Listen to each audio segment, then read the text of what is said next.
and let them lose now. Everything to prove now. Long as I'm alive, I'ma fight back. My fire never cools down. I'm about to catch fire. Yeah, I'm about to catch fire. Get ready for the new me. Get ready for the new me. Try to hold me down and I go higher. Try to put me out and I go wilder. I'm a fighter, a survivor. Stand back when I catch fire.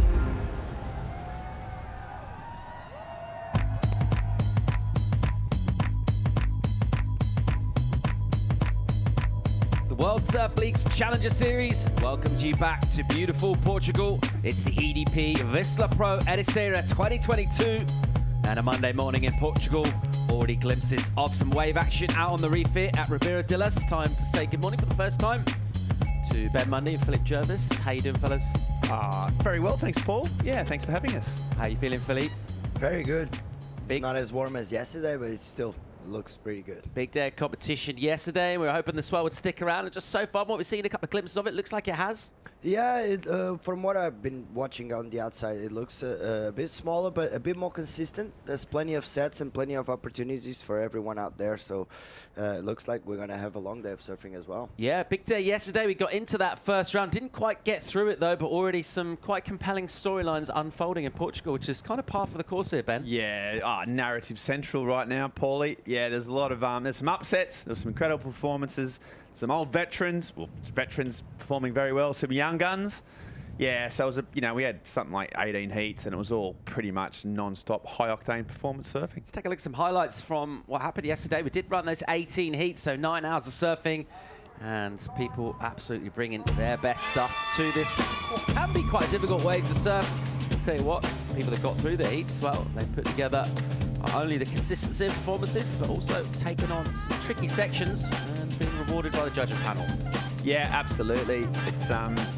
It's got it all, this wave, it's got its challenges, but when it stands up and when it all comes together, there's some maneuvers like that. We saw some aerials. That was very early on in the event with Navarro. He was on fire, the young Brazilian.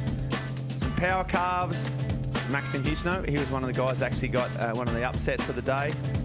And some CT surfers trying to get back on tour, Philippe. Yeah, we saw some really incredible surfing. We saw a really impressive finishing turns. That has been the main point of the highest scores of the day, some really high scores. This was actually the hit of Frederico Moraes, a big upset, the home hero, just losing to this guy right here, Michel Rodriguez, and also Marco Giorgi. So pretty impressive hit though.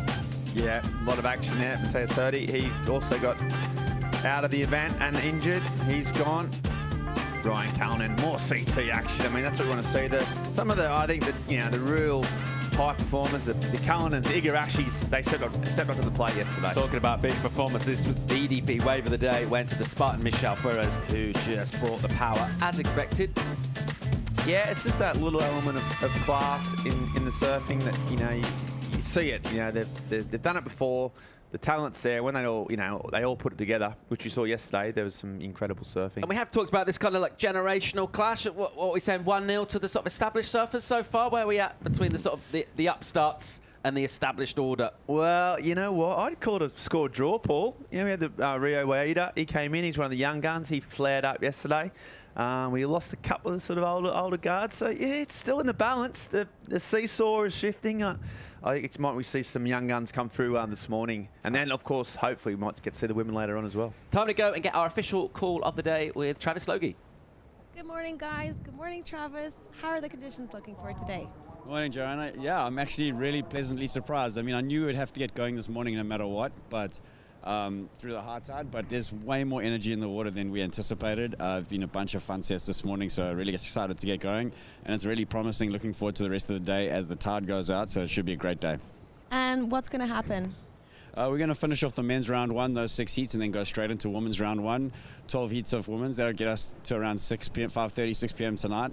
So it'll be another great day. And then the rest of the week's looking pretty good towards the weekend as well. So it's going to be a great event. How would you compare yesterday's wonderful event to today? It's going to be pretty similar. We've got a little pulse coming through this afternoon too, so it's probably going to be around a pretty similar size. The winds are forecasted to be pretty light all day. So yeah, it's going to be pretty much the same thing. Good waves all day.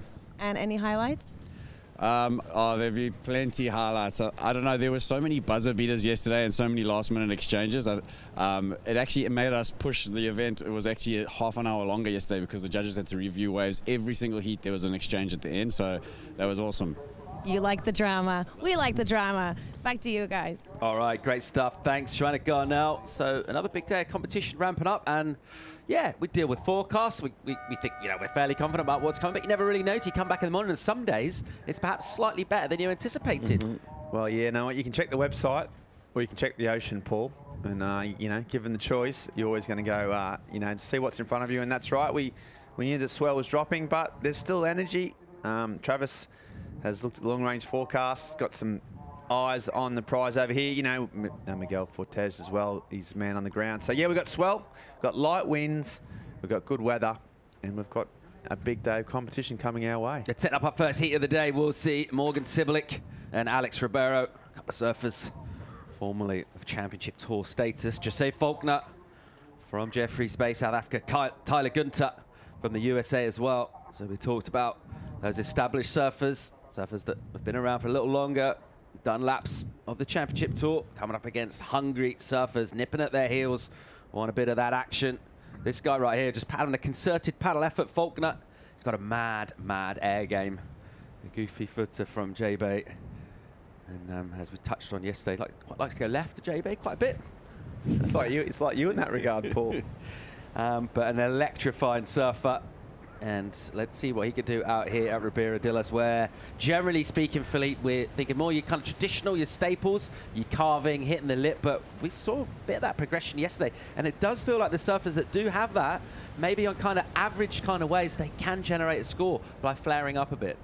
Yeah, it's really important. What the judge is really looking for is it's really important to connect the dots between the outside and the inside. And if you do it progressively and with the classic surfing as well, if you can connect that progressive surfing with the classic surfer, you're going to get the scores for sure. As we saw yesterday, to kick things off, a real sort of spread in terms of our lineup. Alex Ribeiro is sitting way deep up the reef.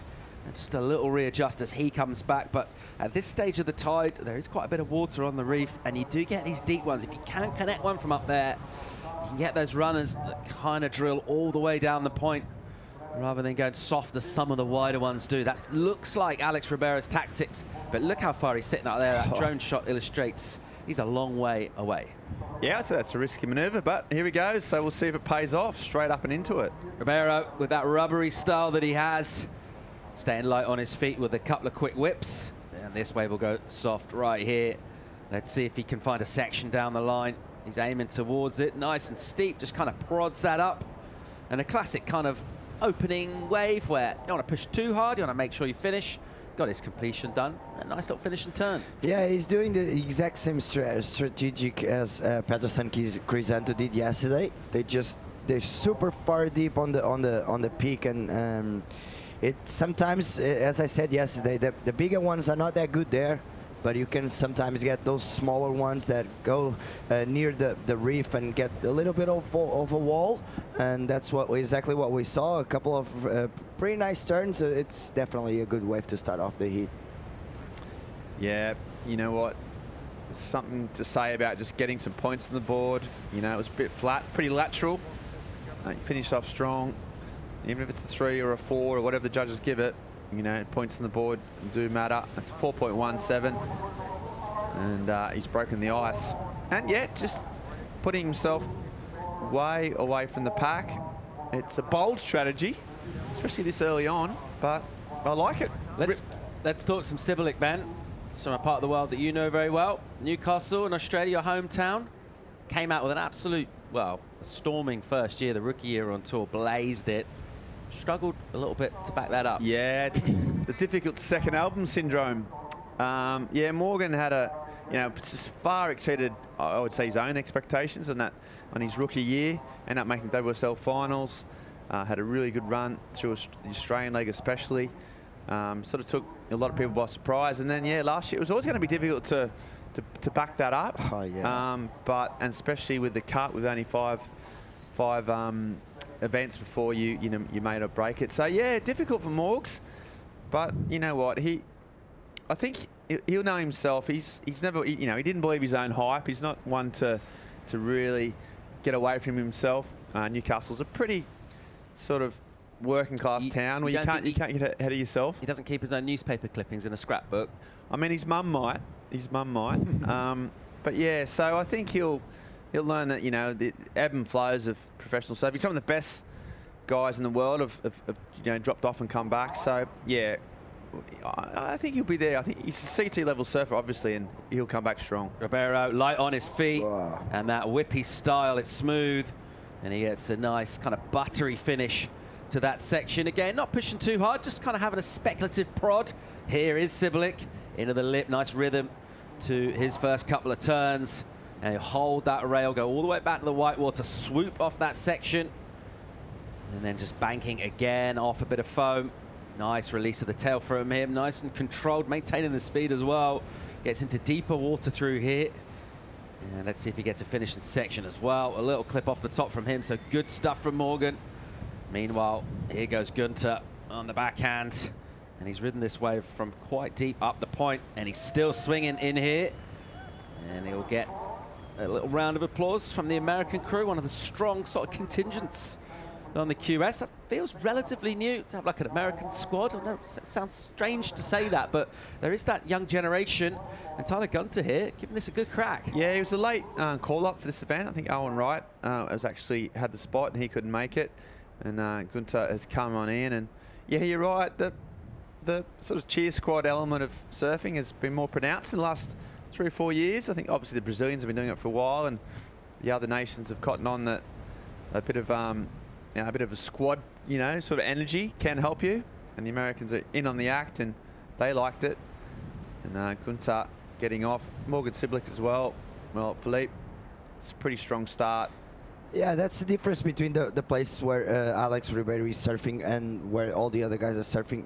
The wave is a lot longer, as you can see here, it's just exploding. Sometimes it's not as steep as, the wall is not as steep as where Alex is surfing, but you can see, there's a lot of wall to work with. This one, drifting the tail on that one, really, really nice. And there's a lot of water moving because the tide is pretty high, but still, Morgan doing a really, really good job.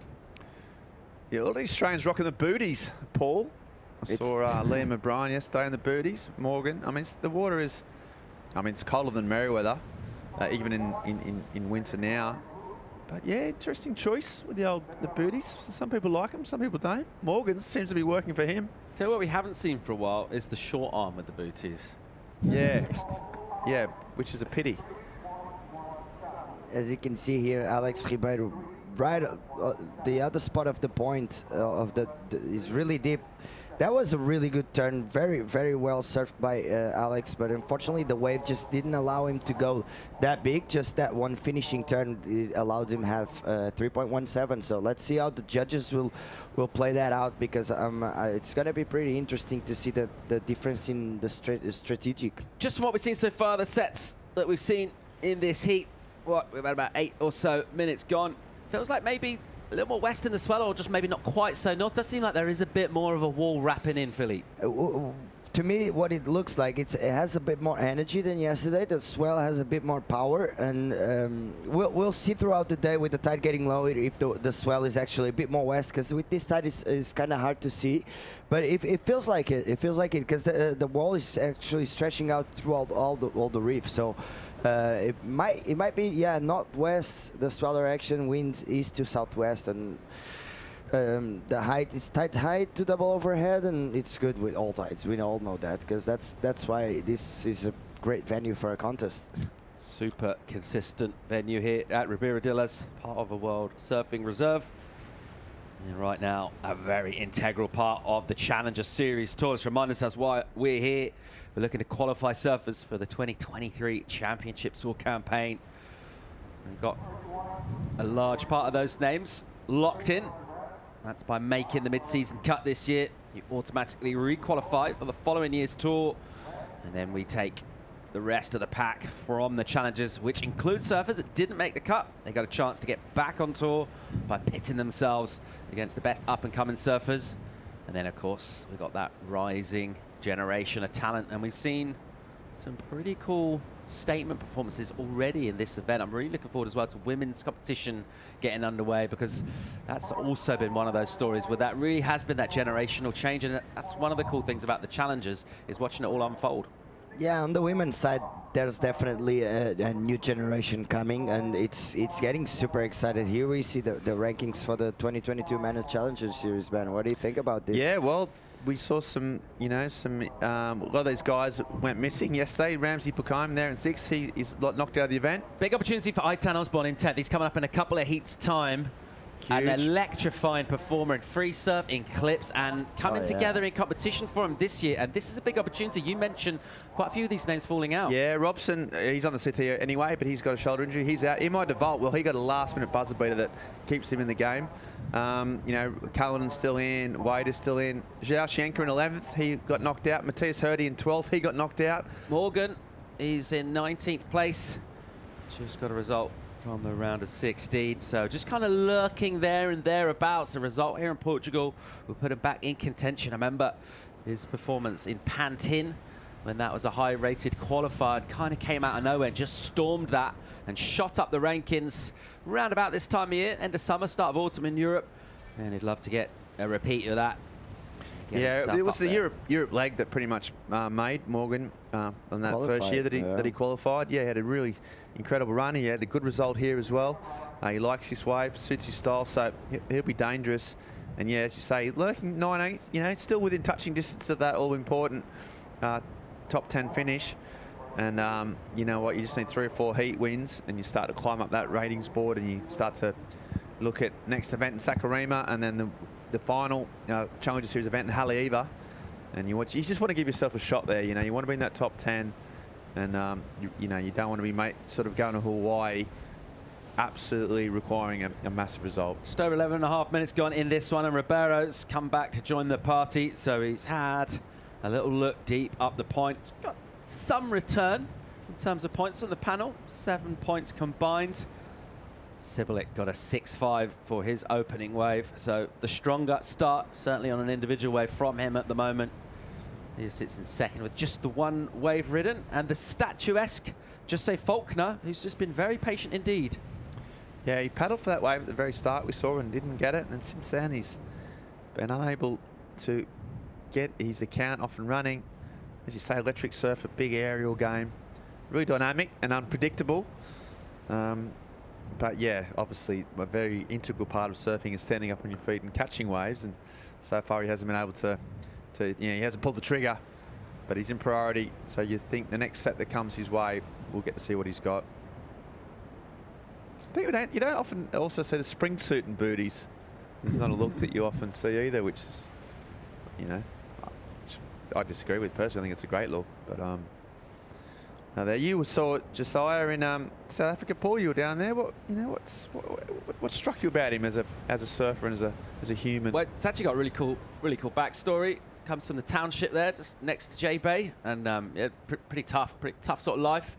Yeah, all sorts of social issues going on there, gangs and stuff like that. And he's quite open about sort of that part of his life, and kind of basically could have gone 1 or 2 ways. And surfing was a real kind of shining light for him. It's just given him another path, and it's helped him kind of provide for people as well. So yeah, it's an amazing story of basically growing up next to a real world-class wave, and yeah, he's on the verge of becoming a world-class talent, and we know how strong the South Africans are, and we talked about that new generation of talent coming out, and he's definitely one of those names. Yeah, and I bet an incredible role model for those people, he's in that township, his community, to see what's possible if you put your heart and soul into surfing and that. So yeah, just seeing him traveling the world must be an incredible story.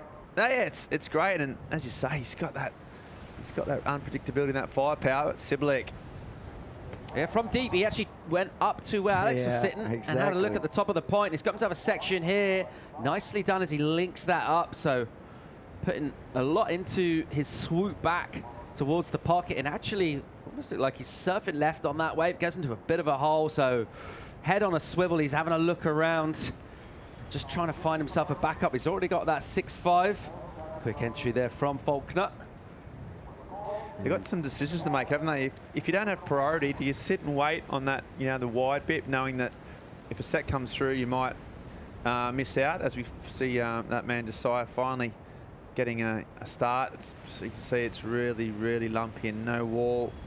He's looking for something, not exactly the J Bay that he grew up with, that one. And then Morgan decided, without priority, just to stay busy. And that's the decision you've got to make. Sit and wait and hope that if a set comes through, you might get a chance, or wait for 2 sets, which could be 12, you know, minutes at this stage, or even 15 minutes, or just stay busy and try and back up your score. Morgan elected to do the latter, but only a 2.5. Yeah, I think, you know, surfers always ever trying to read sort of conditions. You get into a heat, you see the way scores are going, you kind of feel how often the sets are coming. It does have that slight feel, that kind of high-ish tide energy if things might slow up, and you have to be a little bit realistic about things and maybe just start kind of scrapping for those medium scores rather than sitting around patiently waiting for 8s and 9s. Yeah, I think Morgan was pretty smart on that one, because there's not that many sets out there, and the tide is getting higher, so it should be slow. And Morgan thought, all right, open up with a pretty high score. I just need to make sure I back it up, because if he seated and waited, there would be a risk of not getting anything. So it changes his strategic and went all the way to where Alex was, and now he's going to make a few 3.17, because that's what Alex did on this side of the bank. So pretty smart from Morgan. He already has a 6.5. He's pretty comfortable, but he has to make sure he puts something on the board for that second score. Yeah, I don't know. I just think that he's got a 6.5. You know, that was obviously the highest heat score so far. And then he's elected to leave his opponents down there. You know, the strategy wasn't broken. See, Faulkner is staying busy as well. Just looking around. Staying warm. Got that Timmy Patterson. You see the 3 surfers there, and Siblick up to the northern part of the reef. Just getting a bit of space. And yeah, you can see how it's just filling in that water on the reef. A couple of sort of, you know, 6-footer tide we're due to see. Still got an hour or so before that tide comes in. You just got to stay alert. You got to stay busy. You got to see, you know, try and read the ocean as much as you can. But there's going to be lulls. It's going to be a mental game as much as anything. Sibilik is headed even further, so he's kind of doubling down on his strategy and heading deeper up this point here. Seeing if he can find himself something from way up, and a lot of movement from these 3, just kind of looking around and maybe just starting to second guess. Should I go and sit somewhere else? At the moment, it is Morgan Sibilik in the lead. Got himself that 2.5 to back up the 6.5. He's got a 9-point total. He's leading this one at the moment. We get a quick break. When we come back, more of heat number 19 from beautiful Ericeira. We'll be right back.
Welcome back to live coverage from the Challenger Series in Portugal, EDP Vissla Pro Ericeira. And we're picking up live action here from the Brazilian Alex Ribeiro. And just kicking out of a wave that went a little soft. We've had a couple of sets sort of flatter to deceive so far in this one, Ben. We've seen some lines bending in, and then as soon as the waves get towards the reef, it's almost like they get stage fright. They're just going a little bit soft. They really, really do. You can see the lines, you can see them sort of hitting the reef further to the north, which is actually a bit more of a high tide kind of spot. It handles the tide better, but it just fills in, and yeah, it's just too much water to break. Well, as ever, a bit of guesswork when you're in a new spot away from home, trying to figure out conditions and things like that. But one man who is absolutely dialed in with what's happening down here is our local Miguel Fortes, as we'll just watch this replay here of Alex Ribeiro just swinging on this backhand effort here, Ben. Yeah, not much going on. Josiah went the left, and that was nothing. And just, yeah, no real sort of, you can see the ribs, you can see the sort of backwash, and that was never going to, come up with any points, really. Yeah, but keeping a beady eye on the ocean and really dialed into conditions is Miguel Fortes. Let's go and have a chat with him. He's with Joanna Garnell. Yeah, Ericeira's very own Brad Pitt, Miguel Fortes. Can you give us a bit more detail about the conditions today? Today we start a bit slow because we have high tide at 9 o'clock in the morning, but I think the conditions will improve during the day. We're gonna have pretty much the waves every day, all day, and for tomorrow, so it will be a bit smaller, but I reckon the low tide will be good conditions tomorrow again. Wednesday, the swell will be smaller, maybe almost flat. We have to make a call and see the conditions, how it goes. But maybe possible to run some weights in the low tide. And then for the end of the period, so Thursday, Friday, and the weekend, there's a consistent swell on the way. So I think we're going to finish pretty good. Yeah. And if you were competing in this event, is there any day of the week that you would be like really wanting to compete that day? Yes, especially at the end of the contest, the swell will pick up, and I like to surf this wave when it's a bit more size. I reckon Saturday will be a good day, and Sunday. Okay, so to all the guys that are in the finals, semi-finals, finals day, they have a really good day coming, right? Yeah, I think we're going to finish with 100% swell here. Well, there's some motivation. Back to you guys. Thanks, Joanna. Miguel Fortes keeping an eye on the ocean, helping make those calls with Travis Logi and trying to pick the eye out of conditions here. We do have a waiting period, don't have a huge waiting period. Championship tour, we have plenty of lay days. We're a little bit more all hands on deck, but we do have a couple of days to play. We're looking pretty small for Wednesday, so likely we won't run competition that day, which does then bring in tidal questions and things like that. Sometimes we stop for the tide. All of those decisions coming together to make this event possible. Let's pick up live action here. Gunter on the backhand, a little bit lateral, but it is a meteor wave. Let's see what happens on the inside, just pushing a little harder off the top. And then he'll get that dreaded wobble. Here goes Faulkner and get some nice release from him. And another kind of quite big radius turn as he just carves back into the pocket. A little snap, which got a little sticky, did well just to kind of drift out of that. That's really smooth on and inside, really nice finishing turn if he can hang on to this, and the style is delightful. Here goes Sibilic on the rail, into the soup, and keeping low. Having a look at a section, a couple of pumps down the line. Again, just using that white water for a rebound, and he'll end up very close to terra firma. Morgan Sibilic looking to back up his 6.5. Yeah, it'd be interesting to see what he did out the back, but really good to see Josiah. Here we go. So got a little chip in off the foam. Bigger wave, sort of biggest set we've seen of the heat so far. He's just trying to find any type of steep face. A lot of lateral turns. I mean, he's still got that 6.5 in his locker, so trying to impress. There we go. That's a bit more the rail turn we know from Sibilic. Comes up, nice vertical foam climb, and then this is the bit we saw on the replay. So worked hard for it, and then the didn't even really get the finish. Went for the roundhouse, sort of cut back, kind of Bell style finish, and just comes unstuck. So, you know what? Trying to improve 2.5, but this was the wave that had a bit more energy, a bit more spark. He's a big lad, isn't he? He's got so much. He talks about his arc or his radius of his turns, and yeah, he sort of covers so much distance on that bottom end turn. He's got a little bit hung up a few times. This one's a little bit caught, but still managed to get through, and this is where he started to put on the afterburners. That turn got him some speed, and then this was a massive finish. Really explosive, really fast. Great to see, actually. Really exciting surfing. Gunter was a bit more lateral and made a mistake at the end, so I think Faulkner's got the best of that exchange. His first wave of note, he's got 5 minutes. Time is against him, but he's right back in the mix. Really tight, sort of bunch group. Sort of fell off, lost his feet in the wax there at the end. And live action here. Ribeiro looking to get around a whitewater section, belts the lip, nice and hard. Good spark to his surfing. And he'll have to be a little patient in the whitewater here. He'll try and bring this to an inside. Let's see what he gets as we'll follow him come towards the rocks, and a nice little stabbing turn, which will probably be deemed as incomplete because he didn't really ride out of that with any sort of genuine steam. So Ribeiro looking to consolidate second place. It's been a pretty low scoring heat thus far. We reckon a decent number for Faulkner is due. We're actually scores for everyone to come in. Sibilic as well, likely to improve on his 2.5. Let's get another look at Alex. I think he's on the wrong part of the reef here. I think he's too deep. It means you get this one turn, but that's almost like a closeout sort of Rio, and then he's just looking for something on the inside. But the fact that he's so far on the sort of inside part of that reef, it never really walls up. There's a lot of effort here for another sort of closeout re-entry, and not even really complete. So that wave, you could tell by his body language, he was frustrated with it. I just think he might be better off sticking to that. You know, there's a main part of that channel, and that's where the biggest scores have come from Morgan and from Faulkner. And Ribeiro's got 3.5 minutes. He's obviously in second place, so it's, you know, he's in the mix, but I'm not sure if that strategy's working right now. 3 minutes and 15 to go in this one. And the heat's gone pretty quick for surfers. Certainly one's chasing the score. The busiest surfer has been Alex Ribeiro, that man paddling out, bottom of your shot. Sibilic lead this one. He's got another score to come in. Good chance of improving. Faulkner, crucially, looking for 5.07 to jump up and put some pressure on Ribeiro. Tyler Gunter will get a reasonably modest number. It will go in his top two. He's got a 5 locked in early on, and he'll back that up now. So this actually, all of these 4 scores to come in, could well mix things up here. That man has led ever since he locked in that 6.5. But he's only ridden 3 waves. That was his 3rd that we just watched. That's the number we're waiting for. And the judges do have their work cut out. It's interesting here, and Trav say, basically we finished a bit later because judges had so many kind of close calls to make at the end of heats. Obviously the next heat goes on hold while the panel are deciding what happened at the end of the previous with those buzzer beaters, and they do have their work cut out because, I mean, you think about a point break, you're expecting surfing to be in a similar sort of place and similar order of waves, but it's been a real mix, a little bit of everything out here. Hard to sort of discern, decipher. Yeah, hard to differentiate, and you know, there was so many late calls as well with Charlie Martin, even the last heat of the day. Frederica Moraes had a buzzer beater.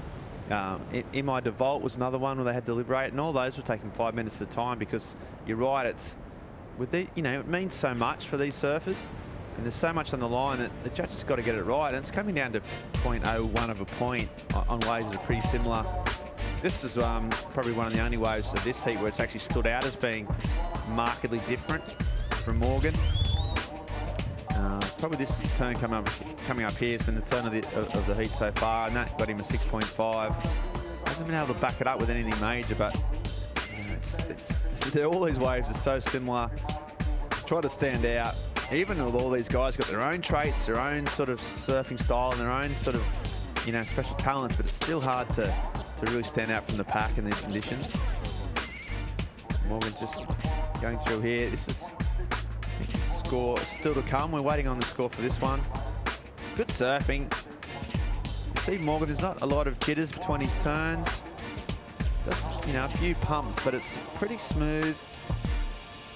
His technique is strong, and he's driving down the line here, and hasn't quite finished off, but trying to improve a 2.5, which he'll do. So expect him just to go a little bit in the lead. Only 40 seconds to go. This is Faulkner's way. So he's got 6.60. This is a highlight for me. I really enjoyed this serve. And just the looseness that he's got, that drift, just a real point of difference from some of those more sticky rail turns. Yeah, absolutely. And this is the best wave of the heat. It's got him up into second with 30 seconds to go. And almost this, I love this last finish. This is, I reckon, these two turns, even that setup was lovely. And this is so quick bang. You know, it's just acceleration and the dynamism of it, and that's got him into second place with 10 seconds on the clock, and it looks like it could just about get him into the round, which would be huge for Faulkner. Really, really smooth surfing from him.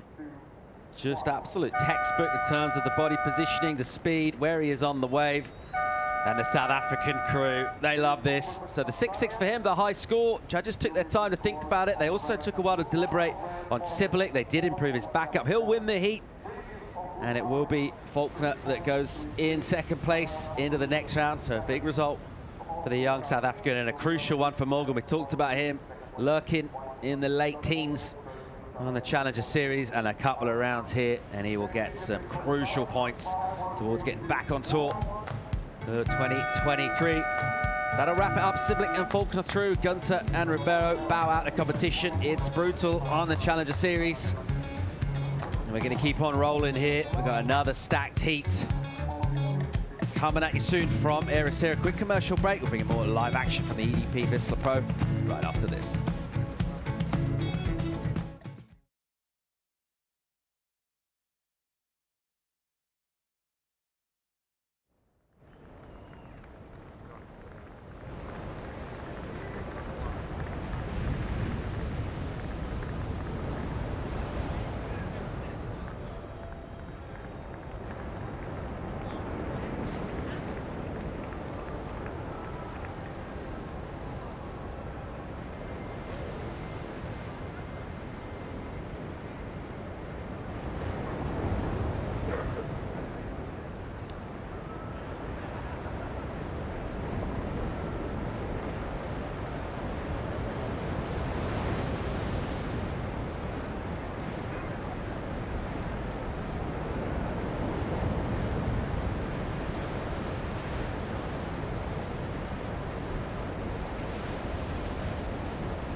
Welcome back to live coverage from the EDP Vissla Pro Ericeira, and the Aussie crew pretty stoked with their man Morgan Sibilic. Get through a tough heat. A little debrief from him on the sand here. Managed to find himself that 6-5 early on, back himself up with a 4. And keeping the campaign alive here in Portugal, 19th on the Challenger Series. Needs to get inside that top 10. Check out the next heat out in the water. Alejo Meniz, another veteran, also formerly of Championship Tour. Lucas Silvera, very much on an upward trajectory. Billy Stem, an absolute ripper out of New Zealand. Ian Fontaine from Brittany for Northwest France. I'm Paul Evans. Joining me in the studio to talk you through it, Philippe Jervis. Hey Paul, this is a stacked hit. There's a lot of big names. Ian has been around for a while now. While I was a junior, he was doing all sorts of contests, and I was speaking with Francisco when we arrived here, because he kind of disappeared out of nowhere, and then he did a Costa de Caparica as a fun contest, and out of nowhere he qualified for the Challenger. So pretty interesting way of getting back there. Alejo Meniz, a real spring in his step.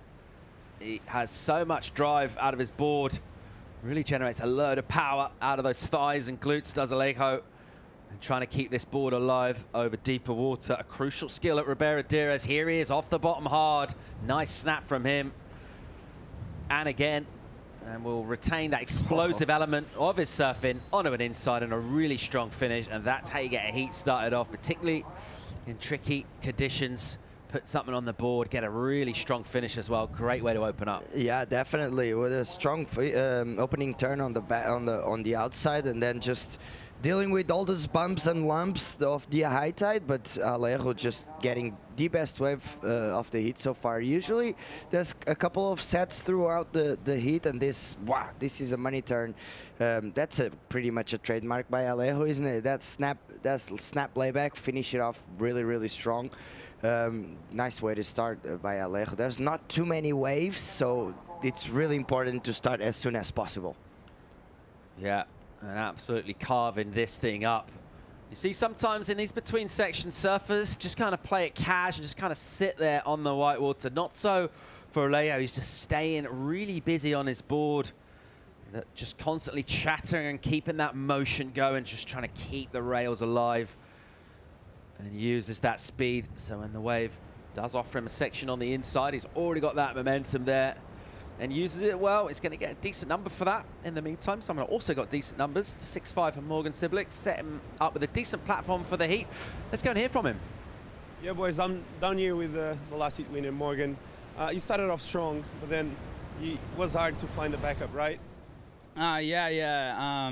It's the top of the tide right now, and I was just thinking, oh, you never know, when the tide changes, the waves might stop. So I was trying to hunt a little backup up the top, but yeah, it wasn't a very smart decision. I only got a 2.5 up there, but yeah, I was just trying to keep moving and keeping the mind active. And yeah, I was lucky enough at the end that 3-wave set came through, and maybe should have gone on the second one, but you know, sometimes the waves out there look like they're not going to be so good, and then they're good, and then vice versa. So yeah, I don't know, I'm just stoked to get through that one.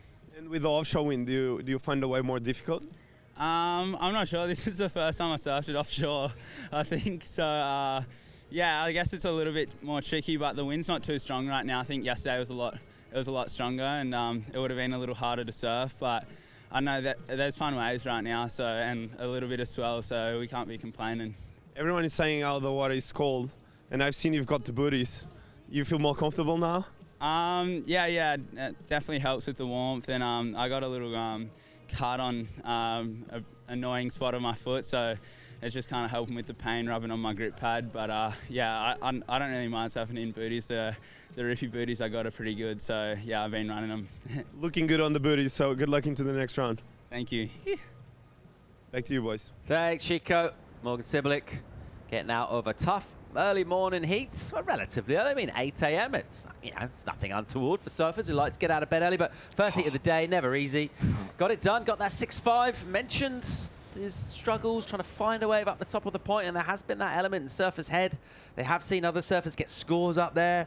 They start to question themselves, am I sitting in the right position? All of those things going on inside our surfer's mind. Ultimately, you get your 2 best scores, and if it's good enough, you through to the next round. Siblick, he's still alive in this Challenger Series event. Here goes Lucas Silvera, and we've seen a lot of him in Portugal down the years, dominating events on qualifying series. What's he got for us in the Challengers? That smooth rail carving style with a load of power as well. A little bit of a softer wave for Lucas. And just trying to push some spray out the back of the wave. And a little S-ing sort of speculatively for an inside. Doesn't offer him much in the way of points. Good number in for Alejo Munir. 6.83 for him. And a great start to kick things off. Good, really good number. Yeah, that just puts you, let's just see the replay on this one. Lucas just kind of forced the fin drift there, and then a nice little carving, and another off the top. It's an all right wave by Lucas. The wave didn't have that much potential, so it just, as you said, it was just turning his board into S's, trying to figure out if there's going to be an inside section or not. It doesn't have, but very, very good start by Alejo. And this is Billy Sterman, a nice foam climb on the first turn, and then just getting some speed.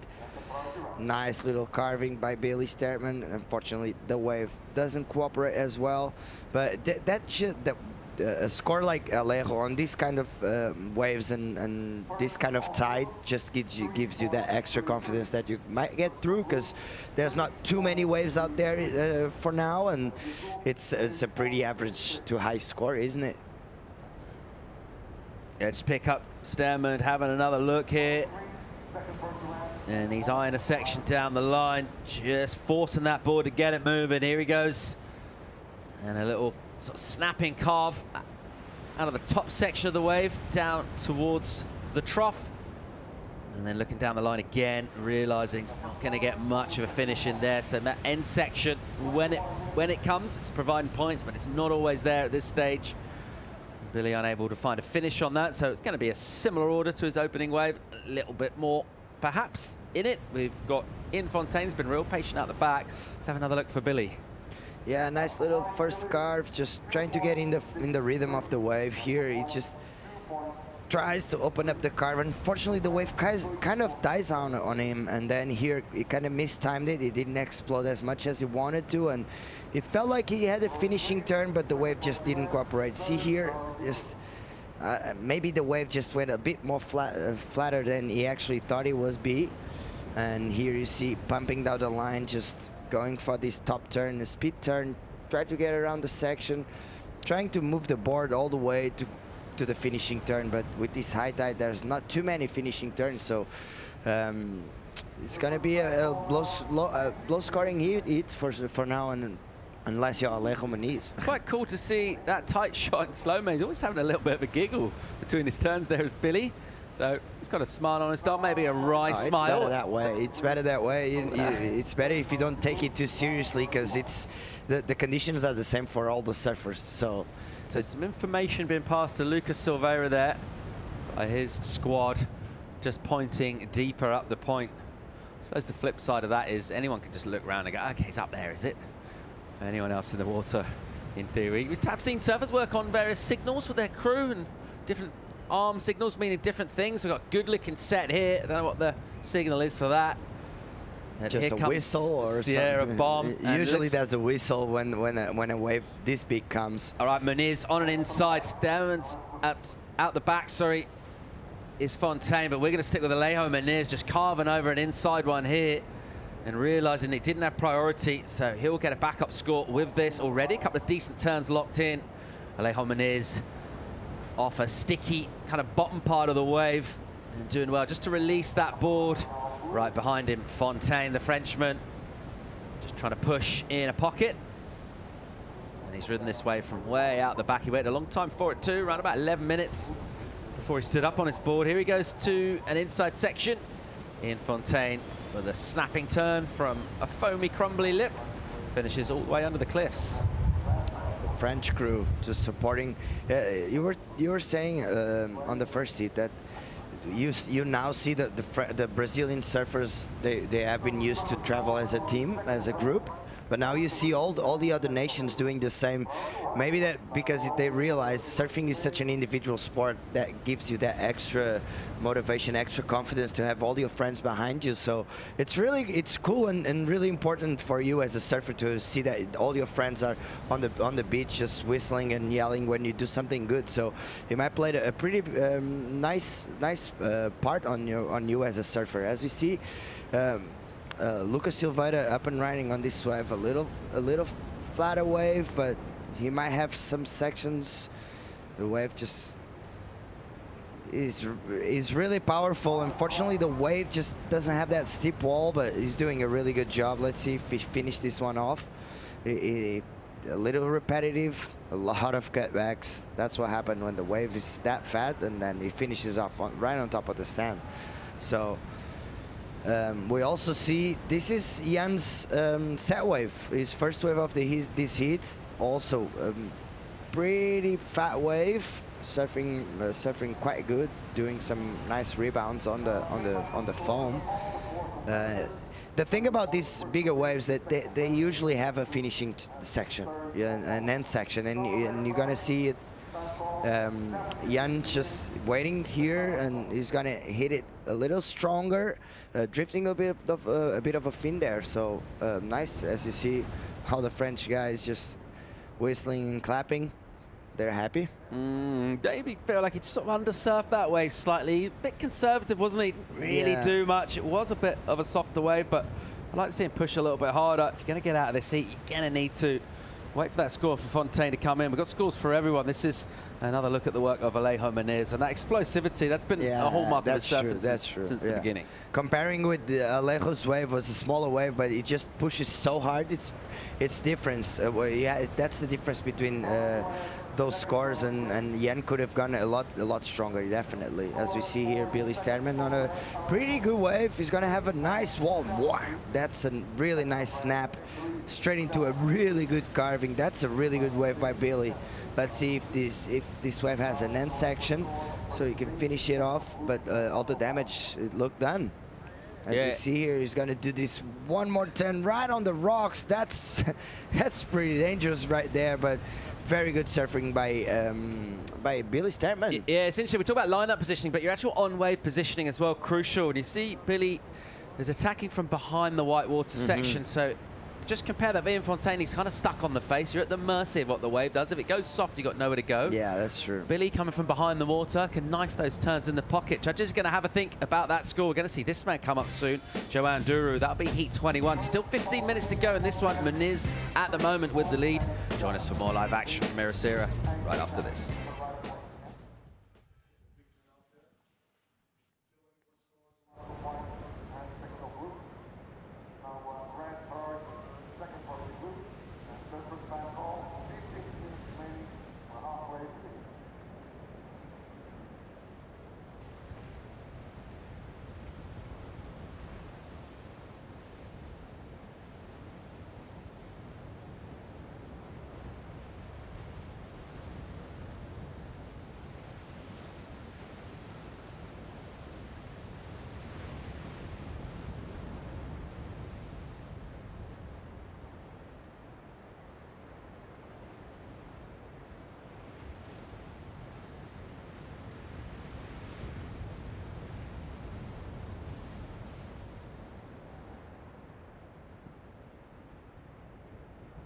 Priority red, second priority blue, third priority blue.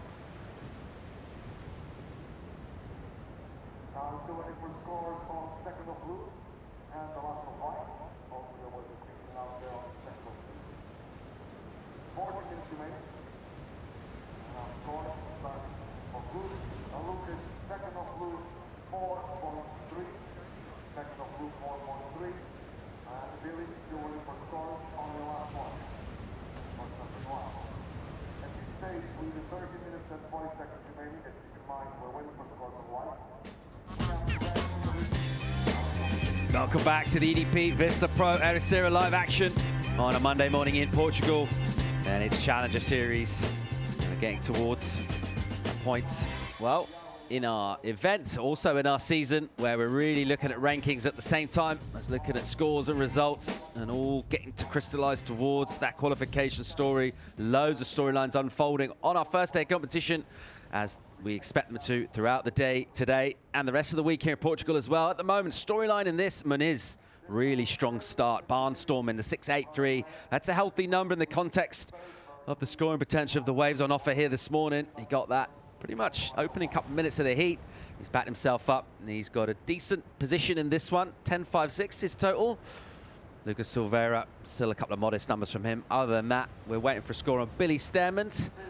There is the very highly rated Aitan Osborne, getting ready for his next heat. He's going to have to get past some pretty talented surfers though. Rio Waida out in the water in the next one. Also, a couple of Frenchmen, Joan Duru, Marco Mignot. So that blend of experience and youth from the French in that next heat. Aitan 10th on the Challenger Series, so right up there. Top 10 surfers are what we take off the Challengers. Aitan will want to go and put more points on the board, move up in those ratings right now. We've seen a couple of surfers fall out. Some highly rated top seeds in our opening day competition right now. Everyone's very still and calm and having to just kind of sit there. We're getting towards that high tide, and we will have these extended lulls, Philippe.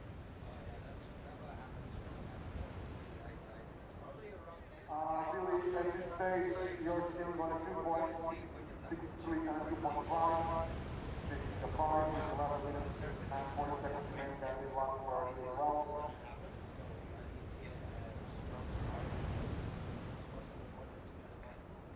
4 starting to come in for the last fight, Billy. 6.4 for the last fight. And that puts White in second place. Judges are locked in a score for Sturman, 6-4 for Billy. Moves up to second, here he is. A quick look and a flick out, but crucially got that number, and that will fill him with a bit of extra swag towards the back part of this heat. And he's got a really good platform now. That backup of a 2.63 is what he wants to work on. And he will be delighted to get a decent number in.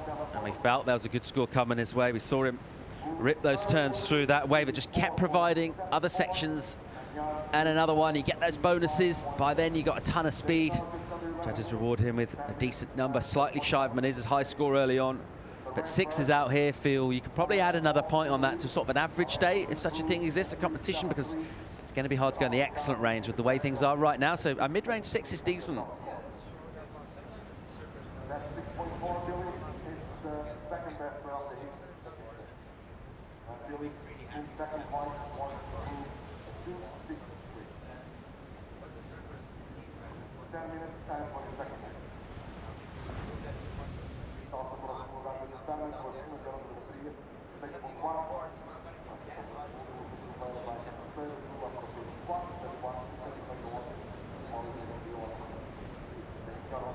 Uses priority and staying busy, close to that white water. Bang, there's that aggressive snap, that explosivity that we talked about. Even on flatter sections, he'll just force that tail out and release the fins. And using the full body, putting everything into between the turns, transitions, also the maneuvers themselves. And again, just looking to it inside, getting the finish and putting it right on the beach and just putting everything in terms of physical commitment. Just checking the fins are all right. He's already got that 6.83. Yeah, once again, the wave choice is really important in Ribeiro, especially with these conditions. If you get on the right waves, you're going to get the right scores. And here you see Alejo trying to improve on the 3.73. A couple of nice cutbacks here. The wave stands up a little more. He's going to put some power on that trademark snap again. One more, just dealing with all those bumps and lumps, just doing a top turn to get through over this section. One more snapping turn. He took advantage of this wave. The wave didn't allow him to do that much, but he just surfed really good. And this turn, right on the beach, very, very good surfing by Alejo. Yeah, Look I mean, at you don't this. get points for effort as such, but just sort of that physical intensity that he's putting into these waves. And we mentioned that energy's a little bit lacking out the ocean, and sometimes you've got to sort of create your own. And he's just relentless, isn't he? Even between the turns, just pushing really, really hard on the board, committing to taking on that lip as well in the end sections, just showing the judges a little bit extra. There's a couple of clicks more in the speed. There's certainly a lot of that physical energy going into his surfing, and at the moment he's in the lead, and he improves slightly further with that 4.73, so puts another point on his total. Decent numbers for him. 11.56 is his two-way total with 8 on the clock. And Alejo Menezes surfed 3 waves. He's surfing really well. Relatively modest wave counts all round, as we'll see. Priority with Lucas Silvera. He'll use it here, the Brazilian. So I had to paddle a little bit inside to pick up this set. And here he goes. Nice looking wall here for him. A quick redirect snap from him. And then he'll go off the bottom into the lip. And that's a trademark turn. Does that kind of layback hammer into the lip. And he does it with great effect. Lucas Silvera finishing off strong. And his requirement to try and come back at Billy Sturman, 4.73. Let's see where that goes with our judging panel. What do you think? Do you think it's going to improve on that 3.33? Feels like a score around about that order. The crucial number he's looking for is 4.74, right? You think what he's got, the 4.3 was his high score? And you think, was it nearly half a point better than that to get him into second place? Because that's what he needs to do to advance out of this seat. Let's have another look. It does a nice little first carve. The wave looked like it was going to stand up, and it did a little setup turn there, and then this layback is not as powerful as we're used to see those kind of trademark turns by Lucas, but still very, very good turn, very different, and maybe the judge will reward because of that. This setup turn here, because he saw the wall in front of him, and he wanted to set up this turn. Nice little layback snap on the end. So good number in for him. 5-1 comes in straight away, so gets the score. He was looking for a high 4, gets the 5-1, and crucially, those points come in really on that last turn on the inside, that trademark Silvera turn. Second place, Billy Sterman, though, only needs a 3. He's got second priority and he's got 6 minutes, so don't be overly surprised if we see this lead change again. And we talk about when conditions get tricky and scores get a little lower. Well, what that also means is we see a lot of lead changes and people leapfrogging, getting scores, and keeps it interesting. Yeah, anything can change in these last 5 minutes. So Billy will have to be playing smart, but at the same time, he doesn't want to wait for too long, because even though 3-point it doesn't look like anything special, if he gets the wrong wave, he might not be able to get it. So he needs to be smart. He needs to get on the right wave, and Lucas is going to sit on top of Billy and make sure he goes on the worst wave possible. So a little bit of a tactic here, a little bit of cat and mouse between those two, and also Jan Fontaine, he still needs a 5.53, but he's still in the mix. Here's our tide chart for the day. We've just gone through the height, 8:53, that was about 10 minutes ago. And 2.7 meters, so 1.5 meters of tide. These tides are getting bigger. That's another 50 centimeters or so, a couple of feet since yesterday. That's increased the tidal range, a difference between low and high. And we're seeing that in terms of what that's doing to the waves. Still our scoring potential out there. We've had 6s in this heat, a 5 from Silvera. Check out the heat recap, just under 5 to go. See this man doing good early work, Alejo Meniz. Yeah, he started off really strong. He got the best wave of the heat so far, 6.83. It was probably the bigger one, the bigger wave of the heat as well, and the wave just keep on providing him, even though it's bumpy and lumpy. Just this snap, trademark snap by Alejo. They just surfing really, really well and putting that extra effort, the extra power on his surfing. And this guy, Billy Sterman, getting the second best wave of the heat. The wave just stood up really, really, really. He got a steep wall, which we don't see that much in this turn. Wham! That's a really nice snap and straight into a really nice carve. This was a really good wave. We haven't seen much of these waves with the high tide, with those steeper walls, but Billy just getting the best wave possible and surfing really good and finish it off right on the rocks also. So Alejo just putting a stamp on this first position with a 4.73. As you said, the wave didn't provide anything special, but it just shows that energy, the extra power, the extra will to show the judges that he's doing his best possible. So Alejo just surfing really, really good. Right, he's gonna finish this one right on the sand. He had to look for the fins, because check this out. It lands fins first on the sand. So pretty amazing. And then this guy just went straight into second place with this finishing turn. The judges love this layback. This one, wham! Nice little. That's very technical. The shift of the weight from back foot to the front foot. And really good, and we also saw a few more waves on this set during the break.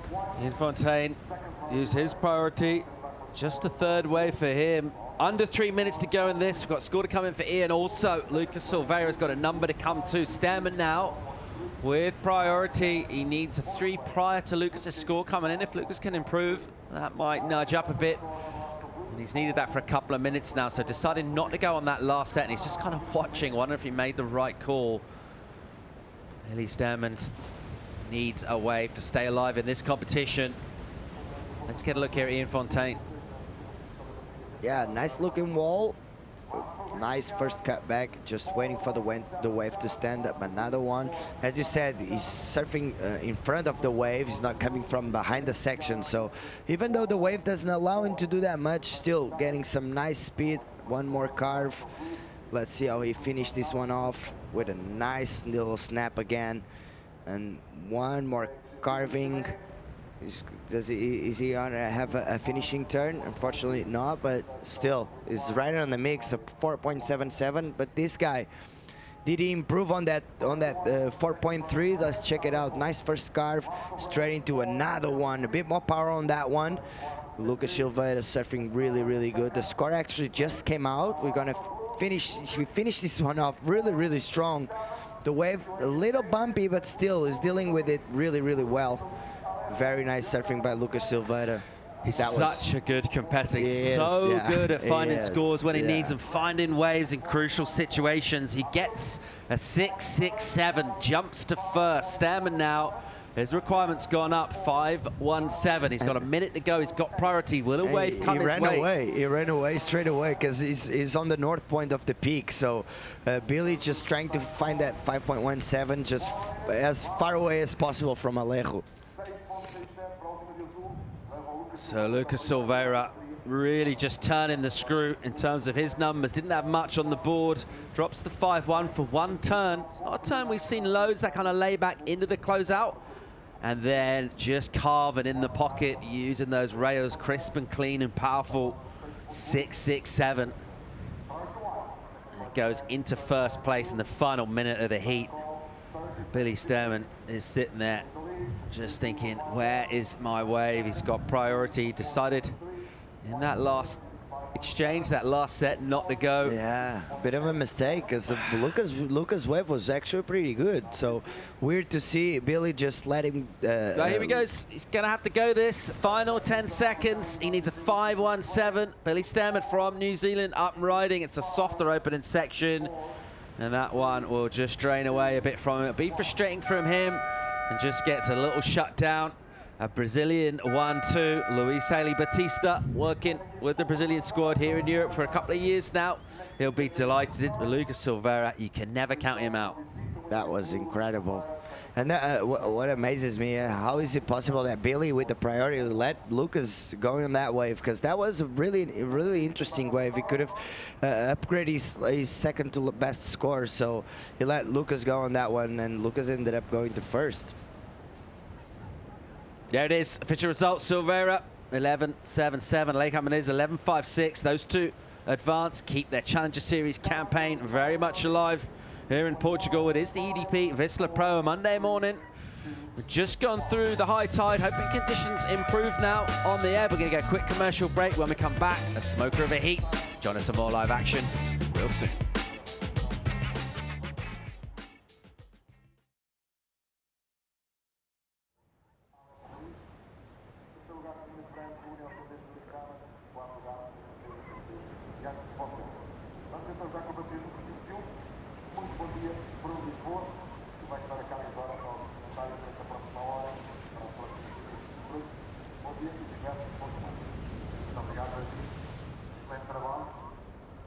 So right now we have new owner in number 21.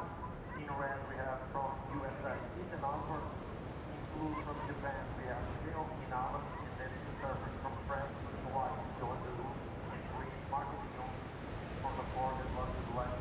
Have fun.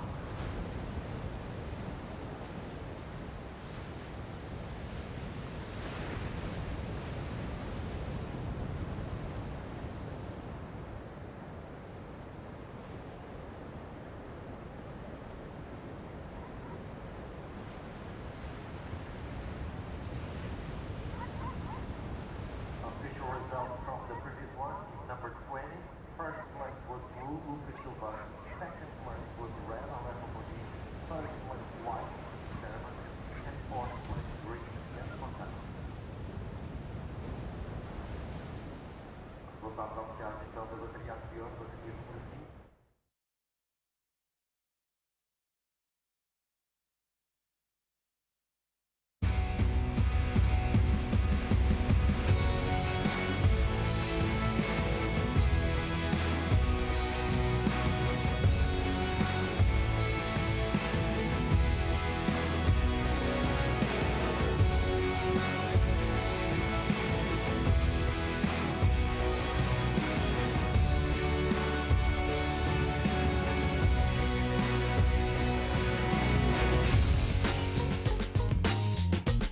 And welcome back to live action here at the EDP Vissla Pro Ericeira. And there is Lucas Silvera and his coach. He's very, very experienced coach, very experienced competitor. My name is Ben Mundy, and Philippe Jervis, you can never sort of put that man in the box. He can always get out of any situation. Lucas Silvera knows this wave, knows this area, and such a great competitor. Yeah, he's really smart. He just takes advantage of the other guy's mistakes, because that last wave that put him in first place, Billy Sterman had the first priority, so he thought, yeah, you're not going, this is my wave, and I will do the best I can and improve my score, and that will happen. That's what happened. So pretty interesting strategic by Lucas, and he paid off definitely. Yeah, good decision making, and we move on, but that was old news. Straight away, we just keep progressing through the round of 96 here, heat 21. Another 3 heats to go after this, and we've got another stacked heat. Joanne Giroux, former CT surfer, one of French's best ever, and this is this man up and riding now on his favoured backhand. Coming around the corner, we've seen this style so many times. Smooth, powerful, just getting it up there, hanging it up that way, not offering a whole lot, but he gets his feet in the wax. Really, really good competitor over the years. Out the back, got Ethan Osborne and Marco Mignot, and there's a bit of a challenge, but it's a right hand and a left. It is. Oh, and there's a first spicy turn for Mignot. So also Frenchman with Mexican heritage, bit of a citizen of the world, and that first turn was spicy. European Junior champion. And cracks off the top, so this is a strong start from Marco. There's another one. And he's just coming into the little inside section. Surfed this wave a lot in his European junior careers. And there's a nice little roundhouse. That's the kind of start you want. All in that first turn. Out the back, Ethan Osborne. That's not the wave he wanted to start with. Lost priority. Handed over to the Japanese surfer out the back, Rio Inaba. We'll see those scores coming in. A 5-point ride for Joanne Giroux. But this is the first hand. This was nice. Oh, this snap layback, that's the way you want to start off a wave, because even if the wave doesn't provide much more for him, just that he has that first impact, that the judges love that first strong turn, even though he got some really nice snaps on the inside. That's so important. Get the best wave of the heat on the beginning as early as possible, and you could see Ethan, he was a bit frustrated because he knew how good this wave was. Yeah, he tried to sort of put a bit of pressure on him. Actually got a little bit close to almost interference, to be honest, but to help back just enough. This is Joanne's wave. 3 turns, and then a big finish. 5-point ride. I thought that's pretty. No, that's the second wave. That's the second wave. We're still waiting on the scores on this one. And out the back. This is live action. Inaba just looking for the section. And then just not quite getting us, any steep manoeuvre. See what he did out the back. So yeah, really strong start of the heat. Lots of waves, that's what we want. Osborne, the Californian, from Ventura up the coast, and he's sitting in 10th spot on the Challenger Series. That's a good spot. Sort of known for his aerial antics and his free surfing ability, but he's had a bit of a change, a bit of a competitive, readjustment. Got a 3rd at the US Open at Huntington, got a 9th in Bolito, so really consistent results, 2 big results, and it's just why he's up in the current CT qualification spot. So yeah, incredible surfing, but one man who knows a thing or two about wanting to get on the CT, and that's Lucas Silvera down on the beach. Yeah, boys, I'm down here with Lucas. Lucas, you've won here World Championship, Junior World Championship. Do you feel at home or a big connection with this wave? I feel at home at this place, but to be honest, this wave is so tricky, you can never feel comfortable out there, We see, for example, I know Federico lost first round, needing a 4, so it's a good example that no matter how good you surf the wave or how many times you surf, it's always so tricky. And it changes so much with the tides, and it goes low sometimes it pumps, so you gotta be really humble on that part, and You've won 2 events at home, I know. How's the rhythm going? Winning events all the time now? I know, that's good, huh? It would be nice if it would be nice to win all the events, right? But yeah, both of those events were national championship in Brazil, and the circuit there is coming back really strong. So it's really good for us to keeping rhythm because the level is so high there.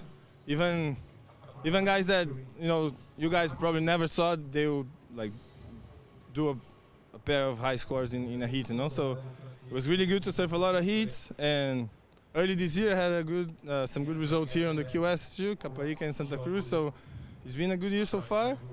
And I think this Challenge Series leg is the most important, right? So I can't really think about it, so can't put too much pressure about it's a challenge or it's the nationals or something like that. Just want to surf the best I can in every heat I pedal out, You're a father now. Do you feel more focused now, more angry to win it? For sure, because now you miss home like 100 times more than before. Before you're traveling, you lose, but surf some other waves and stuff. But I miss the girls so much that I don't want to like just go and surf waves. If I go and travel, I have to come back with something. You want to send them a kiss? Yeah, for sure. I don't know if they're awake, but probably the baby's crying. She's 3 months, so they're probably awake already. Love you, girls. Te amo. Good luck into the next round. Thank you. Nice to have you back. Back to you, boys. Yeah, thanks, Chico, and thanks, Lucas. Yeah, what a year he's had. Lucas started off for Caparica and Santa Cruz. Was almost unstoppable in those events. I think won in Caparica. Had a really, really good result in Santa Cruz. Went to Brazil, back home, where Didn't he win in Santa Cruz? Won in Santa Cruz, yeah. And final in Caparica.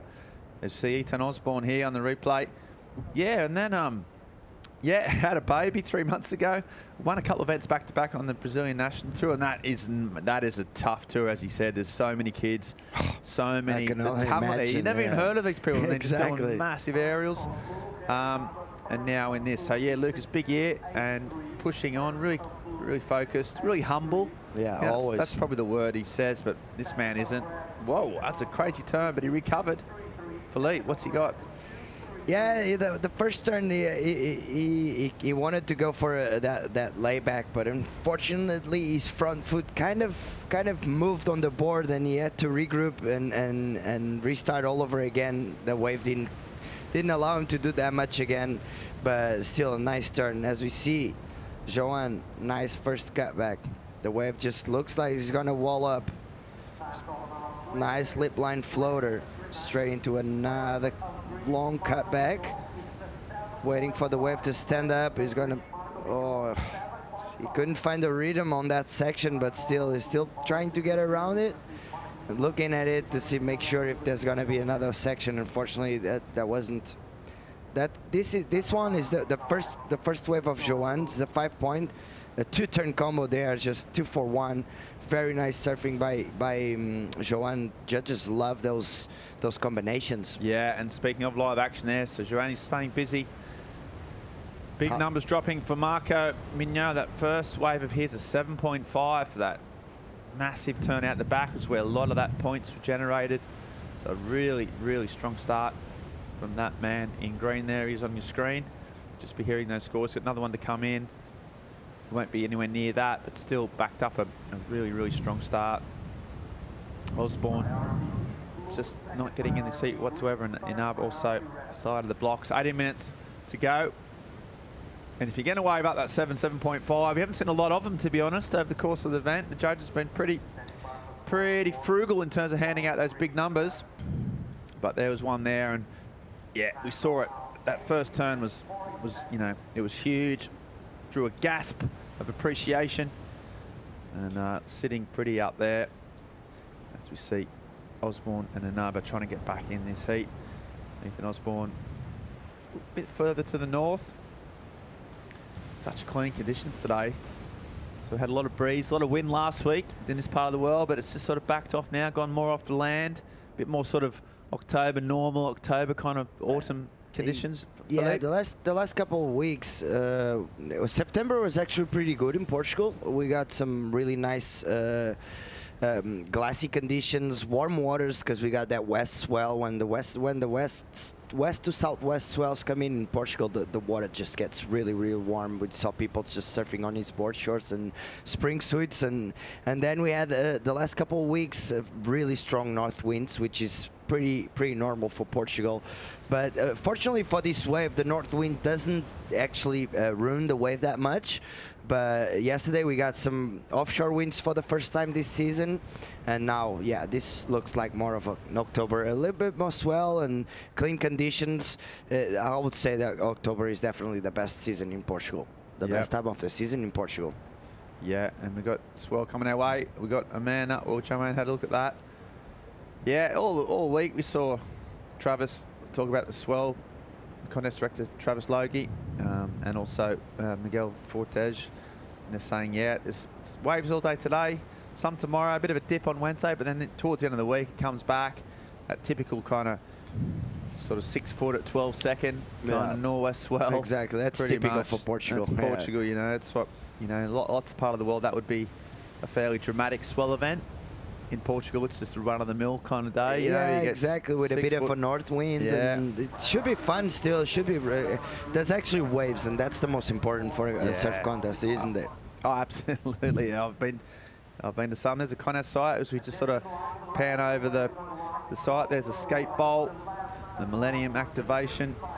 It's a VIP area at the top there where people come and have lovely lunches and hang out, and the beautiful canyon, but yeah, the odd one, you know, here and there, and then the canyon behind it where the river snakes up into the country. So really stunning part of coast, World Surfing Reserve, this area, and sort of got it all in terms of, you know, competitive venue. They talk, you know, the wave. They heard Lucas Silvera say, you know, you can never be confident here. You can never be comfortable. It's got its challenges.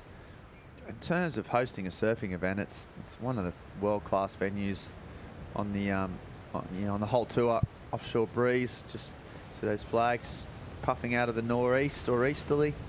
It's supposed to be a bit of south in it maybe today. Goes a little bit that way, but even that it can handle here, won't it? So usually when we have easterly winds, it's always a little bit of a southeasterly. Right.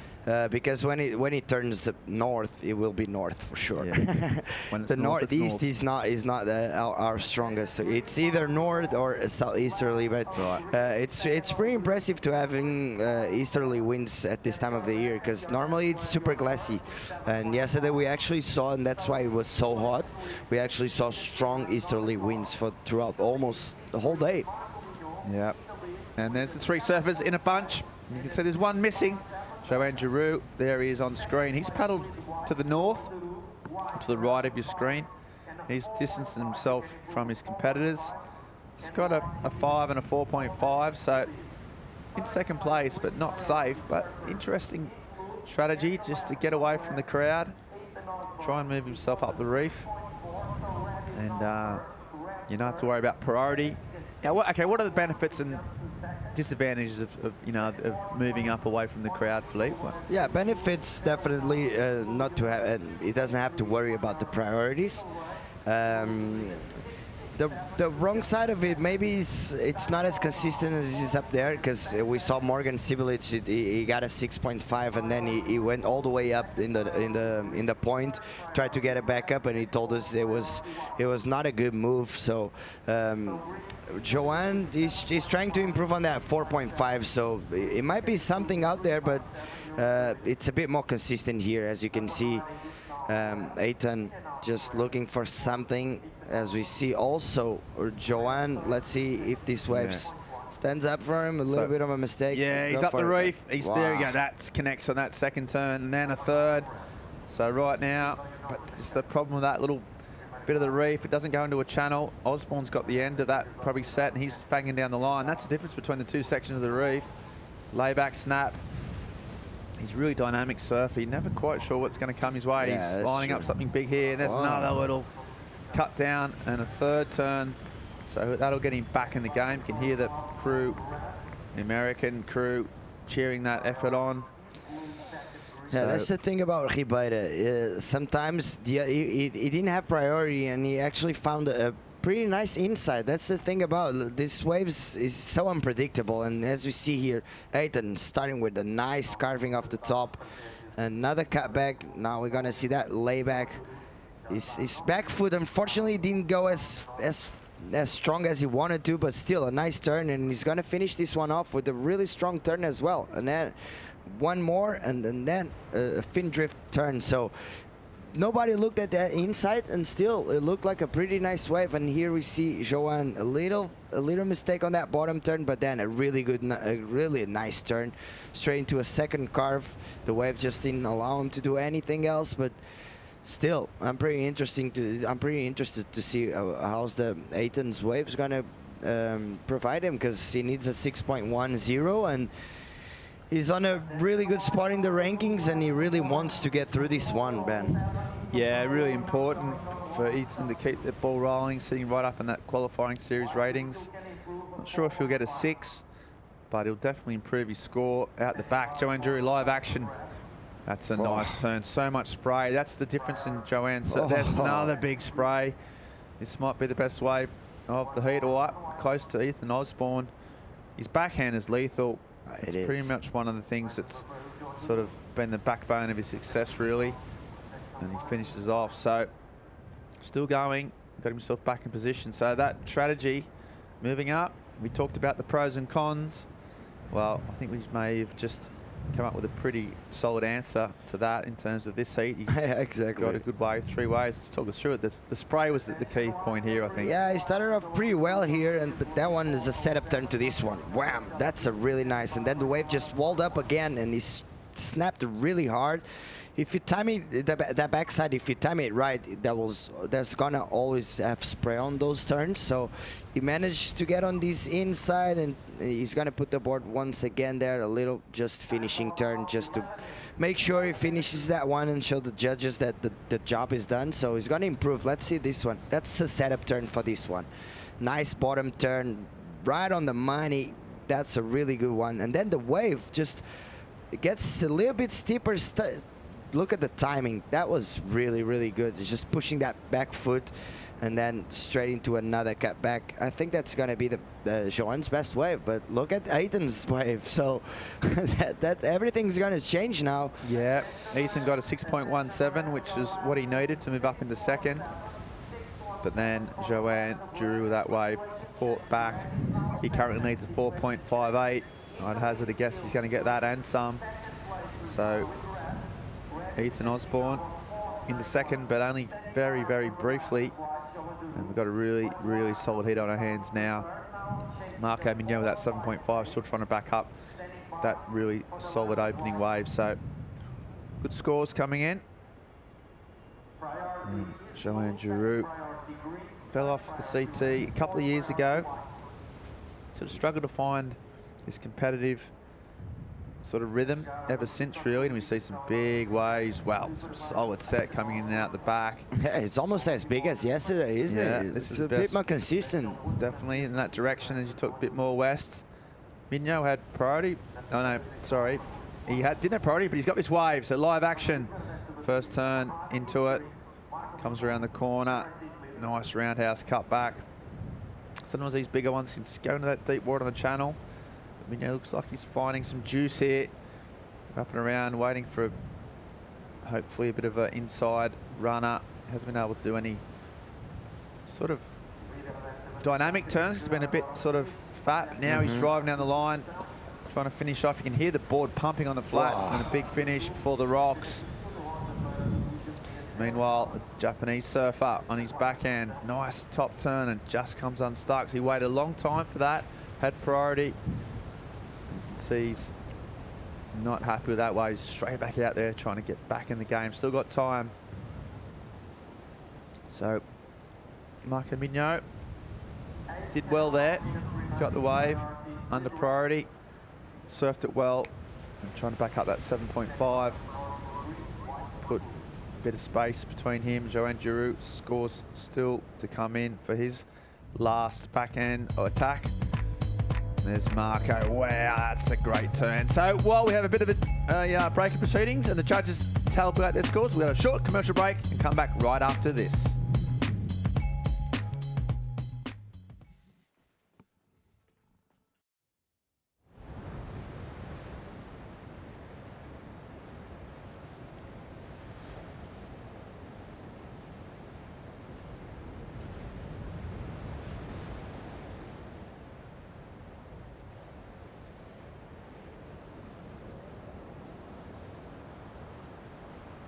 Then the previous of white was a 593. Previous of white, 593. So in that way, white adjusts the second situation change. White is now second, taking a 515. We're still missing one score on blue, Leonardo. But at this stage, we're still missing one score on the current team leader at this stage, green, Marco Vignon as well. So standing by, but the previous of white showing the route puts him in second. White is now second, so red down to third. Red, you need a 476 to come back to second.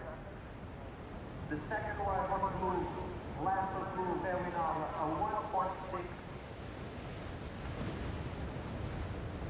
Standing by for last of white in green. Time call 6 minutes 45 seconds. Priority is red. Second priority white. Third priority blue.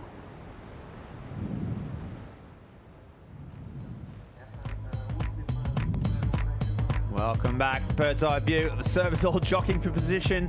There's waves coming. They're all paddling in all different directions. It's Osborne with priorities up and riding. Comes around the corner. There's a good turn. He's doing those layback snaps. His go-to.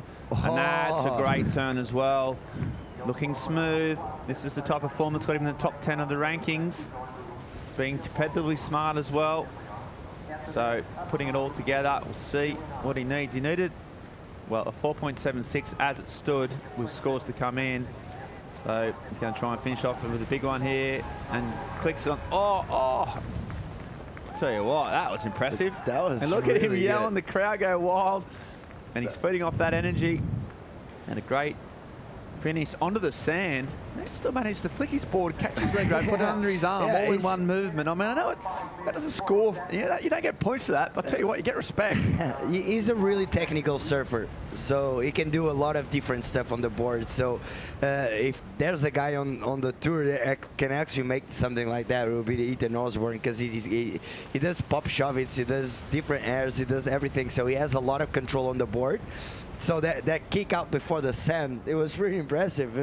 That wave was really good. He had priority. Let's check this out. This first turn, very nice carving layback, straight into this one, drifting the tail. Oh, that was really nice. Two-turn combo on the outside, and then he just managed to get some speed during this flat part of the wave. He's going to connect to the inside, because normally these bigger waves, and you're starting to see that tide is getting a little lower because there's a few more walls on the outside. And this one, he finished this one off with a nice snap and throwing the board just right before the fins hit the sand. So very good surfing by Ethan Osborne. That's a really important wave for him. Yeah, Joe Andrew had just put some pressure on him, on the young Californian, and he responded with really technical surfing, bit of mix, variety. How's the strong angle? Incredible. That's really insane. It's a different perspective for It really surfing. is.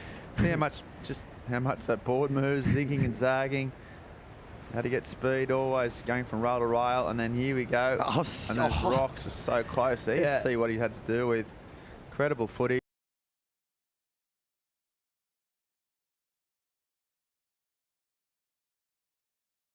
So while the judges are making all those crucial decisions, we've got Joanna Garnell down on the beach. Hey guys, got Coach Maud Lacar right here. Well, Joan started out really good. He had a different strategy going a bit up north, catching wave after wave. How was he doing at that point? Yeah, there was his option to go a little bit farther where there's no crowd and have his option for himself. So it pays off. He watched the sea really good, so he knows the options, and it worked good. So hopefully at the end of the heat, he catch the other best wave and make the heat. And now there's a little under maybe 4 minutes now. He has to start. What is he looking for right now? I think he's second, so he just need to be, if there is another set, be on the set, and okay, but good. And then and just keep doing what he's doing. He's doing good, so start to protect his spot, right? Exactly. And how are you feeling about surfing today? Yeah, actually I'm surfing tomorrow because I'm at the end of the seat, so I will be surfing tomorrow morning, but at the same time. So it's been nice to be there. It's like this, I can check the spot for tomorrow. I will be exactly the same tide, so let's see tomorrow if I do like him. Well, we can't wait to see you, and good luck. Thank you, bye. Okay, merci, Maud Lacar. Yeah, great surfer in her own right, surfing the event, and also the partner of Joan Giroux. One more power couple for the yeah, the mixed doubles. Yeah, the mixed doubles. Yes, we've got 4 now. Yeah, you can already. It's a good. many. Yeah, let's come back to that. I like that, Travis. Out the back, Japanese surfer has been really struggling to get some connections, and he's just having a bit of a shocker, to be honest. Never been able to get to see 2 minutes. Yeah. So Osborne got a 7-point ride, and he moved up into first place with that the second last wave. So Maud Lacar was happy with Joanne, but now he's under the pump. He's moved back into third, and now he needs a 6.11 as his lines just come marching in. The swell's starting to pump, and Joanne Giroux is about to pull the trigger. Needs a 6.11. This might be his last shot at this. First turn, just looking pretty solid on his feet. Hasn't been able to get any steep sections that Ethan has. A lot of spray, almost come unstuck, but handled it. Another one, real loose. So far, maybe not the score he needs. A wave not quite cooperating, but he's not done yet. He needs a big finish. Gets it up. You know, he needs a 6.11. Looks at his clock. Justin Becret there, a friend. I don't know if that's the score. I don't know, and looks that excited about it. Even Joanne, he's not known for mass displays of reaction, but he doesn't look too confident. And really, really close. We'll see what the judges think, though. Yeah, it needs to be his best wave. He needs a 6.11. So his best wave was 5.93. That one up in the point. So let's check this out. This first turn, the wave, that's an okay turn. The wave looked like it was going to wall up, and it did really, really well. And here, this is probably the money turn on this one. A nice little snap. Unfortunately, the wave just dies on him and doesn't allow him to go big on that last turn, because sometimes we see the guys just putting a stamp on this wave. He actually does really, really well. I don't know. Let's see what the judges think. It was pretty well surfed, that wave. Yeah, he surfed it really well. I mean, didn't he? Every section he got, he connected. And yeah, great surfing from Drew. Last wave, no, but this is not going to be enough. He needs a 9-point ride. He'll go for something big. Out the back, also up and riding Marco Mignot, so he could improve his score as well. He surfs so good. I'm pretty bummed about Rayon, because he's just such a good surfer. He just didn't find his rhythm. Yeah, didn't get the waves. There's Mignot. We're not sure what that wave happened, so Joanne Giroux's score could be even more than the current 6.11. We'll see. We talked about yesterday, so much late action, and Travis Logi he called it. He said, you know, there's going to be a lot of last-minute buzzer beaters. It's the nature of this wave and these surfers. But that man, he's out in front. He's confident, surfed really well. Back to his mates. Had a really good year. He can suck it in the deep ones there. It looks tired. Yeah, they put him in. A lot of paddling.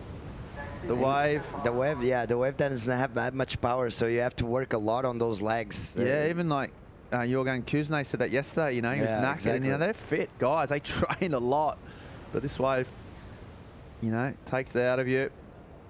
So last wave for Joanne Drew was a 5.1, so not enough.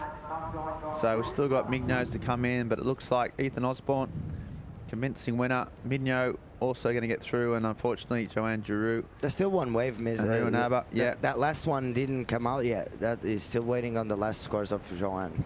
Quite important, yeah. It's still 6.11. I don't know. Yeah. 6.11. Can he get it? Let's see Alain Raoult. He's probably talking through Joanne's wave to Marco. So this is what you're up against. So they're taking their time. They've got some big calls to make. Be looking at the replays, comparing it to some of the other waves that were ridden during the heat.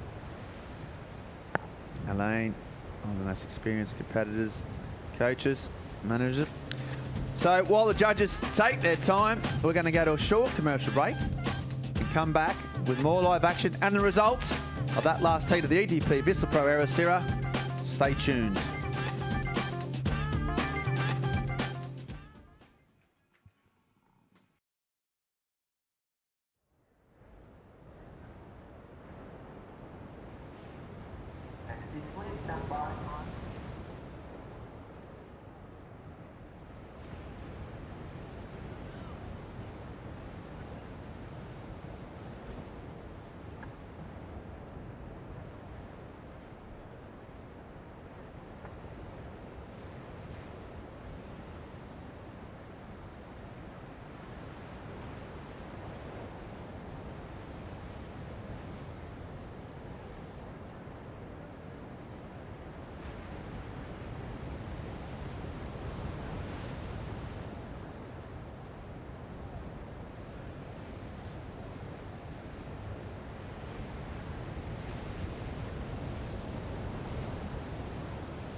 Hi, my name is Gatien Delahaye. I'm 25 years old and I'm from the French Caribbean, the island of Guadeloupe. Every contest, we all expect to do our best and to get the first place out of every single event. But as we all know, we play with nature and stuff, so we cannot really say, okay, this one's mine, this one's gonna be better than the other one and stuff. So there's not much expectation, just wanna surf and keep doing what I've been doing and put on a good show for everyone. Personally, I think I've changed myself. I've done really big progress on myself and the way I see things, I do things, and I've been dedicating my time and my whole life to surfing and competitions. My main goal is to qualify for sure. I just want to make it to the top 10 and be on the CT next year. Just want to do my best and be on top, not putting pressure and just trying to put some good free surf before the contest and hopefully get a win here. Yeah, that was Gatien Delahaye, who is surfing in this next heat, heat at 22, round of 96. Big news from the last event. We went left on a cliffhanger. And while that was happening, I brought in Paul Evans. And Joanne Giroux was looking for a score, Paul, and he got it. A 6.20, needed a 6.11. So, what a dramatic finish. I saw him walk back into the surface area and I was expecting some of those stompy leg sounds that you sometimes see. He wasn't looking sort of super confident that he had the score, but hey, judges gave him it and he's through. And that's those sort of small margins that can turn heats. Yeah, well, can turn years. You know, a 0.1 of a point, well, 0.09 of a point was just enough. Marc Mignot had a 7.5, lost it at the death. Fair play to Durup. He got away with a minute to go, surfed under pressure, surfed it well, and got the score. So, yeah, he lives to fight another day. And, yeah, you got to feel for Mignot. Just couldn't back up that 7.5. So, but the man who did always looked pretty much in control of that heat. It's Ethan Osborne. He's down there with Joanna Garnell. Yeah, Monty, that's right. Ethan Osborne, who was absolutely out of breath when he left the water. Are you still out of breath? How hard is that wave? I just got my breath. It's just so soft that it's like you're working really hard. And I've only been surfing short lefts this whole trip. So no, but yeah, I need to do some cardio or something. A little easy on the legs. Yeah, I mean, I need to work on my legs. They're a little shaky. And you're really well positioned at the moment on the rankings. Are you looking forward to going into the championship tour? Yeah, that's the plan. Yeah, I mean, I just need to keep going. That's about it. But yeah. And did you not see anything a bit up north where João Dudu was positioned? Were you thinking about going up there, or were you sticking to your own strategy? No, I mean, everyone who's went up there doesn't really get above a 5. That's I've just seen from the last heat, so the bigger scores were down in the bay, so I didn't think about going up there. Down in the bay and down in the sand too. Or the rocks. Well, great job. We'll see you in the next round. Congratulations. Back to you guys. Yeah, thanks, Joanna. Thanks, Eton. Yeah, I think he's got a point about going up that point. I reckon it's a bit of a high risk, low reward strategy going up there. Classic surfers, they always want to paddle deeper, don't they? They just can't resist. So you see, especially going deep. Look at this, Paul Evans. Yeah, unbelievable technique from Kei Kobayashi. The speed on the rail, and just the flow between maneuvers as well, which has been a real key throughout our opening day yesterday. And down the years at this wave, Kobayashi just absolutely textbook. And really nice carve and turns done out the back using those rails, keeping them super clean. But that's good. You want to get a finish too, and he manages to do that. It was a tricky section. It's wobbly and bouncy, and he got good energy on the inside. There goes Maikai. The backhand attack from him. On the backhand, it's sort of posing a slightly different question for our surfers. We do have that extra element of verticality, and he manages to show us a little bit of that in young Joel Vaughan, very highly rated up-and-comer out of Australia. Swinging on his wave and mixing up in terms of the maneuvers. Yeah, live action. Oh, and just comes Crupper there for Burdine, the Hawaiian out the back. He's catching Delahaye, French Caribbean surfer. Crikey, I don't know what's going on. I don't know what's happening here, but there's been a lot of mistakes, a lot of wax, a lot of issues, just a lot of... Really important heat this for Gassian. 15th on the Challenger Series. He slipped down 6 spots. He got that big result in Bolito, and then didn't go great over in the US Open, Fans US Open in Huntington Beach. So Gassian will be looking for a result here. We know what he can do in the lefts. He's got that deadly air game on the backhand. Pretty good in the rights too, but yeah, uncharacteristic to see him basically slipping off the wax. Yeah, a lot of them all making errors. Yeah, we've seen Gassian, you know, just over the course of his career, you know, always had that deadly backhand, always a little bit erratic. Over the last few years, I think he's gained a bit of consistency. And right now, you know, he's been there or thereabouts for a few years now. You heard him on an interview. Look, there's only one goal, and that's to get to the final. But this is a little bit of a... First time was a bit iffy. Yeah, the Vaughan brothers. There's about 8 of them down there in the Central Coast. Rural powerhouse, new family of Australian surfers. And he's got a younger brother, Huey, making marks. But Joel, highly rated, loves the juice. Good in big waves, good in small waves. We'll see what he's got. Bit of what, you know, I've really enjoyed seeing some of these young surfers come through. Paul, sort of the first taste of international surfing for some of them, and anyone that sort of caught your eye in terms of fresh faces on the Challenger Series so far over the course of yesterday and today? Anyone really stands out? Or you've not been surprised? From the youngsters? Yeah, from the youngsters. Fresh blood. I don't think so. No, no one stands out. It's been particularly exciting. Yeah. Jet Schilling was really good yesterday, but I mean, we already know about him. Yeah, we know about Jet. Yeah, we've been watching him drop absolute hammer clips for a number of years and seen some decent results as well competitively. But yeah, he looked really, really good. It was fun in his interview too. It was interesting. We just saw that clip as well with Aitan, and just to see some of the surfers that they're so kind of game face and composed and quite withdrawn in the interviews, and some surfers they're just having a chat with a friend, you know, just a little honest debrief. And you sometimes feel like those sort of surfers are going to find it easier to pull out results when things aren't going their way. If you really do have to work yourself into that special headspace specifically to perform, it's hard to keep that up over a period of months and years, over seasons, etc. So I like to see that energy where surfers look really relaxed, but obviously you just won 8, you're going to be smiling. Yeah, Jet's got some spark in him, hasn't he? Tell you to drop some clips too. Kobayashi, get his Instagram handle up. He's always posting some really, really good surfing. He's always getting barreled in California, which is not an easy thing to do. And yeah, always coming up with some great footage. So surfers tightly bunched together there. Shall I tell you, it did impress me a lot from a young generation I didn't know loads about. Not in the Challenger Series, but thinking of Gatien De La Haye, he actually won a night surf event in Anglet last month, or in August this summer, and he teamed up with an 11-year-old girl, Tia Zabrowski. Parents from Tahiti. She's kind of spent half her life in Tahiti and then half in the southwest of France. 11 years old, taking on the likes of the best women out of Europe, Pauline Ado, Leti Canales, Ariana Ochoa. So some really great surfers in the mix, and they won that event, and she is unbelievably good at 11 years old. That's frightening, Ben. Yeah, one to watch, absolutely. As you see, Mackay, Burdine, another young one, fresh blood. Haven't seen a lot of him surf.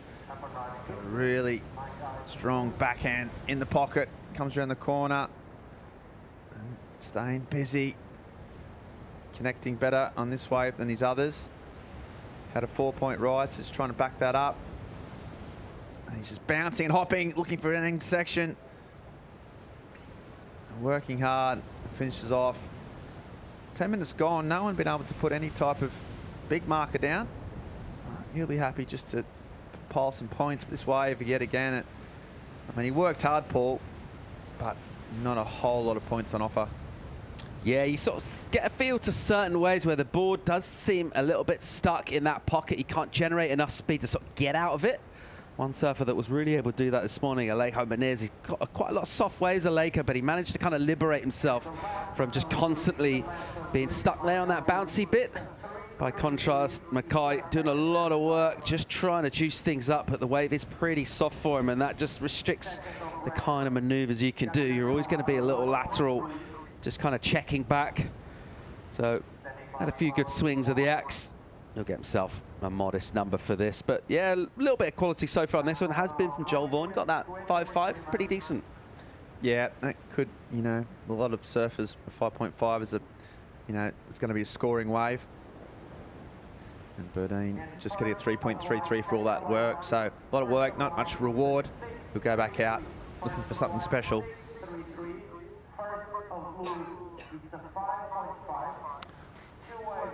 And you see there just how much territory you got to, you know, you get those waves. It's probably end up being a couple of 100 yards. A long paddle in the heat. You're sort of paddling at probably twice your normal speed. Every, you know, so much more effort, so much more speed and concentration. That's why they get tired out the back. De La Haye in position, but it's surfing wide who's got priority.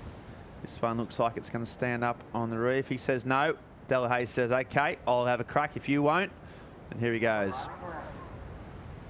Nice little swoop out the back. Looks relaxed. Sort of really unique sort of style. Feet sort of quite close together, zigging and zagging.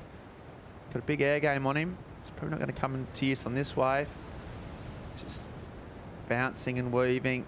Again, no steep face. Trying to finish off with something a little bit special on the inside if he can. That's a little layback. So yet again, similar to Burdine in that didn't have a whole lot of steep face, but he, you know, he rinsed every sort of morsel of that wave, and his brains trust liked it. Alain Roux liked it.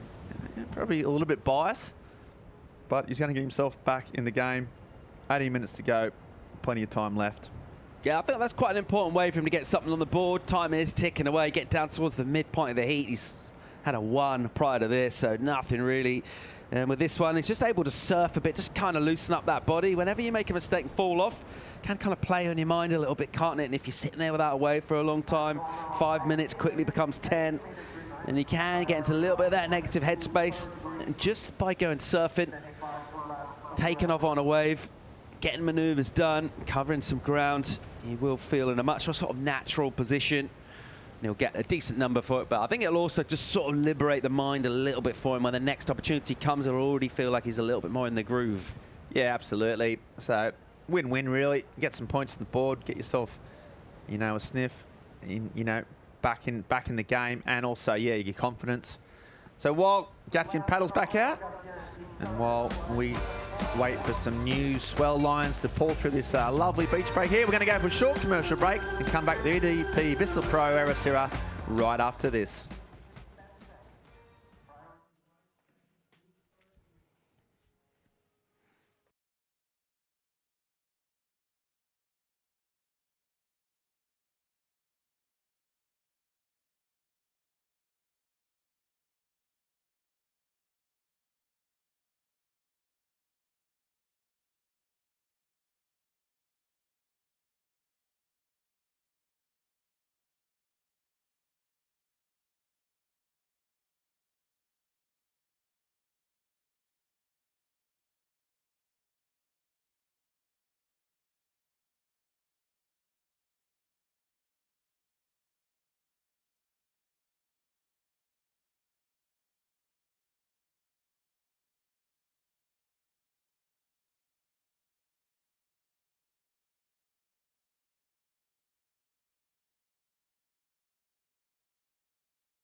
back to Ribeiro de Ilhas in Ericeira, Portugal.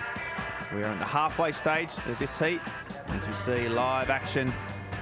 Kobayashi banging down the line, waiting for a section. Yeah, trying to finish off strong. Little drift to the fins and comes unstuck, untethered. And we'll see how that's scored. Meanwhile, Delahaye out the back, swooping and S-turning.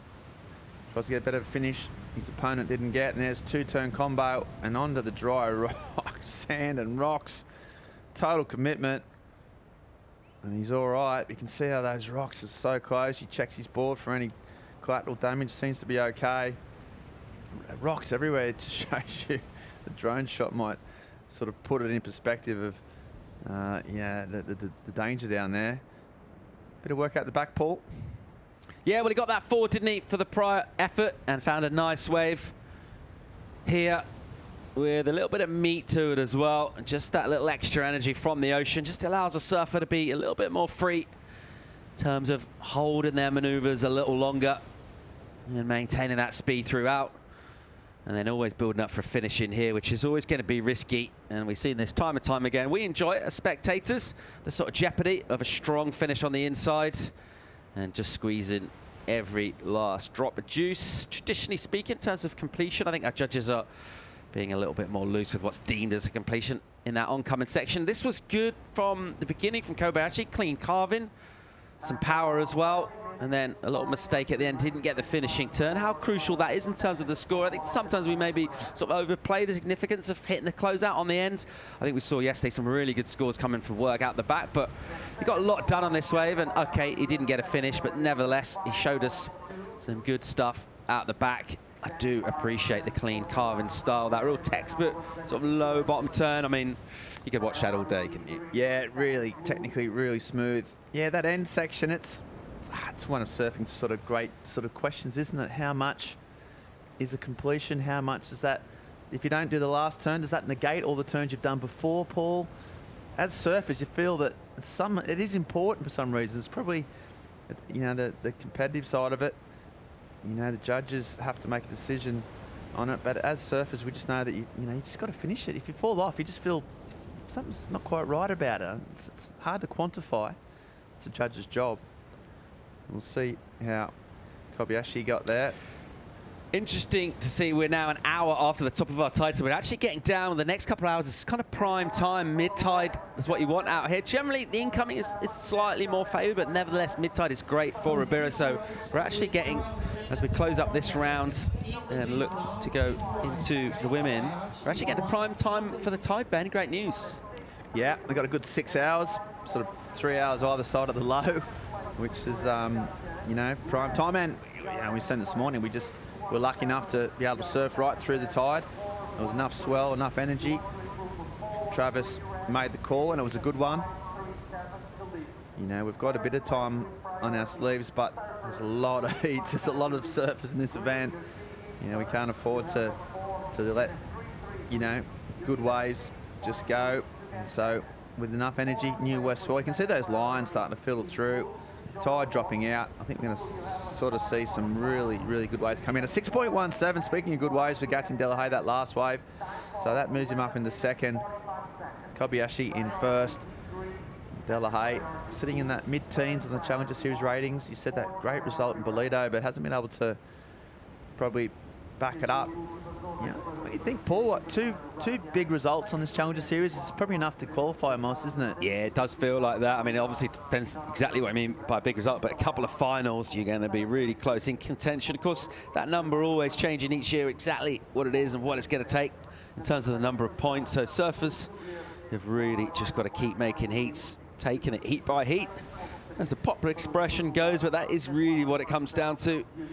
And Gassian in Portugal, place where he surfed. He surfed this event when it was a World Juniors event at this very spot.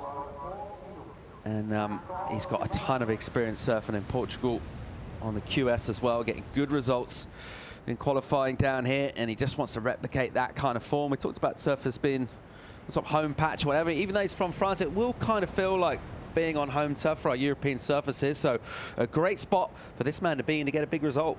Yeah, well, in terms of hours logged, he's way ahead of his other 3 competitors. And here he goes again, finding his rhythm. So out the back, we see the Hawaiian up and riding as well. Gautier is having a look out the back, just trying to improve that 4. It's like the goofy footers wave a little bit steeper. And you see both surfers just really different in styles. Good to see the comparison. Similar waves, different styles. Who's going to come up with the better wave here? As we see, Berdine just cracks it at the end. So interesting exchange. And before Gatchin took off, that surfer in green there needed a 6.3. So we'll see there who got the best of the exchange here. What did you like about this, and what did you dislike about this, Paul? I just feel like there's a certain amount of repetition to the sort of waves he's been catching. He's just getting a little bit stuck. Manages to loosen up a little bit here, but maybe just lacking a little bit of the speed. You're making comparisons to other goofy foots, and it almost feels like, because you're covering a little bit more ground with those backhand turns, you do need to just dial it up with the velocity. Got a good finish, though. I really enjoyed the ending of the wave. We were just discussing how important that is on scores. Does sort of seem to hang in your mind a little bit when you're finishing off really strong. Gatchin, by contrast, looking very loose and free. This wave offered him some energy out the back, and then after that there wasn't a whole load on offer, but nevertheless he is building up his scores. And we talked about that wave that he got. He scored himself a 4 or something, just kind of surfing himself back into rhythm, and since then he's caught a couple of waves and he's made it look relatively easy. He's not really having to go too hard through the gears. This one actually came in as a pretty decent number for him, Ben. Yeah, Gatchin just getting a 5.33, so just improving his score, making the job of those surfers beneath him a little bit harder. Joel Vaughan has been quiet, got priority, and so he's waiting now. It's going to need probably quite a big number to go up into that all-important second spot. Delahaye, yeah, it's been calm, hasn't he? Been collected. He talked about in his interview how he's just been working on himself and just, you know, getting more focused, getting more professional, and he's been solid in this without being electric. You know, he had a fall in the earlier on in the heat, and then he just came back. So that second wave, you thought it was quite important. More of the wave, just getting his rhythm back. And I think ever since then, Paul, I don't hate to say it, but I think you were right. Joel Vaughan now, he's had that priority for a while now. What must it feel like when you've got priority and you miss a set? You know, is that sort of, does it weigh in your mind, or it's, you know, it's hard to stay patient and stay strong, especially when you're so young? I think we're going to see more and more opportunities. I mean, we just did talk about the tide, but it will get more consistent now as we get a little shallower. So I think if you do make maybe some those kind of priority areas, they might not play quite as heavily as at the top of the tide when we were talking really a handful, a couple of sets per half-hour heat. I think right now, hopefully, more and more energy, more opportunity. If there is something that you could have taken, best thing to do is basically just ride a wave as quick as you can. Yeah, that one was a set, and that's the other problem. You've got your wait for the set, and then they just break a bit wide, or you're out of position, even though, you know, these guys are sitting right in the button, sitting right where you need to be. You know, a set can come in and break a little bit wide or a bit out the back. It's, you know, it can still, you can come unstuck. Yeah, this was beautiful. 6.33 from Kobayashi at the top of the heat. Really nicely surf wave. And just putting this together with some polish. Talk about the rail carving technique. Traditionally, that's what you need to bring at Ribeiro de Las. This might have been his 5.2, was it? That he was impressive from the get-go at the start of this wave. That was the 6.33. Got that right from the beginning and really kind of set the tone with a bit of quality. Find yourself a runner. And similarly, Delahaye got a 6 for this one. And not having to force the issue at any point here. So remaining smooth, but just a little extra power from the set waves, that bit of quality. And surfers able just to match that when it's kind of rolling down the line. Now, this doesn't look like a difficult wave to surf. We hear testimony from some of the world's best surfers that it is actually pretty tricky surfing this wave. That's a technical finish. Gets rewarded with decent points. That was the 6.17 for Delahaye. Kobayashi backing himself up. The clean rail carving technique on a running right-hand point from a regular footer. Those seem like a good combination. And just working this one over. By the time it went a bit soft, he'd already done a bit of work out the back. And we've seen our judges basically rewarding surfers for getting business done on the outside. So another good score for him. So just a 2 ways ridden, didn't get the finish. Rewarded with a 5-2 for that. Decent total from him, 11.53. And those are the only 2 waves he surfed, Ben. Yeah, he's been really considerate, really careful with his choice, and so far paying off.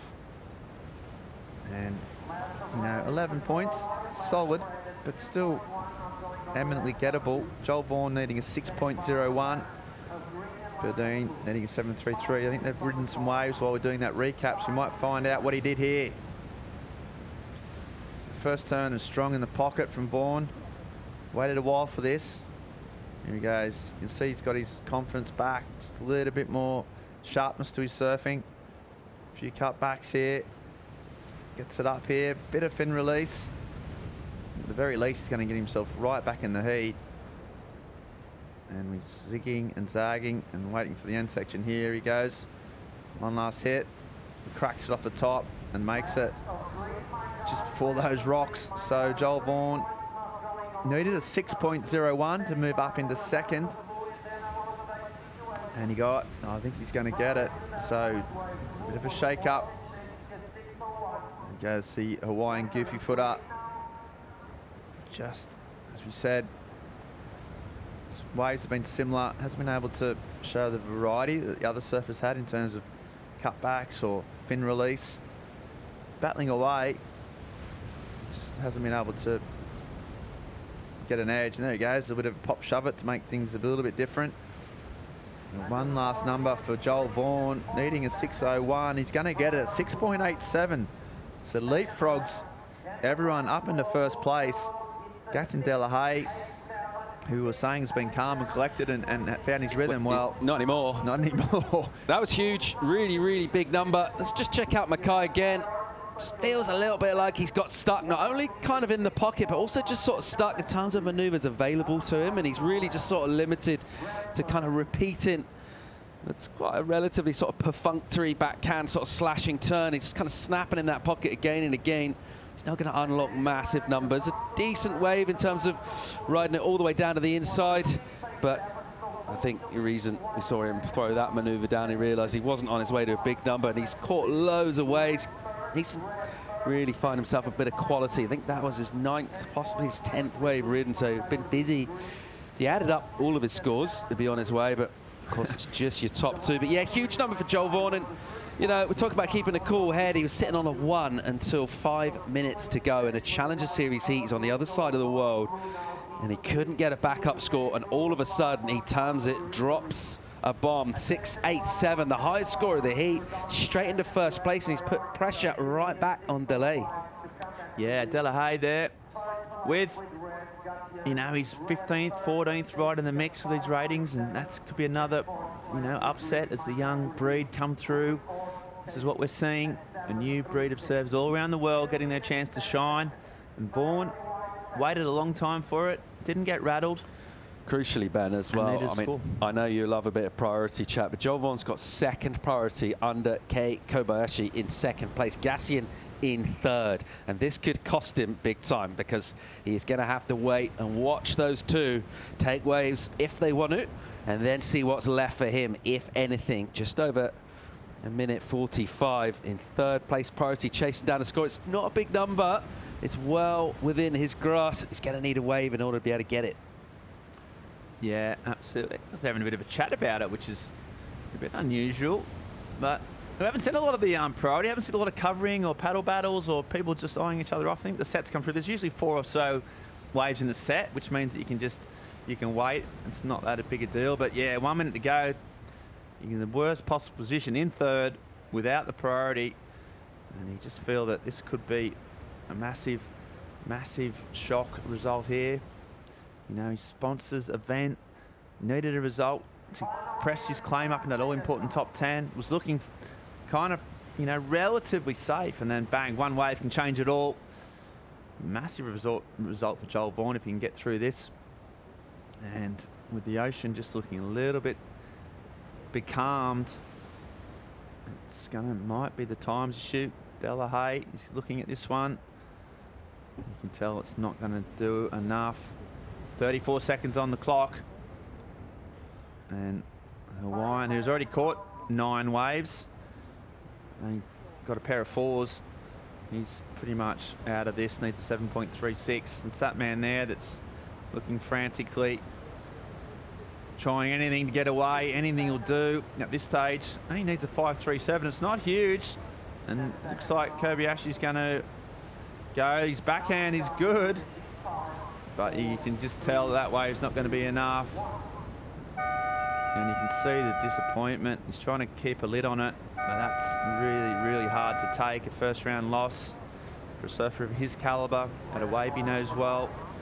He would have done so much training, so much mental sort of preparation for this, and then it's just all over in a half-hour heat. That's what happens in pro surfing. That's why these events are both, you know, there's so much on the line in every single heat. I'll tell you what, Kobayashi doesn't need to do that when you're in second place. Yeah, the other part, that was actually a good wave there, that Kei Kobayashi, well, it looked to be one when he took off. We just caught the end of it, but he rode it all the way down the end, and Gacy could have been in line for that. He used up his spot in priority, chasing a 2 prior to that. He actually did that twice, and it's those crucial moments, very easy with the power of hindsight when we're telling the story of the heat, but Gacy Delahaye finding himself not in a good position with priority and had to watch this happen.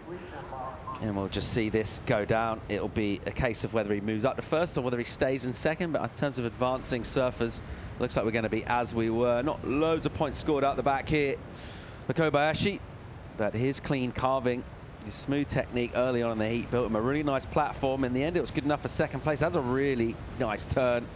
Just technical and controlled. Surfing in the pocket critically and crisp.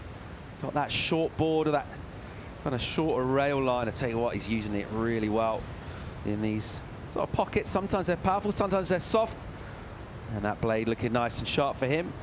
The score will come in, but he'll be advancing either way. It's whether he gets the interview with Joanna or not. Yeah, well, it's a big prize. There's so many prizes on offer. And yeah, Kobayashi surfing really well, convincing. And there's Delahaye just going through some probably those mistakes that he may have made. You know, that's what it's all about. There's Joel Vaughan. He's like really, really happy with that.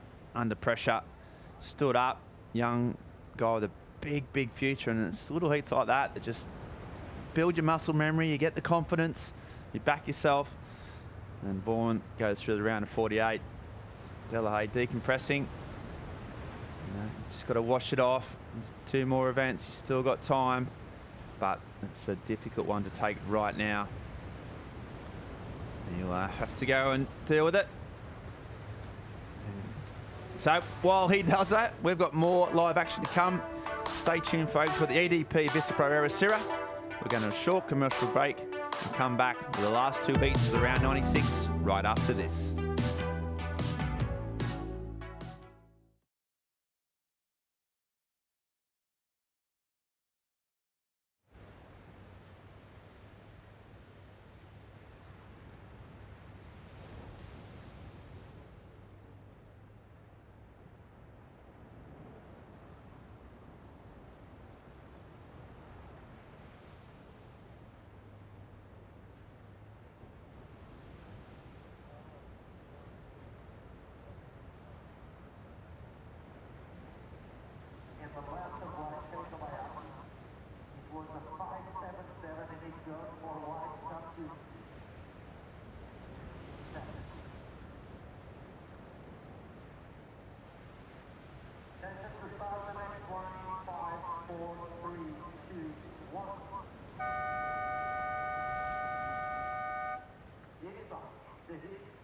Vou deixar os comentários das próximas 2 baterias para o meu colega e amigo, companheiro David Preston. Bom trabalho, David, até já.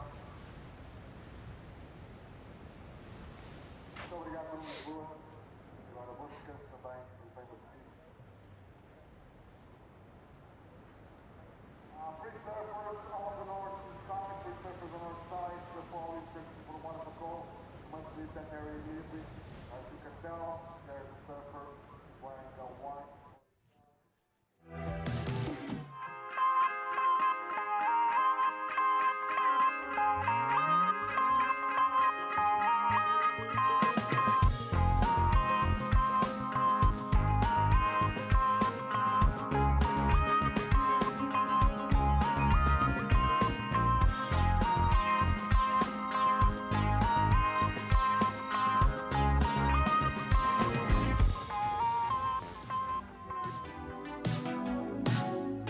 The World Surf Lease Challenger Series is in town, specifically Ericeira, Portugal. It's the EDP Vissla Pro and a brand new heat in the water. Evan Geiselman, Taichi Wakita, Ian Gouveia, Max Elkington, Evans and Alves in the studio. And another great looking heat, mate.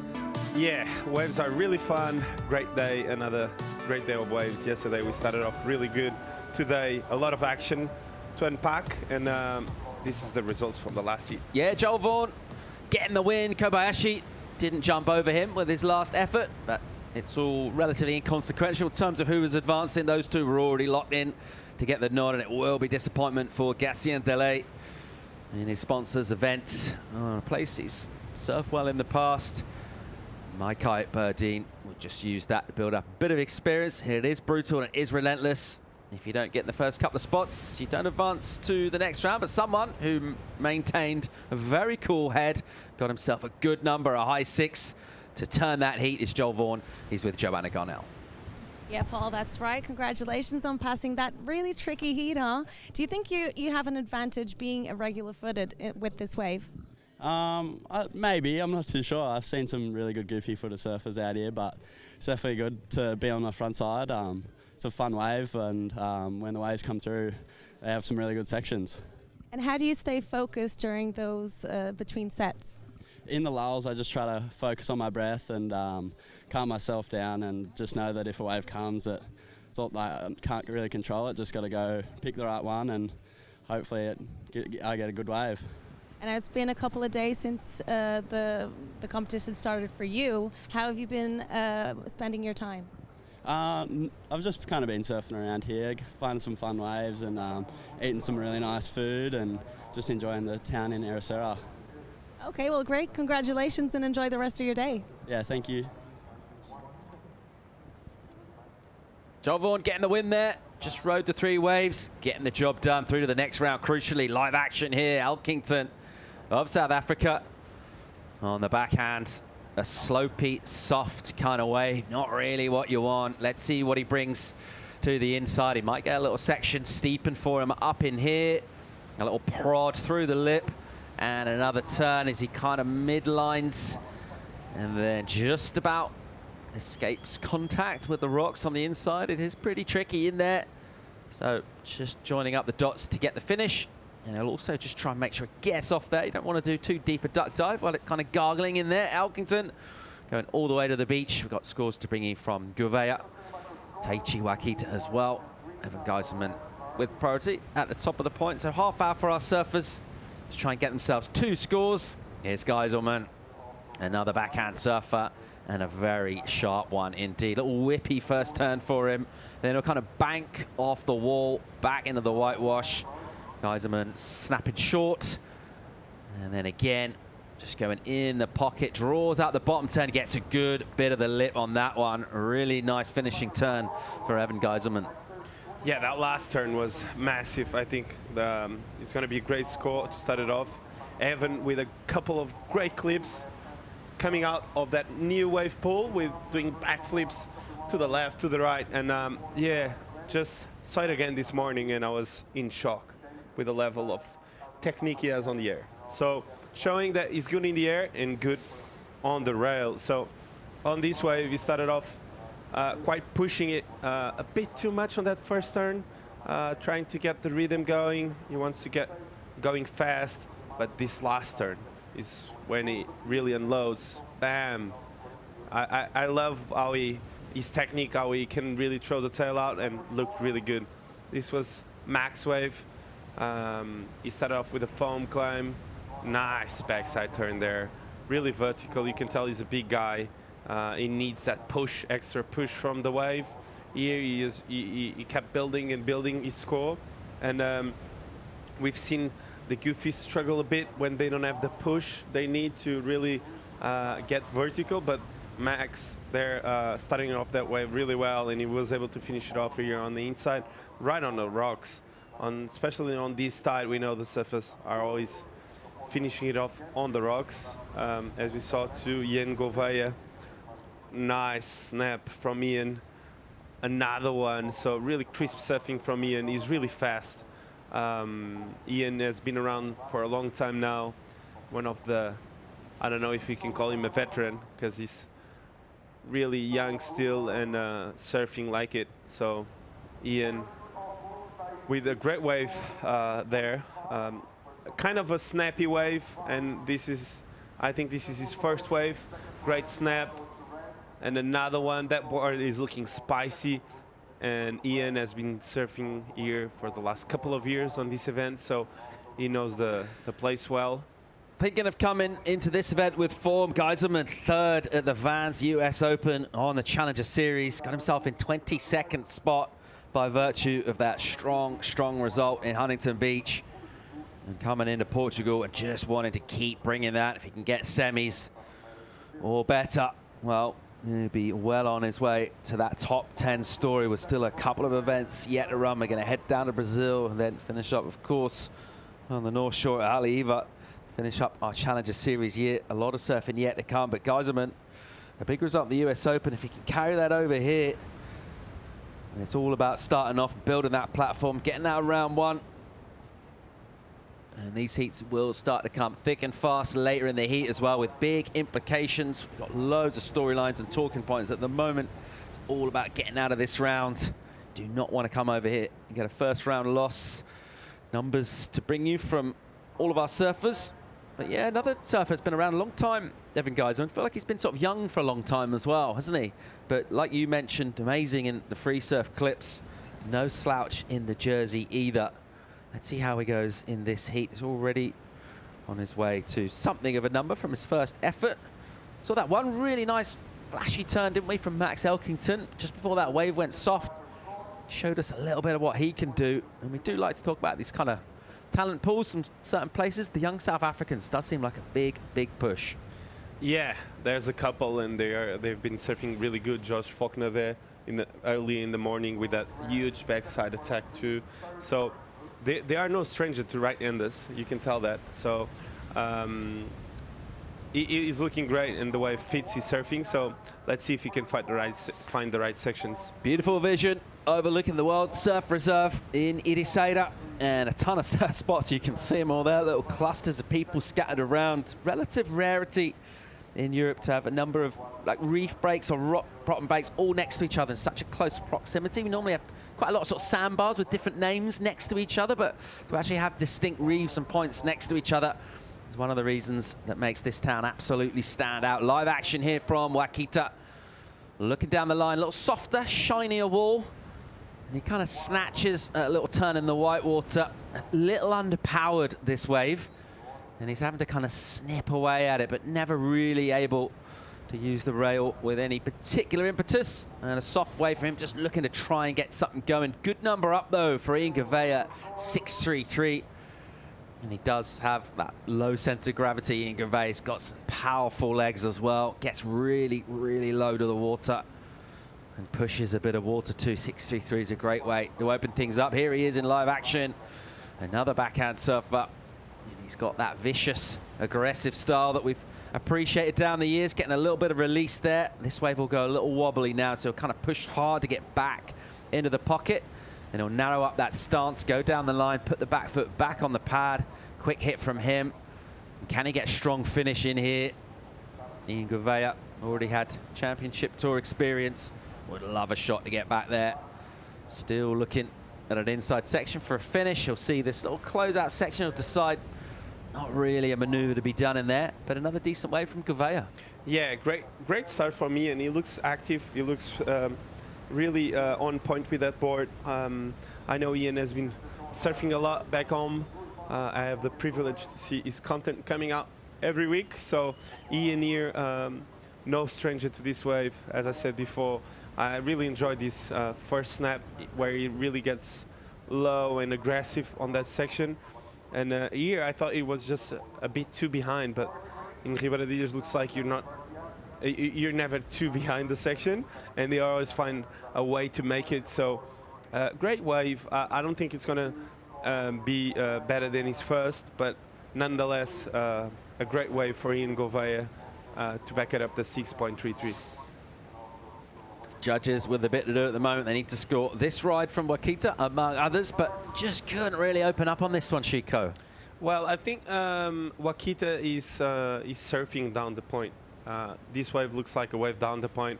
I don't know why he kept trying to build something on it, but he was seeing something we were not seeing down the line. So unfortunately for him, not finding any good waves until the 18-minute mark.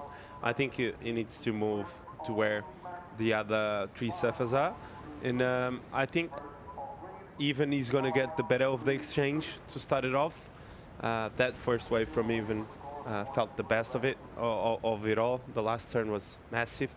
And looks like the conditions are getting better, Paul. I think with the tide dropping, we're going to have a really good day of action. Nice and smooth, light winds right now. Looks pretty glassy out there. Pretty decent number in for Elkington, 5.33 for him. Got that one really vicious hit, kind of early, mid-stage of the wave before it went a little bit soft. Got a feeling that score, maybe a significant portion of it came from that one really aggressive turn. Decent mid-ranger to kick things off. Gouveia doing slightly better with that than that with his opening wave. But yeah, nice and smooth on the face. And with that tide going out, it's going to be something that we're going to have to talk about a lot because it's going to be really, really significant in terms of changing the scoring potential, changing the lineup. And it was ever a dynamic lineup here. And it means surfers need to basically be prepared for a little bit of everything. But by now, after watching a big day yesterday, 9 hours of action, and already a couple of hours from this morning, they'll have a bit of a read on things. Here's Leo, also flying real high in Challengers. Number 2 coming into this one, wants to get back on the championship tour. Fell off after the mid-season cut, put out a pretty cool clip as soon as he got booted from tour. Went and got very barreled in Indonesia. Made a good clip about it. But what he really wants to do is surf against the best surfers in the world. He certainly feels like he's one of them. And looking to get back, straight back on tour for 2023. Second place at the moment. He's got a house just across the street up the hill here. Very much at home in Portugal. His good buddy Kanoa in town as well. And he's looking very relaxed, Leo, as he prepares to take on actually a really, really tough heat. Still 16.5 minutes to go in this one, though. The last heat of the rounds. We'll see Leo Fioravanti take on Shane Sykes, Adur Amatrain, Guillaume Ribeiro as well. So far in this one, Geiserman getting the high score. His number eventually came in. It took an eternity to drop that number. 6.5 for the Floridian. And it puts him in the lead. Gouveia, we're waiting for a number for him. Well, I think they were comparing the 6.5 to the 6.33 from Ian. I think Ian's wave at the start was a bit better. He pushed better on the outside, and then on the inside nothing really happened. As the start of the wave was kind of like just preparing that last turn. So we saw both of them getting similar scores, but one did the work on the outside and the other one only on the inside. So judges being clear about the strong turn either at the start or at the end of the wave. Doesn't matter where you do it, but if you show some power, some aggression, displace a bit of water, do it with speed, you're going to get rewarded. Here's a shiny looking lump and a brisk redirection from surfers. Third priority for Wakita is good enough to get him a shot on this wave as he opens up. Just redirecting, pushing a little harder, almost losing the nose there. That's a little bit nicer from him. He's just lacking board speed for me. On each of the waves we've seen him ride, it just looks a little bit sluggish. Let's see what it offers up on the inside. A little crisp hit from him, but he seems to be going sort of half the speed really for some reason. And he's going to need to improve on that. Let's pick up live action from Elkington. He uses that big frame, widens up the stance. Another nice hit, just kind of flicking spray out of the lip. Bang, really nice finish as well. Good stuff from the South African. Amazing stuff from Max. I saw the turn out the back and it was huge. And you can tell that he's going to put maybe, I think, in my opinion, the best score of the heat so far. That wave looked really, really good. Love this energy. Look how fired up he is.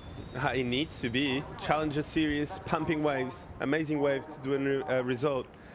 He came all the way from South Africa here. He wants to perform. As we see him, first big snap out the back, gets around it. Got just a little bit caught there, but he was able, as I said before, to make it around it. And Yeah, here is when the wave starts to deliver for him. Normally you get 1 or 2 turns in, and he was able to get this snap, and this last 2 looked really good. Nice one there, and this one he gets really vertical there. So I really enjoyed the last turn. Yeah, that wave got tricky early on. He did really well to stick with that. And the South African crew, they absolutely love it. The big support coming in for him for that finish. I mean, look at this stuff. And it's all about cheering on your crew, getting that vocal support. He'll hear that as well. It's not a long way down to that finishing section from where they are on the beach here. It's a relatively sort of compact arena in terms of the size of the beach compared to some of our venues in Europe.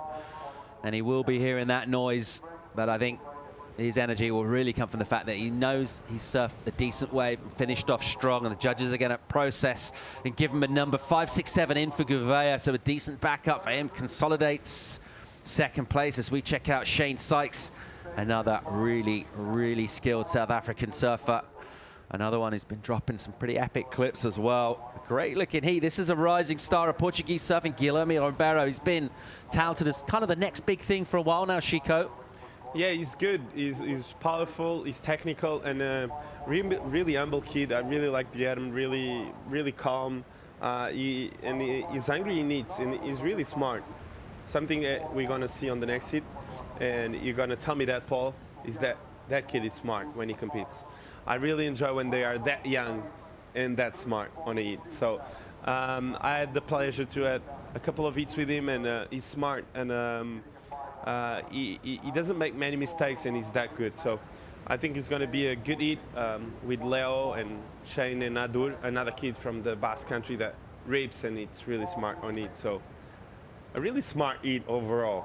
Still waiting for a number for Elkington. He only needs a 3-1-1 to move up to second. If he gets something in the order of a 6, he'll go to first place. Judges taking their time as well. They might, while they do that, and they process on that number for the South African Goofy. We're going to go to a quick commercial break. Just over 11.5 minutes remaining in this one at the moment. Ian Gouveia, he's got the combo to put himself in first. This guy right here. Find out if he can hang on to the lead when we come back from break.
Welcome back to Portugal.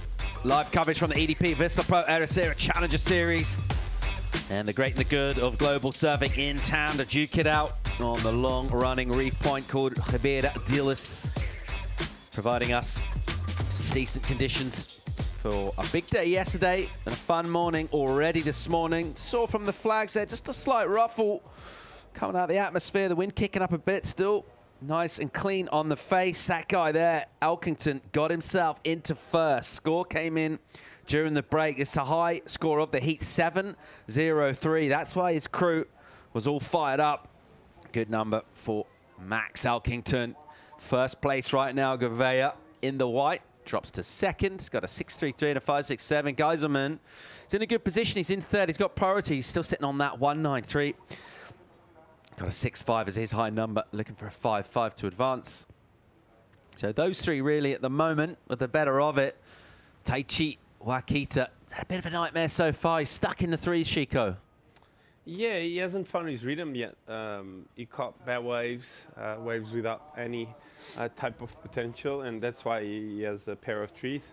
I think Ribeiro doesn't allow you to really make mistakes in terms of wave selection. You need to sit down and wait for the right wave.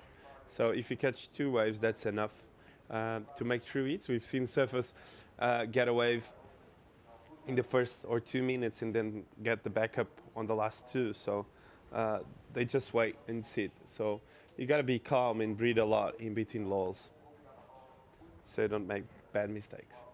And Paul, what have you been enjoying the most of your days in Portugal until now? I mean, it's generally quite a sort of surf-based experience, isn't it? It's all about the waves when you're in Ericeira. You're never far from the ocean, wherever you are in town. You're always getting a little look at it. And even like in town, lots of people talk about going to get dinner or whatever. But right in town, there's just great views over the ocean. You can always kind of see what's happening with the swell. A bit of fresh swell kicks in. You're never far away from the sea here. Yeah, a bit of a contrast where I am in France, kind of behind the dunes a little bit. So you're not like looking at the ocean all day when you're around about in town, but really beautiful vantage points in this town. If I lived here, I think I'd just be sort of checking the surf all day. Yeah, don't know how anyone gets anything else done. Yeah, it's an amazing place. You get the ocean view all the time, great seafood, and one of the best waves in the world. And with a lot of variety to any kind of surfer, from beginners to professionals, there's all types of waves here. So great place to live and to enjoy a full day at the beach, that's for sure. With 6 minutes to go, we have someone that we've seen so many clips and so many good surfing over the last few years, even Geiserman, sitting on the hot seat. So yeah, it's got a bit to do here. Still sitting on that 1.93, which will be providing a certain amount of discomfort for Evan right now. Doesn't need a big number though, just a 5.5. He does have priority. I'd be very surprised if we don't get a set in 6.5 minutes. We should be getting slightly more consistent just in terms of where that tide's going and how often the sets are coming through. And we've sat for a couple of minutes through a lull, so we are kind of due something fairly soon. We've got a little bit of motion here. Looks like Geiserman making a move. Decides he doesn't want it.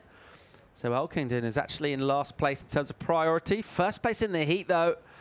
And the young South African is up and swinging. It is a bit of a softer wave. That's why the others let it go. But he's got some decent speed from the takeoff. There's a nice turn. Really nice and precise in the pocket. He'll swoop back, just sort of set up. Think about a finish. 5.33, the low score from him. That was really nice. I tell you what, from a wave that no one else wanted, he's joining up the dots really well here. And he's been pretty good at getting around those whitewater sections, particularly to get that 7 that he dropped. Let's see where that goes score-wise. But when you're in last place in priority, why not have a swinger? He made a pretty good fist of that wave. yeah, he did well to go on that wave. He needs to back up that 5.33. I don't know if he's going to do it because the wave was small. But you can tell Max is a lot looser than he was at the start of the heat. Even in that 7, it looked a little bit more stressed on the wave. You can see the hips are more, and the knees and the hips and the body language is a lot more relaxed. That's why he surfed this wave so well. And yeah, you can tell he's in first and feeling confident. And this wave was well surfed. It came in as a 5.07. I thought it could be a bit higher. The wave was really well surfed. So won't go in his top 2, and he will stay in first place. Here goes Evan Geiserman now, making a move, looking for 5.5. Uses priority. First opening snap with speed. He's just trying not to outrun the wave, basically. It's that tricky conundrum of matching the speed of the wave down the line, not putting yourself in front of the scoring section. These are really set up turns here from Evan. A little bit more knife in that turn, but the wave went really soft, and that is not the wave he was looking for. yeah, that wave from the start looked like a really hard wave to get a score out of it. You really need to wait for the sets right now. The sets are the waves that give you the scores.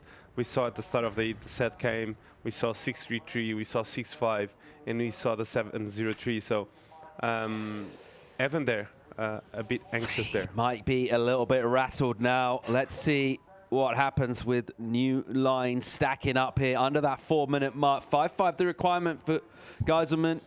Judges will process on that and see where it comes in context to that, but he would have hoped for something significantly better just in terms of potential on the wave. It did fizzle out in terms of the energy. Even though he was going fast at the beginning, it was lateral, side-to-side type of surfing. Judges want you to go from top to bottom and get more vertical. Priority with Ian Gouveia now in second place. And he'll try and use that and consolidate where he is, because he'll know surfers of the caliber of Geiselman and Wakita, they can post numbers. What have we got at the top of the point? No one particularly interested in these softer waves coming through. And that's a pretty good read. I think we're seeing surfers leave waves that they might have taken early on in the heat, and particularly when you're in a decent spot in terms of where you are in the heat and you got priority. Don't want to use it on stuff like that. It's interesting that you mentioned Elkington looks a lot looser throughout the heat. So he's waited a long time to surf this heat. Coming at the back of the round, was a spectator yesterday, just waiting to go. And he's had his opportunity, and thus far he's taken it. Let's check out the recap. This is good early work from Ian Gouveia. Yeah, Ian kept active. Ian did really well on this heat because he was able to find the 6 and straight away the 5. And normally in Rio Waida, you see a lot of guys struggling to get the backup. And he did the first 2 waves really quick. As Max started off a bit like Ian, really quick and smashing lips really early on the heat. And that helped him because he was able to get in the rhythm, get his connection with the wave, and yeah, after that he got the 703. So Max here really well connected with this wave. You can tell he likes right-handers, he likes a bit of push on the wave, and here he was finishing it off right on the rocks. Gladly he didn't broke his fins, but this was the wave of the heat so far. Max there with a big snap off the top. Here getting a big cut on the whitewash, but he was able to get around it and finish it off really strong on the inside. And that's why he got 703 for this one. Here he was able to really unload on the last 2 turns, in my opinion. This one looked great, a bit more snappy, and this one was the vertical one where he had the speed, so he's a big guy and really allowed him to explode there.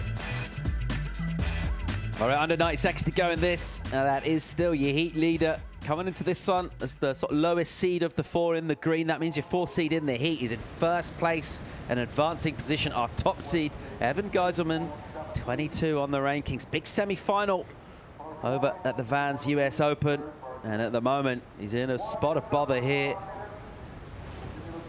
Geiselman still chasing that 5.5. He's going to have to do it from 3rd place in prio as well, and he needs to go something.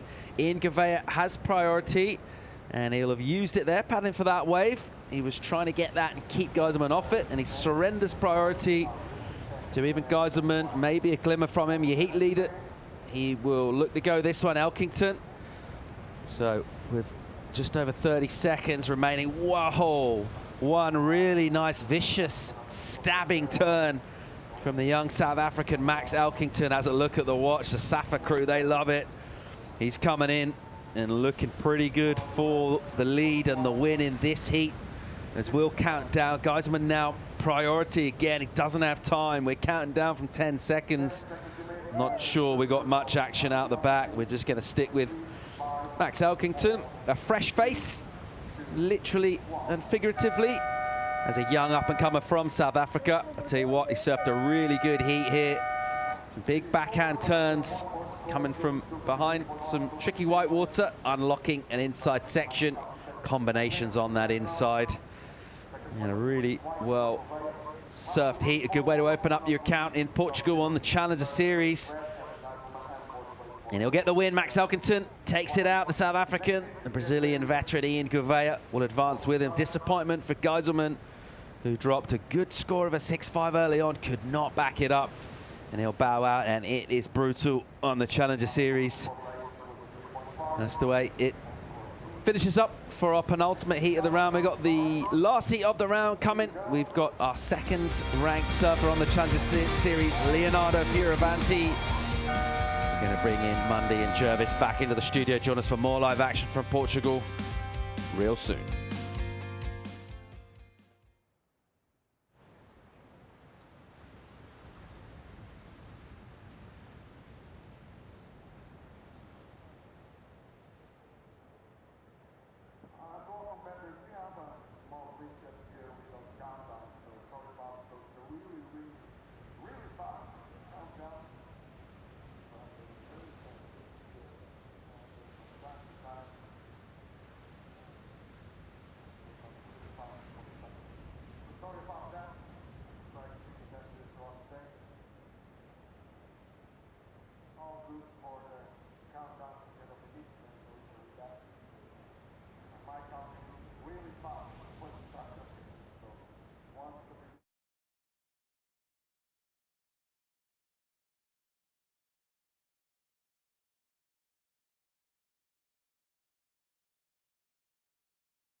Hey guys, welcome to my little house in Ericeira.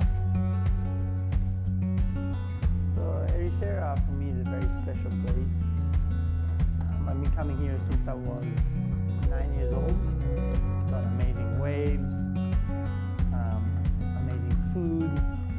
I just love it here. It's amazing, you know, in Ericeira you have maybe 10 spots in maybe 3 kilometer range, but you can surf lefts, you can surf rights, you can surf beach breaks, you can surf whatever you want. And that's all in the same place, you don't have to drive far. This is why it's a World Surfing Reserve. It's amazing. It's an earth reserve, not a surfing reserve, I think.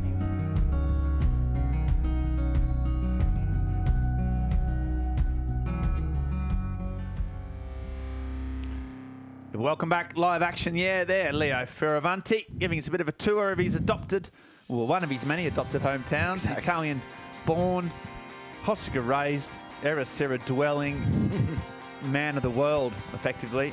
And Leo loves this part of the world, and with very good reason. He, you know, he has so many great waves, and he's such a great surfer. He's in this heat. He's got Shane Sykes, Adu Amatreyan, and Guilherme Ribeiro. So another big heat. Leo, out and out favourite, doing well on the rankings. And yeah, he's going to hopefully show some fireworks. But speaking of fireworks, the last heat winner is down on the beach with Joanna Garnell. Andy, Max, you got really fired up there in the middle, and you found your rhythm. What changed? Flip. Yeah, there was it was good sets, but it's it's a difficult wave. It's hard to pick them. I haven't had a great year on the challenges so far. So my whole plan for this event was just to put myself on one wave that I can surf. The wave's been so difficult this year. I feel like I haven't really had a chance to showcase my surfing even. So I was so happy to get some good waves. Felt like I surfed a good heat. And being such a difficult wave, how is your wave selection process? Oh, Flip, it's tricky. Like sometimes the good waves they look so good and they're bad, but the waves are good today, and yesterday was good. Best I've surfed it since I've been here.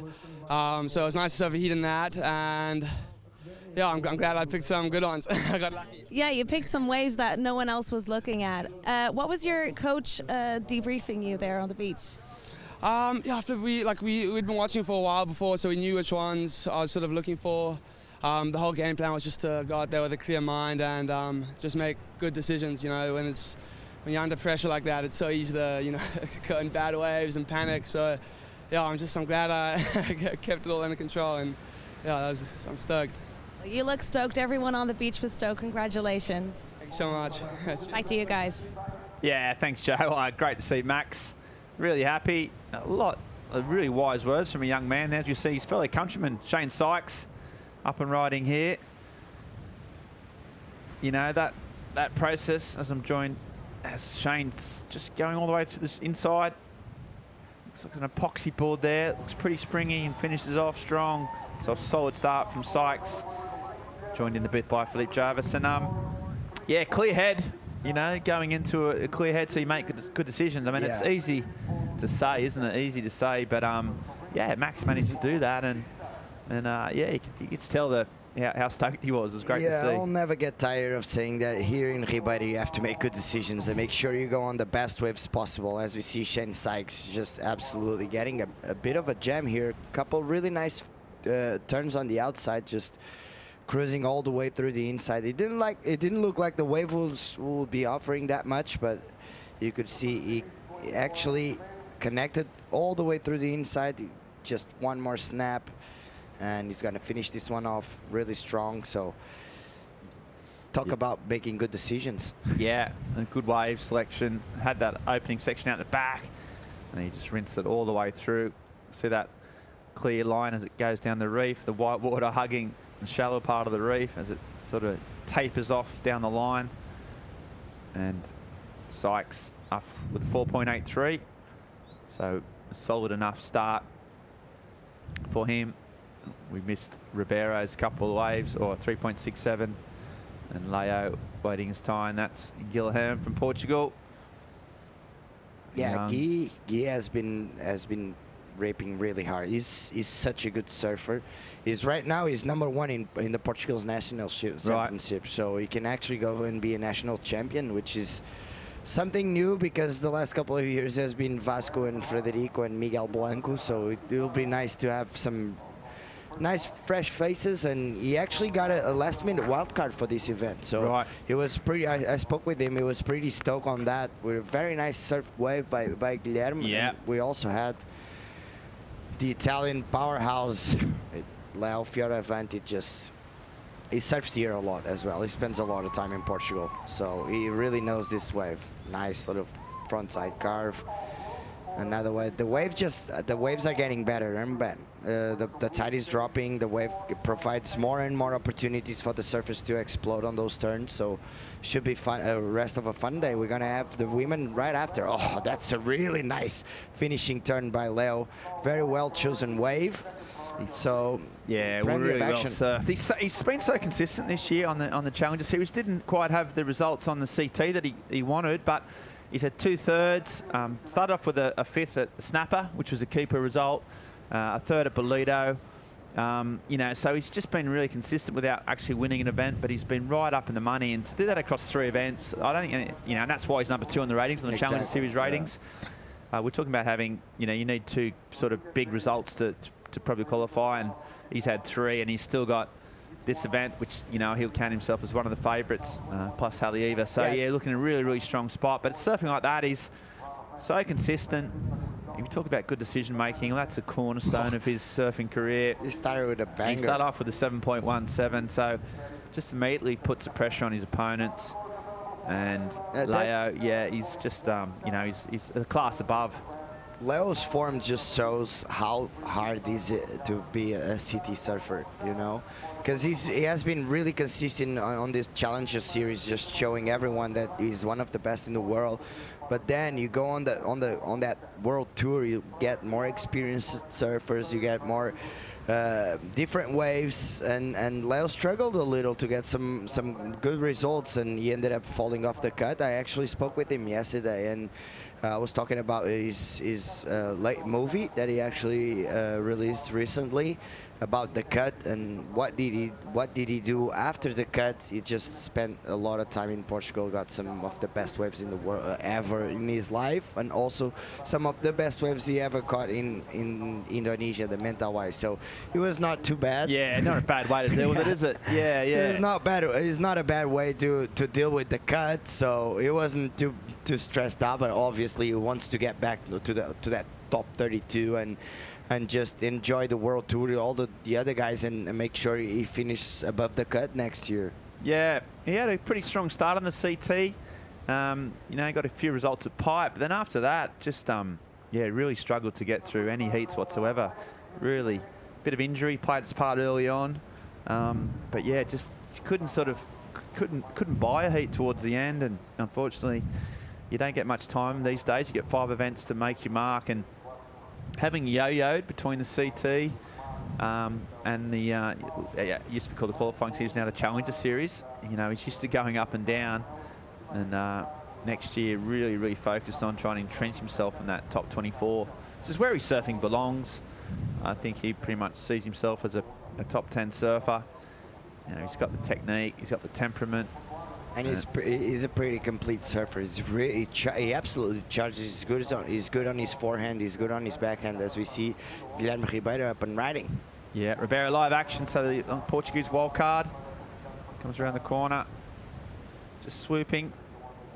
Goes up again. Oh, that's a nice fin release, but just makes a mistake just by getting the fins out. Which, you know, it's what you got to do against these top surfers like Fioravanti and Sykes. You got to risk it. You got to risk it, but unfortunately for G, he just couldn't hang on, and that's the issue with, you know, that risk.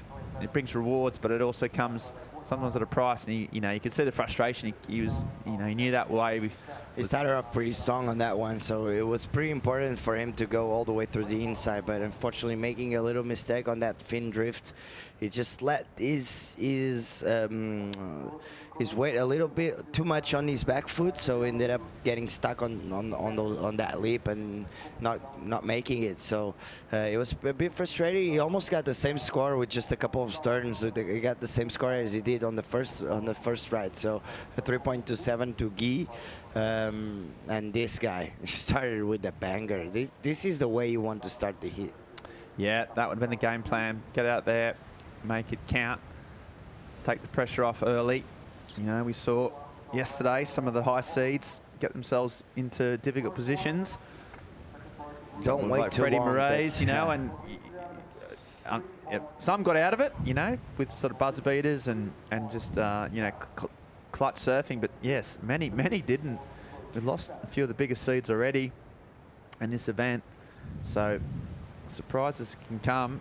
But Leo just making sure that he's not going to be in that. He's got a 7 now. Just systematically go about trying to back it up and keeping some distance between him and his opponents. I do remember trying young bass surfer, incredible surfer. He's been really quiet, hasn't a wave yet, being patient, and we'll see what he's got. He's surfed this wave so many times. Oh yeah. He has the junior series and the QS event, so he knows it well. Sykes up and riding though. South African just kicks out, bit of a wobble. That wave not allowing any type of turns. Goes to the bottom of the queue in terms of priority. And Adua, you see him out the back there, from a rich heritage of bass surfers. His dad was an incredible big wave surfer. Adua also been riding those big right-hand points around where he grew up. And incredible big waves there. His younger brother, older brother, Iker Amatrian, is also a very good surfer. Yeah, they're really good surfer. Just surfer. got surfing salt water running through the veins, and you know, he's seen as probably the best sort of bass surfer of his generation at the moment. You also have those two young kids, the sons of the owner of the Wave Garden. The Odrizolas. Absolutely, they're so good. I'm really impressed with. Hans and Kai. Yeah, they're part of the EDP Surf Tomorrow series. Exactly. And their results last year. Yeah, I think Kai's 14 and Hans 16. So yeah, I mean that bass region, just conveyor belt of talent. We saw Aritz Aaron Buru unfortunately get knocked out yesterday, but he's the elder statesman. But yeah. But underneath that, there's so many great surfers. But we are just going to have a bit of a break. We've got after this commercial break and this heat finish, we've got the girls as Belu. She's psyched up. The women are coming after this men's heat. Don't go anywhere, folks. We're going to have a short commercial break and back with the EDP Vissla Pro right after this.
Welcome back to live action. Welcome back to live action from the EDP Vissla Pro Ericeira. We've got 3 surfers bunched there together. I do have a train. We're talking about the bass surfer in priority. still hasn't yet to catch a wave. He'll be getting nervous. 13 minutes remaining and not a single wave on the board. So here he goes. He's looking at this one. Looks like he's going to make a move. And he's got the drone shot. He's waited and he's in position. And here he goes. So Adua, you see on his forehand. First turn, nice little carve. He raids that trademark spray on his boards. And there's a nice section, hits it well. So he's waited a while. He's got to try and make it count. Looking pretty loose. No signs of getting cold, and he's 15 minutes of non-wave riding, and now he's pumping down the line. What's he got? He's looking for an open face. Oh. Doesn't get it. So, back foot slip. I mean, in many respects, he's been lucky in that the other surfers, apart from Leo, haven't sort of put any type of numbers on the board. So that'll get him right back in the game. He effectively got a 15-minute heat. Meanwhile, the Portuguese wildcard, Ribeiro, he just kicks out. And he'll go back out. Yeah, the Portuguese sort of tour, it's getting stronger and stronger, isn't it, Philippe? I know you surf those events, but that Portuguese national title, it means a lot to you guys, right? It's it's a big thing to call yourself a Portuguese surf champion. It is, because it's such a big venue. We have one of the best national championships all over the world. We're comparing it to all, and the level the last few years has been absolutely insane. As you see, Shane Sykes, I'll be right back. Oh, that was a nice fin Sykes drift. Up and riding at first, little slide of the fins out, a little skate move. And there's a little bit of variety. Little layback sort of hack, and a bit flat, but he's still working his way through. Waiting for hopefully a little section on the end. Adua didn't get one, and neither does Sykes. Yeah, I suppose it's indication just how strong Portuguese surfing is as a whole, the support that it gets, right across the board, and a healthy national tour is the national crucial tour to that. It's very, very, very important. As we see a couple more waves, we'll be right back with that conversation. Leo straight into the lip, and then a roundhouse cut back. That's the difference. Better wave, and there's another swooping turn. You can see him looking down the line. He knows what's coming. He puts the afterburners on to get this section. Bit of green face. Looks like he's going to get something. The last two surfers didn't. He fades back into the source. He knows this reef so well. Can he finish off? There's a nice turn. That is a well-surfed wave from a surfer that knows exactly what his job is. The crowd enjoyed it, as his brother. And they like it, and well they should. This first turn looked pretty strong. Backing up a 7.17. I think we'll find that Leo may have shut the gate. Could be a race for second now. Yeah. Leo just stopping his authority on things. Yeah, as we see here, he just hit it right back all the way to the big carve, and the wave just kept providing him. It's a bigger wave, a set wave. Judges love set waves, so because there's a lot more risk on it. Here it kind of felt like the wave was going forward, but then he realized, nah, I have to go back to the power source, and he hits it once again on the foam, and then he's gonna finish this one off with a little snap layback. Very good surfing, very well read by Leo Fioravanti, and this Shane Sykes. That's really technical by Shane. Very good snap with the fins first. He waited. He's gonna do another snap layback on that one. Unfortunately, the wave didn't give him that finishing turn, but still a couple of nice turns on the outside. So Shane Sykes right there in the mix. Yeah, all really bunched down there below Leo. So Leonardo got his second wave as well. Yeah, nice first carve.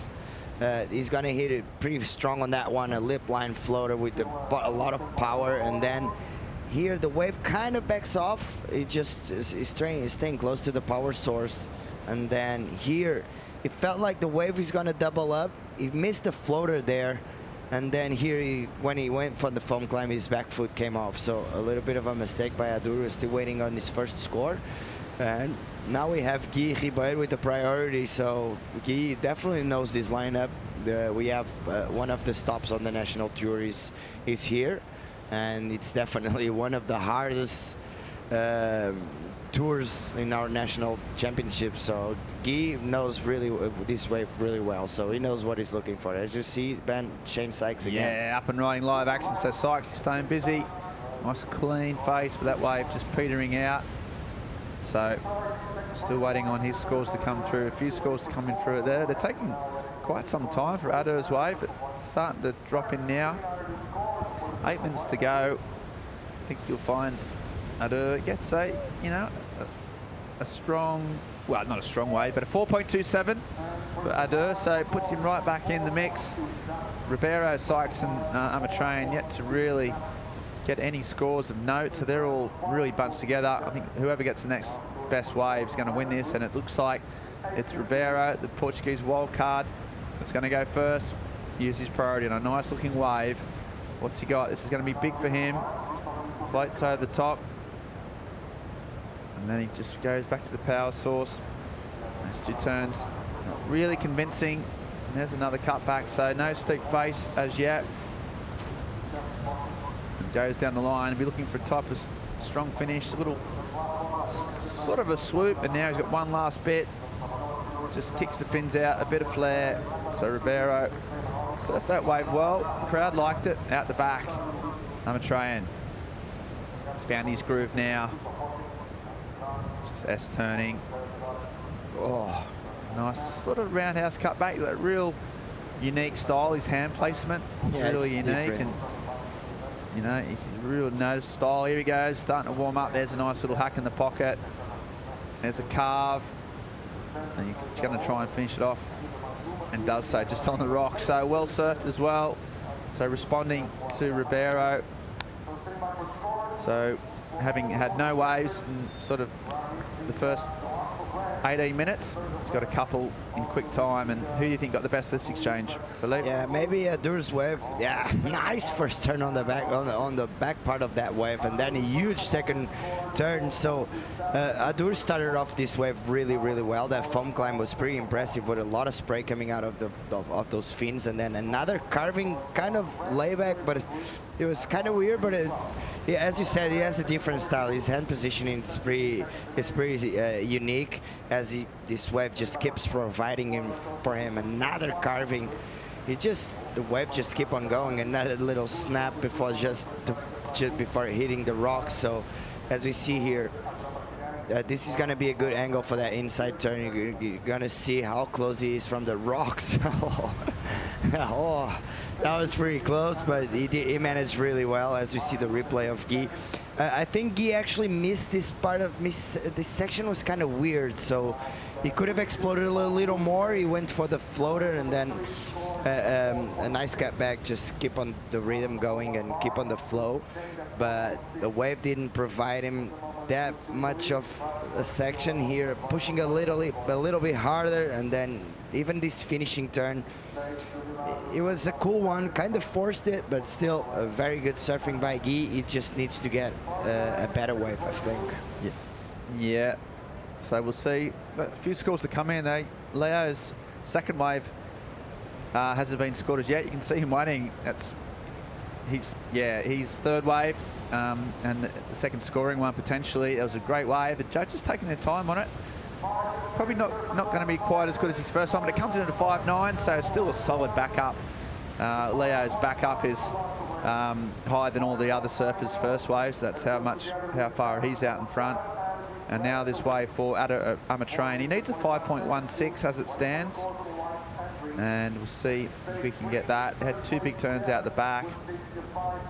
You imagine it might be maybe the second best wave ridden of the heat, potentially.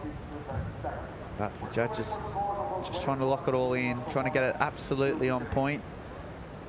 Yeah, because it's a long wave. It's a long wave, and they need to see the wave that's coming from for the first wave of the set, and then behind there's another surfer, so you can actually look at the two places at the same time. So it's pretty difficult. So they take their time to watch the replays. They make sure that the judging is the most fair possible, and it's a hard place to judge, because the wave is so different and it's pretty long. So it's not easy to watch a couple of waves at the same time. So they need to use that replay as much as they can. Yeah, absolutely. It's they've got technology and they want to use it. leads for. Sometimes a bit of a lag in terms of the scoring, but it's more about getting it right. That's the most important thing. You see the recap coming through here. You know, in a heat which has been dominated by Leo Fioravanti. Sykes started off strong, Philippe. Yeah, this couple really nice turns.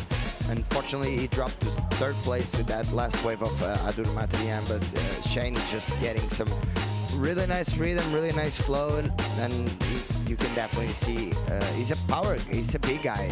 He's a really big guy, and then this wave just not giving him the section that he actually wanted. Just hit it really, really well there, but this man right here just getting the waves of this hit so far, just absolutely smashing. This is a 7.17.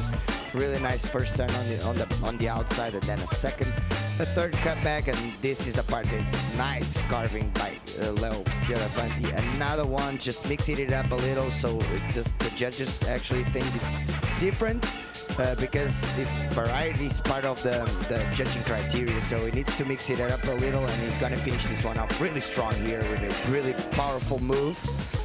Leo absolutely dominating. This is the second best wave, just starting really strong on the outside, straight into a carving. He's going to go and come with this wave all the way through the inside. The wave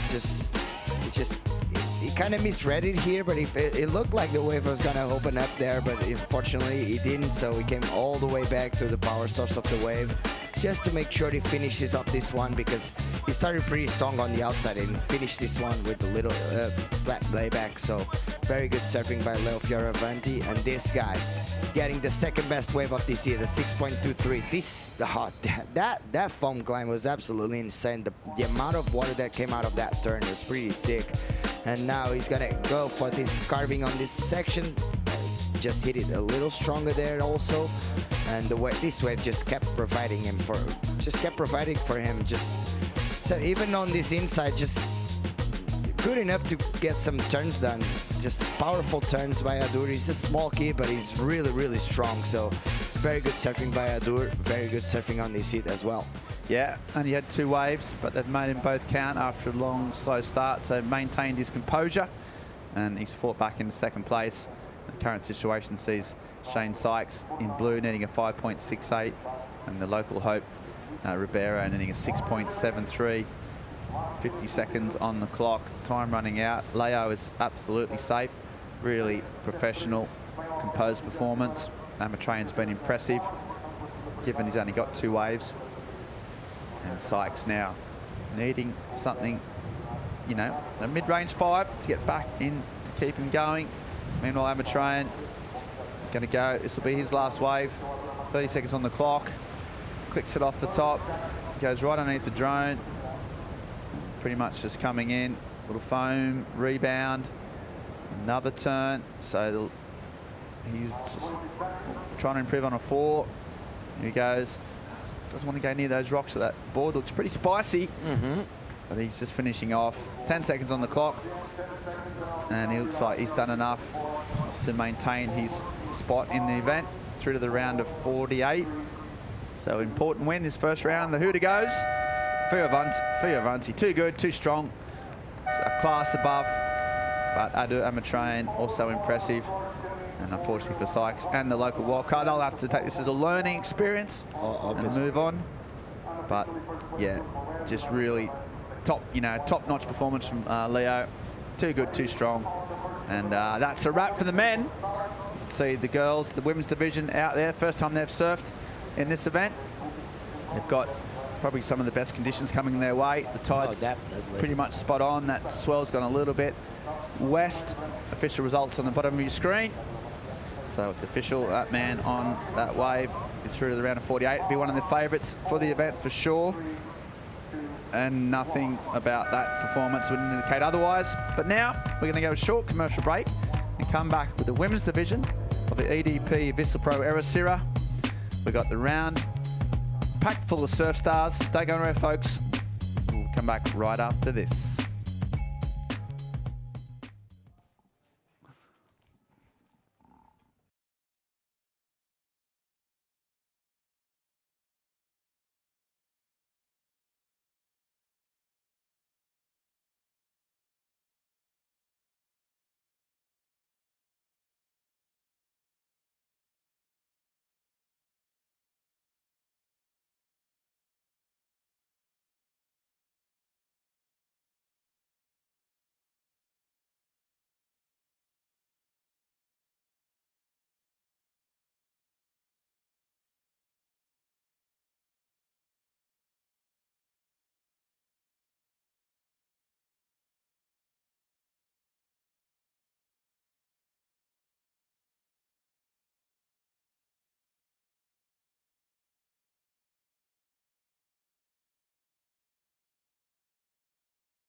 why do I want to be on the championship tour? It's because it's all there, everyone wants it, and you're doing the Challenger Series to be there.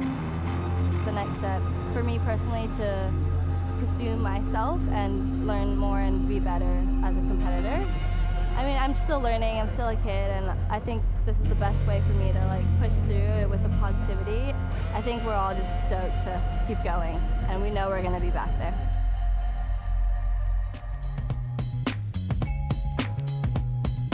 Leo Fioravanti gets the win from the closing heat of the men's round as we switch focus to the women. And that woman there we just saw in a quick package had a taste of the championship tour. Betty Lou Sakura Johnson wants to get back there. Let's go with live action. Also out in the water, Philippa Anderson. And here she goes, working over a wave through to an inside section. Anderson trying to find herself points on the inside. Not always easy to do here at Ribeiro, but we have seen surfers taking risk.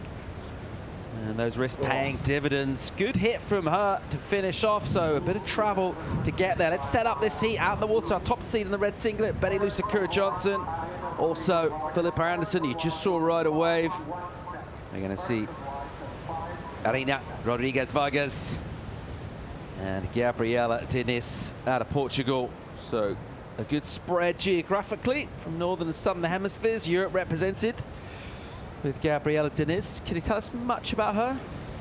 She's pretty much, she's part of the EDP Surf for Tomorrow project, and I think that's why she got the wild card for this event, and she's pretty much the most powerful surfer we have in Portugal.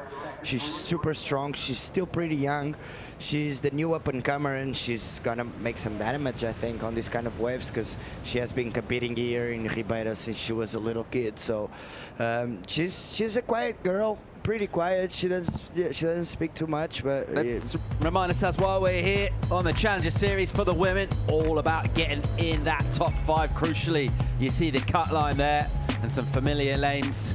Betty Lou Sakura Johnson in the water right now. She's in 4th place. She needs to make it out this round. She wants to solidify because there are a ton of talented surfers hot on her heels. If Caity Simmers gets another win over here in Portugal, she will qualify. Molly Picklum also looking very strong indeed. 24,445 points. That's big. AC Callahan has got a good platform of points already, but with 3 events to go, this is not the time to take your foot off the gas. Sophie McCulloch, another very highly rated Australian, sitting in 5th right now. It is just 5 surfers, the fresh intake for the Women's Championship Tour. We did see a real groundswell of change happen last year in terms of the rookies, and a bunch of new talent established themselves. And that story, I think we can expect to see that continue for Leitman, particularly here in Portugal. And now with another year of experience on that young generation under their belts, namely Caity Simmers, who qualified, decided not to take her spot. Similar to Taj Burrow a long time ago, wanted to get better, essentially a prime location she wanted to work on, surfing in really good waves. The top wave she's going to experience on the Championship Tour. She's looking pretty ready for it from what we've seen. Here's Betty Lou, nice first turn from her, really nice off the bottom, and another good snap. So linking the maneuvers together really well. Really good control from her on the rail. Bringing the power and the speed as well. And the wave will go a little soft, so she just kind of abbreviated maneuvers, a little snap in the pocket from her. But good work done out the back from that combination of turns, and we've seen consistently the judges will reward surfers getting good maneuvers done on the outside. Oh, definitely. And you know, this new generation of women surfers, they're just so technical. Check this out. Her technique is absolutely perfect. Her timing is absolutely perfect. So two very strong turns on the outside, and then the wave just kept providing a bit of a wall here. She managed to take 2 more snaps, and this one, it's gonna finish this one off. And you know, her technique is absolutely insane. She's so young. She already was on the tour, but unfortunately she didn't make she was gaining experience, I think, as we had the first wave of the Peruvian Arena. A nice strong turn on the outside. This is a 5.17 if I'm not mistaken. So Arena getting one really good wave. The wave just Nice little rebound cut back, and then she's gonna finish this one off. Let's see, with another nice carving. The Peruvian surfer just showing that they also know how to surf right, because we all know that Peru is the land of the lefts, but here Arena just showing that front side, it's really strong as well. Here we have Philippa Anderson. This is probably the outside. That's a really nice snap on the outside. She's pretty much she's already a veteran on this hit, right? So she's gonna finish this one off really strong. We saw this turn live. She's just waiting for the wave to wall up. As we see, she's getting some momentum, getting some speed. She compresses really hard and explodes really strong on that finishing turn. So this is a 5.17. Reina Rodrigues was also a 5.7, and Paul, we have Gabby Diniz straight into live. Dive action here from Denise. A slopey section, she gets hung a little high on it. She does well just to kind of grab her way back down and then just etzing back into the bowl here, hoping for a strong finish. Let's see what this wave does on the inside. There's a lot of deep water in front of her. Can she get over it? She's basically gone left on a right, trying to find an inside section. She does get it, and after going all that way, the legs were feeling it. She'll go incomplete. Here goes your heat leader, Pippa Anderson again. In live action, a good looking wall in front, and she pushes into the lip, and she'll get a completion on an inside. So backing herself up with her opening score of a 5 with another long ride and a completed finish. Vargas staying with this. It's a smaller inside section. Already got a score identical to Pippa Anderson, that 5.17 locked in. This will be a backup wave for the surfer from South America. She'll slash down in a pocket. So getting points on the board early, these half-hour heats with the lulls, they will pass quickly, and those two making sure they get 2 scores locked in. Someone who locked in a couple of impressive scores without really breaking his stride was Leo Fioravanti. Strong showing from him in the previous heat. He's with Joanna. That's right. Well, Leo, we can probably call you a local by now. You know this wave so well. How tricky is it? You got a really good score right at the beginning, so you could maybe calm down. Well, yeah, getting a good start is always a really good thing. Yeah, Tio.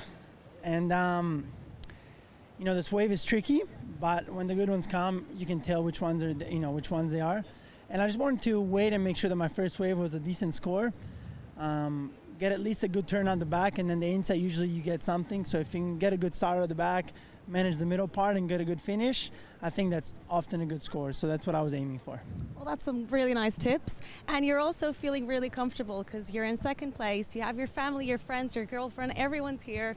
And how's the pressure? Of course, I mean, I'm feeling very comfortable. Yes, I'm good in the rankings, but I want to get a result here. You know, I'm here to win this event, possibly, hopefully. But go heat by heat. Whatever happens will happen. But, you know, I'm here. My family's here, which doesn't happen very often. So when they are here, I try to make the most out of it. And it's going to be a fun week, I'm sure. Put on a good show for them.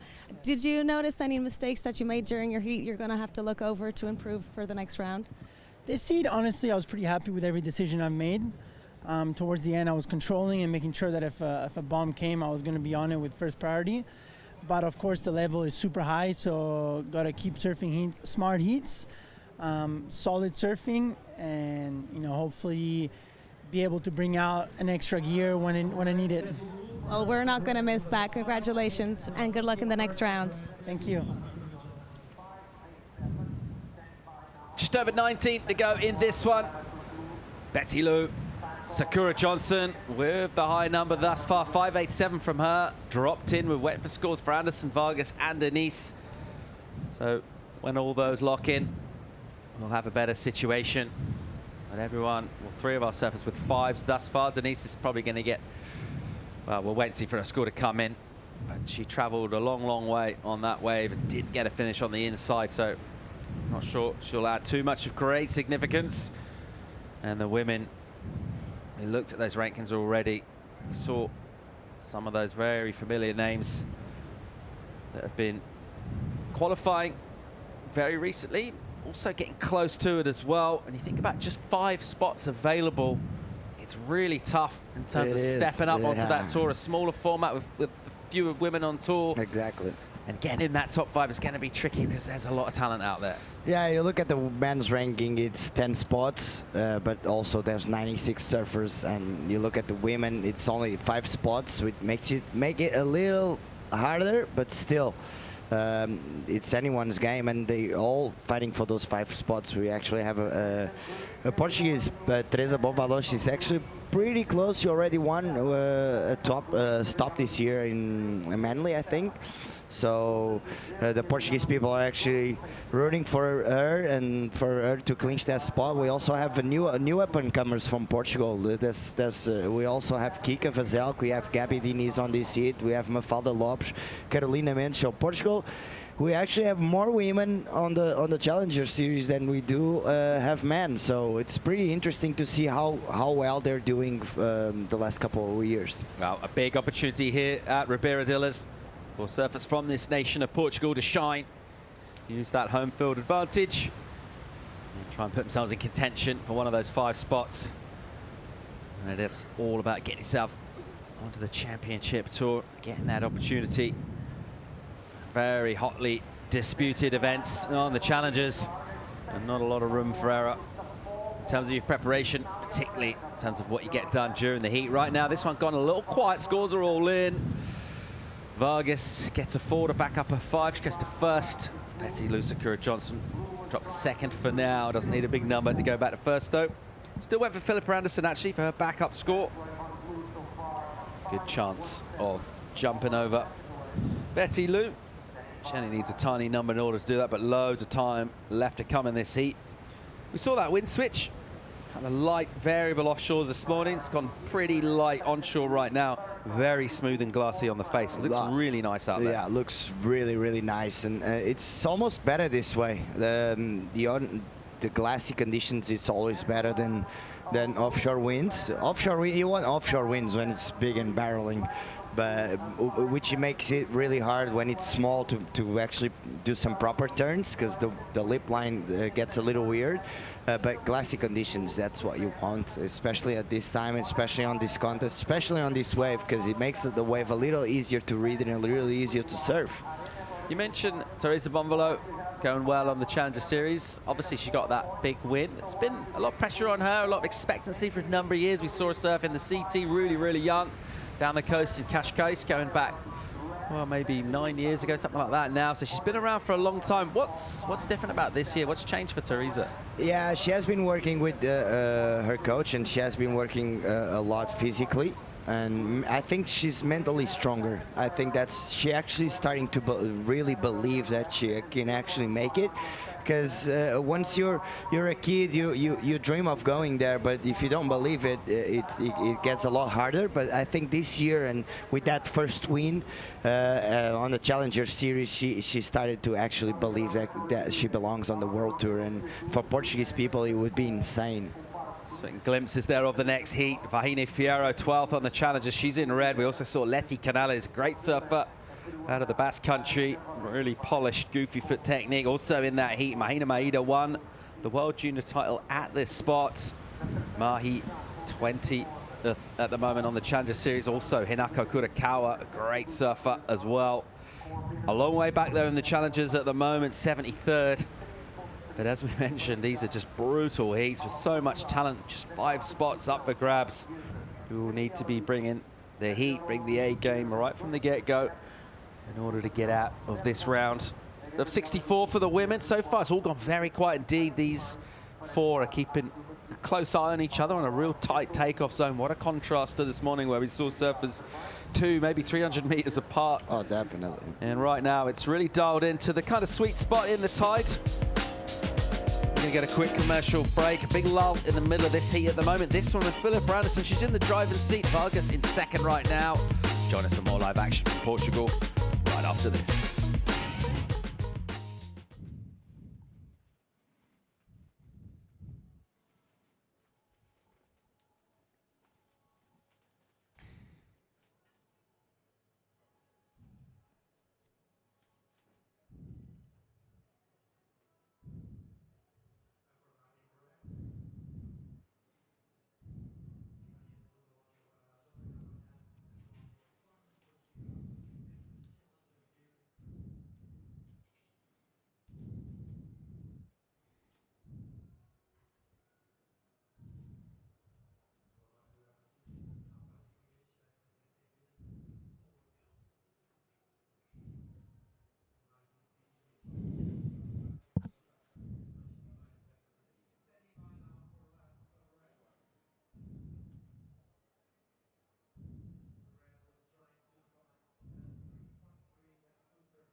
Challenger Series is back in Europe. The EDP Vissla Pro Ericeira.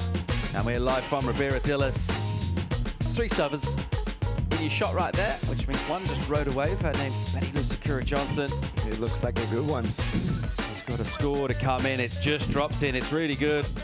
So during the break, Betty Lou, who opened up strong with a really nice combo of maneuvers, and she has reapplied significant pressure, getting a good number in of the 7, goes straight back into first position.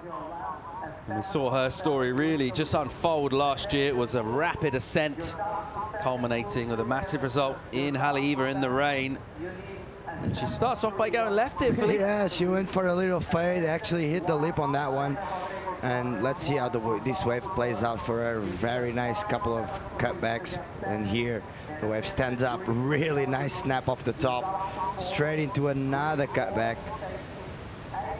This wave, it looks like the waves are starting, the tide is getting lower, and looks like the waves are starting to wall up on the inside. Really strong finishing turn by Betty Lou Sakura Johnson. So very, very good surfing. She's pretty comfortable at the moment. There's a spread from the panel. 7s and 7.5s average out to the 7.17. And a commanding position. It is a pretty slow heat in terms of frequency of waves ridden. Whenever that happens, getting your scores locked in, getting real quality on the board is particularly crucial, and that's what she's done here. There's our scale, just kind of lets you know where we are. So anything in the 7s is deemed very good, and particularly just where scores have been going today, kind of what's on offer. Obviously they're right up to 10. We haven't seen much in the excellent range. A couple yesterday, haven't seen anything yet today. Just quite one. Go up there. Just one. Michel's Borges. EDP wave of the day from yesterday. Exactly. Borges going in the excellent range, so getting something in that very good range. Got a really good chance of making it out. I'll tell you what though, we saw Marco Minho earlier, drop a 7, didn't advance from the heat. Do need to get 2 waves. Exactly, and this is the hardest part about Ribeiro de Ilhas. You can get one really good wave, and if you wait for the other for too long, you might get caught up in that and not being able to back it up. So that's what happened with Frederico yesterday, and with a lot of other surfers. If you wait for too long, because there's going to be lulls, but you cannot wait for too long. You have to make decisions and make sure you back up that really good, strong score. So do not make mistakes. The lesson for this contest is make sure you're active out there. 9 to go in this one. Sakura Johnson in a commanding position right now. Pippa Anderson with that 2nd place, couple of 5s for her. She's got 2nd priority as well. The P is with Denise, who's got a lot of work to do, the Portuguese surfer. She's a long way back right now, looking for an 8. Or if she's going to get a couple of waves, they'll need to be high 5s. And from 4th priority, Betty Lou can afford to just surf. She has a speculative paddle. That wave will go a little soft. It'll just slip underneath her. Vargas, the Peruvian. She's got a decent mid-ranger of a 5. Her backup is slightly more modest than a 4. Her requirement is still in the 5s though, so not a huge number for her to advance. Philippa Anderson will feel relatively vulnerable with a couple of 5s. She'll want to improve on that. And it's been pretty quiet, just that wave ridden by Betty Lou. She had priority, she got that during the break. Other than that, getting towards 12, maybe 13 minutes without much happening. So a slower period, just in terms of what the swell's doing. With favourable part of the tide right now though, pretty close to mid, which is generally the best part of the tide. And with that energy going out, that means all of that water's kind of going against the incoming swell energy, which can tend just to dial it down a bit. But here's a great looking set, all sorts of whistles. Basically means there's a wave coming. Priority with Denise. Doesn't look like she's going to use it on the first one. A little deeper and on the inside is Vargas, who gets sort of tempted. Decides, nah, it's not the wave I want. Here goes Gabriela Diniz of Portugal. No, she decides not to go, so from deeper. Vargas with 3rd priority. And she's going to have to get out the way, because it looks like Pippa Anderson up and swinging.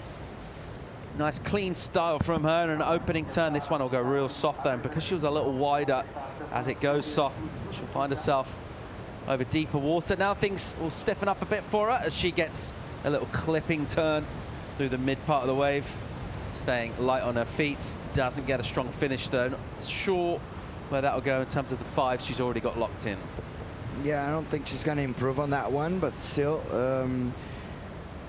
it was a good call because Arena would be going on that one. So Felipe taking advantage of her priority because Alina doesn't need a big score. She needs a 5.73, and she was a bit deeper than Felipe, so she could have taken advantage of that first section where actually Felipe took off.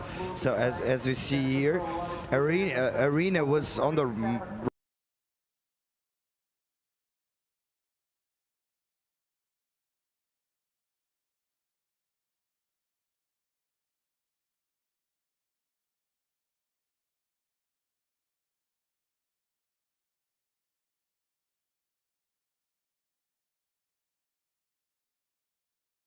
really good waves out there. It's really glassy, it's really clean, as we see Felipe just absolutely surfing really well. As you said, really clean, really nice style. She's a very good surfer. She has been around for a while now.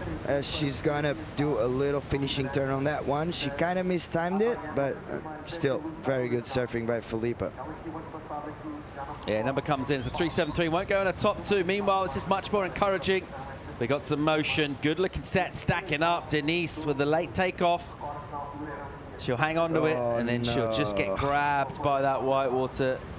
Eventually, she'll emerge on a soft face, and not particularly convincing maneuver from her, and she'll be a little frustrated having waited that long. Betty Lou, she's on a bit of a roll here. She's got a bit of speed going on this wall, redirecting back into the whitewater and just kind of sizing up the bend in the wave down the line, realizing that one bending a little bit out to sea. It's not really what you want. So she will kick out, and likely to trouble her low score of a 5.87, locked in right in the beginning of the heat. And suddenly we were under 5 minutes to go. Well, where's the time gone? Yeah, we waited for too long on that for a set to come. So it just vanished. When you're on the water, it feels like it goes really fast. As we see the recap, this is Betty Lou's first wave. A really nice combination of turns. 2 big turns on the outside, just cruising and feeling the flow all the way to the inside. This wave will allow her to go for 2 pretty nice snaps here. One, and then the second one, very technical. Just that front side, that back foot just pushing as hard as possible. And Betty Lou just absolutely smashing. And this girl, Felipe Anderson, getting some of the best waves of this hit so far. A very nice first turn. This wave just gets a little flatter, and she's just goes and keeps the flow on it and keeps the speed. She has a really nice style, really clean here, pushing it a little harder, and it's just surfing really well. Felipe just grabbing that second place, just catching some of the best waves of this hit. She's gonna finish this one off with a little foam climb. Very good surfing by Felipe Anderson. And this wave, best wave of this hit so far, 7.17. She started off actually pretty smooth, but then here, pushing really hard on that snapping turn, and the wave just eases off a little. She keeps on going with the flow. She's gonna finish this one off really strong. As you see, she gets some momentum, some speed.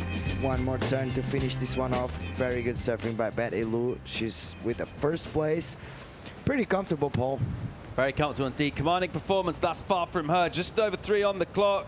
Vargas with priority, gets to her feet, straight into a cutback into the whitewater. Nice section here. Whoa, that was a really good turn from her. And if she can keep this wave going, she's on her way to a score here, because that was nice and aggressive. Good vertical look to the turn as well. Deals with the soft stuff, just kind of swooping back close to the whitewater. And she'll want a finish in here. Judges rewarding those turns out the back. She got a really nice one done. Bang, into the lip. Not pushing too hard, but she likes it. And that requirement of a 5.73, judges got something to think about. Oh, definitely. That was a really good wave. She had a really big section on the outside, and she actually did really well. Let's see here.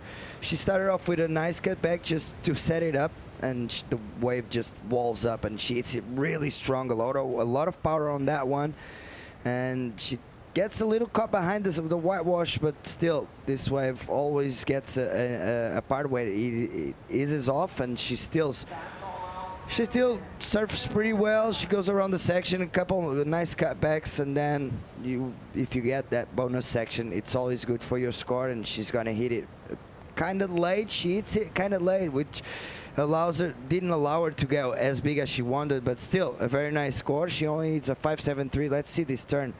Nice bottom turn, hits it really strong. She almost pushes a little too far from the white water, so she kind of got caught behind, but still very good surfing by Irina. Taking risks by taking on that lip, the degree of difficulty, emerging with speed as well. Generally, these are things that the judges do appreciate in terms of the rewards they give in points. Vargas having a go at a good section on the outside and then getting a finish as well. Turns out the back, been scoring pretty well. Last minute now, and this is a crucial number and maybe some pressure heading towards Pippa Anderson. She's got priority. She might need to use it and surf a wave because the 5.73 is that requirement coming for Vargas. And a wave that certainly is of that order of magnitude.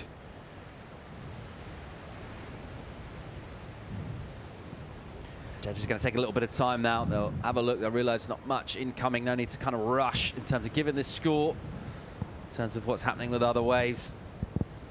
Yeah, Irina got a pretty similar score to what she needed on her first wave. That actually had a pretty similar turn on the outside. So it's going to be pretty interesting to see how the judges will compare it to that last one. Counting down now, just 15 on the clock. Not sure Philippa Anderson is going to be able to use that priority, so it will just be, it looks like with the judges, we've got a little wave standing up here. Denise going to have to try and go this. And she's not going to get on anyway. Even if she did, it looked like it would have been after the horn. So it's basically with the judges here, and it is a question about the last wave of Irina Rodriguez Vargas. Was it 5.73 or better to jump over Philippa Anderson into second place?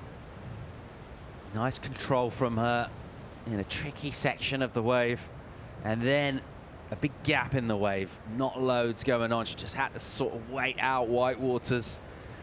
Brought it through to finish on the inside. Not super convincing finish and turn. Crucially, it was a completed turn. So, think about 5.73. What's your vibe on this one, Philippe? You think she's going to get the score? I think at least it's going to be super close, because I'm looking at that 5.17 and I remember it was actually a pretty similar score with on the outside. So the judges are probably looking at it with a lot of attention to detail, because that outside turn was actually really good. So I think it's gonna be, if it's not gonna be the score, it's gonna be pretty close. I think it can go either way. All right, one judge drops in, and it's looking like being really close, as you said, so far. Look like it might not quite be enough. One judge says 5.7, one says 5.2. And then another judge says 5.3. No, She's not going to get the number here. Yeah, it looks like it's going to be under. Close, but disappointment, and possibly just that finishing turn. Maybe had a little more there. She could have arrived a little bit earlier. You pointed out she got a little late, and it pulled her turn short. 5.43. It's not going to be enough, and it'd be a huge sigh of relief for Philippa Anderson. Betty Lou, she was always out of trouble, really. She just had a little gap in terms of quality. The waves she was able to get, the maneuvers she was able to do. She'll advance to the next round. Philippa Anderson will go with her. And that'll conclude our opening heat of the round of 64 of the women's. And EDP Vissla Pro Ericeira. Official results are in. Betty Lou looking good. Philippa Anderson, decent work early on, and it was enough for her to hang on. You've got a great looking heat coming up next, as are all of these heats in the round of 64 for the women. We're going to go to a quick commercial break. Stay tuned. Loads more live action from the EDP Vissla Pro Ericeira. We'll be right back.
The World Surf Lease Challenger Series.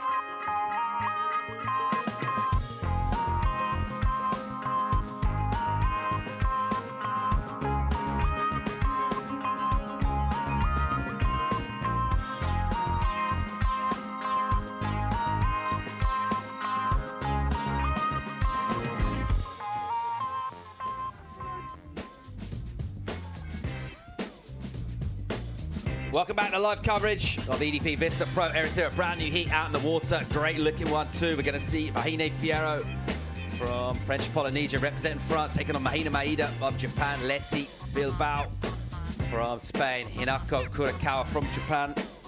And Paul Evans joining me for the call on this one. Chico Alves. Great looking heat, mate. Yeah, the waves are looking really fun. The tide is dropping, so I think we're gonna see some good action. This was during the break. Vain with a really good style. I love the way she serves. She's really good. Last year she ripped over here, and yeah, this was our first wave. Just trying to read the wave, connect to the ocean. Really long wave, a lot of down work, and here maybe a big snap to finish the wave off. So great way to start the heat, filling it off the board. The start of the wave wasn't that steep, but the last section, I'll tell you what a turn. Yeah, she travelled a long way to find that section, didn't she? It was always kind of in her mind, just eyeing it up, waiting for it to appear. When it did, belts it 6-5 in for Fioravanti. And a good way to kick things off, getting a decent score in. And I really like the look of this heat and these different approaches. Lots of goofies in the water.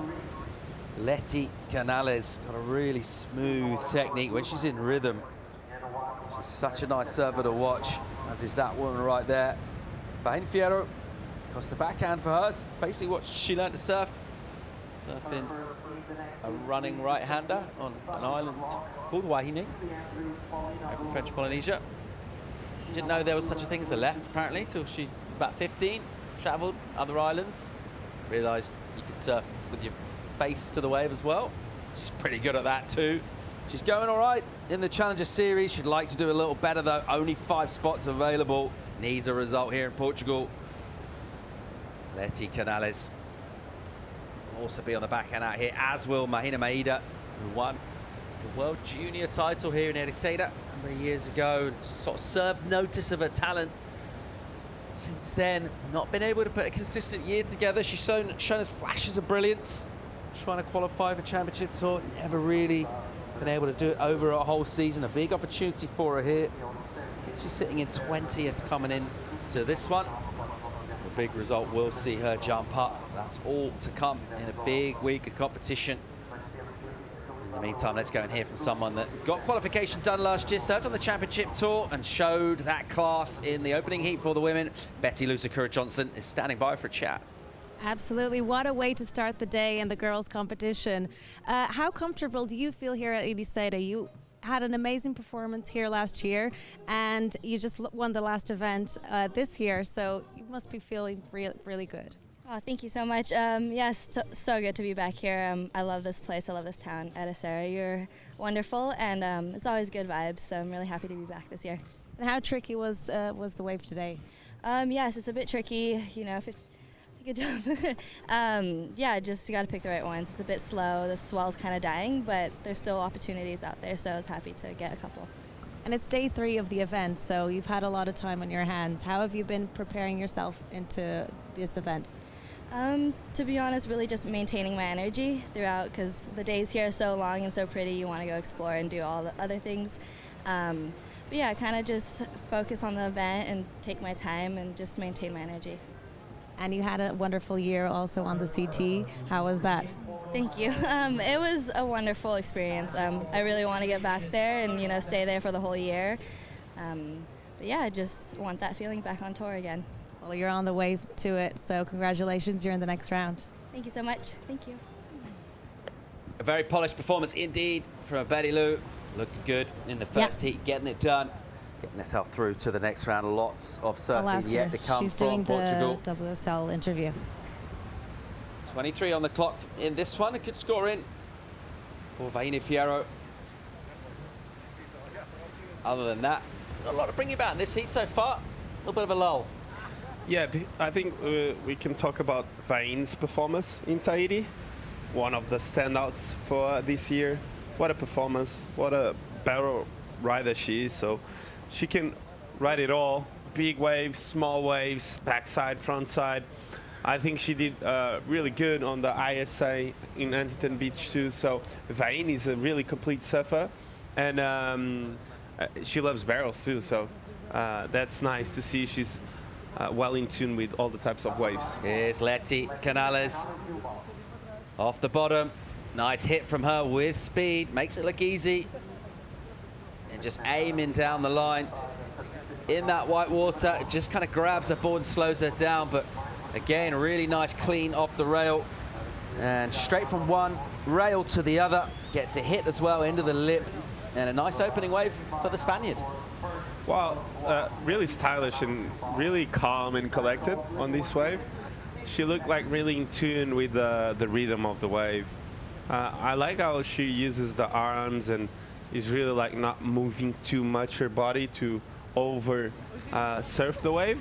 As you see, she really waits for it, like wait, and then she attacks it. Nice snap there to get the speed down the line here. She doesn't rush it. She has a lot of experience on this wave. I really enjoy this last part of the wave. Nice snap there, and this one vertical snap. So I think this is going to be a good score for Letty to start off the year. Yeah, she almost sort of surfed above the potential of the wave. It was kind of a runner, but it was a soft one, and she kind of brought the energy into her surfing on that wave. She's going to get a decent number, 5 points for her, mid-range on what was a softer wave. So good way to open things up is to maximize the opportunities when they come. Exactly, the wave was small, and the waves are slow, so she needs to perform, and I think that wave was a really good one from Letty. Kurakawa, a really good surfer on a glassy looking wave. Knifey off the bottom, crisp off the top. Deal with the white water and set up on and inside. She knows what she wants to do. It's try and find the lip in here. This is all setting up for a finish. She pushes back a little too hard on the rebound. That was a mistake from her. She got a little bit caught there and unable to get a finishing turn.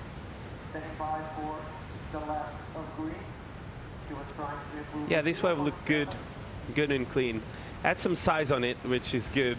Every time you stand up on a big wave, I think the score tends to go a bit higher. The judges have been clear about the size of the wave. As we see, it was a set wave. Nice carving there.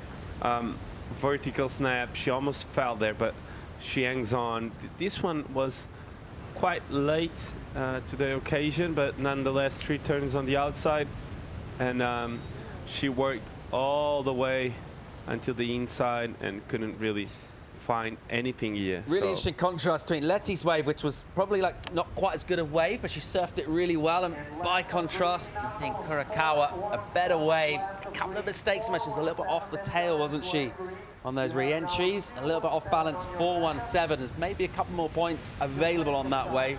And if you make mistakes like that, well, it could hurt you on the Challenger Series. Yeah, the wave was really good, and on this level of surfing, you cannot really waste any opportunity you have. So in that occasion for Kurokawa, I think she missed a good opportunity there. Those first 2 sections looked really, really fun. So we've seen the patient approach from Maeda before. Makes me nervous sometimes. I want to see her get a wave and use now that priority, put points on the board. She's such a good surfer. Real quality, especially at a venue like this where there is a bit of power. And she's got decent conditions out here today. She does not want to be overly picky with 4 surfers in the water. Not loads of spare waves going. So we'll check out Keely Andrew, another brilliant surfer out of Australia. One of the standouts for me from this next crop of women. And we know all about Popo Addo out of France already. Some experience on the championship tour a few years ago now. Sophie McCulloch, a really good surfer as well. 5th on the Challengers. That's why she's in the red singlet as a top seed. Here goes Letty. Nice hit off the top from her with a load of speed. Gets a little drift out the tail and a little too much. And a mistake there from Letty Canales. Yeah, she tried to push just a bit too hard, and the wave was running away from her. And sometimes that's hard on your backside. When you push it just a touch too much and the wave is running away, you tend to always dig the outside rail, recovering from the maneuver. So maybe a wrong choice of maneuver there, but nonetheless, she has time and the second best wave of the heat so far. So she lost a spot on the priority, which is for today can mean a lot. But nonetheless, as you said, Maina sitting out the back without any score on the board, but I think there's some lines approaching. All right, see a little adjust here as everyone moves just slightly wide and outside. And you can see these sets wrapping from quite a long way off here.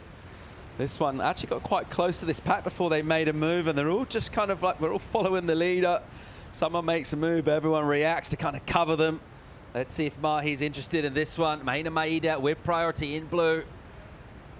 Here she goes, surfer representing Japan, hitting it nice for a first turn, and then just has to kind of clean up the rails a little bit, and arrives relatively late to a section, gets there, just about gets the recovery done.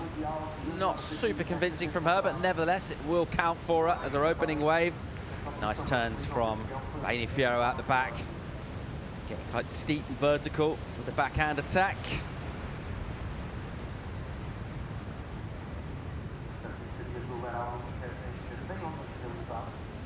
As we see Tati there on our screen, one of the best surfers in the world, in the barrel, in the air, throwing the tails. Girlfriend of Jesse Mendes, who got through yesterday with a good performance. Jesse always really composed too, as we see the replay of Maina. First wave, I felt some nerves, I can tell you that. I felt some nerves. She sat down for 15 minutes and she got this wave, but was this a good decision? I don't know. And then Vain with a good backup score. That turn was really good, critical. She had speed. She can generate speed easy. And I think she's going to put another great score on the board. Vain with the best decision out of the four. Yeah, good number in for her, 6.37. So that last hit being rewarded with decent points. Big total from her already. Midway point in the heat approaches. And our French surfer, Fierro, with the really good numbers up 12.87 out of 20. That's highly respectable. Kurakawa, second place right now with the priority. Maybe left a little bit on that last wave with a couple of errors. Shino Matsuda, another really good surfer out of Japan as well. Been really impressed with her. Seen her in qualifying over the last couple of years. Another stylish performer who gets really aggressive. Just one of those surfers that stays pretty quiet at the bottom of the wave and then kind of explodes into her maneuvers. That's the style that can fit this wave here. Good looking bomb out the back. Who wants it? We saw everyone sort of give that one a little bit of a tickle. No takers though. And here goes Mahina Maeda having a paddle. That one just hit outside and then softened up, and it kind of caught everyone unawares. Priority use here from Kurakawa. Great looking wave. Hits the section hard, goes really close to Mahina Maeda, just about avoids her. And then goes down in the whitewater. So a use of priority is not going to pay off massively in terms of points. Yeah, it's true. The wave looked good though. At the back, the wave looked like one of those that would double up, and was the second wave of the set. So she made the right decision to look for that opportunity, but the wave didn't deliver. So Kurakawa for sure looking to better that 2.57 now. And with 30 minutes to go, we see that Vain is really in, well, really safe in first. But then second, third, and fourth is going to be one of those battles until the end. Yeah, really open right now, isn't it? Then he's got that 5, the Spaniards. But other than that, she's got nothing in terms of a backup. Mahina Maeda needs to really surf sort of 13-minute heat. Here goes Kurakawa from the inside. A little wide on the reef, so she swoops back to the pocket. And that's nice. And she hits an inside section pretty convincingly in there. Just set herself up nicely with that rebound off the whitewater. and has a good stab at the lip. Kurakawa in second place. She's a long way back from first, but what she wants to do is defend any charges that come at her, particularly from Canales in third, also Maida in fourth place. Let's get another look. Yeah, I think with this wave, she's going to get rid of that 257. I don't think it's going to be a huge score, but this last turn was nice, was a good finish. But I didn't felt the energy on the wave to give it a big score, as we see Vain now live action. Great rhythm from the surfing from your heat leader, Fierro. 3 nice turns in quick succession, and then inexplicably just loses the back foot. Here goes Mahina Maida. Quick check turn. This is an important wave for her. She doesn't like it. And it will go soft. She'll kick out. She's looked a little bit baffled in the lineup so far. Extended, prolonged period of inactivity, and then she's caught a couple of waves, which she's looked just slightly wobbly on that one. Wasn't really her so much as the wave, just running out of momentum. She will have to get skates on here. She'll get back in the line. She will get a number. It'll count for her at the moment. It's going to be a small one, though. Kurakawa gets a score in. 257 for her. Good enough to keep her in second right now. It is Vahine Fierro who's shown us real quality so far in this one. That's why she's leading this with a big total. Who's she going to take with her in second place? Find out when we come back from break.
Challenger Series action back live from Portugal. EDP Vissla Pro Ericeira, and it's heat 2 of the round of 64. And we've already seen a bit of quality from Vahine Fierro. Top seed in this heat, top performer as well. A couple of fours for Kurakawa. Good enough for second right now. The Spaniard, Leti Canales, in third at the moment. Doesn't need a big number though. Mahina Maida, former world junior champion. She won that title at this wave. She needs to rekindle a bit of that juice, a bit of that energy, because at the moment she's not got a lot going in this. She's only ridden 2 waves, and she struggled a little bit. At the moment she doesn't have priority assigned, which looks like she's just ridden a wave. So we do have a score to drop for Mahina Maida. Let's see what rewards she can get from our panel of judges. And that's the view looking at this lineup. Up towards free surfers, up the top of the point. And a good wave coming in for Mahina Maida, an important one, 517 for her. Crucial to get back in this, and she's right back in contention now, bringing her requirement down. Both third and fourth, Chico. Only need 3s now. This one's wide open. Yeah, I felt it. I think this is going to be a battle for second place. It's going to be wide open until the end. As you saw, this was Mahina's last wave, the 517.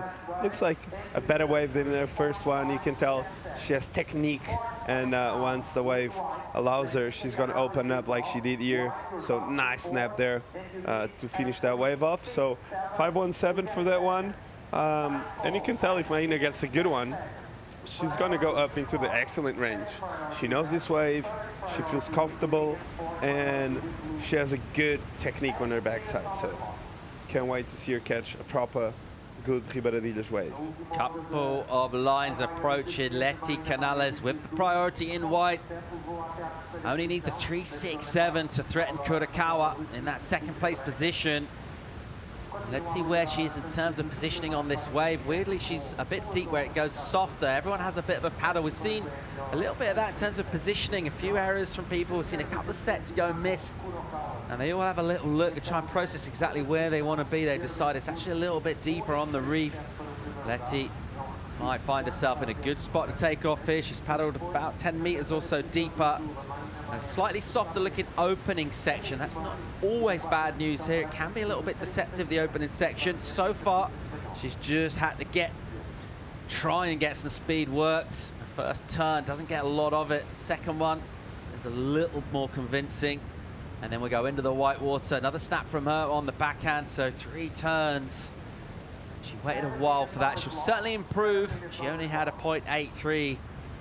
But when you're needing a 3, you don't want to surf towards that 3, certainly with 7 minutes or so left, and she would have loved to go with some more kind of legitimate maneuvers done at speed. Here goes your heat leader. It's got a great looking wave here. This is the wave that Leti wanted. And a good opening section. She'll go over a bit of a crumble and then just transition back towards the pocket. That one will run out of steam as well. So we've seen some kind of shorter waves fizzle out in the middle part of the reef. Fiora won't mind that too much. She's got a decent lead in this one. She's actually way ahead. Over 4 points between her and the surfer in second place.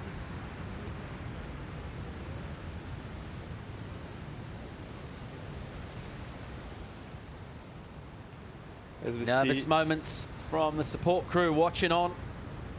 Nervous moments. Well, I think the tension's palpable. The heats are close, it's tight, there's requirements, they're not big ones. You're looking at 3s for surfers in 3rd and 4th. Second place as well, a really good chance of improving Kurakawa because she's got priority. Keely Andrew getting ready. Such a good surfer. Really, really polished technique. Let's see how she goes out here in the long running right. So Ribeiro has nice and glassy on the face right now.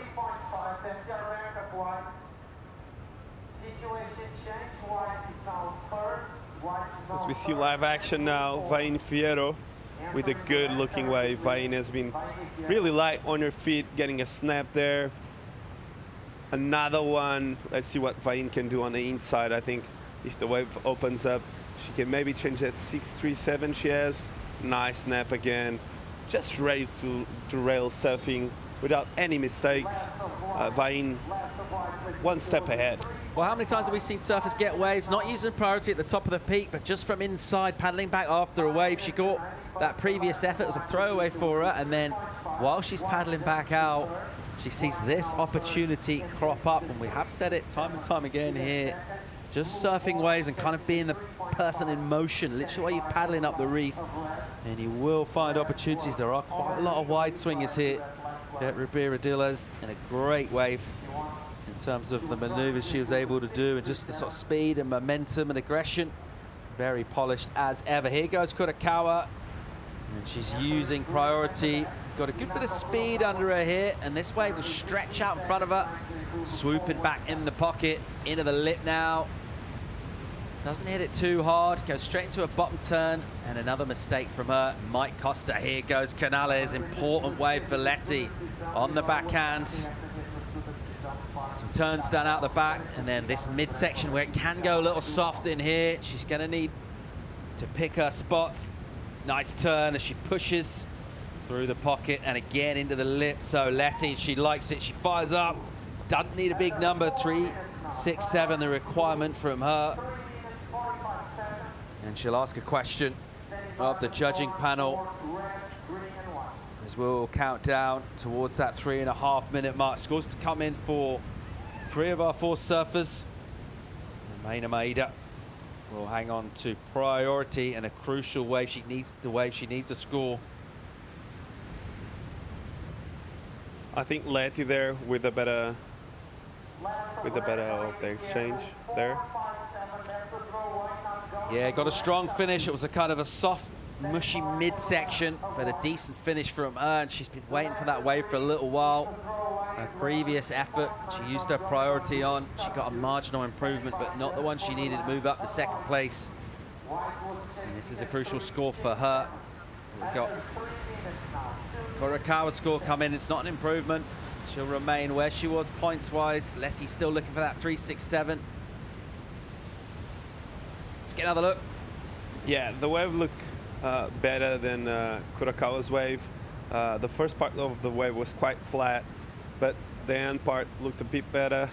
Letty here needing the score. Not a big score, 3.67, just kind of trying to build something on this wave. Looked like a better section at the end. She claimed it, but I think it's a lot of emotions, what it comes down to. Make a score in your last 2 minutes of the heat, and this was Kurakawa's wave. I don't think she will better the 4.17 with this one. It was quite late for this one, and I think she's just lost the rhythm of the wave here. Ribeiro Diaz, as I said before, you need to be really in the rhythm of the wave and surf on the rhythm of the wave to get the scores done. So she's been generating good speed, but feels like maybe her speed's just been pushing her a little bit wide. You've seen surfers get really good scores by remaining in the pocket. She's always just slightly in front of it. As a result of that, her maneuvers tend to be a little bit softer, and that's kept her scores down so far in this one. Speaking of scores, we're still waiting for Letty Canales' number to drop. It's going to be a crucial one. Final 90 seconds, tense moments. what do you think? You think she's got it? 3.67. I thought the start of the wave was really flat. The major turn was the last one, wasn't it? Yeah, the last maneuver finished off much, much stronger. And the situation for Mahiwo, looks like she's used her priority, because she's paddling back out now. And she's still chasing a number. She's had a bit of a nightmare in this heat. She got that 5.17, but other than that, she's been chasing anything of quality. Good number in for Letty Canales. Final minute, 4.83. She gets it to the tune of over a point in excess of what she needs, and crucially goes to second place now. Requirements for Kurakawa, 5.33. Maina Maeda looking for 4.67, and with just 40 on the clock, what a way to turn the heat by a Spaniard. Yeah, great exchange. I think the judges are really enjoying if it is a wave of the set, and in that case it was a set wave. So I think we saw her surfing better on the 5 points, but was a small wave. On this exchange, she surfed not, in my opinion, not as good as on the 5, but the wave was bigger, and the judging has been really clear about the size of the wave on this contest. Counting down now from 10 seconds. Vaini Fierro's been a class above in this one. Real quality from her early on, and then it's been the chasing pack. And when all that settles down, it will be Letty Canales, and she loves it. She is absolutely delighted to get that and turn the heat. This woman here has looked really, really polished indeed. Vaini Fierro.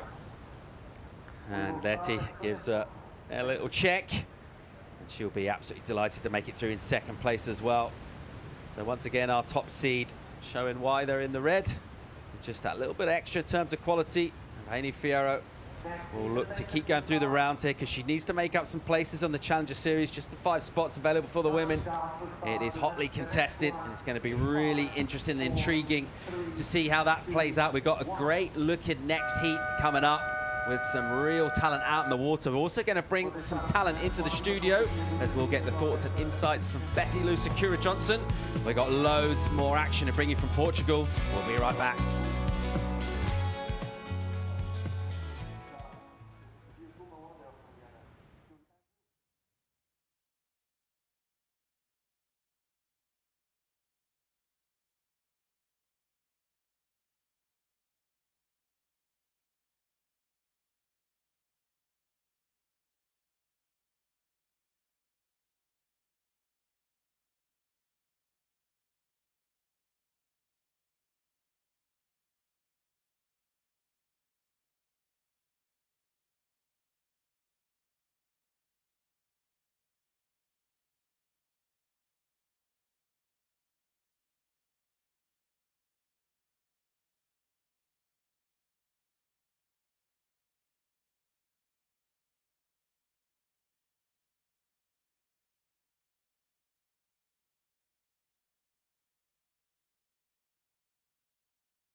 And welcome back to the EDP Vissla Pro. I'm Ben Money, and I'm very, very excited to be joined in the booth by, of course, Francisco Alves, but more importantly, Betty Lou, Sakura Johnson. Welcome. Thanks for coming in. Thank you How so are you much. feeling? Thank you. Thank you for having me here. And yeah, feeling good. We're in Portugal. The vibes are good. And yeah. Had a good surf this morning. Enjoy yourself? Yes, I did. I was Very- stoked to get a couple. Very, very good. And you're in some form. I mean, you won the event in the US Open. How was winning at Huntington Beach? Was that big news? That looked pretty amazing. Yes, it was really amazing. It's been a goal of mine to win out there at Huntington, and I'm stoked to do it at US Open. And yeah, just keep the ball rolling. How's the crowd? It looked crazy. How's on the beach having all those people cheering your name? Must be a massive buzz. Oh, it's amazing to have the fans like that. Just cheering your name, it definitely uplifts yourself, and you're just psyched to go out for your heat. And it also meant that you sort of went up the ratings. You had a good result, I think, in the first event on Snapper, but then you had a few sort of, in different ones. So to get that win, you're in 4th place, I think, on the Challenger Series rating. So now you can start to see that CT little goal starting to appear quite on the horizon. Yes, step by step. That's all it's all about. We only need 4 solid results on this whole Challenger Series. So yeah, just get one more. Yeah, you always say step by step, but it must be hard not to think of the big prize. Here we are, live action. Speaking of step by step, looking at these 4 women trying to get to that all-important CT goal. Sophie McCulloch, Kelly Andrew, Pauline Nadeau, and Shino Matsuda. We might get Betty Lou to sort of unpick some of these young surfers. You've probably seen them up close before, and also Chico Alves, who knows a bit about Pauline Nadeau. She's what a veteran of the sport. Chico, you've seen her surf over the years. What does she bring to the table, Pauline? She's that professional. She's been around for a long time now, and she's a hard worker. She loves surfing. She dedicates her whole life to the sport. So she's real professional. Since a young age, I remember Pauline with her mom at the beach at like 11, 12 years old, and she was that professional back then. So that's why she's been around for so long. As we saw the replay of Kelly Andrew during the break. Oh, nice snap there. Throwing the fins out. She's really technical, and you can tell she loves a good right-hander. Yeah, she's had some big results on those right-handers, and there we go. There's Pauline. All this was caught while we're just having a quick chat. She knows this wave so well. Yeah, she has competed here over the last 10 years, as I said before. And Pauline has something that always amazes me, is that she always finds one of the best waves of the heat. That's for sure. She's really smart. She knows what the judges are asking for, and as you saw here, she got one of the longest waves of the day so far, and she kept delivering the wave. So that made my legs hurt just watching that wave. Exactly. What a leg burner. There's a lot of waves getting ridden, and this is the Japanese that front of backhand, so goofy attack.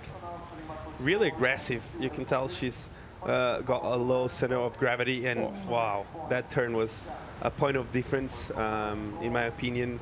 Really aggressive, probably the better wave of the exchange, and really good wave, well-ridden wave by Shino Matsuda. I really enjoyed. There's a real push from Japan, isn't there, Betty Lou? Like some of these young Japanese surfers coming out, especially in the women, I reckon. There's so many great surfers coming out of Japan, right? Yes, so many. They're just, I could see them all training in the best conditions and the worst conditions, getting ready for the contest, and yeah, they're fiery. Yeah, it's Sheena just finished off there with some good waves. The judges got a lot to do. And obviously, Betty Lou had the first year on the CT, and you know what? I mean, you did make the cut in this year, but well, yeah, what were some of the highlights, and what did you learn from the first year on the CT? Yeah, the first year, I mean, it was such an experience. It was an honor to be a part of that. Yeah, my goal is just to really get back there, and but yeah, it was kind of the next big step in my surfing, I would say. Just I want to progress as much, and I think that was the next big step in going on the tour. Even though I didn't make the second half, it's all about learning and getting back there and maintaining that.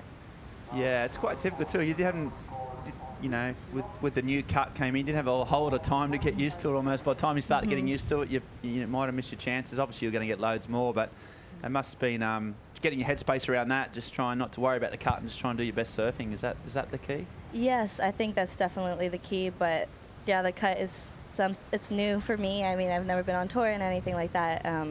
But yeah, it was a bit tricky to get used to. because we only had 5 chances really to make that top half. But yeah, it's all good. You know, we're trying to get back there next year. Yeah, well, you're in a good spot, as are these 4 surfers. So some numbers coming through. Keely Andrew, the Australian, 4.83 for her, and she's going again. So live action, Keely Andrew is such a smooth style, growing up on those points up there on the Gold Coast. Got a really good technique. She's had some CT results. She's been sort of yo-yoing between the Challenger Series and the CT over the years.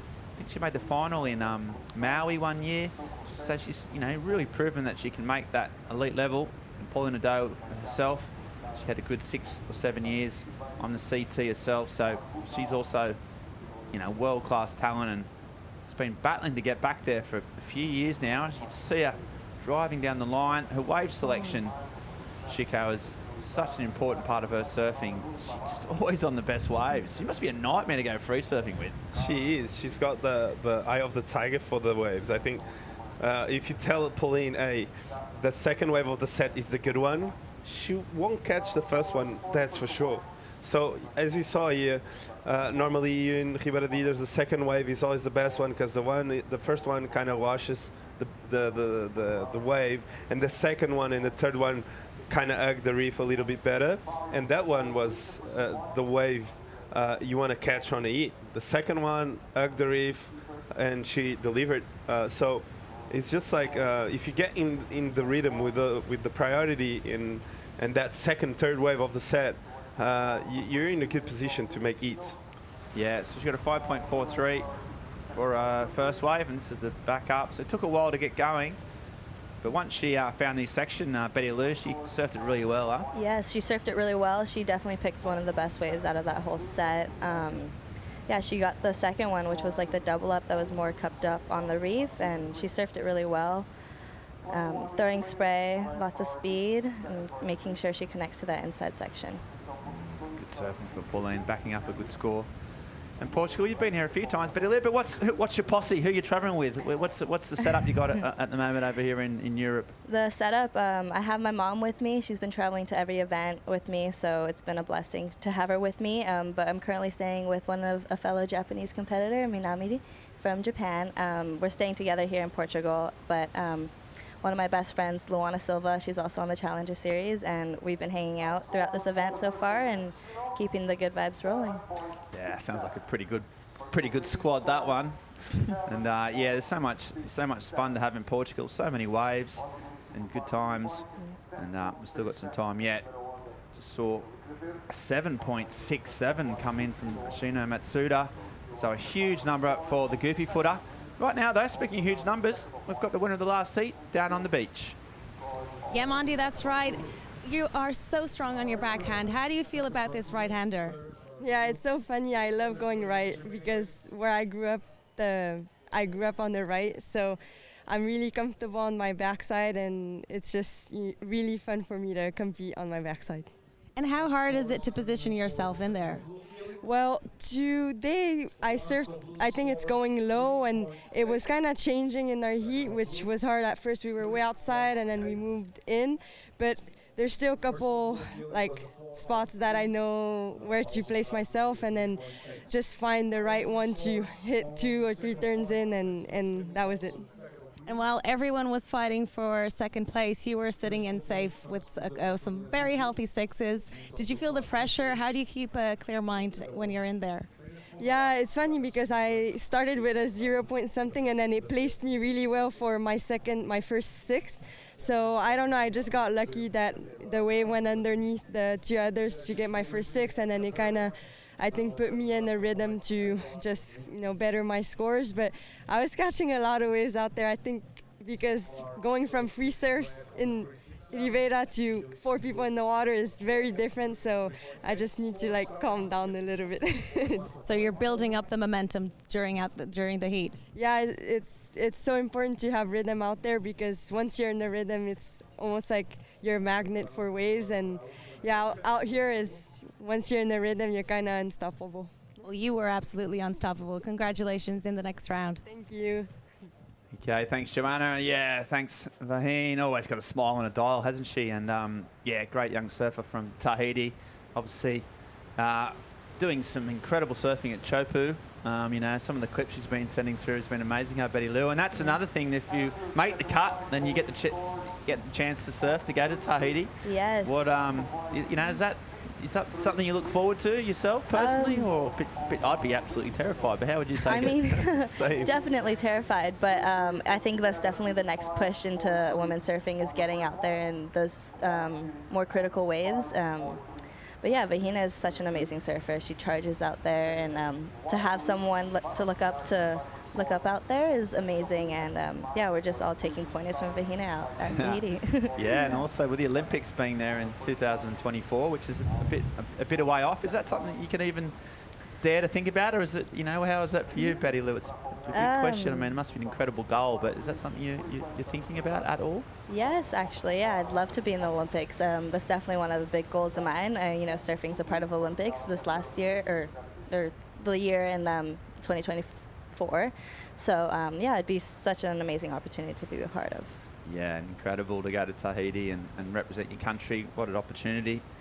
So that's coming our way in a couple of years. You know, it's incredible that surfing has just come that far, and having the sport, you know, at the top level in the Olympics. You must have watched the Chico. What was your thoughts on it? You were stoked, and you finally saw those all those surfers in the Olympics in the 2021 games. A bit of a weird year with the COVID, so it wasn't probably as normal, but it was still pretty exciting, right? Yes, it is. I think it's a good way to see new talents coming up, all the nations together. I think it's great for surfing, and I think it's another goal for surfers. I think it's amazing. If I was young and I was starting to make a career on surfing, and I see I can be an Olympic medalist, that would be amazing. Back then, I would watch Momentum and other movies, and my dream would be to travel the world. For these kids nowadays, it's going to be that medal and the world title, that's for sure. And I think those kind of events are the ones that, when you're young, it really marks like where you want to be and your final goal on a big journey that is a surfing career. Yeah, absolutely. Huge opportunities, and great for the sport. But that's a few years away right now. We've got the action, 15 minutes on the clock, so sort of halfway through the stage. Had a really sort of strong opening start this heat. There's some big numbers dropping for most of the surfers. Shino Matsuda got a 7.67 and then backed it up with a 5.5, so really big heat totals. And Pauline Ado, the French surfer, a 5.43 with a 6.33. So those two surfers sort of out in front at the moment. Shino's backhand's been really critical and powerful. See some of the other waves along this coast. We saw those learner surfers up to the north, to the south. There's a series of little reef breaks. Have you been surfing up some of those little patches in and around here, Betty Lou? You had a few free surfs? Yes, of course. I mean, with the contest break being so crowded at times, it's always good to search and find your own waves and get some surfing going. And yeah, that's when you're kind of forced to explore. So yeah, super stoked, and the waves have been fun. Any secret spots you want to give away, or are you going to keep that under your hat? Maybe keep it under my hat. Yeah, that's wise. Wise, Betty Lou. Yeah, yeah. Not getting any conflicts with the locals. Well, give away your secrets as well. We don't want to tell where even the waves are. Yeah. And yeah, we've got loads of swell coming. All those breaks will be firing up. That's a good thing about this place. There's so many waves. You can always go up and get a break to yourself if you really want to do it. As we see some sets coming out the back. Sophie McCulloch, the young Australian, she's the only one hasn't really got a couple of high scores. She's got priority. Have you seen a bit of Sophie around? She's probably around your age, I think. But maybe a little bit older. But yeah, what type of surfer is she? Have you seen much of her?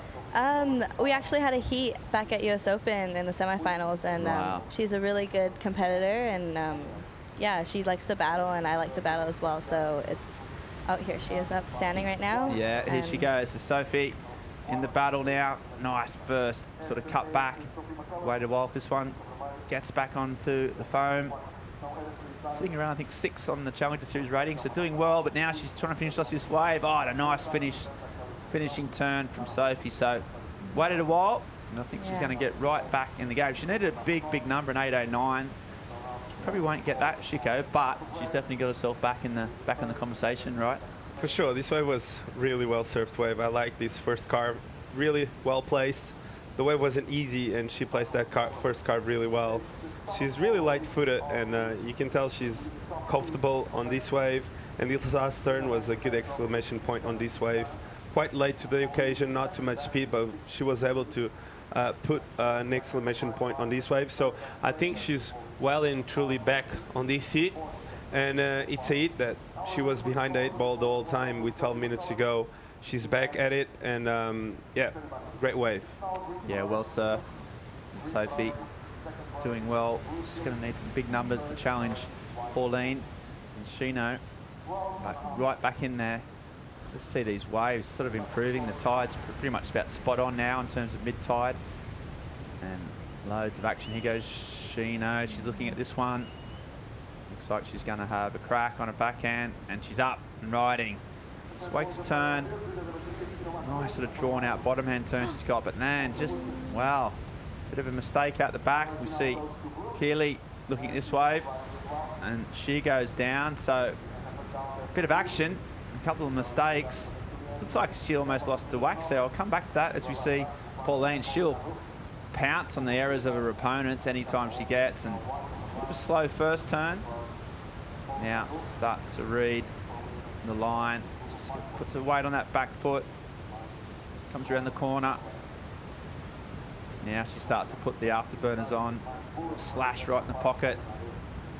Looking for one last section, if she can get it. Nice little check turn, and then a finish here, and handles it, and gets some cries from the crowd. Those rocks always just appear. There's always there, aren't they? Always at the end of each wave, Betty Lou. It always seems like they're always going to come into play, right? Yes, those rocks, but I mean, Pauline, she ripped this wave. She was able to get a completion on it. I think that's all what you really need to do out here is complete your waves. And yeah, those rocks, they're just there, but you got to charge at them if you really want the score, and it's all about your determination. But yeah, she killed it. Yeah, exactly. She just, again, good wave selection. Saw her opponents make a few mistakes out the back, and then she was ready to pounce. That is the one thing, good thing about this, especially the last few days. And as well, there's 3 or 4 waves in each set, right, Betty Lou? So yes.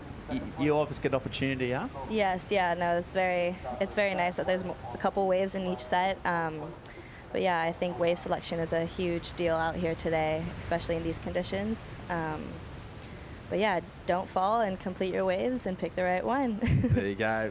Wise advice. You got to make sure it counts. Pick the right waves, don't fall off. Sounds simple, but it's can be quite difficult. We just see some live action from Keely Andrews. So having fallen off now, she's back. Gets another bite at it. Just waiting for this wave to stand up. Nice and clean on the open face, but she hasn't been able to throw much spray as yet. Now she starts winding up, getting a bit of speed. Nice crack off the top. And another one. Oh, that's a nice turn. Bit of flare, bit of fin release. And Keely be looking to get a last wave in, or last turn, but didn't. Still surfed that really, really well. So she'll motor back out. Needed a 6.93 to move up into second place. And that was even before Pauline's last wave. So Keely still in the mix as she goes back out. Right now, though, with Keely paddling back out, we'll see the replay afterwards. We're going to go to a short commercial break and come back with more live action from the EDP Vissla Pro Ericeira. Right after this, loads of surfing coming our way. The waves are pumping, the sun's out. Don't go anywhere, folks.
And welcome back, live action here at the Ribeiro at the Ilash. My name's Ben Mundy. I'm joined in the booth by Chico Alves and Betty Lou Sakura Johnson. As we see, Sophie McCulloch scratching into this one. Needs a big number, needs a 6.9. I'll tell you what, she's got a good start. Big, strong opening turn. Means business. Knows she needs a high score and surfing accordingly. She's going to hope this stands up in the middle. Nice little cut back. Oh, and just gets in the way. Misses. Shino paddling back out. Now she's waiting for a finish. And there's another big turn. So she likes that. Now I'm going to put you on the spot, Betty Lou. What do you think about that? A 6.9? Is that there or thereabouts? Yeah, I mean, we'll have to see what the judges say. Yeah, but, wow. I'm not going to wait for them. She definitely, this first turn was spicy. She threw a lot of spray, had some fin release. Just cutting it back and waiting for the wave to give her another proper section. But yeah, just ripping. Oh, almost. Yeah, what is with the person? If you're paddling back out, can that be an interference? Is that possible for that to happen? It'd be a big call, obviously, but it would be a big call. She finished nicely as well, though, but it would be a big call if they would call an interference on that. But I'm not too sure what they would do in that kind of situation. Well, let's hope it doesn't come our way. Yeah. As we see Shino out the back, she's just trying to get into the shore. Got a heat lead of 7.67 and a 5, and then finishing off strong. Really big numbers across the board, all these heats. So we'll wait for those numbers to drop. Obviously, the WSL finals, you would have been watching that pretty closely as a competitor. What do you think about Steph Gilmore claiming that eighth world title? What a, how is it surfing against her for starters? I mean, what an incredible surfer. Yes, what an incredible surfer, especially as a human being in and out of the water. She's amazing. But yeah, that was unbelievable. I mean, she came from the bottom of the draw to, #1 and getting her 8th title. And I know she's been wanting that for a while now. So super happy for her, and all the best for her next year. And I hope to see her there. Yeah, she'll be going again. Yeah, she's just a fabulous icon for the sport. Actually, a bit annoying, really. She's like talented. She's like got a guitar. She's a really nice human being. Yeah. She's too perfect. Come on, Steph. Just dial it down a bit, But yeah, what an absolute gem of a person and what an icon for the sport. And this is the recap, Chico Alves. Yeah. Big, strong surfing, eh? Shino started off strong with this wave, a lot of aggression, and really what I've been loving about her surfing is that she's really in the rhythm with the wave, not forcing her turns, putting the right pressure in the right place. So well and truly in the lead, well deserved for Chino. And Pauline, as I said before they started, just a smart competitor. She doesn't make many mistakes.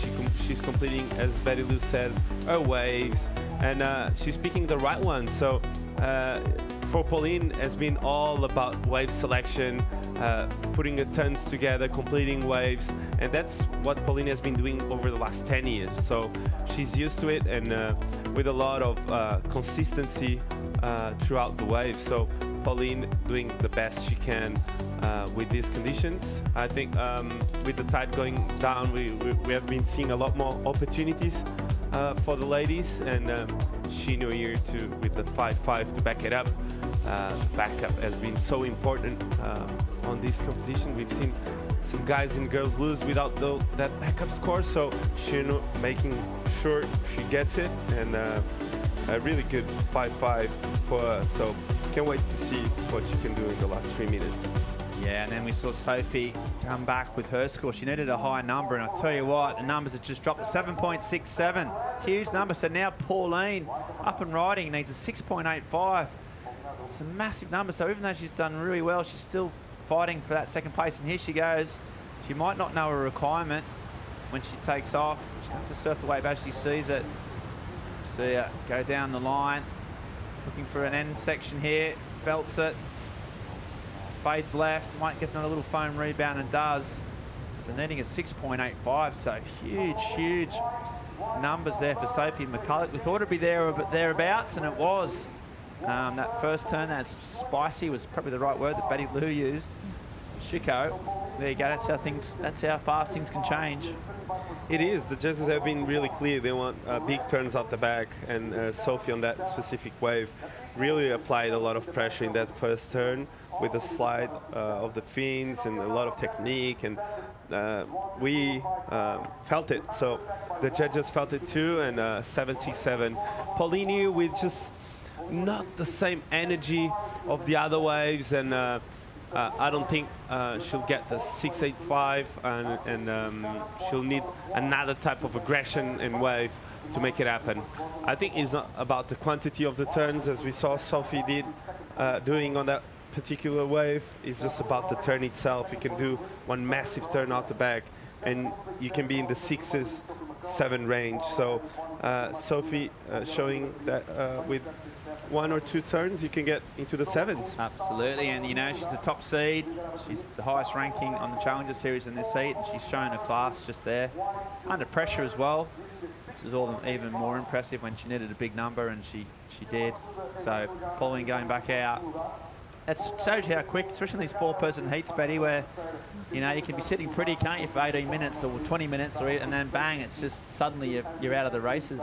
I mean, yes, totally. There's so much time in these heats. We have 30 minutes, which is amazing. But yeah, you just have to really be on it and get your 2 best waves, so you don't let your other competitors get as much opportunities to make the heat. But yeah, the 4-man heats, a lot of action, a lot of surfing, and here we have Keely Andrew. Keely, she's not going to go down one rink, so she's having a crack. It's small the wave, sort of sense the body language, a bit of frustration. Needs a 7-point ride. I don't think this wave's going to allow her to do that. She keeps trying to find something. You know, it's so brutal. You travel all the way from Australia for one heat, and then, you know, you surf well. She's ripping here, but still, you know, might fall a little bit short. See the frustration, the disappointment sort of in her body language. Worked so hard for it, done so much training for it, but only 2 can go through.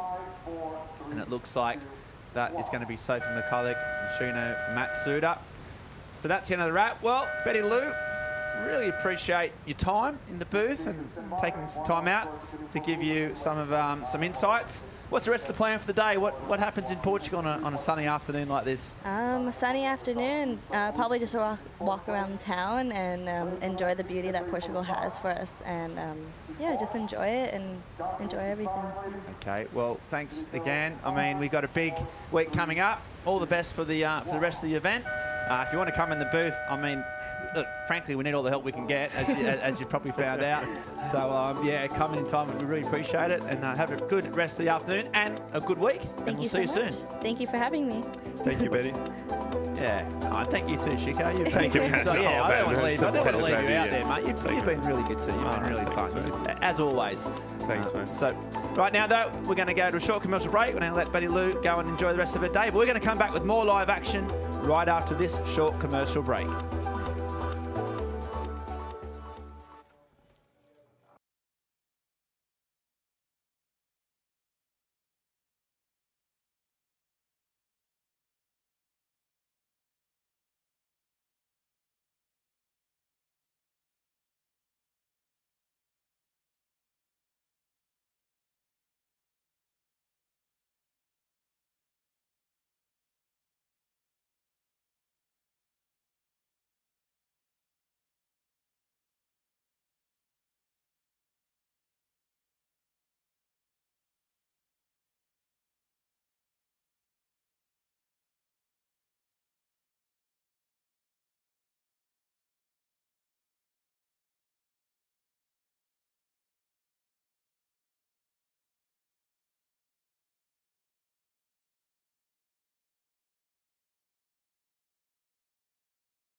Welcome back to the sunny shores of the Atlantic coast here at Portugal. Ericeira is where we're at. Mix of old world charm and new age performance surfing intermingling in the beautiful waves of this fabulous part of the world.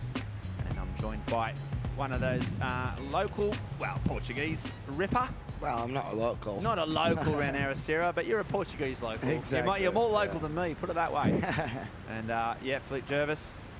What's you've been out there? You've been out about and meeting the people. What's any different from yesterday? What's the vibe down there on the Yeah, it's on the beach? as it's Sunday. Yesterday was Sunday. Today is Monday. It's not as crowded as it was. The beach is not as packed as it was yesterday, but it's the sun just opened up, so it got really, really warm. But it's absolutely pristine conditions, like really, really glassy.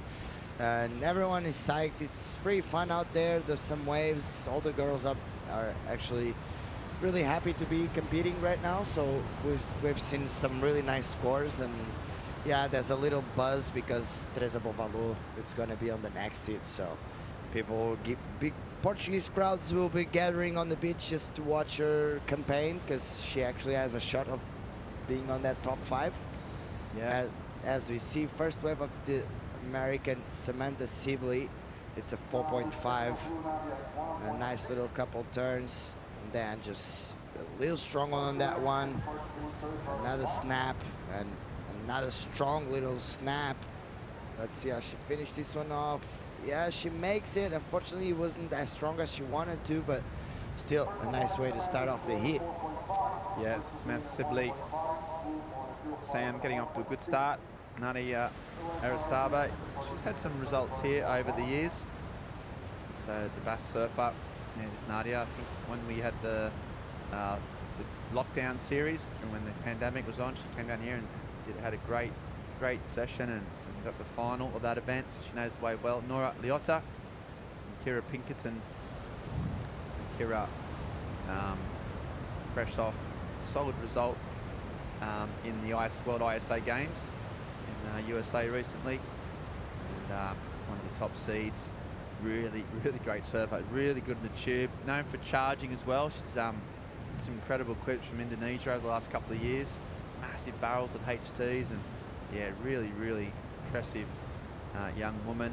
So she's going to be out there, got priority, but under priority on the little inside, that's Nadia. Bass Goofy, she just pulls out.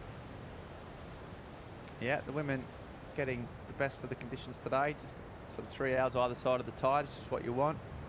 Plenty of opportunity. And yeah, you're right about the weather. How glassy is it? Yeah, it's glassy. It's like, you know, it's amazing waves. I'll tell you someone who got some amazing waves and who, at the very death, went to first place, and that's Sophie McCulloch down there on the beach right now. Yeah, boys, I'm down here with Sophie. Sophie, you were behind the 8 ball the whole time, and suddenly you go from 4th to 1st with only 1 wave. That must felt good, that wave. That wave definitely felt good. Well, the first part of it anyway. In the end, I was just kind of like, just land this last turn. But yeah, no, it definitely felt good because I was pretty pissed off with myself before that. I let a really good wave go at the start, and so yeah, I was getting in my head about that. But it was good. I was kind of just able to back my surfing and get it done in the end. When you start off a heat with 15 minutes where you can't really get nothing on the board, do you have kind of like a plan B? Do you think about something, or what goes through your mind? I basically just my first reaction is to sort of grill myself for bad decisions. And then I've learned this year to just sort of take a step back and be like, all right, it's all right. Now it's an opportunity to sort of come back from that mistake and sort of just, view that as an opportunity.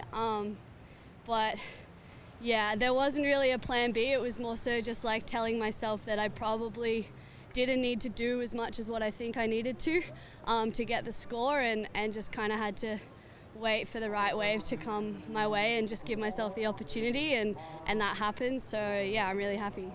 Are you happy with this wave? You feel at home you like it, or you feel it's a hard wave to read and understand?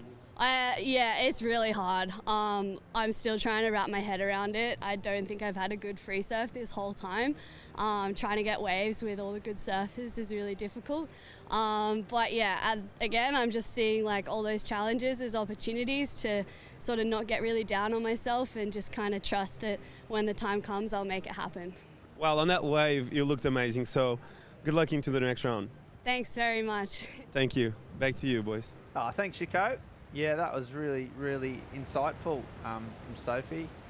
You know, I love when those surfers can really talk about, you know, what they're feeling and how they react. And she was really articulate and obviously, you know, is a thinker. And Philippe, that's you know, obviously with her initial mindset is to start to beat herself up. You know, some people have that kind of personality where, you know, their initial reaction is to grill themselves, as she called it. Yeah, but, you know, you can't excel. afford that mentality when she's learning. They want to excel. They want to exceed their own expectations, so they're really hard on themselves. And she was saying that it has been pretty hard to get the free surf done. Actually, I spoke with the coach of both Portuguese surfers, Mafalda and Kika Vissla.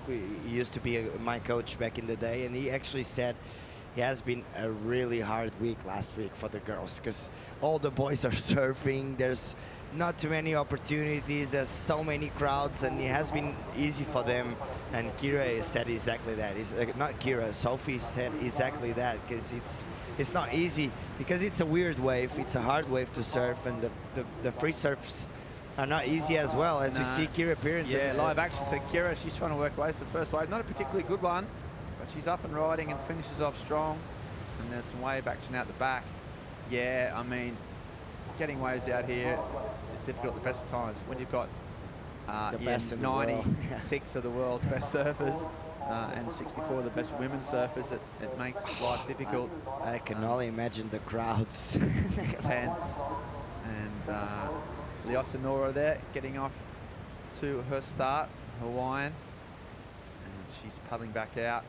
Yeah, it's interesting, Sophie, going through the mindset. You know, she was talking about going from, you know, seeing as an opportunity. I think obviously she's been working hard with the coaches, and that mentality side of it's so important. Clearly she's got the talent. You know, we saw the way she surfs. Definitely. But getting that switch where you say, you know what, I'm against the wall. I'm not going to get in that negative mindset. I'm going to try and keep it positive and use this opportunity. And she did that. So yeah, I think she can be really proud of herself and the people she's been working with. That, you know, she did that and she came through with the goods. Yeah, as a former competitor, I can tell you that it's really hard to maintain that positivity and that mindset of not giving up, because sometimes you look at the horizon and you don't see any waves, and at the same time you're just sitting and waiting and wondering if there's going to be an opportunity, and there's so many things going through your mind while you're sitting on your board just waiting for waves, especially if you're in a tough position. It's really hard to maintain that positivity and that really the strong mindset of, okay, if the opportunity comes, I'm going to make it for 100%. So it's... Because there's no other sport that really has that, you know. You think of any other sport, tennis, golf, football, like just pick any sport in the world and you're in control. Like, you are playing the game, you can react, you can make the decisions. You know, you might not be going your way, you might be getting beaten by a better opponent, but you're still within the capacity yourself to make changes or to affect the decision. With surfing, it's something to the lap of the gods. You know, you just got to wait for a wave, no matter how good you are. Yeah, it doesn't matter how good you are. If the wave doesn't come your way and the ocean just stops or something like that, it's not your fault, but at the same time you kind of analyze the whole heat and try to figure out where you lose your opportunities, because there's always two surfers getting through, right? So at some time of the heat you're gonna lose your opportunity, and that you have to be over analyzing to understand where you missed it, because sometimes the waves, when you're depending on the ocean and not just yourself, it's a hard one, because even if you have the strongest mindset in the world, if the wave doesn't come your way, absolutely, you're still gonna lose. So it's a tough sport. People have no idea how tough it is out there. it's fun. It's all fun and games, and it's pretty special. But it has some art parts as well. Yeah, and so here we see Sam Sibley. She just pulled the trigger on that, but it was not a good wave. So good choice from the surfers with priority to ignore that one. We saw there just warming up on the beach, Sophia Medina, Gabrielle Medina's younger sister, there with her dad Charlie, getting ready for the next heat. Seeing it's kind of strange, and hopefully it will change, but just that, you know, the Brazilian surfing on the women's side, yeah, it's weird. Is nowhere near as strong as the men's side, with the exception of Silvana Lima. Oh, yeah. It hasn't been a Brazilian CT surfer. Tatiana Weston-Webb, even though she sort of, you know, most of her formative years was spent in Hawaii. And yeah. Luana Silva, she also exchanged her nationality to Brazilian as as well. Brazilian parents, but you know, born and raised on the North Shore of Oahu. So yeah, the Brazilian. What do you think that is? Well, it's a really good question. I don't really have the answer to it. I think maybe, you know, it's often just a numbers game. I just don't think there's enough Brazilian women surfers like coming, like, you know, probably 10 years ago when the explosion in female surfing happened in Australia and Hawaii and America. I don't think that sort of explosion hit Brazil, and I'm not sure what the reason for that is. I mean, I'm sure it'll be changing. There's so many Brazilian young girls starting to surf more and more, so I think probably in 5 years, 10 years, we might see a real change, because, you know, it's just, there's no reason, you know, why they should I read be incredible. I read somewhere that it's actually a bit of a problem with the lack of investment, because all the attentions are turning into the boys, and the girls just they're not being able to travel that much as much as the boys, and maybe that's because, you know, the Brazilians, they're super competitive, and they have really unique waves, and to get on this level you have to travel a lot and to realize and try to surf other waves. So as we see, Nadia, the Basque surfer, up and riding. Up and riding on a back end, comes around the corner. Nice two-turn combo, and there's a third. This wave pretty steep, and there's a fourth, so nice series of back end whacks. She comes around this corner, there's another one. Nice snap in the pocket. And there's a sixth or seventh, so this wave just keeps on giving, and another one. And you can hear the Basque posse going. They like that as well, they might. Sibley trying to get some momentum, and just finishes off that wave. But yeah, Aristave looking really solid. Just kept winding up, and then it just didn't stop. Yeah, this wave of Samantha started off a little fatter. Nadia's wave had a lot more potential than this one, but really well surfed by Samantha. She kind of mistimed it here. It was still a very nice way to finish off this wave. This is gonna be a good score for her. A very fun little, it has a steep wall, the wave, and she has so much flow. It's incredible. Just understand, she's not moving a board. Everything's on a straight line, and she's going from up and down without moving a board. That means flow. That means she's putting enough weight on the front foot. And this one, that's gonna be a really good score. That was one of the best waves of the heat so far, and the wave just kept providing for her. Yeah, absolutely. Maybe if you were being critical, hypercritical, maybe just a bit of lack of variety. Repetition, yeah. But, you know, there's only so much you can do in those little pockets, and she was throwing so much spray, and a bit of flare at the end. So yeah, great surfing from Nadia. So really impressive. We'll see what score she's going to get for that. But yeah, we think it's going to be probably the best wave of the heat so far, and she makes her way back out. But as we see, a little bit of a lull in proceedings. We're going to take a short commercial break and come back with more live action from the EDP Vissla Pro Ericeira very shortly. More women's heats to come, and Teresa Bombolo up next. Don't go anywhere, folks.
Welcome back to Ribeiro at the Ilash. We have some great waves. We are getting through the round of 64 of the women's. Women started today, and we've had some big numbers, some incredible surfing. And that number we thought, just before we went to that break, Nadia Ericeira, we called it. We don't get everything right, but every now and then, you know, a broken clock's right twice a day, isn't it? And Nadia Ericeira got a 6.5, so the best wave of the heat, as we predicted, and she's still up into second place. Although it does need to back it up, you know. 10 minutes to go, she's got a 1.6 in a locker. Though not quite enough, she'll need to improve on that. But yeah, a really strong start from Nadia. Yeah, you were talking about the variety on that wave, and that's the thing about the backside. Comparing to the front side, sometimes you can get a little repetitive, and obviously because the backside, as we see Nadia just going for this one, trying to get that 1.6, get away from it. Nice little second turn. Yeah, she saw a little bit of a double up potentially and then went for it. And she might try and get the last little section on the inside. She's gonna can she get around that little corner? She can't. So 2-turn combo. Yeah, so probably gonna improve on a 1.6. Yeah, you know, not a bad strategy, as you say. Like, need to back up a small score, didn't have priority. If she just got around that next section, she probably may manage to get even more points. But, you know, I think a lot of the lesson, 2.83, so, you know, slight improvement, enough to get into a first place. But she'll need to go out and get one of those bigger waves if that, to improve her, you know, her chances. See some whistles from the beach. Problem with the whistling from the beach is, when you're whistling, you're letting the other surfers know what's going on, aren't you? If you're a coach and you whistle, actually, I mean, yeah, that's how true. How do you define who? You know, how do you know? That's true, you got a but special whistle, coach's whistle. Yeah, I'd have like. Yeah. Every coach has a different whistle, and even though you know they're telling you that the waves are coming, it's different because it might mean something other than the waves are coming. As we see Kira. Yeah, Kira Pickerton, first turn. It's the best wave she's had. Nice open face. There's the car. A little bit lateral. And a little bit slow, but now she starts to warm up. Comes around the corner. Here's a big section. She does the one nice turn. Can she finish it off? So Kira, yeah, I think when you go to the Surf Coaching 101, where they all, you know, you learn the trade of surf coaching, the Surf Coach University, whistling, sure, like that's the first thing you learn, right? Yeah, I mean, if you can't whistle, you can't be a surf coach. I've been doing a bit of coaching. How's your now. whistle? Yeah, it's pretty strong. Pretty actually. strong. You got a strong whistle game. Yeah, my kids, they'll recognize straight away, and they know I know the Jervis whistle. Yeah. As you see, Kira Pinkerton on this wave had a lot of potential. I think she surfed a little conservative. As you see here, hits it kind of late, but nice first turn, and then this carving. She could have go all the way through, but she's looking through the other line, and this one again a little conservative. She's not putting too much power on those turns, isn't she, Ben? Yeah, I think she left a bit of points on that wave. You're right, and this is just a little backup from Nadia. Just a two-wave combo. They got 2.7. Yeah, so your whistle. Have you got, like, how many different whistles have you got? Have you got a waves coming out the back whistle, a coming in whistle? Yeah, because usually you whistle and they normally look to the beach. Yeah. And then you make a few hand gestures. Right. If they can actually see, otherwise they're too far away, and it's just they know what it means, because normally it means that because I coach young kids and they're always unfocused. Yeah. So when I whistle, it's just look to the horizon and see the set is coming, because it's just talking to each other. You're not focused. Yeah. Most of the times it's that, or I whistle so they can come out and I'll give them feedback. But normally every coach has a whistle, but there's coaches that actually don't whistle. Because it's important for the kids and the surfers to make their own decisions. And if you whistle too much, you're messing with your head, and we saw a lot of that in the first few years of Toledo. His dad was a major whistler. Yeah, a big whistler. Yeah, a big whistler. Loves to whistle, yeah. And you saw the Toledo start to making his own choices inside the water, because Ricardinho actually stopped whistling. And that sometimes can mess with the surfer's head. So, but at this level, usually is to let them know that the set is coming, because sometimes you're not watching. And Nadia's got a wave on, and she just digs that rail, the nose. That was a big section. Her eyes lit up, and she thought she could do a big turn. Meanwhile, Sibley, she's been getting these little runners, a bit smaller waves, but hasn't been able to connect quite as long. There she goes. She's starting to wind up a little bit now. And getting one more section on the inside if she can. And it's really flat surfing and not a massive finish. So sort of getting fours across the board. A lot of fours there for Sam, and that'll be around the same. Meanwhile, Pinkerton, she got a 4.67 for that last wave. Oh, nice. And that first one was more aggressive. And there's a big section here, and there's a nice carve. So 2 carves, nice wave selection, and another. So just finding a bit of rhythm on this wave. It's Pinkerton. Goes around the corner. Can she finish off strong? Little floater and a nice little tag. So yeah, that's more better. like it. Yeah. She found a groove on that sort of first wave, and then, as we said, we were a little bit critical, saying she wasn't quite being aggressive or radical enough, but I think she sort of learned a lesson from that last wave. And yeah, she attacked that one a lot more. Definitely, we're going to see on the replay. The waves are, if you get the good one, it's always, I'll be repeating myself throughout the whole week. But if you get yourself the good ones, this is what happens. She started off pretty strong here. Nice first carve under the lip. Straight into this one. She's going to really step on that back foot. Really powerful surfing by Kira. And then she's just, watch her flow. She doesn't even move a board. The board looks really, really good, because this wave is sometimes gets a little fatter, and this one pushing the tail a lot harder and getting a lot of spray behind. So that means you're putting a lot of pressure. As we see Samantha's wave. Samantha has, I was watching the live wave, and she's really technical. I think if she gets a wave with a lot more wall in it, she's gonna attack it more vertical, as you said here. She's attacking a little laterally, so it's not gonna score as much as she wanted to, as she's doing a little snap here, and this was a bit more vertical, but very nice surfing by Samantha Sibley. Yeah, good surfing from Sam, but she's gonna need, I think, a bigger number soon. Needed a 4.77, but Kira Pinkerton's got what we think might be a good score coming in. Nora Liotta's been a bit lost in this heat so far. Yeah, 4.73 early on in the piece, but since then she's kind of been a bit lost. All the other competitors are catching waves all around her, and yeah, Nora is just waiting for that really good wave perhaps. She only got 3 minutes, so time is ticking. She's got to make a move pretty quick. Not huge numbers required either, so it's just a matter of getting in the right position. She's got priority. There looks like there's a few lines marching in from the Atlantic. Look at that texture of that water. It's so glassy. It's so fun. It's so no fun. wobbles on it. Just a rough puff of breeze just to give a bit of texture.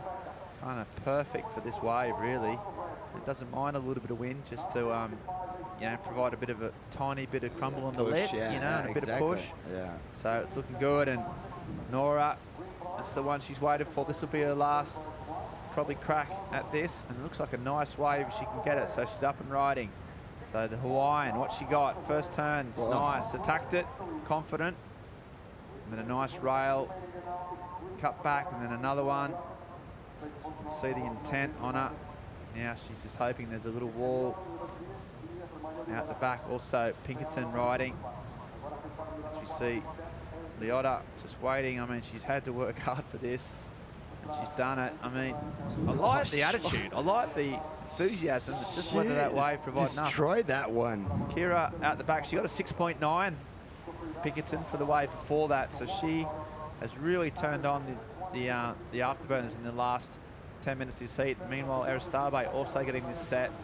So 3 surfers all getting that set, all 4 surfers. Sam Sibley's one not panning out. So judges got some work to do. So we'll see if Kira and Ericeira can make Liotta's job a bit different. Liotta only got 5.78 when she took off. So she attacked that section out the back, then just went a little bit flat, but she surfed it really well. The wave was kind of small though, I don't know, but the first turn was really nice, and the last one, she actually did that. She hit the lip and then rebound all the way to the left, and then just hit it one more time, which was pretty impressive. So it might come out a little bit too late, but let's see. We're gonna check on the replays eventually and take it deeper look into those all those waves, because there's plenty of waves coming for all the surfers. Yeah, there was plenty to unpick there. 45 seconds on the clock. You'd think that's probably going to be, that might just be the end of it. That last flurry came in with 2 minutes to go.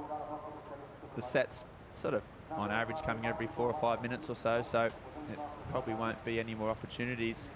It's going to come down to whether Nora can get that wave. And Liotta, she, you know, she pulled the trigger and she did her best. We'll just see if it's enough. 19 seconds on the clock. They'll have a wait for them as all these judges just try and sift through those details.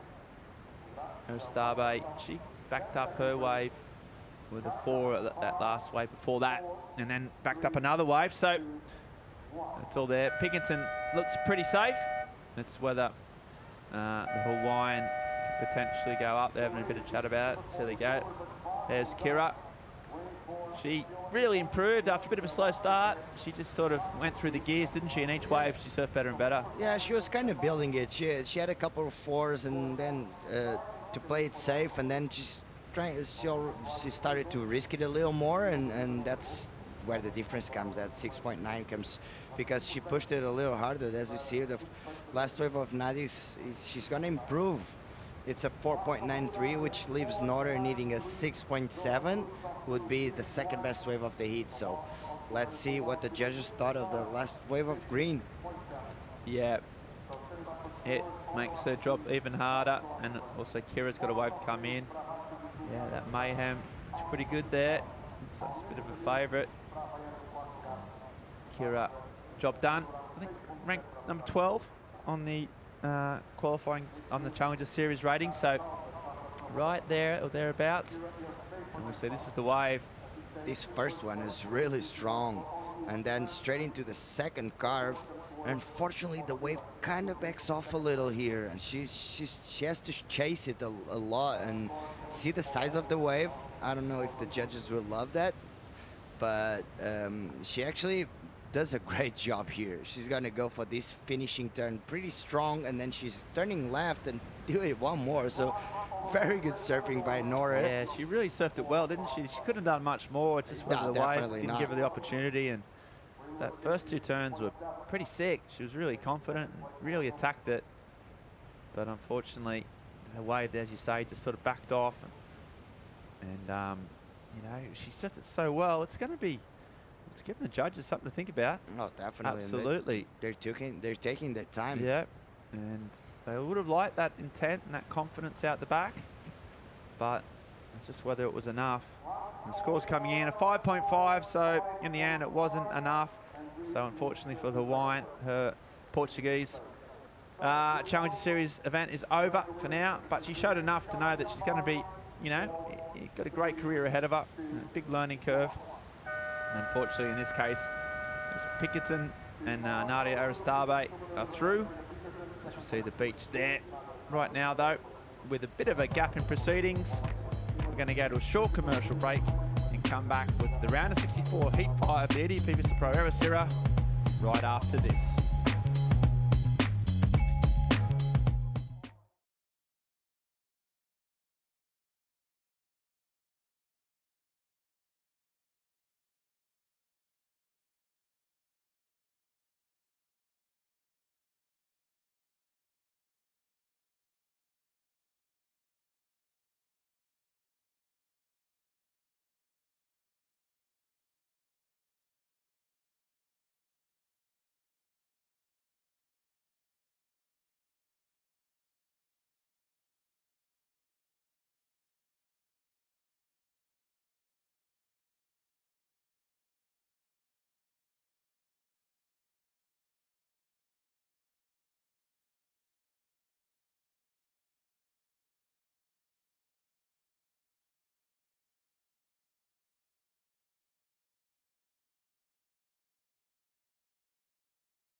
Hi, my name is Sofia Medina. I'm 17 years old and I'm from Maresias, Brazil.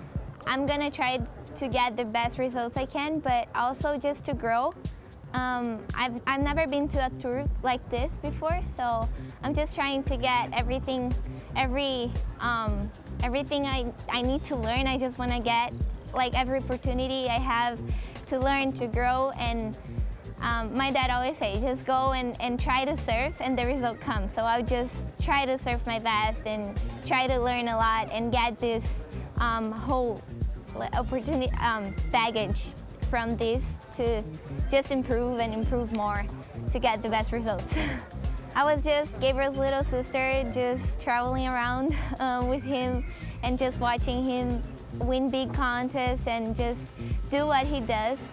It's really impressive actually. Now I can see that what he did was actually really insane because I'm just starting now and I can see how hard it is, but I can also live what he experienced and what he has taught me, and I just keep remembering like what he's taught me in every place I've been, and I'm like, oh, now I remember this because he's been here and I've been here too, but it's so different to be here like competing. Now I'm like in his skin, you know, like I'm like, oh, he was like stressed, but he was having fun too.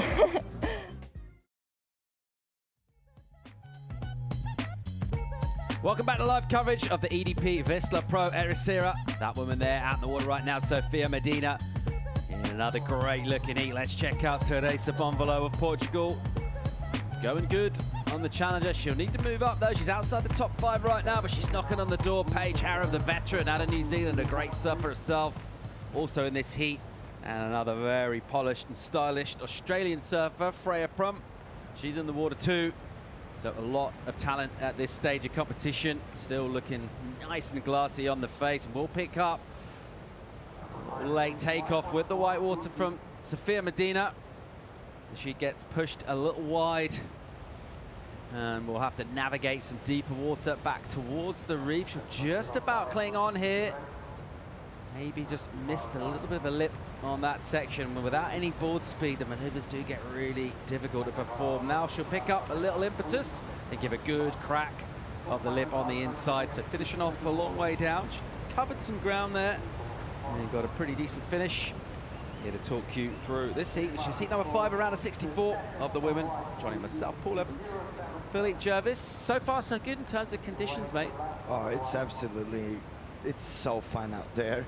It's the tide is on the best part of the day, and the wind just hasn't kicked off yet, which is pretty insane. You see, it's absolutely glassy conditions, which is pretty unusual for Portugal, because it's not normal for us to have glassy conditions. Usually, there's always north wind somewhere. As we see, Freya Prum up and riding, and it's a bit of an in and out. And we already have Teresa Bonvalo with a 4.17. Teresa getting the score in early. Surfing this wave on her backhand. We talk about experience at the venue. She'll have an absolute ton of that. And what she's also been able to do more recently is get big results across Europe, particularly here in Portugal. Someone who made a really good job deciphering this lineup and figuring out sections to hit and how to get good scores was Kira Pinkerton. She's with Joanna Gornell. Yeah, that's right. Kira, you were building your score right until the end. Talk to me how hard this wave is. Yeah, I've been watching it all morning, and I've noticed like 2 sets every heat, pretty much. And so I was just hoping to get like a good set wave and get a good score. And I think I didn't catch like a wave until like maybe 20 minutes, and then there wasn't actually a set wave until about 8 minutes left. So we had a really slow heat, and I just knew that if I got on the good ones, I could capitalize and get a good score, but there just wasn't many of them, and so I'm thankful that it worked out the way it did. And it's been a long wait until your heat, like 3 days by now, and then the whole morning. How can you control all that anxiety? Is it something you can bottle up and just deliver in your heat? Yeah, I mean, last year I did terrible here. I didn't even know where to sit, and I just pretty much felt super lost, and I've just been kind of watching the waves over the past few days, and I almost felt like it made it better for my heat today, just because I still was trying to understand how this wave works, and I still don't even know really. But I feel like if I surfed the first day, I could have possibly made it, but I feel like now I know a bit more about the wave, and it worked out. So. And you have some very interesting secrets on one of your boards right here. Let's come over here and talk to me a bit about what's all this about. Yeah. This, I mean, on my board, sometimes on my nose, I'll kind of write like what I need to be working on, because I often forget when I'm surfing, and sometimes I'll like look down, and one of the things I never do is compress and bend my knees, and I also stand way too narrow. So yeah, that's kind of just something I write on my board, which I like to do. Using your board as a whiteboard, basically. Good job, and congratulations in the next round. Thank you so much. Just over 22 remaining in this heat and water. Heat number 5, Bonvalot with the lead right now. The Portuguese surfer got the 5.5 to improve her opening ride, and then she wasted little time getting another score on top of that. Drops a 4.6 for her third and most recent wave. And she's building up, chipping away. Her scores are nudging up, trying to apply a bit of pressure. During that interview, we saw a good wave ridden by Freya Prum, who looked really, really stylish, very much in control. Got a nice finish on the end as well. So let's see where that goes. It'll certainly count for her. She just had throwaway numbers prior to that. It was pretty interesting, the Kira Pinkerton thing on the nose of the board. It's actually pretty smart, because you just keep reminding yourself you're paddling, you look down, and there's a little thing written. All part of putting together a successful contest campaign. Someone who did that earlier this year on the Challenger Series in the water right now, Teresa Bonvalot, and a huge, huge result for her, taking out the event in Australia, in Manly. And let's have a look and remind ourselves what went down. No one would bet against Teresa Bonvalot in running lefts. Oh yeah, she's really technical. She has been working at her technique for a while now, and I surf pretty much every day with her, and I've seen that evolution that she has been doing really, really good. She has been. The difference point this year is definitely she's believing. After this result, she actually believes that she belongs on the tour. So I'm a #1 fan, definitely, and I've been watching her surf. She was 10 years old, so you can see the difference. And she always lacked a little bit of a mentality. She needed to be a bit more of a warrior, and this year I think she definitely improved on that. The mentality part, she really wants it. You can see her in her eyes. Yeah, a new look to Teresa Bonvalot, and that extra confidence to go with the sort of natural skills she already had. Seeing yourself take out a final, just experiencing what that means to get everything done from the preparation, going through the rounds, ultimately get yourself in the final. You're already thinking, okay, I'm onto a decent result here, but just dialing that back and making sure you win that final and most important heat of the contest. And that's what she was able to do in Sydney. And that result stood her in good stead. But as we mentioned, just 5 spots up for grabs, really. So she will need another result. She'd love to get one here. Let's check out Paige Harrop on the backhand. Really nice turn. She'll have to try and get around a section. We'll see her just stick low and next to the white water, and hoping that this one will offer something up, because a great first hit out the back from her. Will she get another chance to open up? A little cooperative wall standing up here. Tight snap in the pocket. Quick wiggle around next to the whitewash. And she'll really be hoping for a finish, just standing on that tail to let the wave stand up. And she will get another sort of shorter arc of a turn of a snap to finish. Medina opens up, slides over a whitewater section. Does it pretty well, nice amount of control. And then a little checking turn. That whitewater also just kind of grabbing her board a little bit. She liberates herself from that, gets on the face. It's a couple of snaps done. Just a little release there from the tail, and a nice turn to finish as well. So good at the beginning, at the end on that wave. Yeah, I'm really impressed with her flow. She's waiting for the right time to attack the lip, and which is pretty impressive, because this wave doesn't allow you to go that sometimes doesn't have enough strength just to push you, and she was just waiting for the right moment, and that means that she's doing really good bottom turns, just pressing on that front foot and attack the lip as strong as possible, as you see here. first really strong turn, a little bit of a release. She goes around the section, and now she does really, really well just to keep up the momentum. And here, this is the moment that she's really, look, she doesn't even move aboard. She's waiting for the right moment to attack the leap. She's waiting, and then pushes really hard, waiting again, compressing really hard, and attacking the leap as fast as possible. So really well surfed by Sofia, but this first turn, that's a really nice turn. A lot of spray on that one. She kind of stayed behind the wave a little too long, but fortunately she came around the section and managed to get a proper finishing as well. As you see here, she goes around the section, another snap, another tight snap, as you said, another cutback, and now she's gonna stop on that back foot just to make sure she's on the right spot to attack this finishing turn, which she does. Really well surfed by Paige. Very good waves for both of them. Yeah, nice exchange, that one. Here's another look at Teresa's wave. Nice bottom turn. She attacks really vertical, goes around the section. Another one, she extends a little too early, but very well surfed. Teresa is really, really technical, and her flow is absolutely insane. Her boards are working really well as well. How's that flow? She doesn't even move the board. Everything's on a line, so very good surfing by Teresa. This is, I don't know, maybe it's the last wave. We're still waiting for a wave for Teresa. She almost finished this one off, but the surfing on the outside was pretty impressive. Keeping that board alive. The combos between the turns, the lack of downtime between maneuvers. Judges tend to favor that. You can recover from a maneuver, go straight into your bottom turn, go up again into the lip. It's really nice sharp surfing there from the heat leader, Teresa Bonvalot. Score to come in for that. Good chance of improving. Sofia Medina, prior to all of that happening, was in second. Good chance of her to improve her overall scores as well.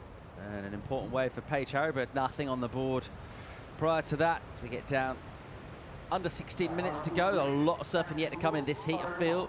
It's just started to catch fire with that last exchange. I feel there's a lot more where that came from. Yeah, there's gonna be definitely a few more sets coming. There's still 50 minutes remaining. I'm really impressed with the connection of the girls in between turns. It feels like they have been working on that. Because sometimes, especially on this wave, it's really hard to connect turns because you don't have enough speed. You just need to compress really hard in between turns to make sure the board keeps going. And the girls are doing exactly that. I'm really impressed. That's really, really good surfing by all the girls here. Ribeiro de las remaining pretty classy, as you said, Philippe. Sometimes the transition from the offshore to the onshore is a relatively brisk one, but so far today we've had these slack, light airs. What can happen, can sometimes get a bit of fog as well when we don't have a lot of wind blowing. But right now, visibility pretty good, and we can see that smooth ocean surface. Interesting to see the approach to the white water at Ribeiro de las. I think it's going to be a factor in your ride, you know, unless you're on a really, really perfect day out here. There's going to be what we've seen on basically every scoring ride we've seen in this event so far. Quite a prolonged period of time where you're dealing with the white water. Interesting to see the sort of different approaches. Sofia Medina, they're kind of using it to get a maneuver and go over it, try and build and bank that speed. Otherwise, you can just kind of wait next to it, but that does sort of affect your overall flow and your speed. Yeah, that's what happened with Paige's wave. She did one really nice turn, but she got caught up behind that whitewash, and she had a lot of downtime. And the judges really want to see, even if you're in on the flat part of the wave, if you maintain that speed and maintain that flow, it's going to be better than standing just behind the whitewash waiting for the wave to stand up. And as you can see, Paige's wave, it's a 5.4. So that really, the first turn was really, really good, but that downtime playing it a little on that score, definitely. Still waiting for numbers to come in for Teresa Bonvalot. We're also due the number for the last of Sofia Medina, but it's setting us up with a tantalizing heat here. 13 minutes, 30 seconds remaining. More live action to come. We've got Portuguese Carolina Mendes coming up in the next heat too. Join us for more live action from the Challenger Series in Portugal real soon.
Welcome back to live coverage from the EDP Vissla Pro Ericeira. Heat 5 out the water right now.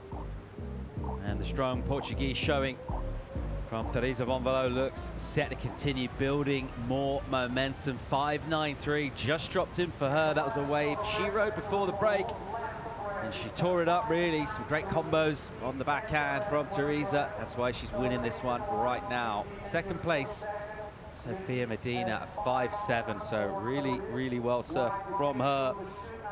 Keeping herself right in contention. And with 11 minutes to go, those two with the best of this thus far. Paige Harrop, let's think about her 5.4. She's right in this as well. She's got second priority, and it's a pretty low requirement to jump up at the moment. So this one nice and kind of evenly poised right now, Philly. Yeah, Teresa has two of the best waves of the heat, so she's kind of comfortable because Sofia only needs another 5.7. So Paige, it's right now it's going to be super tight because not Paige, neither Sofia, they both don't have a good enough backup score. So it's going to get tighter and tighter because of that, because as soon as they replace those low scorers, they're going to improve the situation and everything's going to get tighter. Even Freya Prum, who's sitting in fourth right now, has not really had much come away thus far. She's not a long way back either. Score under a 5 will move her up into an advancing position. She can get a couple of scores, start to attack towards those 5s, all better. That's what she's going to need to try and stay in this competition here. As we see some sets approaching, which is encouraging, a nice little pulse of energy. Continuing with the glass, it looks very smooth on the face. So priority with the Australian Freya Prum. Doesn't look too tempted by this softer one. Sofia Medina might give it a whirl. Here she is in fourth priority, but deeper on the peak. Medina off the bottom. The wave goes soft, so she just nurses the first turn. And again, with barely any board speed, she just has to kind of safely snip through the opening section. Now she'll get a bit more down the line momentum and throws in a layback as well. So basically just surfing to what's on offer, not loads out the back from the wave. And she saw that section, throws in the layback. Yeah, that was pretty technical by Sofia. She just did what she had to do on the outside and waited for that finishing turn. She might improve on the 2.93 because that finishing turn was actually a really good ball. As we see here, this first section offered something. She comes around the corner. She actually didn't carve it as well as she wanted to, and she's pretty much just waiting for this finishing turn. As we see here, she gets a bit more speed, and she's gonna drop that left arm, that right arm, and just push strong on the back foot. So really nice turn, as you see here again. She's gonna wait for the wave to stand up, and so she can actually improve her speed. It's right now, this is the moment she's getting momentum and speed, and then she's pushing really hard on that one. That was pretty sick. It's a 4.53, so she improves on the situation. Yeah, good number for her. Improved by quite some margin on a backup score. Applying a little bit more pressure, and remember, she was in fourth priority to get that wave, so that is smart surfing in a heat. You don't have a good priority position, but you do see an opportunity, and you can just put a little more pressure on your adversary. She added just shy of 2 points to her total there. Requirements of Paige Harrop. She needs a high 4. Freya Prum now looking for 6.46. Here's Freya. She's had priority for a while. She'll use it here. Just about gets into that one, and it's a soft opening section that will rebound off the roof of the wave to open up. And then she gets a bit bogged down in the white water. That one will just run away. Paige Harrop here. She's sitting on a really low number in her total, so she's already improving on what she's got with a couple of quick slashes. Nice tight surfing in the pocket from her. And still keeping the momentum going, and this wave just keeps offering little steep pocket sections. Certain amount of repetition to it, but some nice aggression and speed, and that was a nice finishing turn from Paige. That was a really good wave. Paige taking advantage of her priority. Probably Teresa was looking at it, as we see both of the girls watching this wave, but Sofia decides to go, Paul. Yeah, really nice entry into the wave. Great speed from her. And Sofia Medina still swinging on an opening outside section. If this one doubles up, she could get a bit of joy on the inside here. She will stay close to the pocket, bang into the lip. Gets a nice slice of that, and they're just trying to check her bottom turn. That was really nice, taking on the lip and coming out with speed. There's that foam climb. She's been really good in the whiteboard. It's just those little technical differences on the wave, and she's able just to show just a slight difference in the skill set. Contrast that with Freya Prum, who's just not looking like she's got quite the spring in her step between those steeper sections. And Sofia Medina allowed to go that way by Teresa Bombolo. Let's see if that costs Teresa. Yeah, you know what? As a goofy footer, that wave didn't look that good because when you're a goofy footer, you want to steep walls. And this one on the beginning, the wave was kind of flat, as you see here. This is a really good first turn, but then here, that's what Teresa thought. I'm gonna do cutbacks all the way through the inside. That's what she's doing, and the cutbacks on your backhand don't look as good as cutbacks on your forehand. But she explodes pretty well here, and she's gonna finish this one really strong. And as you said, this is really technical by her. Yeah, really technical. It won't add a lot of points, but still showing a lot of technicality on her surfing, and Charles is pretty happy, as we see. These are the kind of waves that the goofy foots want here. Those little steep walls, as you see, nice first snap, and then another one. You see the wave just kept providing for her, and she's super critical. Another one, a bit repetitive, but still, that's the big thing about the backside. But she's gonna finish up really strong with this one, really strong on that finishing turn. So anything can change here. So Teresa, it was looking. She let all the set waves go by her, so she's probably pretty confident there's something coming. So very well surfed by Paige. Let's see how this turns out. Yeah, just relentless, wasn't she? Really good timing as well. Making the last turn the one with the most amount of sort of visual fizz to it as well. We'll just leave that lasting impression that she finished up strong and with speed. Really nice control from her to be able to sort of push hard when the wave allows you to, and then just adjust that line a little bit as it goes softer. Good looking lines approaching here out the back under the 4-minute mark, and this one still waiting for last of Medina. Meanwhile, Freya Prum from slightly deeper up the reef. Really nice turn where she just juices up and releases the fins. So polished and stylish. She just needs better waves. Yeah, let's see how she goes through here. The midsection. She tries to just squeeze a little more out of that turn as she realized quickly, I think it was going to be a finishing turn. So good stuff out the back. Meanwhile, we get a number in for Paige Harrop, the 5.8, crucial number for her. Goes into second place. Puts up a requirement for Sofia Medina, who is owed a score from our panel. Let's have another look at this last wave from Freya Prum, while the judges think about that score. Yeah, it was super technical, drifting the tails there. And as you said, unfortunately, she's getting smaller waves that don't allow her to go as big as she wants. She's going to cut up the rail here. Unfortunately, she kind of is a bit off balance, but she's showing good surf. Unfortunately, she just needs bigger waves and better waves. Crucial series of backhand maneuvers linked together from Paige Harrop. Let's put her up in second place. Let's check out the recap. Just over 2.5 to go in it. Teresa Bombolo led this one from the start. Yeah, this is the second to best wave. Nice combination of two turns. Another carving. Nice wall on this wave. As she goes around the section, she's so technical, and she has such a good flow. We're gonna see this. Oh, she went for the 2-for-1, and she should have gone really strong on the last one. But this one, 5.93 vertical on the first one, goes around the section. Another one extends a little too early, but very well served. Very good technique by Teresa. This combination, this connection in between turns is absolutely insane by Teresa. Very good. Just staying really close to the pocket, staying really close to the power source of the wave. So judges really enjoying that. She got the best wave of the heat on this one, a 5.93, and she didn't even get the last turn. Also, Paige Harrop doing a very good job. This is her last wave, a 5.8. Smaller wave, but a lot of wall on this wave, and she just went to town on it. Just turn after turn after turn.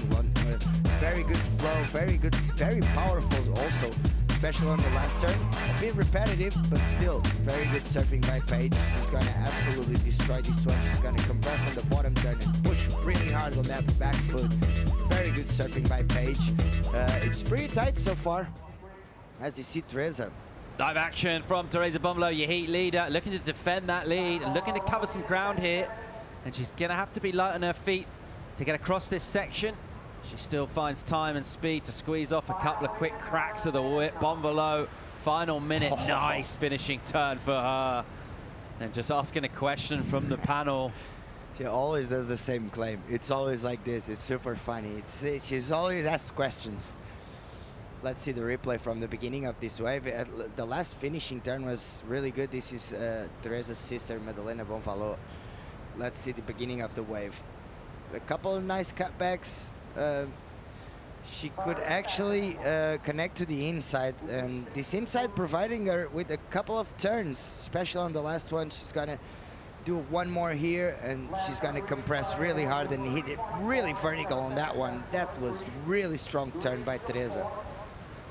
This is the beginning of the wave. A bit of a foam climb, another foam climb. She's surfing so close to the pocket, a strong turn on the outside. So very good wave by Teresa. We just saw this wave. She's connecting to the inside. Let's see how close it is from the rocks.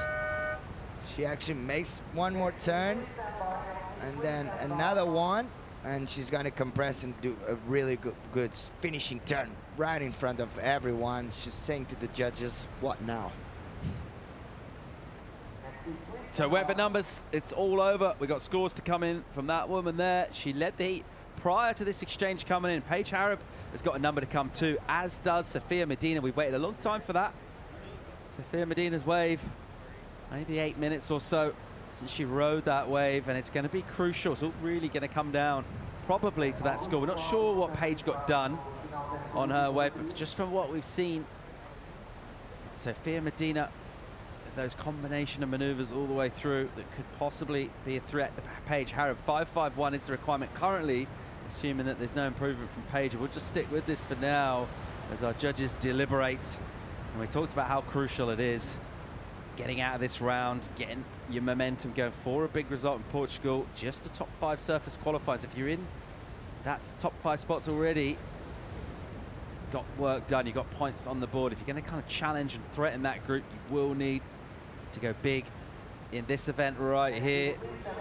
And as these surfers make their way in quite tentatively and prudently over some sharp and uneven rocks, we're going to go to break while the judges deliberate on this. We're going to come back from the results of a highly entertaining heat. Loads more good surfing to come. Stay tuned.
The 7th wave on white, the 7th wave on white was a 5.33. The 7th on white was a 5.33. It was second best wave on white. She was looking at a higher score than that, a higher requirement than a 5.33. Still missing one last score on white and one last score.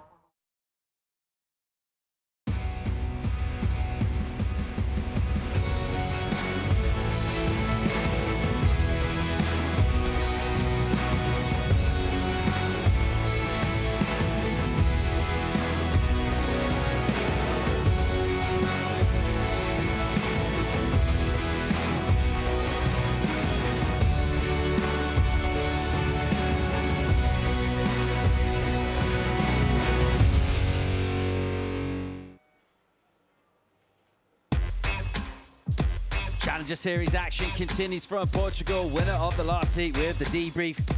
Back on terra firma, Teresa Bonvalot just improving her numbers towards the back end of the heat. She led that the whole way through.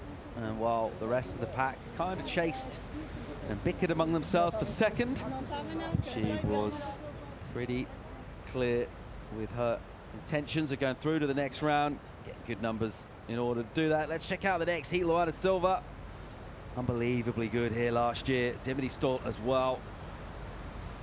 The young, very much up-and-coming Zoe Stein out of South Africa. Carolina Mendes from Portugal, also from Portugal, Chico Alves, who's rejoining us in the studio. Thanks, Paul. Great hit on our hands, as you said. Luana Silva last year destroyed Ribeiro, so can't wait to see what she can do now. Yeah, great drone shot here.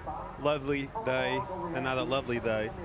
2 days of action and really good action. The waves have been beautiful, and I'm afraid to say this is one of those comps that make me want to go surf. Dimity, loads of speed from the takeoff. Nice first aggressive turn. Look how she's able to generate speed right from the get-go. And looking to try and come behind some whitewater, but she looks fired up for this encounter. And sometimes we do see these takeoffs drop into the wave and there's a bit of a sluggish energy. Not so on that wave from Dimmy. She just belted it. And if it had more of a running section down the line, she would have attacked that too. Unfortunately, from her point of view, that wave just ran out of juice. Dimity already throwing down a little bit of a statement of intention. She's bang up for this. Yeah, looking really spicy on that first wave, really fast, angry, and yeah, let's watch the replay now. She winds up off the bottom, quick carve, a little bit under the lip, and this one was the money turn. Great punctuation there on that turn, looking good. 3.5, not an amazing start, but nonetheless, she's put up something on the board as we see the drone shot. Great work from not a super long wave, not an easy one, but great work from Dimity, that's for sure. All right, lines approaching here. It's a relatively modest return, and that's just a result of the fact there was a shorter opening section. Let's see if we get some of these waves to bend down the point. It still looks really nice in terms of conditions. Decent stage of the tide as well. Get towards the low, and then as it swings back in, generally speaking, the incoming tide on mid. So that'll be towards the end of the afternoon, the most favorable. Here's Zoe Stein. First hit from her, keeps the speed up crucially. Bang, really nice, pushes extra hard, just put a little extra into the second turn. A lot of board going through and out the back of the lip. Luana Silva, here she goes, up and riding. Keeps the high line, last year's champ. Wow, really nice snap in the pocket. She'll have a good read on this wave. She'll have good vibes, taking out a big win, part of her impressive qualification story last year. Nice jam down off the rail. And again, juicing this one, staying in the pocket. Keeping that board alive, just cleaning up the rails. And looking for a finish in here. She just redirects, and she'll feel a double up bowl coming. Really nicely linked together wave. And that is how you open a heat. Yes, it is. That wave was really complete, really well surfed by Luana. I saw Dimity having a look at that wave, and Luana said, no, this is my wave. And what a great wave from Luana, and great way to start off a campaign again on the Challenger Series here in Ericeira. She looked great. Can't wait to watch a replay of that wave. Yeah, almost as if she's just carrying on with that same energy and that same form. Meanwhile, a hard paddle from Zoe Stein. And that wave will push into a little bit of a hole.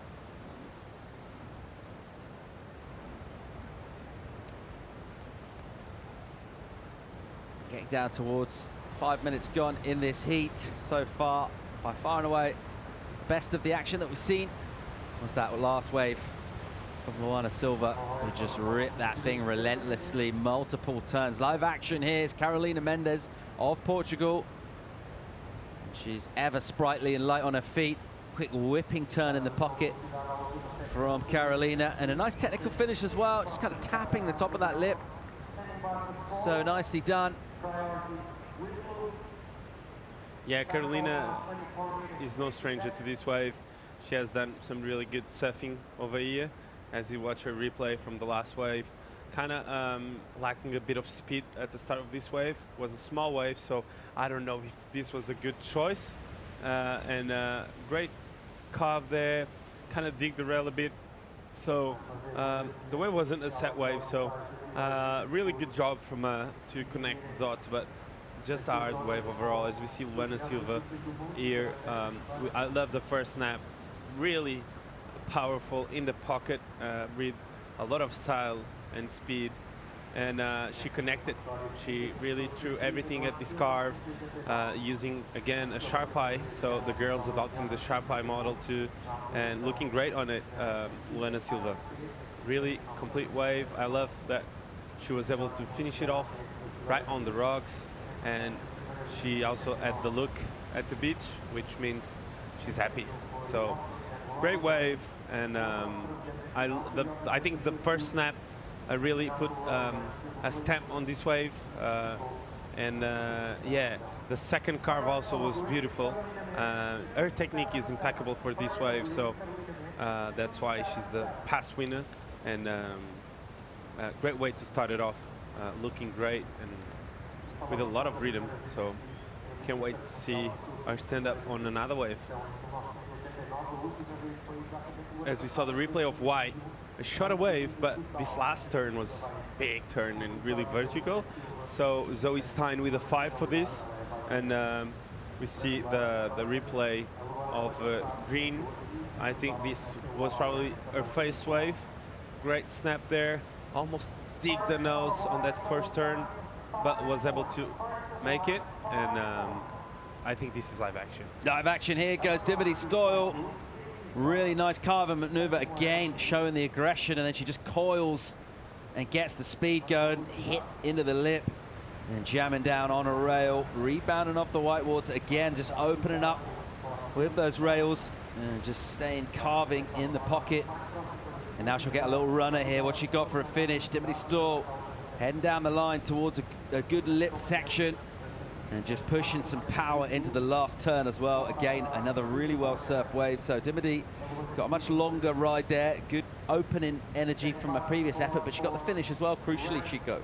Yeah, she did, and she looks really comfortable out here. I think you can tell Dimity comes from a place where there's a lot of rides, so she looked really in the rhythm.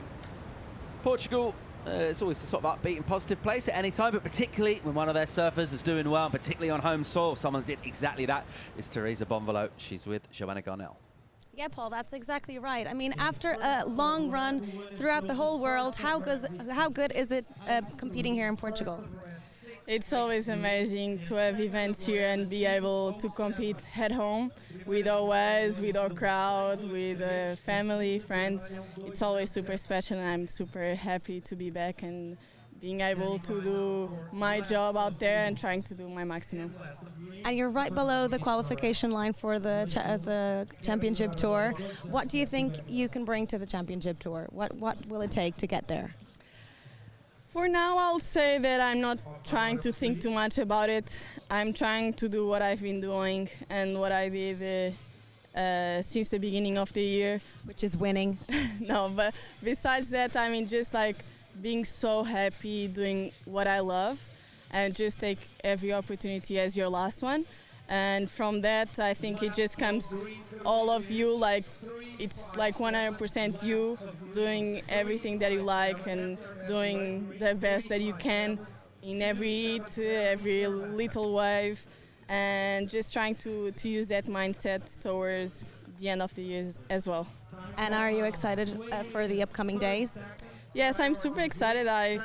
First day, finally the first heat, it's always that one that it's like kind of nervous, like there's no wind, like there's some really nice ones out there. It's small but super fun, and I was just like super excited, and I was like, okay, I gotta calm down as well and try to catch a better one and improve my scores.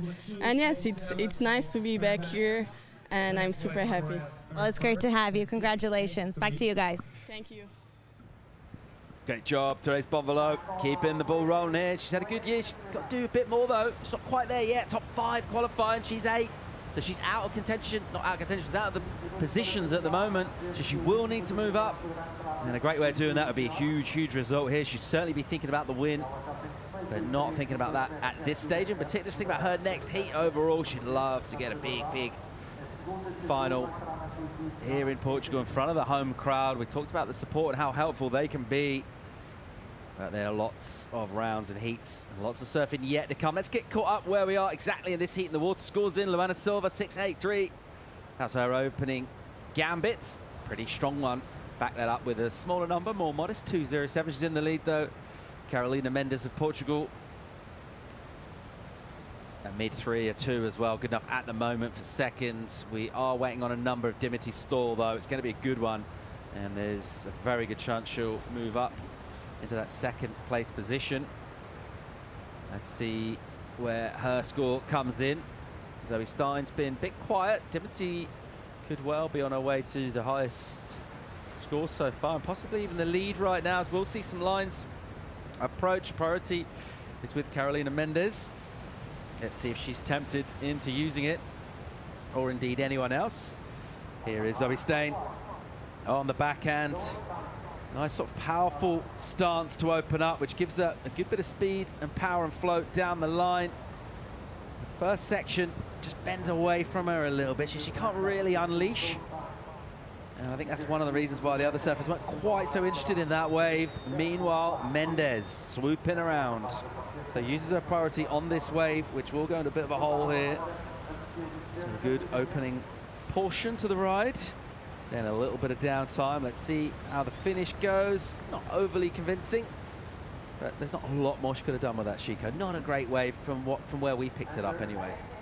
Yeah, she hasn't found a rhythm out there yet, that wave. We haven't seen the start of the wave, so I don't want to talk too early.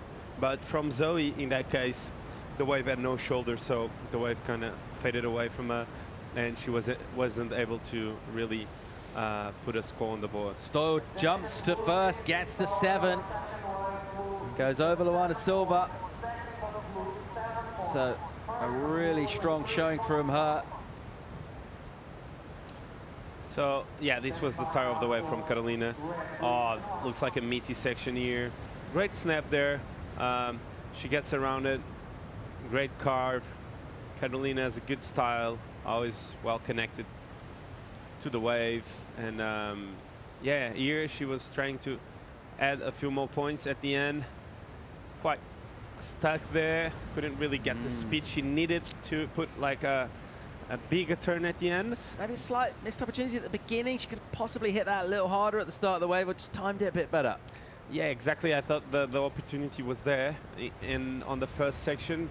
I think, as I said many times before, I think the judges have been clear about how important it is to actually manufacture something on out the back. And I thought she could have put a little bit more power in that first turn. One of our compelling storylines on the women's side of the draw has been the rise and the continued rise of the new generation of talent. We took some great surfers onto the championship tour from the Challenger Series last year. One of them was Luana Silva, and part of it was a really impressive showing here, and we were here to call this, and she just absolutely tore this wave apart, Chico. Yeah, she was ripping last year. Her name was on the map straight away, like doing excellent scores after excellent scores, and I was so impressed with her surfing last year. Great victory, and yeah, what an amazing performance from Luana Silva. You can tell she loves this wave, so great performance. Yeah, huge statement, getting that victory. And she was in a bit of a situation, required a big number. She went up with a massive, excellent score right at the end of that heat. In a crucial moment for her as part of that sort of generational talent shift that we saw with a big rookie intake. Of course, getting onto the championship tour is one thing. It's an impressive thing once you're there. Well, you've got 5 events before that mid-year cut. Which has been one of our narratives from this year, which makes things extra exciting for the spectator to watch. Starting off over on the North Shore, of course, Pipeline and then Sunset Beach. So So 2 events in Hawaii to kick things off before we come back here to Portugal in March. Super Tubos just up the coast in Peniche. Not a long way from here. One of the best waves in Portugal too. You've been there a lot. I've been there a lot. So we've heard a lot about Peniche too. Great country with a lot of variety of waves. So it's great to be around, Paul. 14.5 on the clock in this one. Luana Silva gets a 4.87 as a backup, goes back to first at the moment. It's been her and Timothy Stoyle showing us the real quality in this. Showing us some more live action from Ericeira right after the break.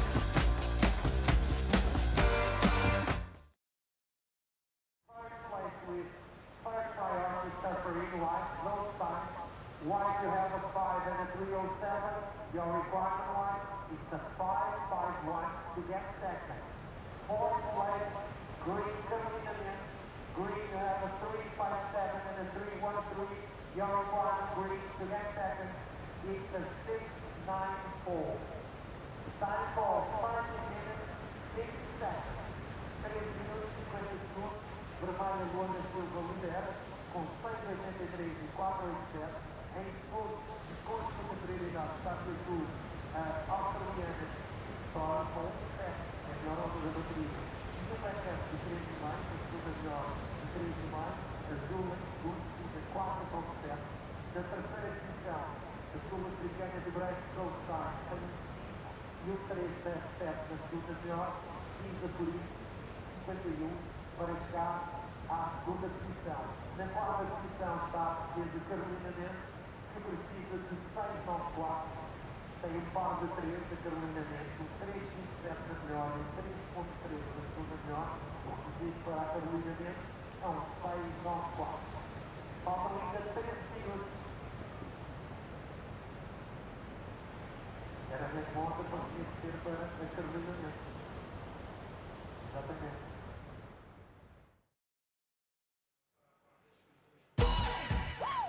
Welcome back to Portugal. EDP Vissla Pro Ericeira, 12.5 to go in this Heat 6. And a fascinating encounter thus far, Luana Silva. Good numbering early on from her, backed it up just recently, so she went back to first place. Alongside her in an advancing position, Timothy Stoyle. She's got the high score of that 7. And she's only shown us 2 ways. What we've seen from her, she looks very much up for this encounter. She's surfing with the speed, with the power as well.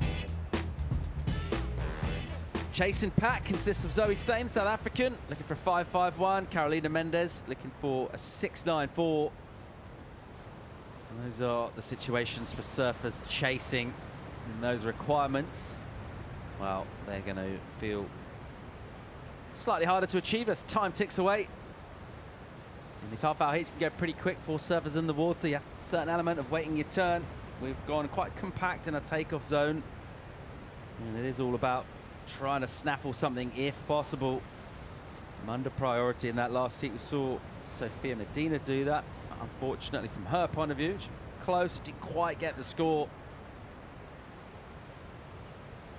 But right now, everything has gone slightly becalmed, and it's always the surfers who've already got the money in the bank, the points on the board, that will feel more comfortable about the ocean going smooth.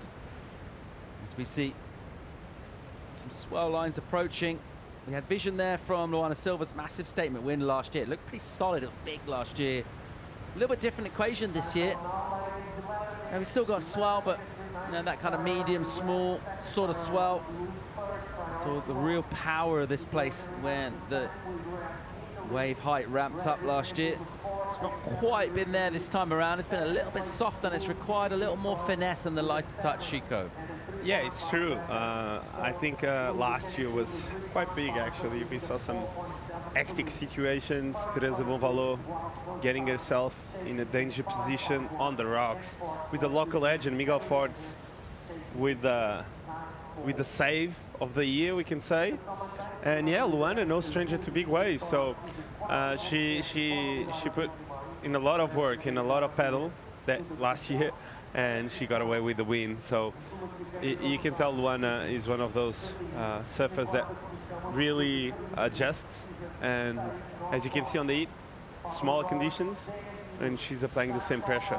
So you can tell she surfs good, the big waves and the small waves. So great to see that she can adapt quick. Under the 10-minute mark in this one, we'll do a little fly past up the canyon here at Ribeiro de las. There's the little river, the creek, that gives this spot its name. And you can come down towards the ocean. The valley kind of opens up as you drive in. You see the line up in front of you. You actually see a couple of surf spots. Our main venue right in front. This kind of running right-hand reef point of Ribeiro de las. You head up towards Pontinha to the right. Exactly. And a couple more waves up there. And as you look towards the south, you see the takeoff zone down there as well. And there's all sorts of reefs unfolding in that section, and different places that work on different conditions. Exactly. There's a lot of waves from beginners to professionals that surf in Ericeira. And if you come down here, you will understand the bay and how it works. But it's fun. And today it's a beautiful day to be on the beach. Here's Timothy Stoll in live action. We just flew over her head in the drone as she went looking for points on an inside, scouring really for any sort of section to offer up. Timothy Stoll surfing with a ton of speed in this heat, really looking to try and impose herself on the wave. Let's have another look, see what she got done. Yeah, nice first carve. She's looking really fast and spicy. Here she got just a bit too behind that section. She was able to go around it. A lot of bump and weaving around. So just a bad wave overall. Not in terms of the way she surfed it, but just the wave in general wasn't there. So as we see some more lines approaching. Priority with Luana Silva, your heat leader right now. Good looking wave here. Let's see. She'll put herself in position. Zoe Stein will look interested. Luana Silva will say, I don't think so. That'll be mine. And she'll pull the trigger here. And going through the gears with some acceleration. Little jam back in the pocket. Timothy Stoll gets a close-up view of that. And again, just carving back, hitting the soup. Opening up on the rail again. And now looking for this middle part of the wave to offer her something. She's seen something she likes to look off down the line. She'll get a little bit away from the white water and then decide quite prudently to head back towards it. And looking for a strong finish on the inside. She'll just snap one out of the lip. So she worked pretty hard to get that finish. Meanwhile, Zoe Stein, oh, nice hit from her, good aggression. And again, just using the rail and applying some pressure. Stein looking for 5.51. And she's in deeper water here. She's having to remain sort of light on her feet, keep the board moving at the same time. A little jam down there. She finds time and space for that. And a strong finish would be good for her. And I'm not sure she'll be deemed complete on that. So quite a lot happened on that wave. She traveled a long way, would have loved for a better finish. But nevertheless, taking some opportunities whenever they presented themselves. She's looking tired, I tell you what. That wave was long and she did a lot of work. Those legs might be earthing a bit. But yeah, can't wait to see the start of the wave too. She was only needing a 5.5, so that's quite a really attainable score in terms of how good the wave of Ribeiro de las is. Mendes with priority. She's chasing a number here. She's going to need at least a 6.94, and she's up and riding live action. The Portuguese surfer Mendes. Nice floating maneuver to a good recovery, and then she will just get held up here. And it's not easy to find finishes on this wave at the moment. Haven't been loads of good end sections to really hit. Let's see if she can get one here. She'll go with a nice snap on a running section. Bang, good finish from her. So a nice little combo, and that'll feel a lot better. A lot better. I love that layback jam that she threw there. I think it's her trademark snap and looked perfect there. So I think on all these hits, this was the first time I saw Carolina really applying pressure. And once she does it, she looks really good. Well, surfers coming up in future heats down here, watching the action, figuring out places in the lineup where they want to be. One of those is Sage Eriksson coming up in heat number 10. She's with Joanna Garnell for a chat. Yeah, Paul, that's right. Look who I just bumped into. What have you been up to? We've seen that you've been up and down the coast enjoying your time here in Portugal. Yes, I mean, I love Portugal so much. There's so much to offer between the food, the waves, just the culture itself. And I was in the CT and way back when it was a QS down in Guincho and Estoril and Cascais. And so I went and did a day trip down there yesterday. I didn't surf, and so I just wanted to go back and see everything. It's exactly the same. The waves are super good, and I've just been enjoying myself. And how are you feeling with your heat upcoming now? I'm super excited. I got here really early. I probably got here on the 26th, so I've been here for like a week. And I think that's a challenging part about surfing is there's so much anticipation and so much waiting. And I've been doing it for a long time, so it feels very normal. And I'm thankful there's waves and it's glassy. And I was joking, like my heat, I think I'm like second to last heat. So I'm like, oh, I'll be at sunset, like cocktail hour. So yeah, I'm super excited and everyone's ripping and it's fun to be a part of it. Well, if you win your heat, you'll definitely have a little cocktail after that. Great to see you and good luck in your heat. Back to you guys. Thanks, Joanna. Well, always a pleasure to have Sage Eriksson around. Such positive energy from her. Still finding time for a chat and some insights before her heat as she preps, enjoying her time in Portugal. And she's going to switch from sort of vacay mode over into business mode as she takes on a tough heat. Looking to get out of this opening round on the Challenger Series and post a big result here in Portugal. Under 4 to go in this. Good work done from Silva. She's ridden 4 waves. She's leading this one. You're defending event champion here. Timothy Stoyle. We're still waiting for a number for her. She does have the high score of the 7. She's in second place right now. Let's check out Dimity. Oh, nice, good looking wave. Great carve out the back. Much better looking wave from Dimity. Really tweaked the body around and put a complete turn in on the outside section. So I think she might probably change the 3.5.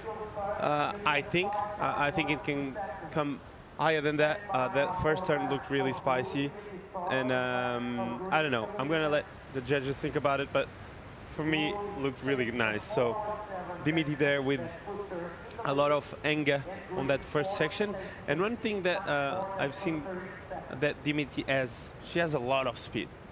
I don't know if you feel that too, Paul, but she has speed through the turn. She has a lot of rhythm overall. Yeah, absolutely. Straight from the takeoff, isn't it? As soon as she gets to her feet, she's absolutely motoring towards that first maneuver. Get through that first turn with speed. It really sets you up for a good rest of the way. Setting up a great heat with Luana Silva early on, doing some damage. Yeah, Luana out of the gates was doing excellent surfing. This was the 683. I love this carve. Where she really applies pressure and goes all the way to the white water. Feels good when they really apply the rail and put power into turns, and one is doing just that. And she's finishing off her waves, which allows her to be in first place, as we saw.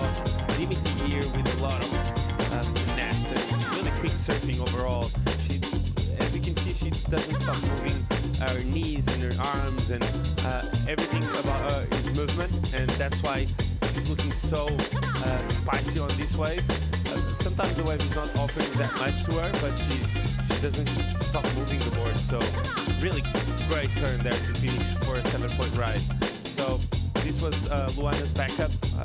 Great wave coming from behind. Really relaxed surfing. Luana, you can tell she likes to apply the pressure when the wave asks for it. She's not always moving and leaving too much. So every time the wave offers itself a nice section, Luana goes and really applies pressure. So yeah, great heat from complete surfing and great surfing overall from all the ladies. But yeah, Luana and Dimity with the knot. Yeah, the improvement from Stoyle, the 4.6. Just adds a little extra breathing room between her and that woman there. Zoe Stain. A disappointment from her. She goes incomplete midway down the line on a wave that possibly, well, certainly offered some opportunity, whether it was the 6.61 she needed. Carolina Mendez, she'll get a number. It's a good one. It's her best, 5.07. It's about a 1.5 points shy of where she really needs it to go. Let's have a look at Carolina here. Yeah, almost barreled at the start. Looked like a really good wave out the back. Let's see what the wave offered on the inside. Carolina is angry, You can tell by the body movement that she really wants the wave to deliver something to her, and yeah, finishing it off there. So yeah, trying to sell the wave, and this was the replay of Luana. Great snap there, really stylish surfer, and applying a little bit of speed, and boom, strong turn to finish it off too. So she put a lot of pressure into that back foot to put an exclamation point in that section there. And there's a bonus section down the line for Luana too, so she's gonna keep going, and let's see what she can do on the last section.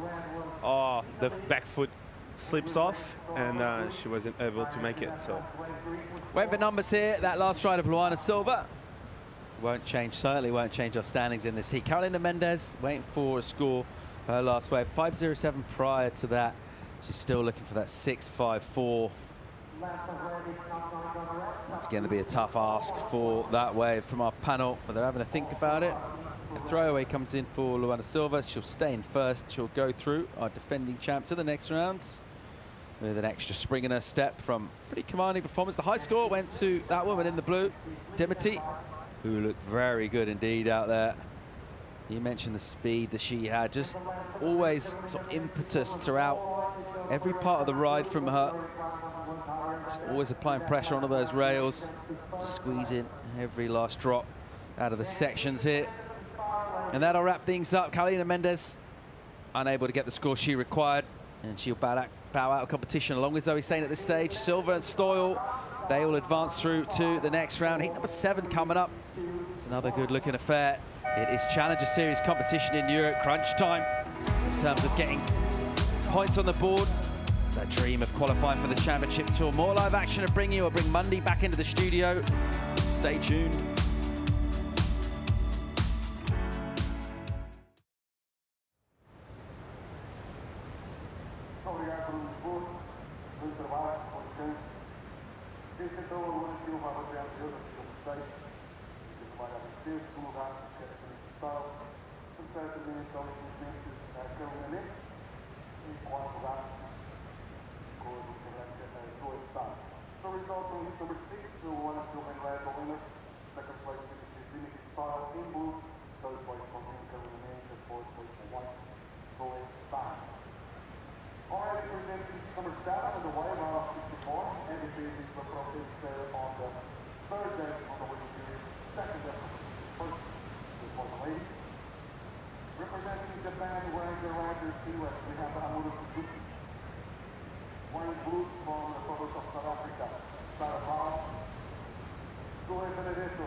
Welcome back to the rocky shores of the Atlantic Ocean.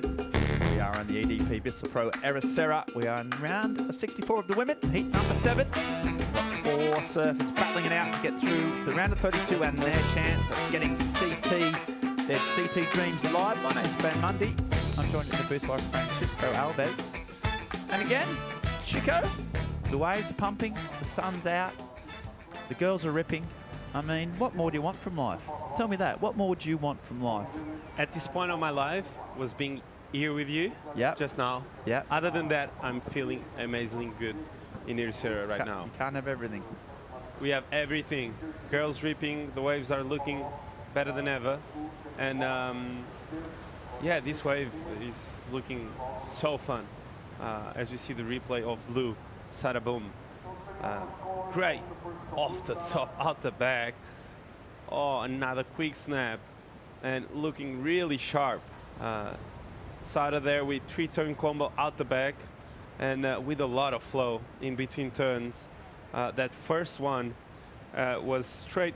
She did the first one and she went straight to one and another. So really good 3-turn combo from Sarah. And really strong bottom end turn. She's going again. So Sarah Baum, the South African. Can she get round this section? There's another one. She's looking so strong on her feet. And as I say that, she gets a little bit of a wobble. That's a sweet section. Clicks off the top, just lacking a bit of timing compared to her other wave. She's still in the game, hoping for one down the line.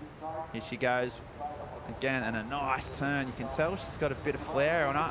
Currently 12th on the Challenger Series ranking, so, you know, pretty close. And unsurprisingly, because that backhand style is so powerful. In the first wave, Chico, an 8-point ride off the bat. So immediately setting the tone, one of the best individual wave totals of the day. And Sarah is absolutely setting a stall out, and I'm loving that. I mean, we're both goofies, aren't we? So we're a little bit biased, let's be honest. I mean, goofy footers just a little bit tend to be better people. They tend to be better surfers. They tend to have more empathy and compassion. Yeah. They tend to be better looking. They just tend to be they just tend to succeed in life more than natural footers. Exactly. But even putting that bias aside, I think Sarah has got some incredible style and technique, and I'm absolutely buzzing on her performance. Yeah, Ben, well deserved. That first snap from Sarah was amazing. She really wind up really well, weighted and loaded. And funny fact, in less than 3 minutes, she gets 8. Paddling back out, she gets another wave. So as you see the replay, nice snap there. Quite a bit stuck on that section. She was a bit out of rhythm on this one, as opposed to the first wave where she was all connected. But this last turn, boom, drifting the fins and showing that she can be out of rhythm, but not total out of rhythm. Yeah, and you see there, so Zoe, absolutely Benedetto, she's coming around the corner, yeah. Just can't get that section. Yeah, exactly. It was not a bad backup, and there's a big turn from Chelsea to watch. So, Barbasian had a CT experience quite a few years ago, so quite experienced, really good surfer, smooth style. It's Chelsea. She's just trying to get back in the game. But yeah, I mean, in terms of a backup, yes, Sarah Baum, she missed a couple of those sections, but the bits she did get, she connected with, and yeah, she's got a really solid lock on this heat. As you see out there, Amuro Suzuki, remember her, probably had an incredible Olympic Games over there in Tokyo in 2021. So Amuro also had a bit of CT experience, surfed in Western Australia, and it made her presence felt. So another one of that push from Japan, really, I think probably one of the leading powerhouses of juniors, you know, or the young women surfing at the moment. I think there's so many great Japanese surfers. They're all training really hard. They're all committed, and I think that we're going to see a lot of them on the CT in the next few years. Yeah, and last year she put up on an amazing performance here. She actually lost a close battle heat, I remember, with really high scores. That's right, the I think I was with you on that heat. She was, and I remember you saying, "Wow, I love the style of this girl." Yeah, I don't know if she it was, rips. Yeah, exactly. And she was just maybe against Alyssa Spencer from memory, or Sarah Lindblad. I think it was an amazing heat. So she's got history, and she's got some victories under her belt. But right now, speaking of someone who knows how to win here, that's Joanna Garnell. She's down on the beach with the winner of the last heat. Yeah, Mondi, Luana, I think you figured out how to tame this beast last year because you're our Ericeira winner from 2021. What's the secret? Honestly, I have no idea. I know just as much as everybody. I'm still trying to learn and figure out this wave. I mean, last year was different. We had bigger waves, but it's still fun, and I'm just happy to keep surfing, yeah. And it's been a long day since your heat today. What have you been doing? I've just been chilling, hanging out with my mom and a couple friends. I think I'm going to go back home now and just take a long nap. Have you seen the forecast? Are you dreading Wednesday? Honestly, I'm not even going to look at that forecast because it always changes, and I don't want to get brain damaged from that. Well, congratulations. We look forward to seeing you in the next round. Thank you. Thank you. Thanks, Joanna. Yeah, well done. So I think she's earned that long nap. Long nap, not look at the forecast. Hey, she's got it down pat. One of us. she's taking a step out of the commentator's book. Long naps, don't even look at the forecast. The only thing she's doing more is she's actually surfing. Way better than us. Yeah. Well, no, she's just surfing, full stop. Yeah, so the defending champion. Shame that is not part of the goofy footer crew, but I know, well, other than that, long naps. Can't have everything. Yeah. Still making a pretty good fist of life. CT surfer from last year. Yeah, one of that talented bunch coming out of Hawaii right now. Incredible push. Brazilian heritage, but grew up on Sunset. She's amazing out at Sunset Beach. And yeah, she's looking good. She's got a, you know, she reckons she doesn't really know what the secret is, but whatever it is, it's working. And we see this 8-point ride. Shiko, talk us through it, mate, because this was incredible surfing. I think that first turn set up the whole wave. I love how she really got vertical on the first snap, and then the third one was the connection to the third. The second one was the connection to the third, but the first and the second one were amazing. She really unloaded out the back, as we see her again. Oh, the live action, she's just got an incredible vertical backhand. So 12 o'clock, trying to back up, had 8 and a 5. She's just found a rhythm. She's really improved. Now we saw Sarah last year. I haven't seen a lot of her on this Challenger Series this year, but really feel she's just up to game. She's got a technique. She's always had that really powerful style. She's managing to connect her turns, and she's done again here. She's still going. And there's another wave. Just tired legs, I think, but the South African crew are loving it. They know they're seeing some excellent surfing from their fellow countrywoman. And yeah, already she's so far up front. And look at this. This first turn was massive.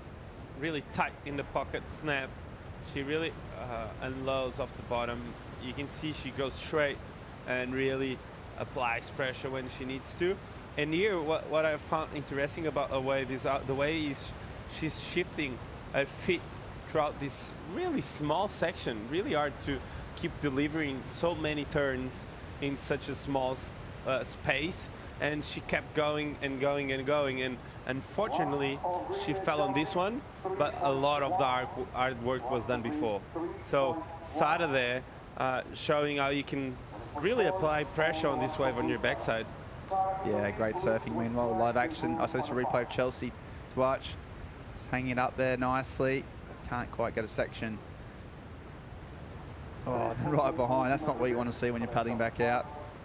And we see Chelsea just got a little inside runner. Sometimes these little insiders can pay off. There's a nice little cut in the pocket. There's another one. Bit of spray. Starting to warm up. Just gets a little bit stuck, but hangs on. Another roundhouse. Zigging and zagging through that crystal clear water. It's so glassy at the moment. Chelsea just cutting through that glass time and time again. There's another little stab in the pocket, so really feeling it this wave, and if she can finish off it, she's on the way to a really great score. And there's another turn, so those legs are burning, but she'll be really, really happy. And Suzuki at the back, so we'll see what she did. So plenty of waves going down all over the joint, and Sarah Baum's got the best of the exchange. It's going to be a battle for second, and Amuro really sticking it up there. So plenty to pick and choose here, or to sift through, as we see these surfers just going back to back to back to back. And just on the dead low tide now. Still got a bit of on the push. They're going to get great waves as well.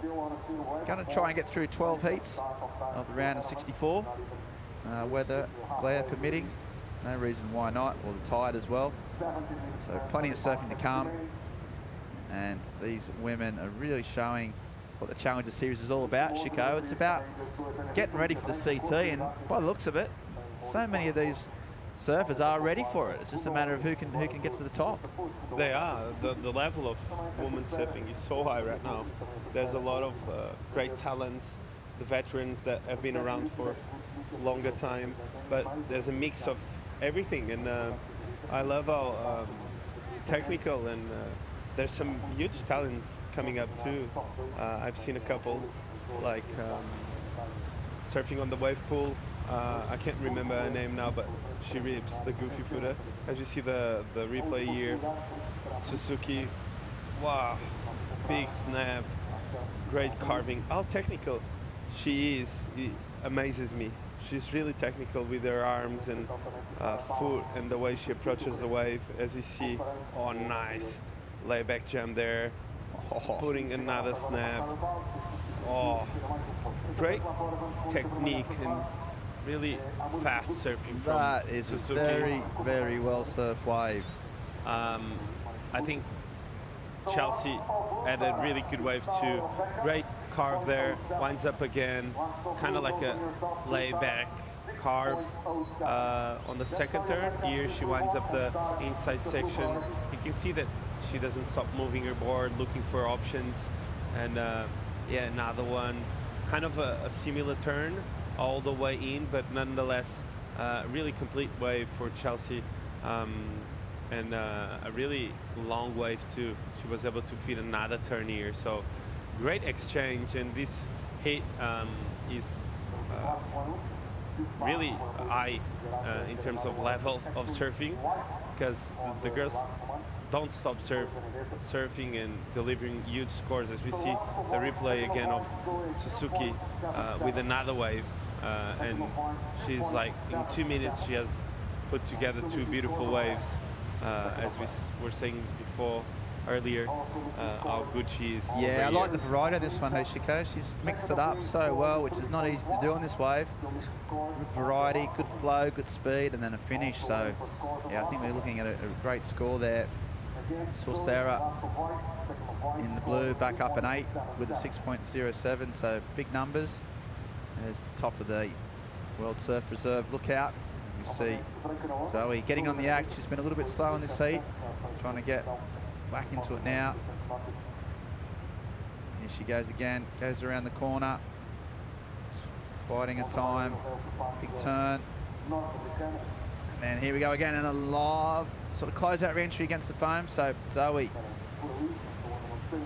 Benedito getting on the board as well. So many waves ridden, so much area to cover. The judges really have a big job on their hands. They have. But you think that Suzuki might be the one there that's sort of got the better of all those exchanges, and we'll just see what happens. These waves getting longer, probably dead low tide. It's when is that when the waves sort of are at their longest, would you say, Shiko, in terms of yeah, just sheer length of ride? Yeah, for sure. When it's high tide, it gets a bit shorter. As we see Waida again, great carving to set up the wave. Winds up off the bottom, gets another kind of a cutback to adjust. But this part of the wave was the one that I liked the most. She really winds up here, boom, vertical hit off the top there and finish. So great wave from Zoe. She's a bit behind the 8 ball because all the other girls had some really good waves that are still to come in, but I think this is Chelsea again. Another wave from quite a small wave, just trying to get something on the inside, and the wave fades away. So not a good wave in terms of score potential, as we have scores coming in. Last of Suzuki. Yeah, that one, that long wave, a 7.17, so big number. So she's got up into second. I'm just waiting on those scores for Zoe and also for Chelsea. Chelsea locks in a 6.43, so a strong number as well. And Zoe's still to come in. So yeah, plenty of scores to come in, as all these girls really finding their rhythm, finding their place on the reef. But while there's a little bit of a gap in proceedings, it won't be a long one. We're going to head to a short commercial break, come back with more live action from the EDP Vissla Pro Ericeira right after this.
We are back live at Ericeira Pro. I tell you what, I was just mesmerised there for a little while as we see the drone shot with beautiful canyon, the river that runs through here, cutting deep into the reef, providing a channel.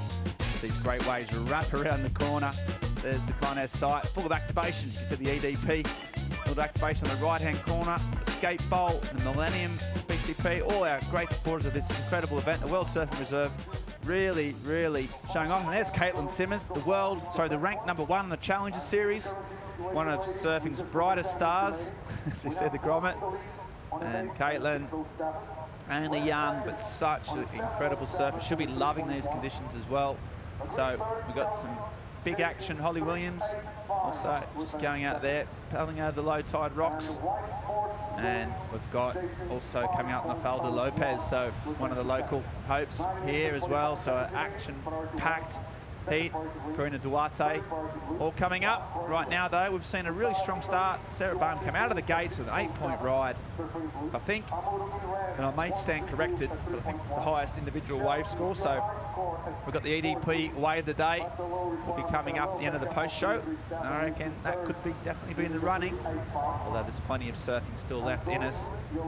Right now, the current situation, we have Zoe Benedetto in 4th place. She needs a 5.01. Chelsea Twatch only needs a 3.85. She's in 2nd place. She's got a 6.43 and a really low scoring backup.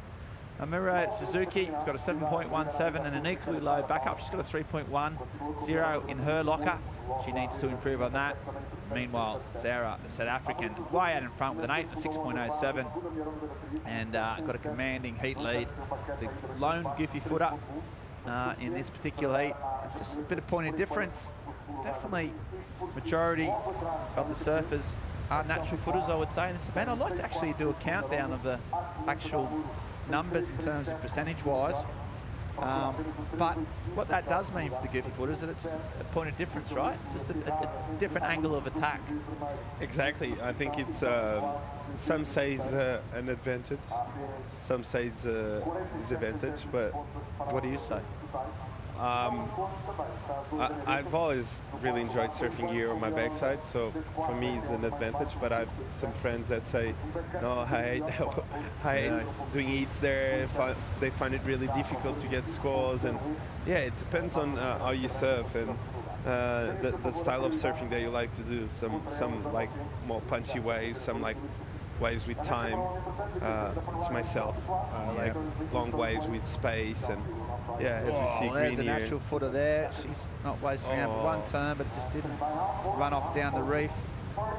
Yeah, well, I think Sarah Baum, you're the type of guy that you like space, or you like a punchy wave, because I like to do long high line turns with very little spray. As we see, Chelsea Twatch coming around the corner, and she's really opened up, and then it just faded out. I'll tell you one surfer who doesn't mind this backside, that's Sarah Baum. She's really lit up this heat early on. Took the replay of this wave, and it looked like it's the little boils, and you know, sort of probably most often that wave would have run off. In this particular case it didn't, so she has to go back out. Start to spread out a bit too. You can sit on different parts of the reef as the tide, as it gets a bit longer, you know, you can sort of pick off in some of the inside waves. It's not all so condensed on that outside bubble. So sometimes paddling back out, you get the opportunity to have another crack. Exactly. With the low tide, there's a little bit more options. And you can actually, when you're paddling out, as you see green, doing just what I said, paddling out, catching a wave, going to the outside. Great first snap, another carve. She's needing a low score of a 3.85. Let's see if she can do it on this one. Chelsea really close to make this hit, and nice snap there. Let's see if she can finish it off. Oh, and another carve. The wave keeps delivering, and she's going to be able to finish it off. So wow, really smart surfing. Hey, we're just talking about, I mean, once again, I don't want to overhype our own, you know, performance here, Chico, but we talked about getting those waves as you're paddling back out, and the inside runners, and there you go. She showed us what's possible. So really smart surfing. This is under priority. She only needed a 3.85. I don't think she would have expected this wave to give so much. It just kept on giving. Given that she needed such a small score, was really sort of smart competitive surfing. You can imagine Namiro Suzuki sitting out the back. She's in second spot. She's doing the right thing. She's got priority. She's waiting, for the scores, and just to see your opponent sneak one under you and then potentially get a score and read it out. But she did enough, I think. She showed a bit of aggression. You can tell by her body language that she liked it. So Chelsea, really experienced competitor. As I said, she had a year on the CT maybe 5 years ago. I need to double check that. Didn't have a very successful one. Just got a bit unlucky. One of those years where it was the lowest seed coming up against the best girls. But she's been in the hunt ever since. Always hungry, trains hard, surfs really, really well. And she had a 5.6 for that wave, and that has pushed her up into second place. Sarah Baum out front, Chelsea now into second, and that leaves Amuro Suzuki, the Japanese surfer, needing a 4.86. Not a huge number, but less than 5 minutes. That's when things start to get a little bit close to the bone. She might get probably one opportunity, and so her decision is going to be crucial. Going to be absolutely crucial. How did we get here? How did we get to this incredible position? Well, let's find out, Chico. Let's do it. First wave, Sarabon, 8 points, huge backhand snap there. Another one without pumping the board, well connected, and a huge finishing turn there. Great carve, but the first one was the money turn. And she backed it up with a great snap. They're really powerful surfer, and with a lot of experience in competition surfing, and showing just that. This wave was long and it was a backup, but she was able to keep pushing and keep delivering turns, and the wave was asking for it. So great hit by Sarabon from South Africa, and a lot of style and technique on her backside. So she's one to watch, that's for sure, in Ribeiro. And Chelsea track was a little bit behind the 8 ball on the start of the heat, and then she came back with that 6.43 and surfing really good without making any mistake throughout the wave. The wave was really well served, so she had the opportunity and she delivered. This was a long wave, and you can see that at the end here she was quite tired already, but she kept going, and she finished it off really well. This last turn she did was really critical. Yeah, she's fought hard. She was down in those bottom places for quite some time. She just kept plugging away. A couple of waves didn't work out, but she didn't let that get her down.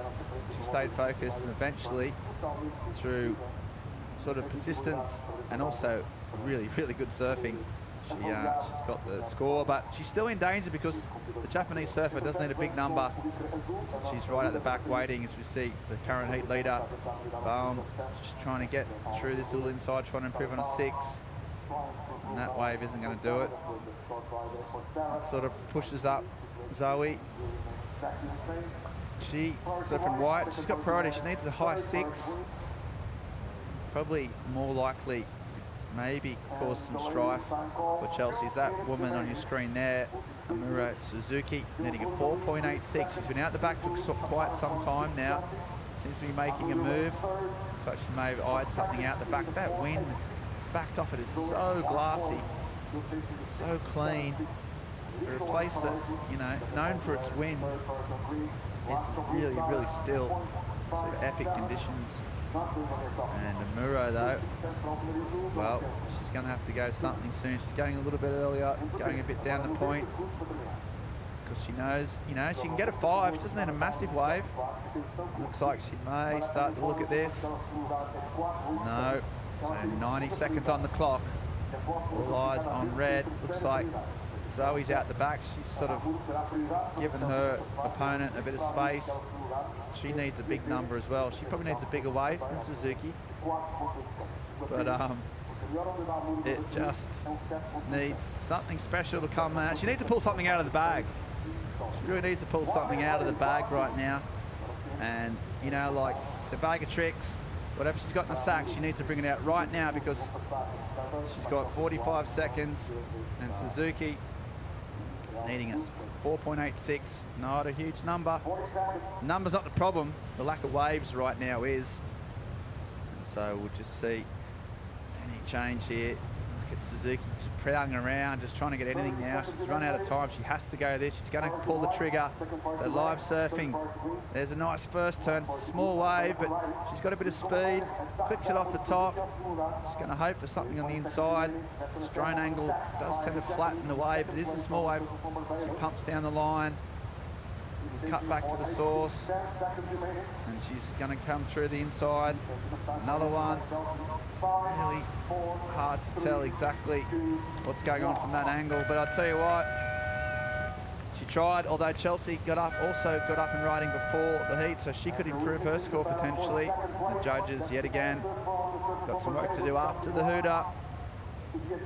As Chelsea winds it through the inside, she doesn't know what Amuro did. She's got no idea. She's trying to surf that wave, so now she comes in. She'll go up to a brains trust and see exactly what went down. We're going to need a replay of Amuro's wave, and here she is. First turn, it's a small wave. Clicks it off the top. She goes around the corner here. This wave just didn't have a whole lot of energy. She gets a bit of speed though.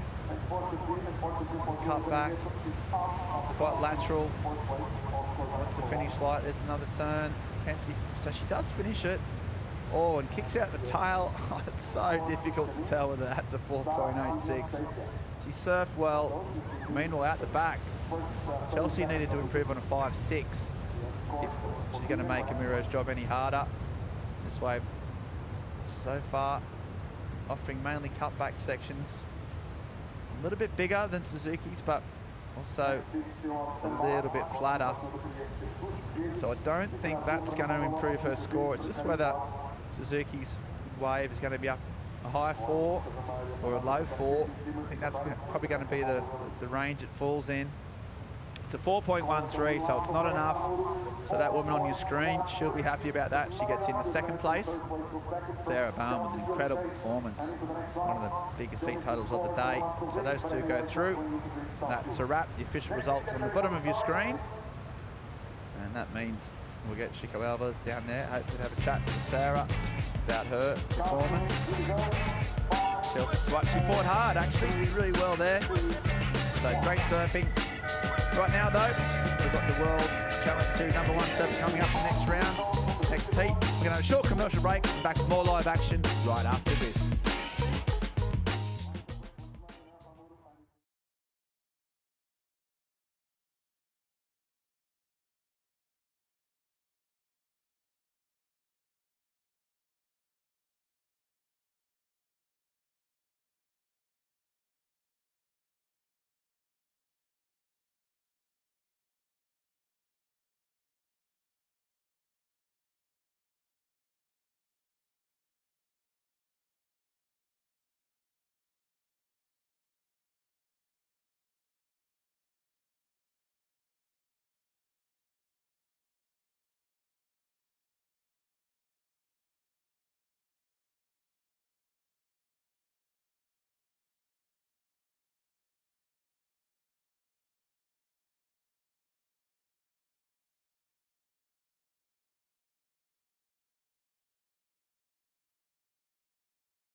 My name's Caity Simmers. I'm 16 and I'm from Oceanside, California. The reason I kind of got into surfing, just because my dad surfed and I actually hated the beach. My parents would have to like bribe us to go to the beach. We just would boogie board all the time, and then we started standing up on a boogie board. I definitely would like to be at the tour at some point. I mean, it's the highest level of surfing and it would be cool to win a world title. I guess that's why I'm doing it.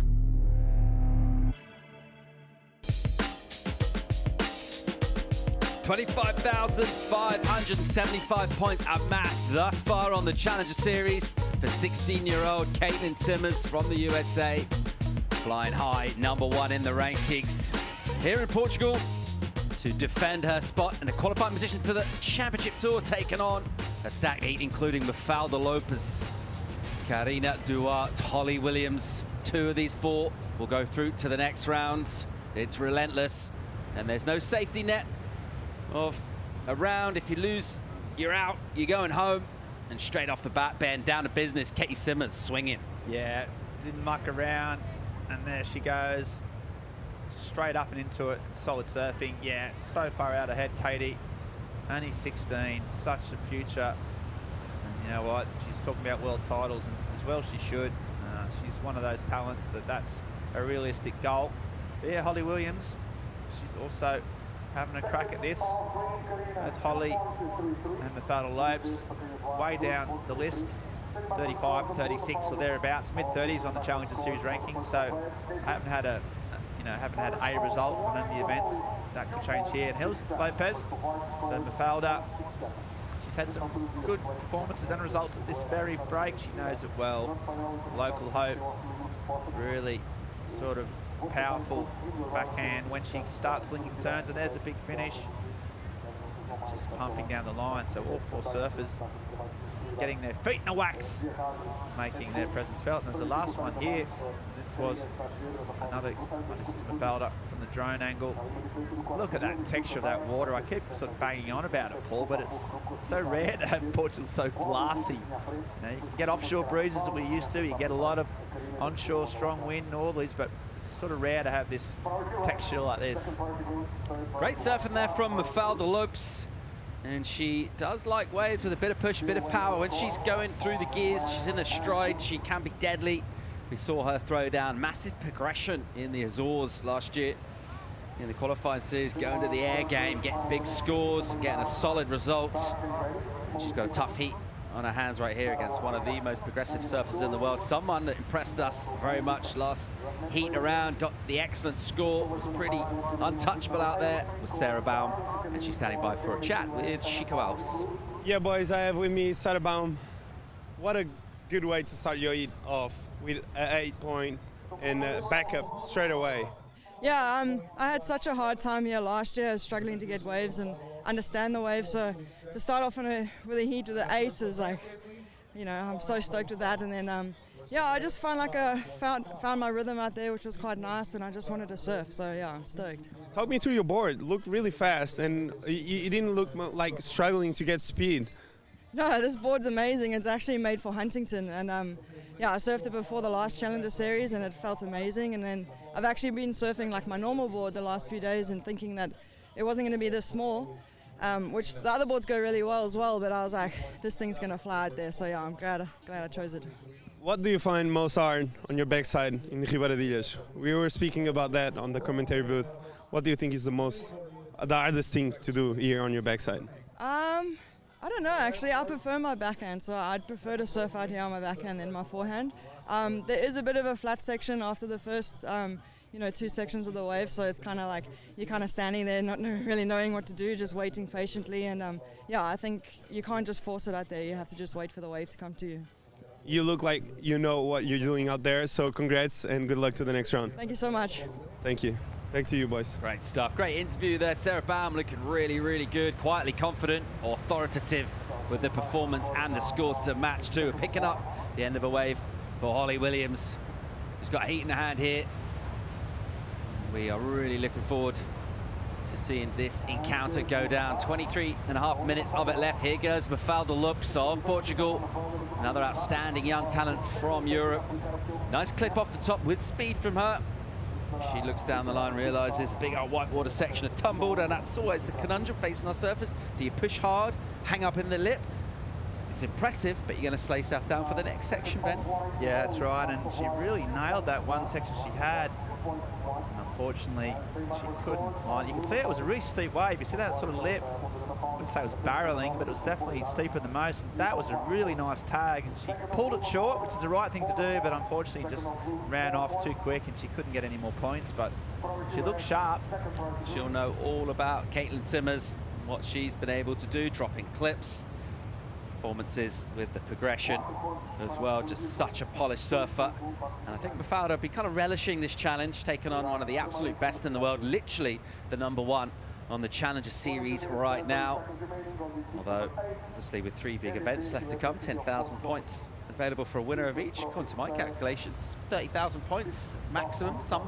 One person could technically add that to their total. So right now, 25,000 points is a decent total for Caity Simmers, but you don't get to being #1 in the challenges by counting the proverbial chickens. Should we just be looking to keep bringing this pressure and putting in performances too. Seems to be enjoying the wave here at Ribeiro and what we've noticed thus far, and she's having a look here, using priority. Simmers is up, that beautiful style, the ease with which she generates the speed, and the ball just whips nicely in the pocket, goes a little high through that carve, and it slows it down a bit. And you can see from the body language, she wanted a little bit more of that wave, which wasn't particularly forthcoming. Yeah, she's been really consistent throughout the year. I mean, she started off with a bang at Snapper Rocks, 10,000 points. Thanks for coming. There you go, straight in the top pocket, and you thought, right, she's really on point. And since then, she's been consistent, as you see live action.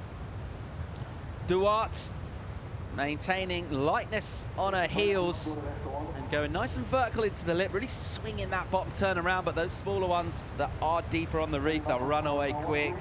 And she arrived at the lip a little bit late, and it can be a little unforgiving in the transition this wave. Incomplete on the 3rd maneuver. Yeah, you were saying the consistency of Simmers. Yeah, she got another, 4,000 points at Manly. So solid. Bolito up to the semi-finals, another great performance. At the Vans US Open, another 4,000 points. So yeah, all keepers, basically quarterfinals and above the keepers. She's been doing it kind of every event. She hasn't had an early round loss at any of the 4 stops so far. And that's why she's so far ahead of her peers at the moment. And now she can surf with freedom, without the pressure of potentially the points she needs. So I think that's only going to help her. She could even sort of elevate herself in the next few events. Yeah, it's a frightening win percentage for Caity Simmers. You sort of factor in as well the campaign she put together last year, where she ripped on this tour, decided not to take her spots. Lots happening out in the lineup and around about our contest area and down the beach as well. We've got Chico Alves out as a roaming reporter. What have you got for us, Chico? Yeah, boys, I have with me Rodrigo Souza, the coach of Mafalda Lopes. He looks a bit nervous, and I want to know what was the EAT strategy? Well, actually it's kind of hard now because the tide is really low, and it's kind of breaking on the outside, and there's a section on the inside. But for you to be in the water and pay attention to the 2 sections is kind of hard. So the main focus is to catch the second one of the set, because it looks like the best one that keeps giving you new sections until the inside. And on the way paddling outside, trying to search for a backup, because the last heats they saw it was difficult to catch the second wave. So Mafalda already got 5 points and got 4 points with just 1 turn. So at this stage she's trying to grab the good ones that keep rolling all the way to the inside and go for a big score. Looks like there's a set coming, and Mafalda Lopes might take another wave. So good luck for Mafalda, and let's see her ripping this wave. Back to you, boys. Quick in and out for Mafalda Lopes. We watched Holly Williams surf a wave really well there. Kind of a softer, smaller runner, but got a strong finish on the end too. It will help her position. She's in the 2s thus far. Ben, you'd like to make a point? Well, I'm really interested in the heat strategy, but I'm actually really interested in the hair strategy. Because he had a really good solid head of hair. He just looked like he knew what he was doing with that. He was sort of calm and composed. Heat strategy down, hair strategy on point. And this is what happened while the interview was on. Caity Simmers started rattling off down the line here. She's got that cutback where her hand drags. It's a real classic, almost timeless sort of cutback style. It's sort of instantly recognisable, and she's using it well. And then Holly Williams also nice little slash in the pocket. This way, not a whole lot of energy. She sticks with it, bouncing her way through, and that's usually a sign of a good finish. There we go, and she whacks it off the top and hangs on. So Holly Williams doing well. A lot of downtime in this wave, but she did connect when it mattered. Yeah, sometimes being instantly recognisable is a sign of a sort of, you know, those really incredible surfers. Some of their manoeuvres stand out as being instantly theirs. The DNA code of it is instantly recognisable, and I think Caity's sort of cutbacks are slowly getting into that rarefied realm. You mentioned the consistency that she's been able to put together this year, last year as well. She was outstanding in the Challenger Series. 5 surfers qualified for the women from the Challenger Series, and then the #1 spot right now. She's in the water at Ribeiro. So far already, those 25,000 points. Look at Molly Picklum though, she's coming up in the next heat as well. She's hot on her heels there, Ben. Yeah, absolutely. Those two being so consistent. Both repeat, event wins, and then backed it up with loads of solid results. So, yeah, pick it a bunch. And really, really exciting future of the sport. Betty Lou, we had her in the studio earlier. She put in a pretty confident, commanding performance out here. She's a smart cookie. Yeah, and just coming off a win in Huntington. She won the last event. Yeah, only young, but yeah, really committed, really focused. So, yeah, so good at such a young age, where she's already, you know, just learning and the experience is coming. So, yeah, I mean, that's a pretty packed future of the sport. Also, just lurking down in the ranks to see names like Alyssa Spencer, who is such a good surfer and a good competitor. She's not a whole long way back. There's still, including this one, 3 Challenger Series events to go, a ton of points on offer. And this could really be a breakout moment for surfers to put their hand up for contention. Let's cast our mind back to early challenges in the year, back in May, right after the mid-year cut from the Championship Tour. We were over in Snapper Rocks, there on the Gold Coast, and, well, obviously a former CT venue, a great wave to be free surfing, pretty decent venue to get a win as well. It does have that prestige, doesn't it, this spot?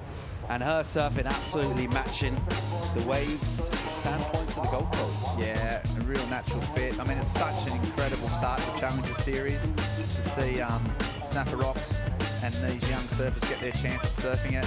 And then back in Bolitos, they're showing that's Macy Cullen there. Here goes Caity. There's that sort of top turn right and left. Now, on a, you know, backside, that's not a weakness. Bit of variety there, bit of progression. Caity, that board, looking good. She's got that trademark purple sort of board, and she's looking so good at the moment. Live action. Yeah, let's pick it up here on the inside. Karine Duarte from Portugal, working over a soft inside wall behind her, Mafalda Lopes. So 2 Portuguese surfers in live action there. And we heard the crowd fire up and adding their vociferous support to their surfers here at Ribeiro. Traditionally down the years, been a great spot for the Portuguese.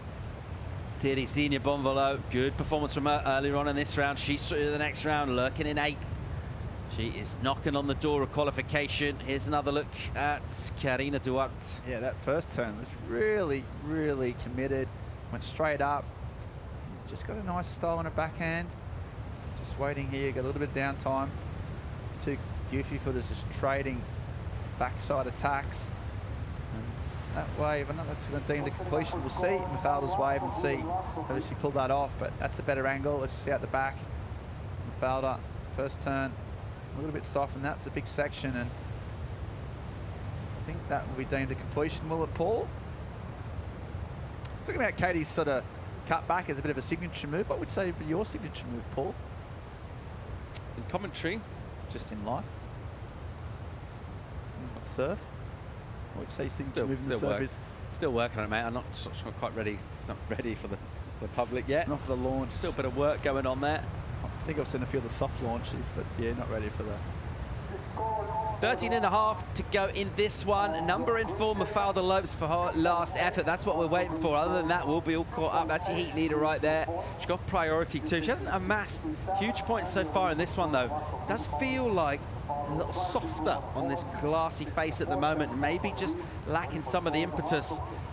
And we've seen Caity a couple of times go hard into that first wrapping turn and then get a little hung, a little high on a second maneuver. As the wave softens, she's committing to that turn straight out the bottom turn. So I wonder if we'll see a little adjust from her. She is so smart with her kind of in-heat strategy, adapting to conditions. It will be a throwaway number for Mafalda. So she will remain in second place. Yeah, well, both Philippe and Chico have been talking about how the onshore here is actually, no, it's not bad for this wave, because you know, yesterday's offshore just makes that lip even harder to hit. It's a pretty hard lip to hit just because of that softness, and whether it's super clean like this or even offshore, it actually makes it even more difficult, which is not like most places. Is what you're saying that glassy is the new onshore? Glassy is the new onshore. All right, we've got a paddle here for Simmers. Here she goes, using the priority. Nice spring and a step on an opening section into the lip. Nice drift of the fins. And the white water gets the better of her. So she just loses control there. And a little grimace as she watches that wave rattle off down the rest of the point without her. She'll use up the priority. She won't add to the score. And possibly an opportunity for this surfer with her priority. It's Holly Williams. She's been smooth thus far. Possibly do with adding just a little bit of spark as well. She can find some juicy sections. Nice clean sort of approach to riding this wave. Snapping back into the pocket. Staying close to this bowl section as it goes through a deeper part. And then onto the inside. Things will stand up here for Holly. Hits it nicely. And then tries to go over a piece of white water. So good penultimate turn. Looking to get out of, well, 267 for the backer, 407 the high, 11.5 on the clock. I was about to say, Caity, she's been lucky, really. She hasn't surfed a good heat, a low heat total, especially considering her potential, but none of her opponents have been able to really capitalise at this stage. So far she's in the lead, but she needs to really improve if she wants to, not get knocked out. 11 on the clock, number one in the ratings right now, leading this heat. It's been a pretty low scoring affair thus far. Let's see if it fires up when we come back from break. Stay tuned.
EDP Vissla Pro Ericeira welcomes you back to the fair shores of Ribeiro. As we'll check out Caity Simmers, world number one on the challenges right now, leading this heat. Look at those numbers though.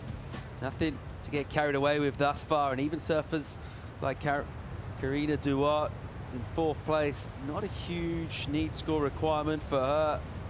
Holly Williams is in third, looking for that 5-1-1. Here is Duarte, pushing really hard. I don't mind that. Doesn't get another section though, but she's going to need to just up the tempo here a little bit, Ben.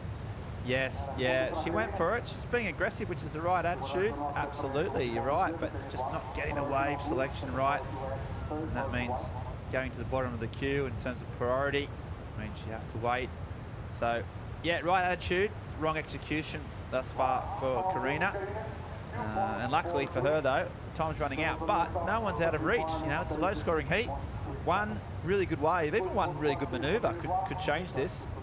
Simmers looks interested here. Priority is with Lopes. Simmers with second priority, and she decides to go straight into that first carving snap, and then bang, that's really nice through the lip with the drift, releasing those fins, getting good spray. And she'll have to be cash through here, just kind of stand pretty much bolt upright. And waiting ever patiently for it inside. And here it comes, a little slash to set up, and then through to a finishing bowl, a little clip into a whitewater section. Another little snap in the lip, and again, a little bit more impetus in that one. And so after a couple of misfires out the back from her, she gets a longer ride and gets, well, a variety of multiple maneuvers executed. And that looked like Holly Williams having a go there, trying to get something going, didn't get much. Yeah, out the back. Again, you see Williams needs a 5.11. His waves just lacking the energy. She just kicks out as well. But it was Caity. We sort of hadn't seen the style. Nice little first turn. I like this one there. Just a bit of fin drift, and that's the quality that the other surfers sort of haven't been able to show in this heat. It was interesting in that last heat interview with Sarah Baum talking about that downtime. You know, what can you do? You just got to try and stand still. You can't make yourself look good.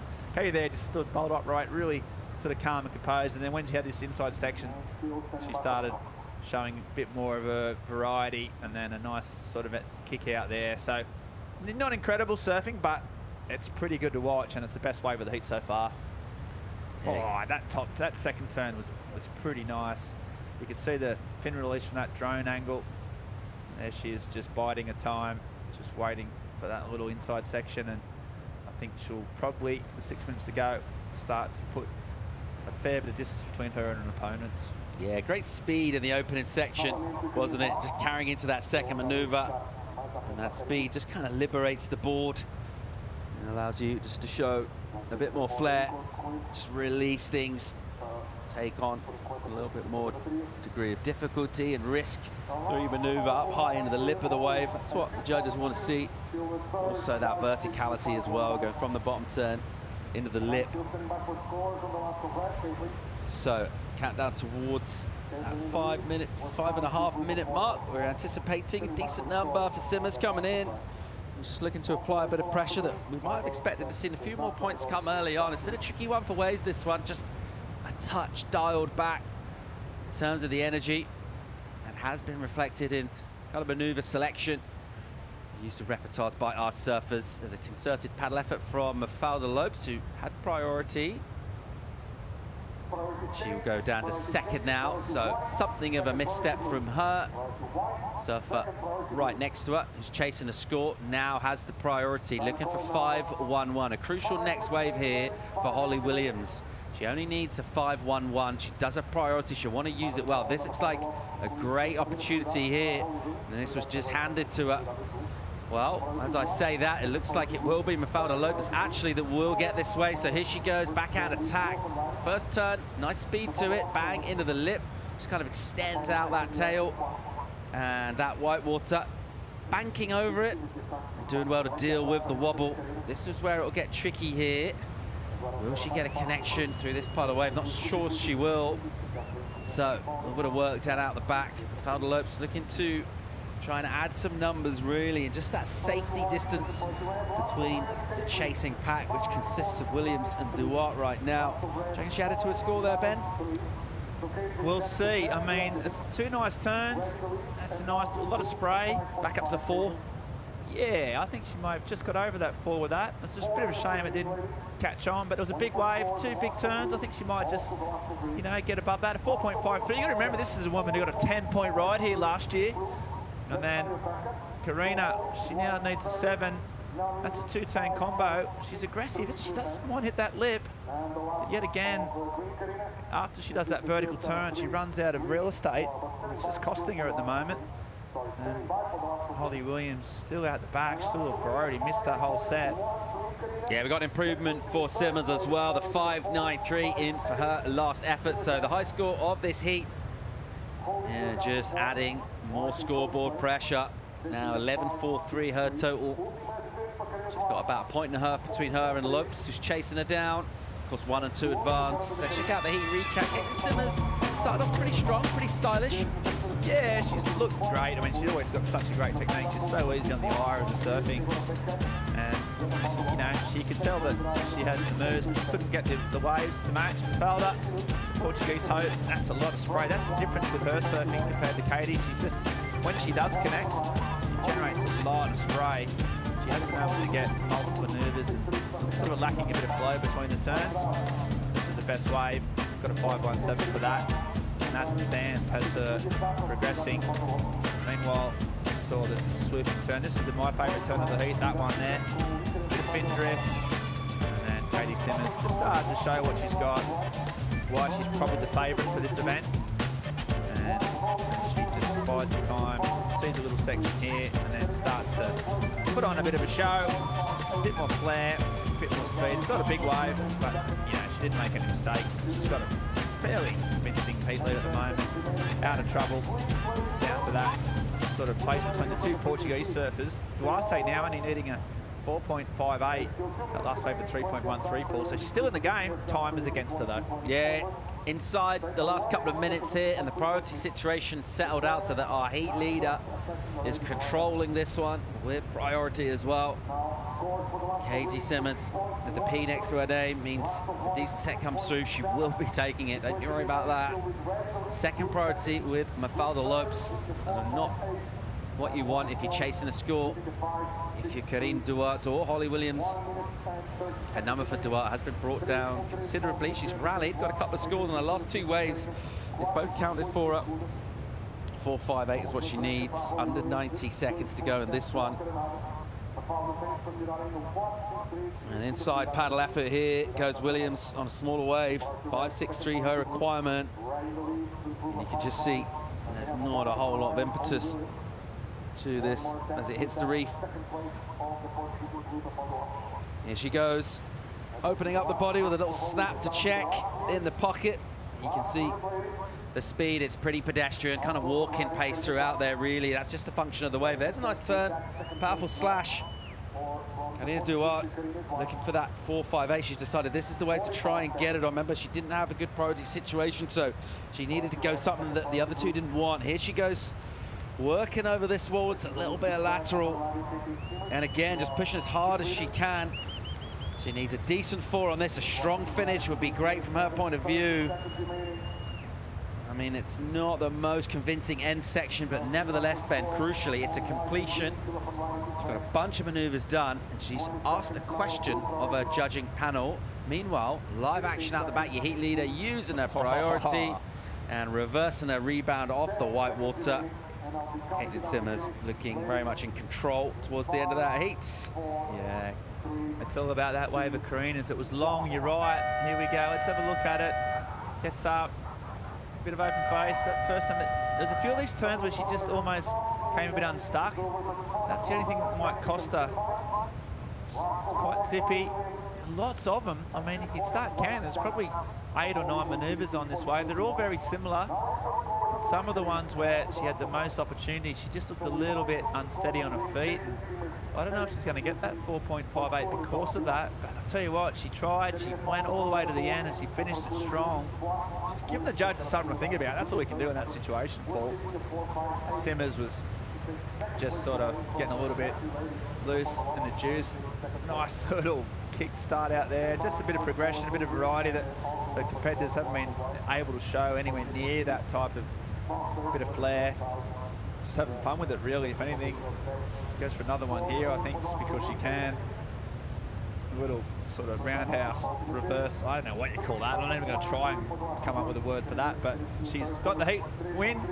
She's looking pretty solid at her feet. She's got loads of room for improvement.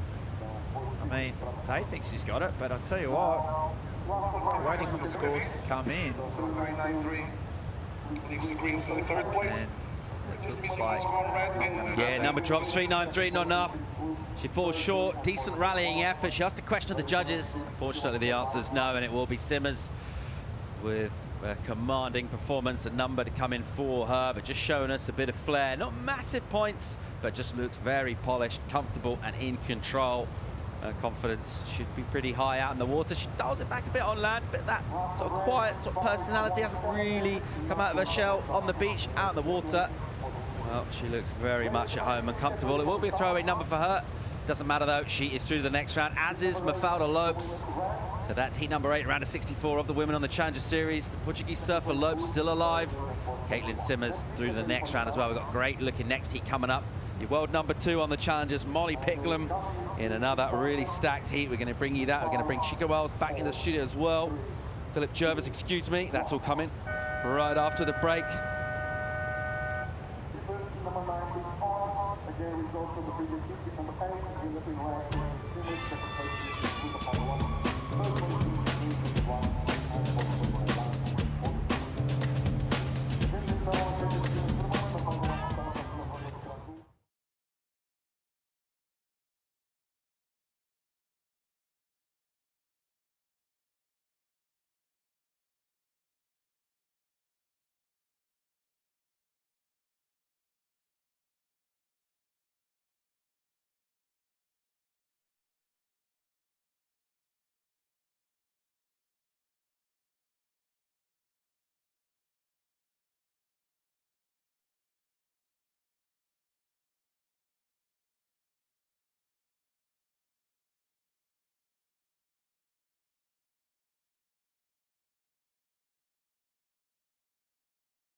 Challenger Series action continues in Portugal. Heat number 9 of a round of 64 for the women out in the water right now.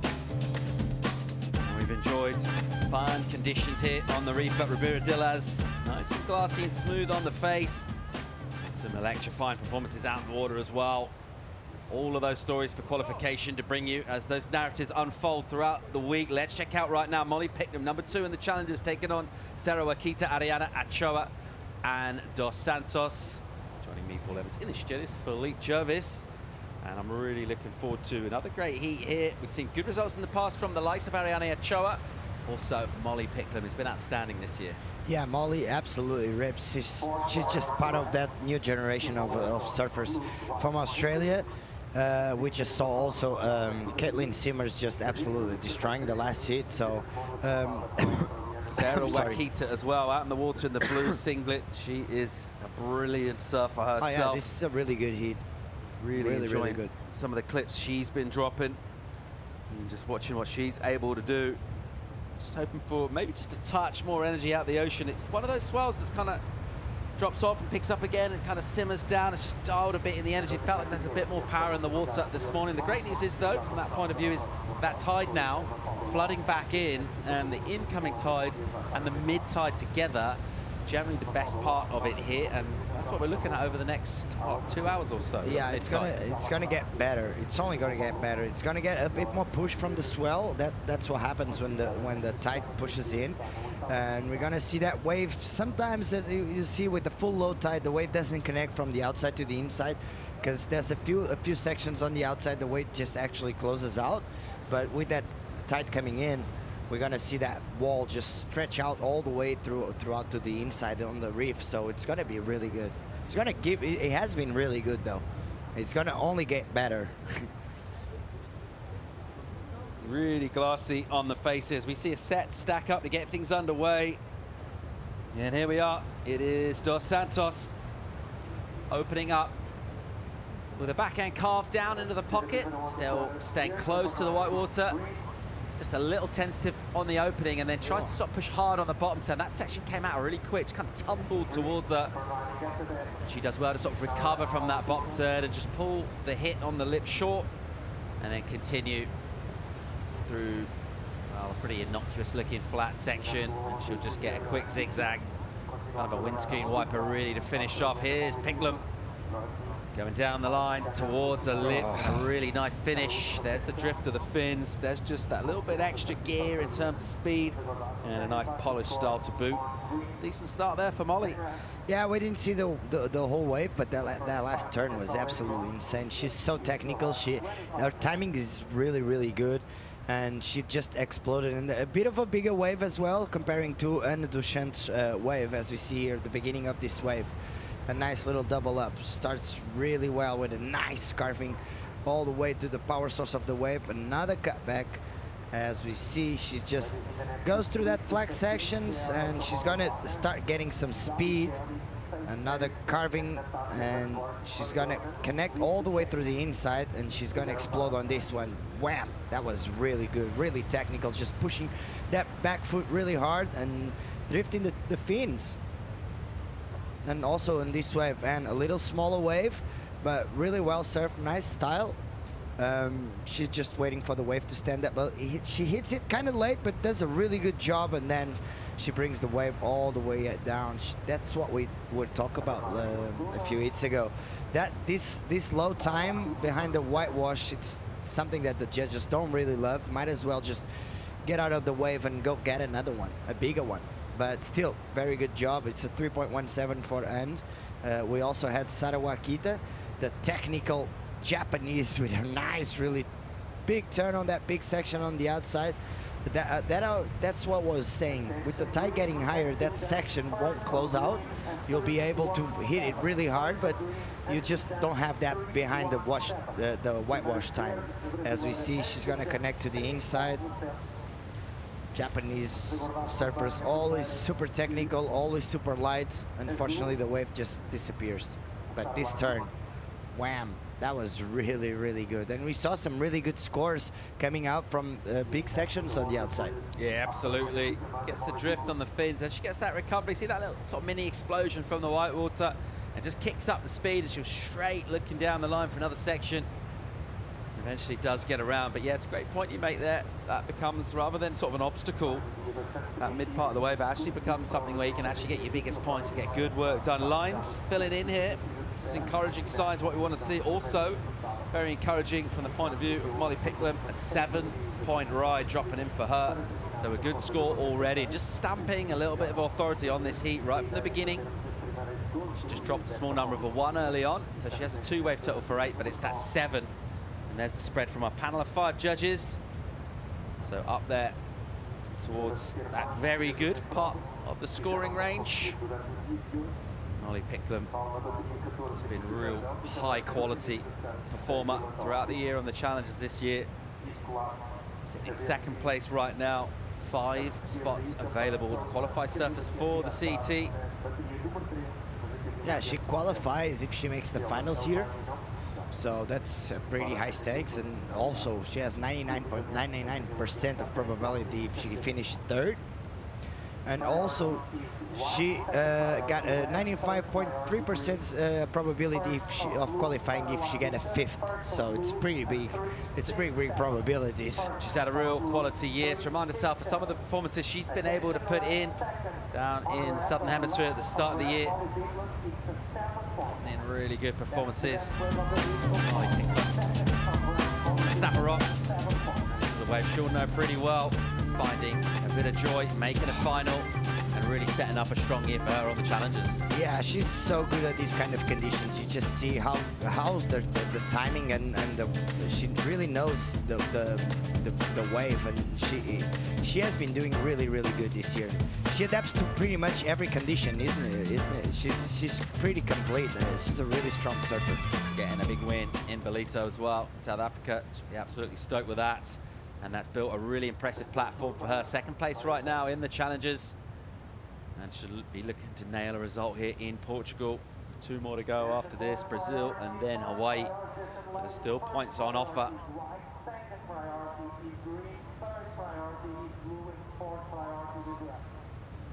Looking good in this one already with that 7 that came in just before we saw those highlights from her. So halfway there in terms of her score for the heat. That backup score is still a 1. Should be going to work on that pretty soon. Molly Picklum having a little adjust in terms of position. If 4th priority, she might think about just coming onto the reef a little bit and looking inside, maybe getting inside the head of surfers a little bit as well, that with priority trying to make decisions. She'll just try and surf waves as they come to her. She will be one of those surfers with the confidence, with the spring in her step, that feel like she can get a score on a subpar wave. She's definitely got the skill set to do that. You see her putting herself quite a bit deeper on the reef. If she had priority, it's a fair bet to say she'd be sitting wider on this reef here. But right now, she is surfing according to where she is with priority. In the situation right now, no waves for Ariane Ochoa. She's got the priority. She hasn't ridden a wave yet. And small numbers, modest. Waikita with the 3. Also Dos Santos. So small numbers for those surfers right now. This is heat number 9 of the round of 64 for the women, which kicked off this morning after wrapping up the rest of the men's opening rounds. Straight into women's competition. Really enjoyable to watch all of this go down. Still going to keep coming thick and fast. We heard from Sage Ericsson earlier, talking about some of her previous experiences in Portugal on the championship tour, also in qualifying. She'll be coming up in heat number 10. It's going to follow this one. I see Keala, Tomoda, Bannett as well, Zali Kelly. Also out in the water in that one. So just loads of talent. We talked about it before, just those 5 places up for grabs. So really you're going to have to go late, deep into events, coming back on finals day in order to get keeper scores and get in position to qualify for the championship tour. Yeah, if you want those 5, if you want to be on those 5 top 5 spots, you need to be pretty much on finals day and every event. So maybe even you need to make semifinals pretty much every event. So it's a tough one, but those are the rules, and I'm pretty sure there's a lot of girls that want those top 5 spots, definitely. Bit of energy pulsing here to Ribeiro Dilas. Been helped with the incoming tide. Priority, Ochoa. She's done well here in the past last year. Strong performances from the Basque. And she's put herself at the apex of the peak here. She's got priority. Ariane Ochoa will go to work on this wave, opening up with a check turn. And then she just adjusts her feet a little bit. It's just a touch sticky, isn't it, and soft. She needs a little more speed and goes into the lip, just a little late and awkward there. That's not what she waited, well, just shy of 13 minutes to ride. It's going to be a small number for that. Yeah, it won't be.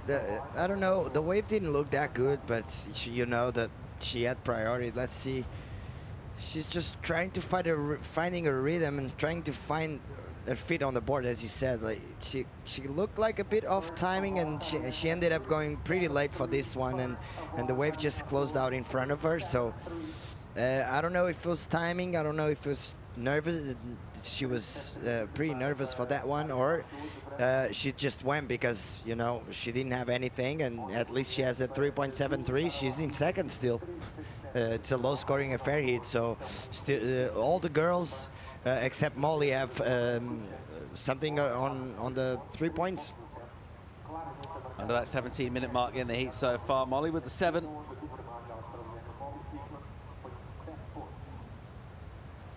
And other than that, a bunch of 3s. Ariane Ochoa gets a 3.73.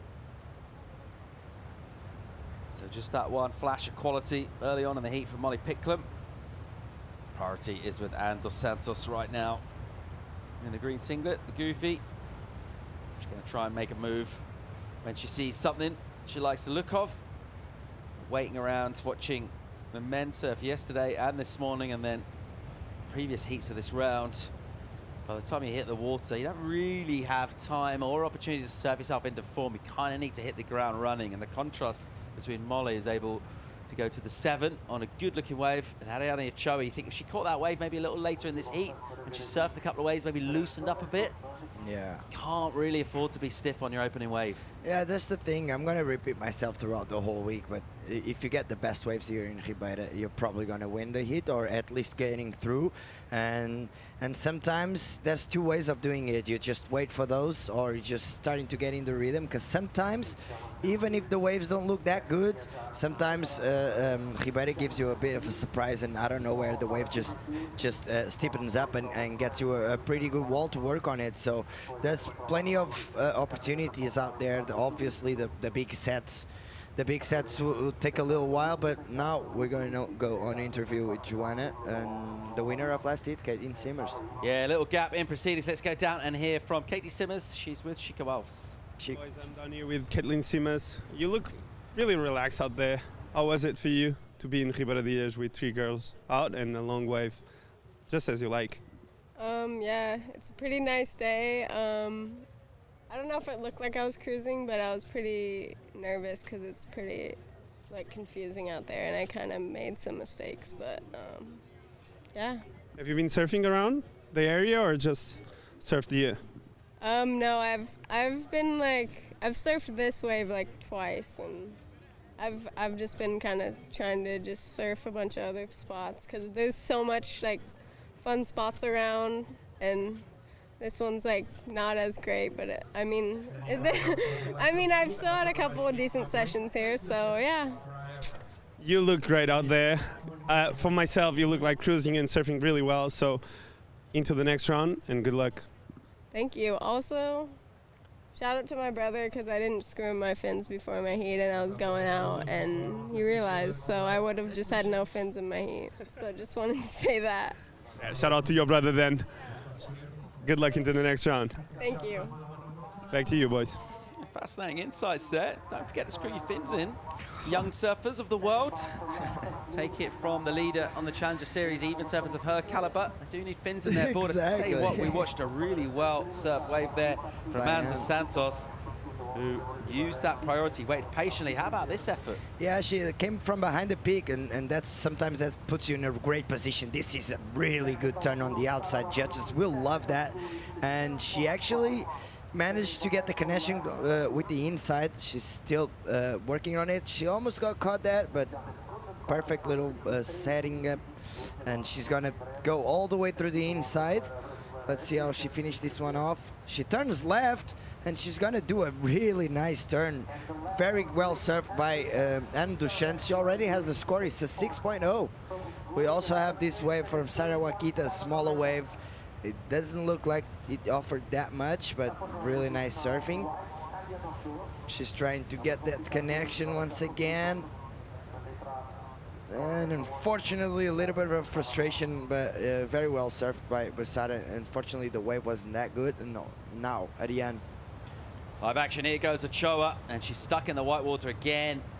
And just trying to get out of it. She'll be patient. She'll kind of wiggle the shoulders and try to redirect back. And I'm not sure what her opening turn consisted of, but continued frustration really through the mid part of that wave as she just gets a little bit stuck in that white water. Here's the opening section of the wave. Let's have a look what she got done. Yeah, nice little cut bed. Another one. She hasn't been able to hit the section vertical, but still very well surfed. And this is the part she got caught up behind the whitewash again. This is what you don't want to happen to you, because you need to be in front of the whitewash and at least over it doing some floaters or something like that. But still, a couple of nice turns on the beginning of the wave. It's a 2.87. Small number in for Ochoa. Still hunting down scores here. Good score for Dos Santos. 6 points for her for that effort. She rode the one all the way to the inside. Actually turned to the forehand for a last maneuver. A little sort of bonus mini left section right on the inside. Here's a set stacking up priority with Picklum. She's got a 7 dialed in already. She'll want to go to work on her backup score, which is just a 1.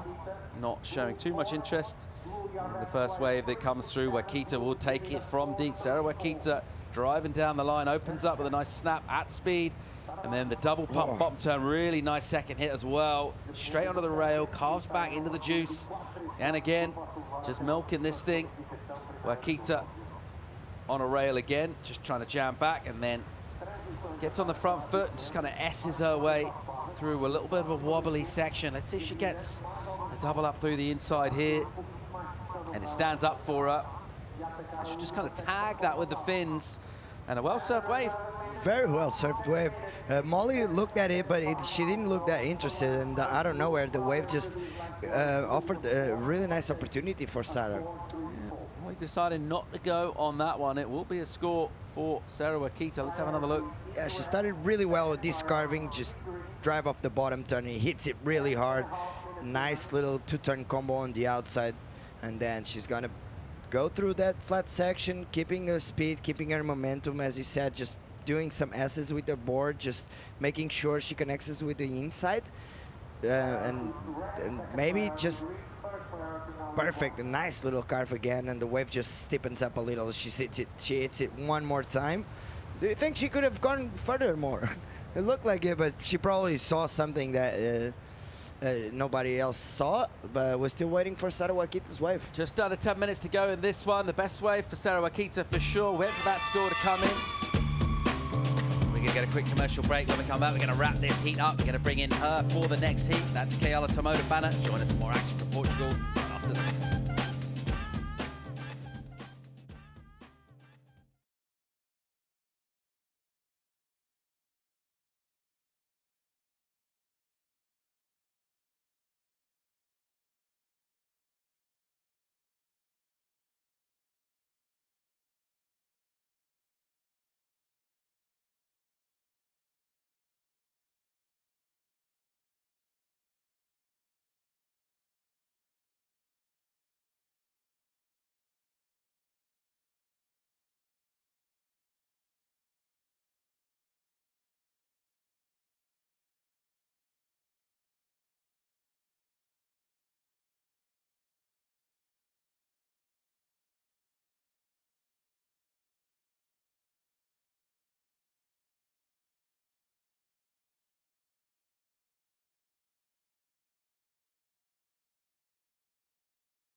Challenger Series action live from Portugal. EDP Vissla Pro, heat number 9, around a 64.8 on the clock. Wakita jumps to first place, scoring for that long wave she rode, belted it multiple times, 5.77.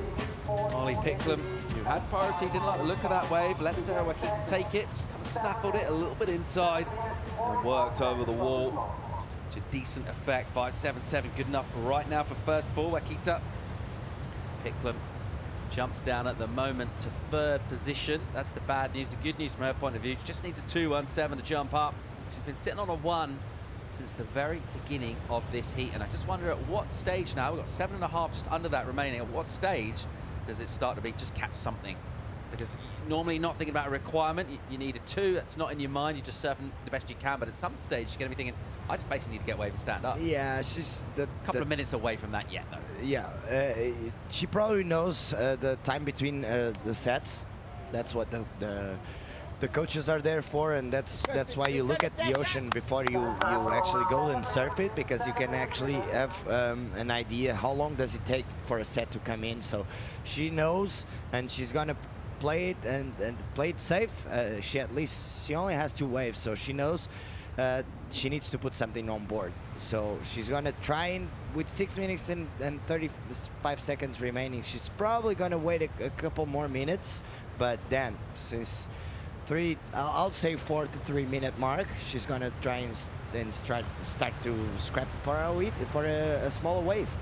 Yeah, it's interesting on that interview that we got with Caity Simmers with Shiko. Caity was saying she doesn't feel like she's got this wave figured out, and she felt like she made a couple of mistakes out there, and you can get a little bit lost out here, thinking you're looking at a right point, and you kind of feel that they're all kind of have the same sort of vibe to them, and you think, oh, I'm familiar with this, I know running rights, but can get a little bit wrong-footed by this wave. We've seen it happen so many times, and even the very best of surfers can just find themselves put a little bit out of their comfort zone. That's what makes it entertaining out here.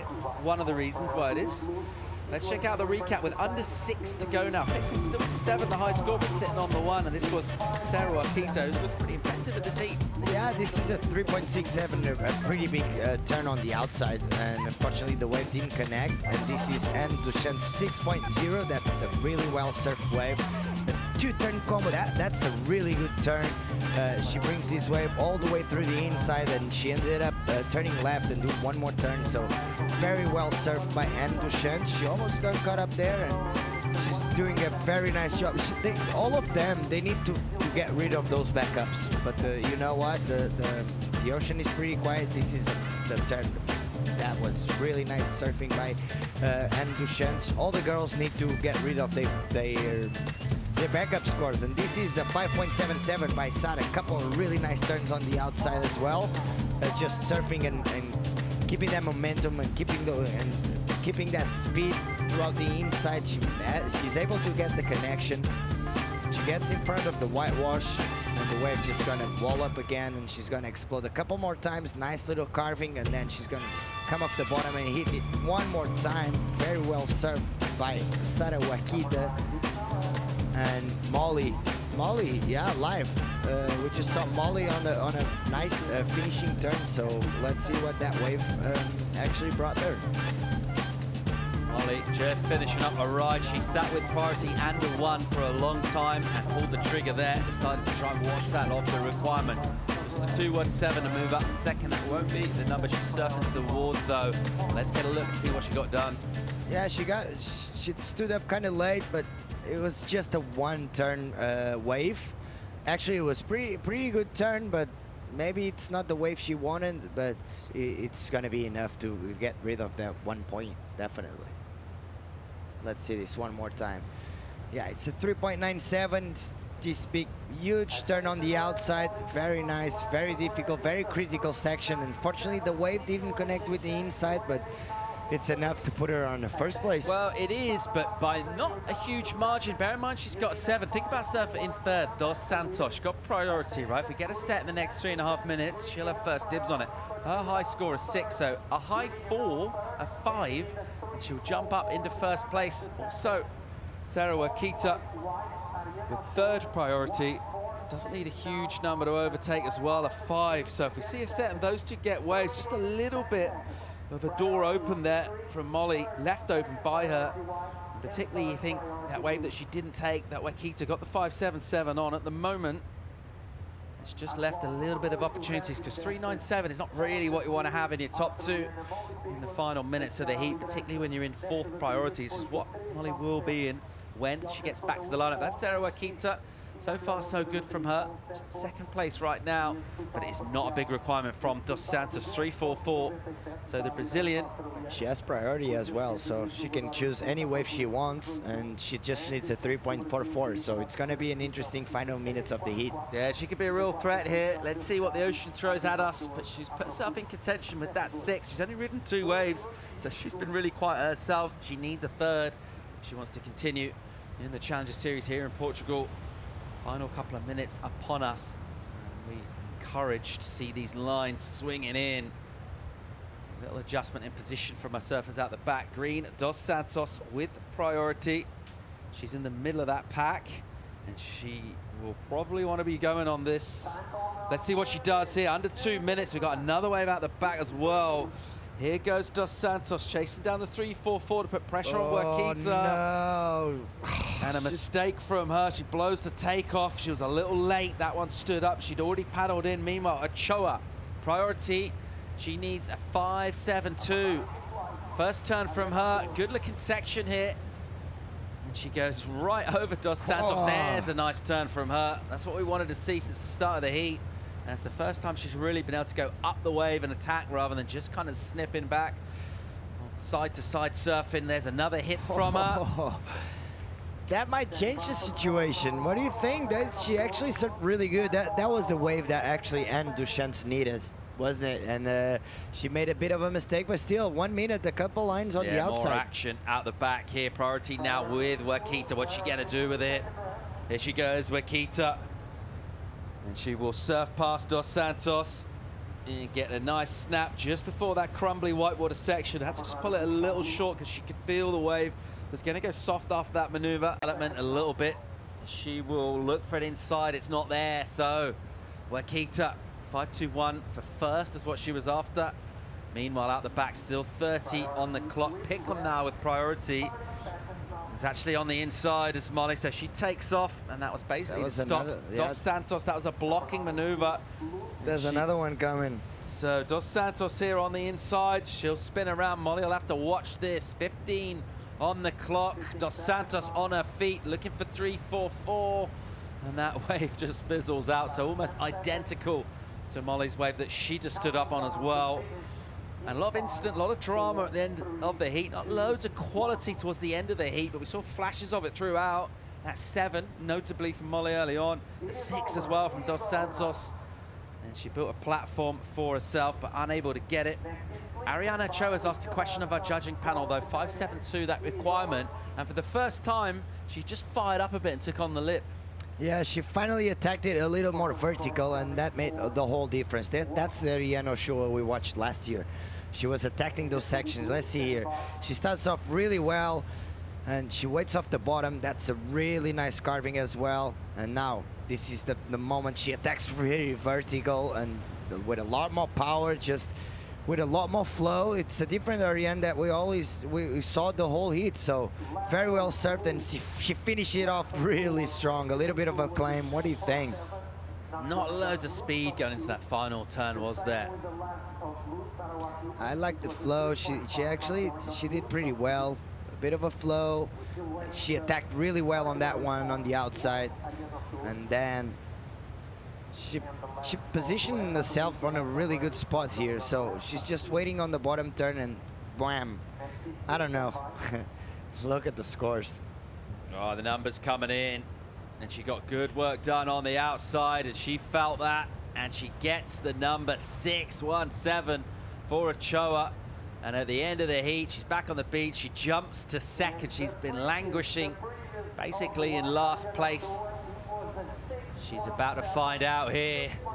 And she's moved up into second place. Well, not really the outpouring of emotion we expected. Yeah. You get a bit of foot tap in there. I thought she was going to yell or something, and she's just smiling. Barely even cracks a grin. She's going to come back in the next round. Bad news for Sarah Wakita and Ann Dos Santos. Ariana Ochoa, who tends to keep her cards close to her chest, well, she's just keeping that energy dialed back, but she will be very happy when she debriefs on the heat. So Molly Picklum gets the win. Ariana Ochoa, pretty much from nowhere, pulls a score out of the hat. We're going to get a quick commercial break. When we come back, more live action from Portugal. Heat 10 of the round of 64. Stay tuned.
Welcome back. Live action here.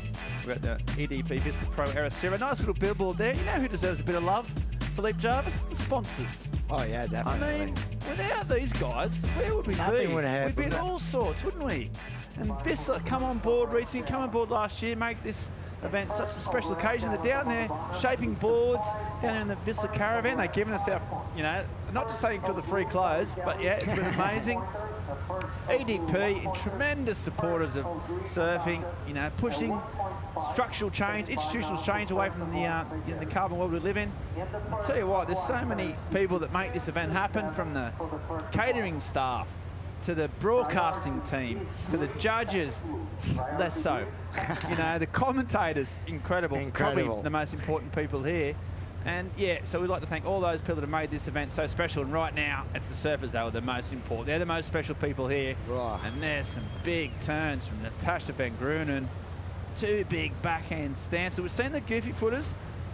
What we've tended to see, from my kind of perspective, is that they haven't had the longer waves, but they've been managing a couple of big turns, and they've been getting rewarded handsomely. So Natasha straight up and into it, and surfing really, really well.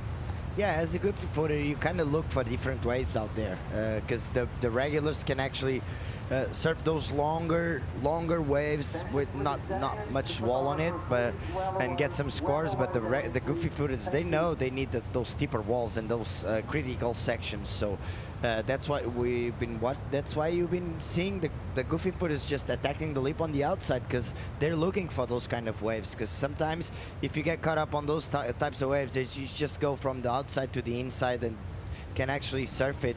For the regulars, it's okay, because they can actually do this carve on the backhand. It looks kind of weird, and that's why the goofies are looking for those steeper walls. And as we see here, look at this wave. Nice first snap, and then a huge second turn. Very well surfed by Natasha. A bit of a foam climb there, but those are the kind of waves you want to look for if you are a goofy footer. Really enjoying this young South African push. You know, I think that one of the beauty of the Challenger Series is that, you know, every region gets to provide their surfers, you know, and you see that little replay there of Zali Kelly, an Australian. A nice little first I've got a turn. lot of questions about Zali. Look, she's surfing so well. Nice first couple of turns. She connects to the inside. Let's see if the wave just provides a finishing turn. She's doing a really good job on it. She just looks like she's going from one wave to another. I think she's at Huntington. Oh, Huntington hop, and then the wave just walls up. Nice carving. Almost get caught up there, and let's see if she finished this one off, and she does. Very well surfed by Zali Kelly, the Australian surfer also. The veteran, let's per se, Chase Erickson. She has been around for a long time. Nice first turn. Unfortunately, the wave just doesn't cooperate. And this Kiala, the Hawaiian, this is the 5-point. Nice first turn. Straight into a nice wrapping around cutback. Straight into another cutback. The wave looks like it's gonna ease off a little. She's trying to get the connection on the inside, looking for it. It looks like she's gonna get it. A nice little wrap around, and she's gonna do one more foam climb, and then one more nice snap on the inside. So they're getting really, really long waves. Really long waves. Yeah, surfing really well. But yeah, my point about the Challenger Series, how each region gets allocated a certain number of surfers, and I love that. It's sort of, yeah. There's a few things. I mean, what does that? What, you know, Philippe, you know more than me. You know, what does that mean? Does that help with the countries, and gets like little groups, almost little gangs of these surfers coming all supporting each other? So it makes it a clearer kind of strategy to the CT. It's good because you start competing as a region. And sometimes, obviously, the Portuguese and the I'll be right back with that. We'll be right back with that conversation. Hold that thought, mate. Think about it. I know you got some good points, but right now we've got an interview down the beach with the winner of that last heat. Please take it away. Yeah, Mondi, I've got Molly Picklum right here. You had an impressive run on the championship tour, and now you're definitely fighting your way back to get there again through the Challenger Series. Do you feel confident enough to win this event here at Ericeira? Yeah, for sure. I think Ericeira is a very tricky wave. It's got a lot of wobbles and things to adapt to while you're actually surfing, but I think if I put my head down and try and you know, my mojo on and get flowing in these lumpy waves, I think I definitely could take out the win. And if you had to pick on a location for this event, what would you choose? If I could pick a location? Here at Ericeira around. Oh, okay. I think I'd pick Kosh's across there. It's just like a more punchier wave. But I mean, we do what we have with what we've been given, you know. So, yeah, I don't know, just stoked to be here in Portugal. I love it. What do you love about Ericeira? I don't know, it's just the scenery and the driving around. It's all so pretty wherever you look, and the food's so good. And here we stay with all the Rip Curl crew, so that's always a fun time away from the contest. So yeah, just really enjoying my time over here. You're always surrounded by a lot of fun people that are supporting you. That must help a lot. Yeah, for sure. And also a quick shout out to everyone at home. They're up at like 1 a.m. right now watching me. So thanks guys for cheering me on. Well, congratulations, you're in the next round. Thanks guys. Thank you. Okay, yeah, thanks Joanna and thanks Molly. Yeah, well Molly, you try and move this event to Koshos, you might come up a little bit of resistance. I don't think that's going to happen anytime soon. Look, and for those people and those Australians watching Molly back home, Koshos is just the next wave around the headland, one of Europe's famous jewels, and it's a really protected area. It's a special spot. It doesn't have the infrastructure or anything that can really hold any type of event. We wouldn't want to sort of jeopardise that. The beauty of that place. Why should we? We have the perfect venue exactly, here. right here. Yeah. I mean, there's no VIP area in Koshos, I can tell you that for now. But yeah, this place is just absolutely hemorrhaging with waves every 100 metres almost. So there's even between here and Koshos, there's like 10. I mean, it's literally what, a kilometre, and there's probably 6 waves. Yeah. A world-class wave in the cave, and then another 4 exceptional waves, and plus people learning to surf on the inside just around the corner. So many great waves. Molly loves this. Her surfing suits this part of the world as well. And I like Molly, you know, she's obviously a thinker. She's just so in tune with professional surfing and being a better surfer. You can tell the way she answers the questions. She spends a lot of time on becoming a better competitive surfer. Yeah, they have to, because the level is so high right now, and she wants to go back and get herself on the top 5 to go back on the world tour. And so you need to really think it through and make sure everything goes right as we see Keala up and riding. Yeah, live action here. We see Keala Hawaiian just coming around the corner. Nice turn there. Little sweeping turns, and she's just warming up as she goes down the line. One little slash. No major manoeuvres here. Sort of a little lateral. She's waiting to see a bit of spray. I'll tell you what, it's been a nice pace to the wave. Oh, and there you go. Just when I said there wasn't much action, there wasn't a lot of spice, bang at the end. She just added a really nice exclamation mark to that wave. We were not expecting that. She was just kind of cruising on the wave. As we see here, she didn't do anything major, as you said, just a really clean line, very well surfed wave, but it missed that extra power and extra flair that we want to see and the judges want to see as well. And she was surfing really good. This a little bit of a snap, and this finishing turn just caught us off guard, and probably caught all the judges off guard as well. Check out this. She just compresses and explodes really hard on that finishing turn. That was really, really good turn. So Keala putting a backup, really nice backup on that 5 points. That was super technical. That was really, really good. Yeah, I mean, we've seen so many of those end maneuvers, haven't we? You know, like, and there was nothing that indicated that was coming, did it? Definitely. And that was the unpredictable, you know, and the surprise factor, and that's why it was so exciting, because the best surfers in the world do things that you don't expect, and she just absolutely hammered it. That's a 6.67, backing up a 5.00, so really, really strong start there from Keala, Tomoda, Bennett, and should be really, really happy with the current situation. But yeah, we're talking about it's too much live action to go through all the points here, Philippe, but as you see, your surfers keep getting in the way of my commentary. As you see out the back, live action again, Ben Grunen had that one big turn for 4.07. The fellow South African, Sarah Bam, was on a backhand, absolutely destroying it. She can't quite get that handle. But that was my point, actually. The South African crew, really young as well, you know. There's a lot of new, you know, totally new sort of breed. generation coming through from South Africa.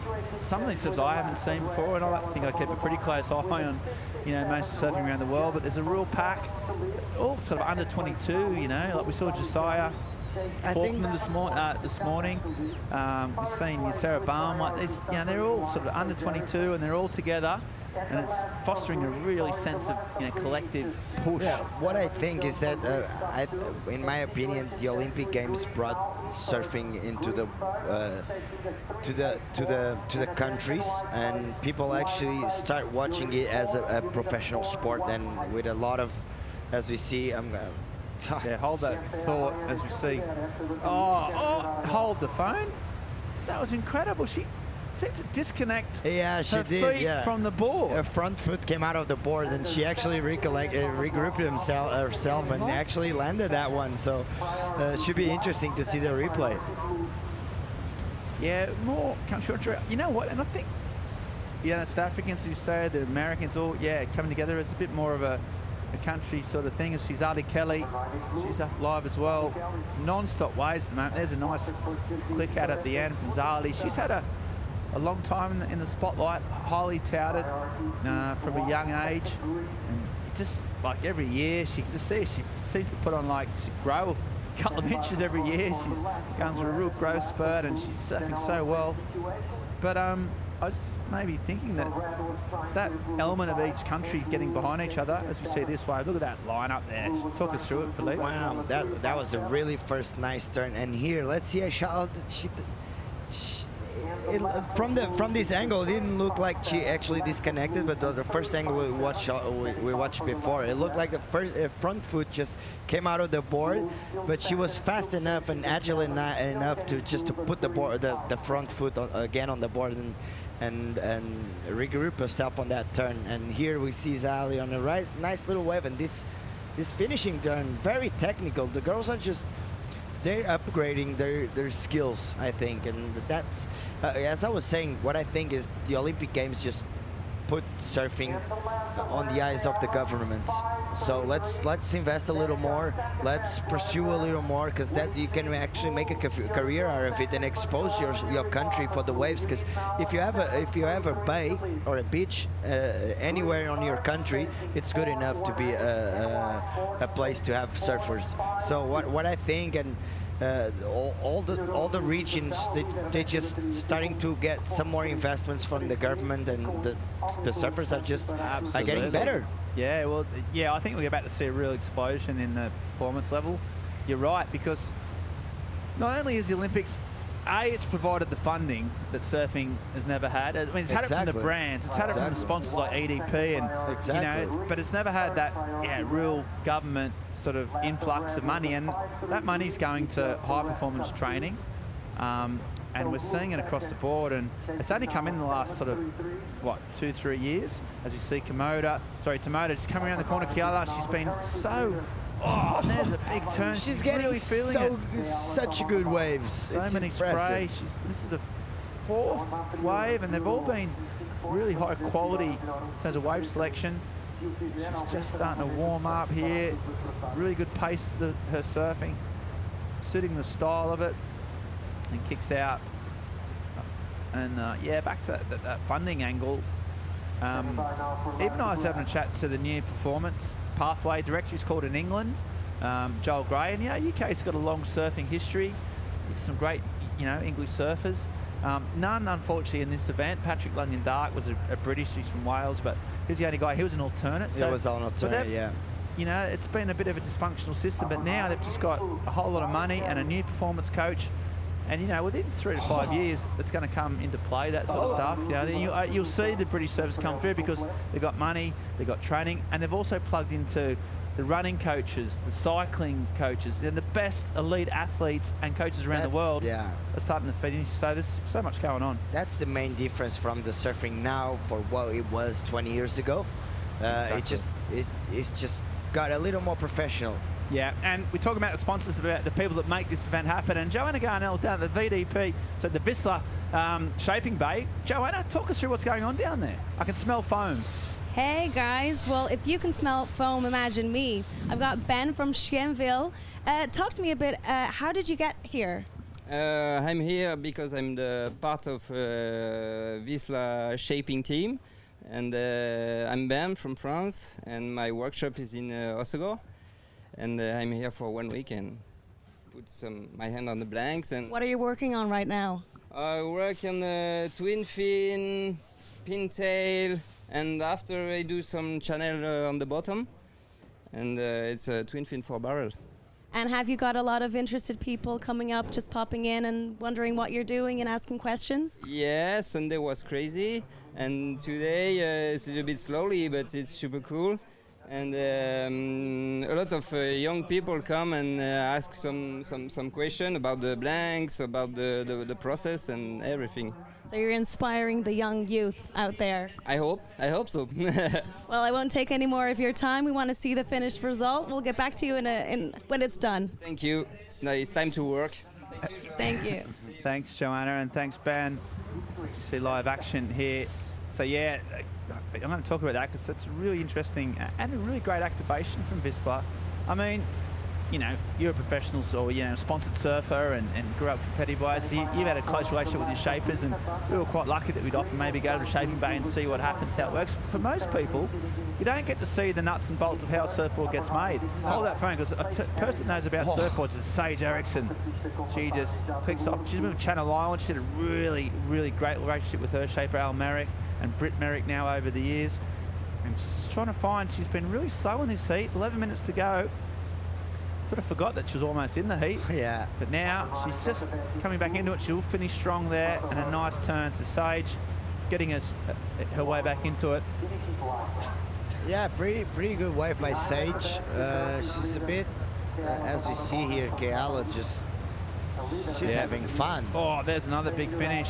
She improved on her score on that last wave with a 6.03. Yeah. So she's pretty comfortable in the first position. So she's just gonna keep having fun and getting some of the best waves off the heat, because that's what she has been doing. She's got a couple of sixes, high sixes. Yeah, really sort of dominating the heat. Sage Ericsson there needed a 4.52 to move up into the second. But yeah, that shaping bay. Yeah, it's great. A lot of surfers today wouldn't get the opportunity to go and see how a surfboard is made, how it's shaped, to actually go in, see it firsthand, ask some questions. It's such a great experience. Yeah, it's pretty cool because people think they just put the board on the machine and it comes from somewhere. Right now, though, we're going to have a short commercial break. We'll come back with more live action of the EDP Vissla Pro Ericeira right after this.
And welcome back to live action here. We are down on the beach at Ribeiro at the Ilash. We are motoring through the round of 64. Heat 10 in the water. Also a stacked heat coming up there. There's a minimum in the Manaka. She's in the next heat. One of the many Japanese surfers. Really incredibly talented group of young professional women. And there's just a conveyor belt of talent. Right now, though, speaking of talent, we saw Sage Ericsson just do enough on that last wave of 4.70. Sage Ericeira. We talked about, you know, how experienced she is. I mean, she's still young, but she's achieved so much in the sport. As we see live action here is Zali Kelly. Oh, there's a snap in the pocket. Zali around 18th on the Challenger Series rankings. She had a solid start at home at snapper, but since then hasn't been able to really sort of add to that equation. I'll tell you what, turns like that will help. She ended at 3.77. She might get that. Sage Ericeira, you know, I was just talking about it before Zali caught that wave and could relegate it in a second, but such a great exponent for the sport. She's so positive. She rips. She's had her ups and downs. One of her career highlights, I think, I remember when she won the US Open at hometown. And Sage, you know, I can't remember a more popular winner than this winner at Huntington. Just backhand, really on point. Look how sharp she's there. And that's a big crack. That's what she's got in the locker. She's really powerful.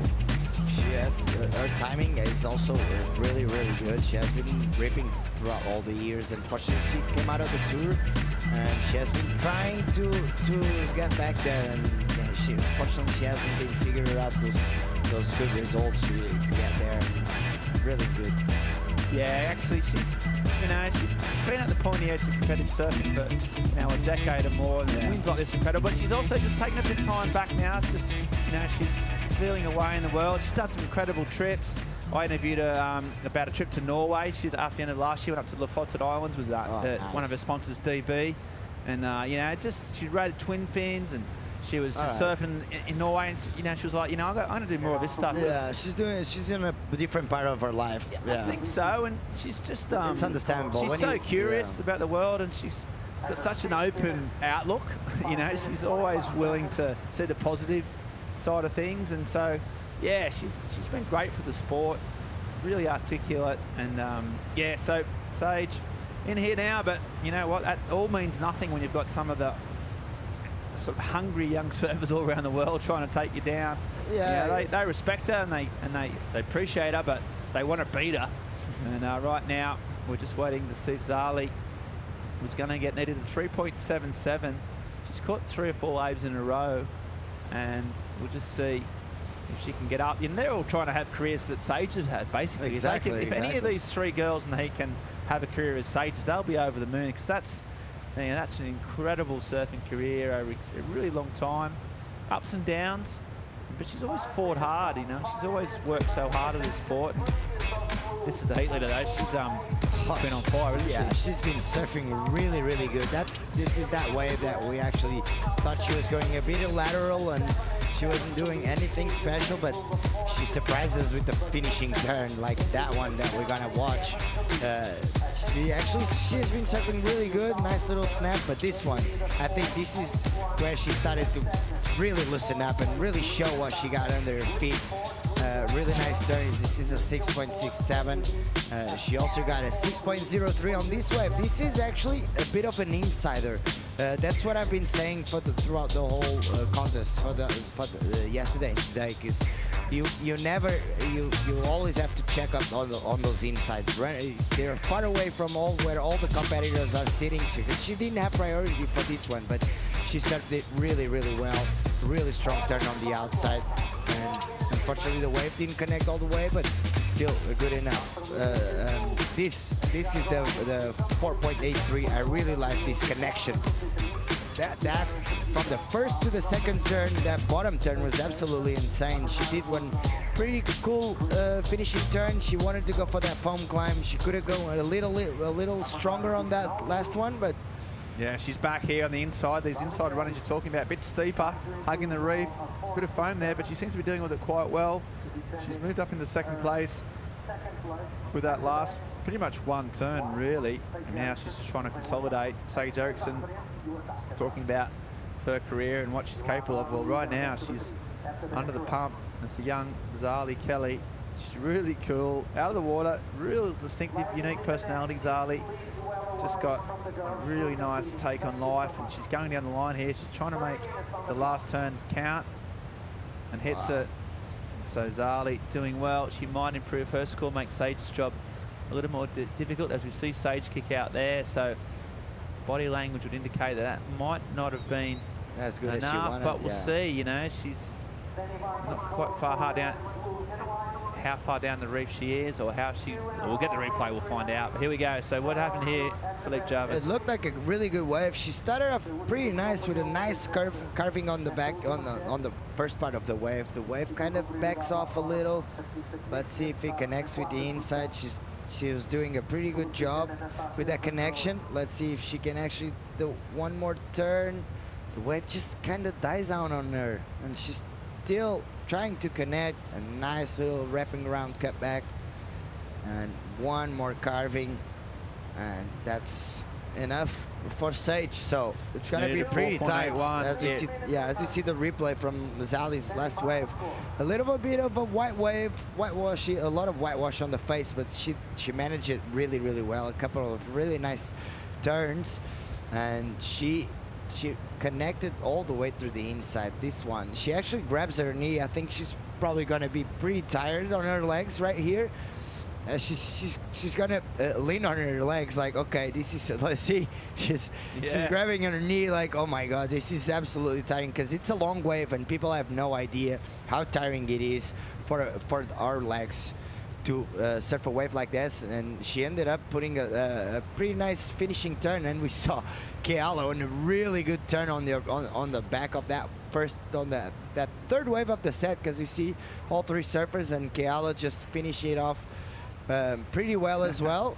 And that's, as you can see, a lot of action. Really, the judges have they work really cut off. It's not easy to see three waves at the same time. So rare to see that, you know, like with three serves all on the real similar waves. And you see who got the best of it. Sage netting a 4.81 to move up into the all-important second, although Zali's score also coming through. So a lot 2-1 pick. There's only 40 seconds left. Kind of feel that Sage just wasn't enough in any case. She worked hard for it. One of the great surfers, but this could be a potential hammer blow to her dreams of getting back on that CT where she thinks she can be. So many scores to come in. Oh, here she goes though. You can't ride her off. And she's banging down the line. It's a live action. It's the last show. And there's a big turn on the end. So not quite sure what she did at the back. She's not claiming it. She's not one to massively. She's a pretty humble person. And 3 seconds. I thought she might go for an air there. Yeah, me she's too. Already out in the lead, but you know what? She's probably playing the percentages. No, she's out. She's looking really strong. So she's won the heat. She's got some massive numbers on the board anyway, in any case.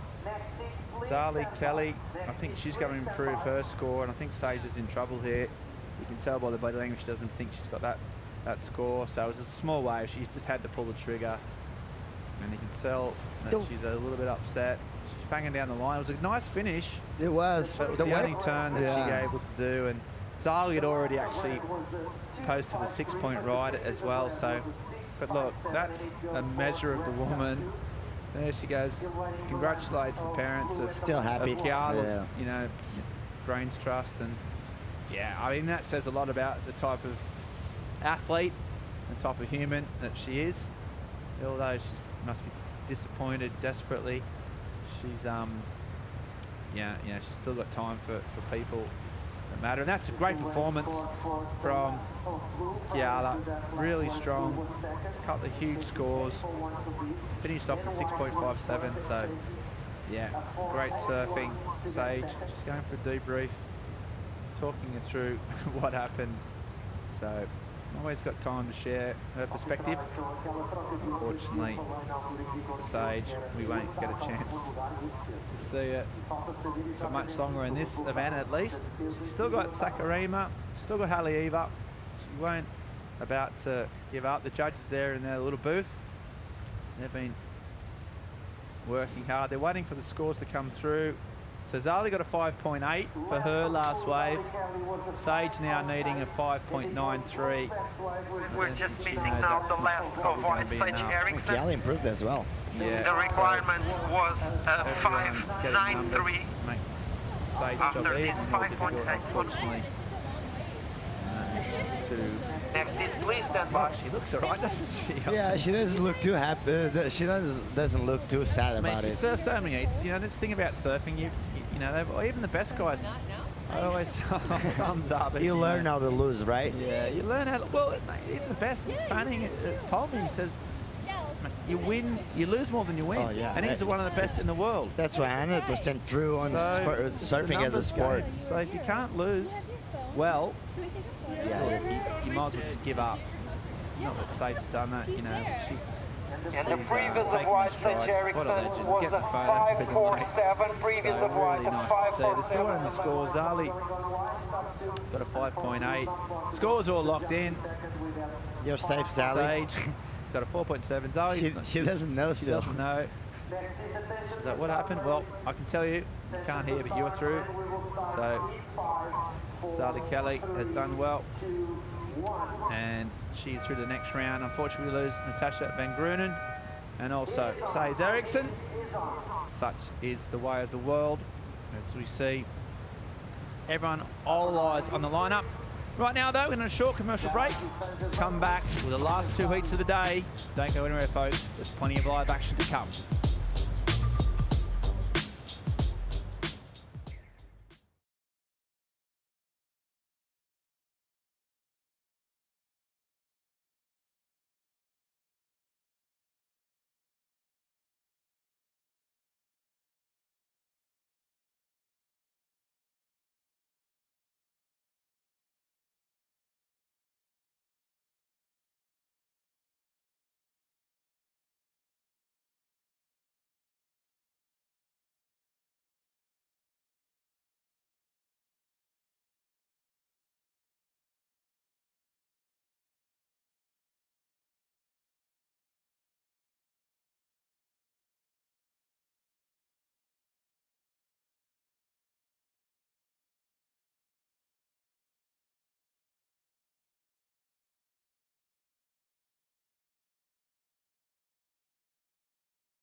I guess I feel like I've still got things to improve.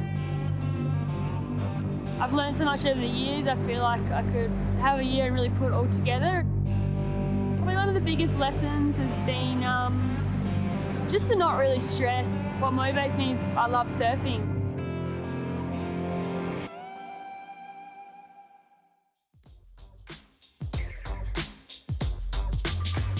Round of 64, heat number 11.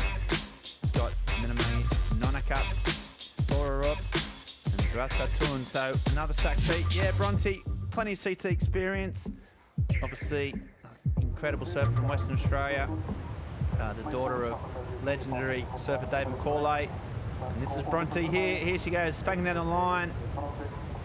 She's eyeing off the section. Can she get around it? And just can't quite manage that. So she's the out-and-out favourite for this event. Missed the cut this year, but such a great surfer. Incredible barrel rider. I've seen her surf up in there in the desert, Nalu, Red Bluff. She's an absolute standout, absolutely charges. And, you know, I don't think, as I'm joined by Francisco Alves, she's actually achieved what she's capable of. You know, she's such a good surfer, and she never hasn't got the consistency that she deserves. Yeah, as we see the replay of Caity Sanchez, we could call her maybe a veteran on the circuit. She's been here for a while, trying to connect the dots here, waiting for the wave to stand up. Really stylish. She uses a lot of her arms to get those turns there done. And yeah, Caity, a long veteran of the circuit. And here, the first one of Laura Rupp, just waiting for the wave to build up, getting the cut back done. She's weaving and to see if the wave opens up, as she will, and a big snap off the top for Laura. Let's see if the wave is finished or she got something else on the inside. But other than that, 5-3-3 start for her, and a long and nice wave. She was able to get across that section and fit one more turn on the inside. No, two, but she fell. So I think I'm going to hold that thought and comment on the broccoli turn. Really fast turn.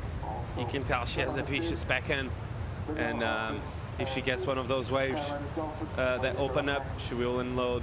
I think from Laura Rupp got the better of the exchange, and yeah, I think mostly the score, the 5-3-3, came out of that big off the top she had in the middle of the wave. Yeah, absolutely. 5-3-3, the best wave. Live action, though, as you see, Nonaka just waiting for an open section. There's a little turn over the boil, and she's pumping. Wave losing its energy, but she's trying to find a bit of connection, zigging and zagging, whizzing and wagging. And so she's mainly has got a little thing. She's worked hard for it, and I'll tell you what, she earned that, and she deserved that. So good surfing from Minami, really impressive, light on her feet. Those fat sections on the wave aren't easy, and she worked hard, and I think she, you know, more than paid off for her effort. So Chico, yeah, great blow tail at the end there, as we see live action again. Garazzi Sanchez on this one, coming off the bottom, getting just a kind of a cutback, not pushing all the way, and another little snap. You can see she's eyeing off a section down the line as she's building speed, and boom, nice snap there for Garazzi. Getting a touch caught up there. Let's see if we can throw another one here. Oh, nice one. A better turn now. So I think that last one was the money turn for her. Nice wave for Garazzi. excellent surfing. And speaking of excellent surfing, we got the heat winner, Kiala, down there with Joanna Garnell. Yeah, Mondi. Kiala, you looked so smooth and so connected. How good did that board feel under your feet? Yeah, this board felt really good. I'm glad that I went with this board. I kept going back and forth with this board and another board, but I'm stoked to bring this one out. The waves looked really fun, kind of soft, on the softer side, so I was like, okay, I'll go with this one. And how do you get focused? How do you get your game face on to compete?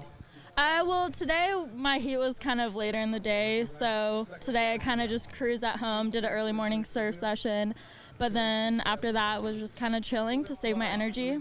Where'd you go? I just stayed at home and like played card games with my boyfriend. And is there anyone you're keeping an eye out here that's competing at this event? No, I kind of just stay in my own, like, you know, area, head game, and yeah. And how is that? How do you stay in the zone? What kind of preparation goes into that? I'm not too sure. I just kind of want to save my energy, you know. For me, it's just composing my energy till like my heat, and then go all out. Well, great job. We'll be happy to see you in the next round. Congratulations. Back to you guys. Thanks. Thanks, Joanna, and thanks, Kiala. Yeah, she thought, you know what I want to know? Well, I want to know lots of things, but I want to know what the card games she plays. What do you reckon she plays with the board? What card game do you reckon she's been playing, Chico? Poker? 21? Poker face? I don't know. I think she'd look. I wouldn't like to play her in a game of cards. I would not like to take on Kiala in a game of cards. She's got that steely focus. Yeah. She's got that poker face. She talks about saving energy. Saving energy. You can tell she lets like that mysterious card and the belt for a while, and then I reckon her boyfriend she surprises you. Gets absolutely pasted in that game. I think so too. As you see the replay of the last wave of Garazzi, this wave came in as a 5-3-3, so let's watch it again. The first part of the wave was really just a setup. Now she gets the speed she needs, and she gets a quick snap there. She kind of digged the rail there a bit, and I think most part of that score came from this last turn. Bang, great snap, great timing. She did well to stay over with the weight over the board. I really enjoyed the last turn. So I think the third and the fourth turn were the best ones of this wave. The rest was just a build-up. So Garazzi there putting a good score on the board, finding a really good wave that opens up and allows her to really excel. And this last turn, let's see the drone shot. Bam! Great turn from Garazzi. And as we see the replay, during the interview, we have the last wave of Nonaka, Minami Nonaka. Great carve here. You can tell this wave is going to double up. Really good for her, so she's just trying to understand where to go. And here we go, getting the speed down the line, and nice section coming up, and boom! Really good fin throw there, really technical. So Minami there showing how she's good at throwing the fins out, and that last turn looked really spicy. Yeah, she's got that. Yeah, that end turn. She's done it twice now, just sort of out of nowhere. As the sun's still blaring down here. You're seeing such a great beach day. Monday here, but still loads of people coming down after work. Oh, actually, none of those people work, do they? Look at them, they're just having a great day. They're on holidays, or they're just taking time out to watch this. Perfect temperature, not too hot, not too cold, and incredible surfing. We saw, yeah, Killer Tamara Bannett last week. She's in around 15. She had a big result in Sydney, got a third. Also, Bronte McCauley in this event. She's currently sitting in 7th spot. So really close to the money. Set on the CT this year, and didn't make the cut. I'll tell you what, look, as we wait for Minamite, just going on here. So here she goes again, the Japanese surfer, nice little cut back. Bigger wave this, and there's a big turn, gets a bit of a ricochet, but she just deals with it. That technical aspect of her surfing, doing really well. Comes around the corner, clean face. And then a zigging, and here she goes. Can she finish off? Oh, she can't. So unfortunate for Nonaka. Surfed well up into that last point. We're just sort of talking up and finishing, weren't we, Zeke? And then she just unfortunately got caught at that last bit. Did we saw Minami Nonaka last year? Did I? I think we saw. I don't know. I kind of remember seeing her here. Not sure, but this turn here was beautiful. Unfortunately for her, she was on a good way to a good score, and I think she needed the finish here, and she just was a bit too late for that turn. So unfortunately for Minami Nonaka, not finishing off that wave, but looking good, looking strong. That I think mainly the score is going to come from that outside turn she had. Yeah, surfing really strong, really tight bunched heat. No one really being able to get any big numbers. A 5.33 current best score, but out the back, got some sets. We've got McCauley in red. She's got priority. Surfing white, want to be careful. Oh no, she looked at it, and that's not a paddle. Meanwhile, on the inside, Artun, Sanchez Artun, she's eyeing off a little inside. Looking for some type of section here. It's a fat, sort of slow, sluggish wave, but she's working away. She might get a little chip in or bonus section at the end. Comes around the corner and hits it. So trying to back up a very small score, so it does that. So surfing, you know, good competitive smarts there. You know, didn't have priority and made it count. This wave from Garazzi looked like a grower. She was eyeing off the section at the end, but I think she didn't really do much until the end. So it was going to be hard to get a big score out of this wave, but nonetheless, she's trying to pick those waves that open up at the end of the bay. And yeah, she has a 5.33. She's looking to better that 2.5. I think she will. And Minami Nonaka on a different approach, more vertical, more aggressive out the back, and getting the 5.10. So a bit of difference between both. Less turns, more aggressive maybe for Garazzi. I think it can help her cause. So I can't wait to see Garazzi putting on a more aggressive turn out the back. Yeah, and live action saw Bronte and McCauley just trying to get through that. We talked about her in 7th spot, right on the rankings, on the cut. Missed the cut in the CT. Well, I'll tell you what, she's had a crazy year. As we see her on her backhand here, she comes down the corner. A real strength of hers, her backside. Probably one of her preference if she had the choice. And you can see that style, really smooth, really powerful.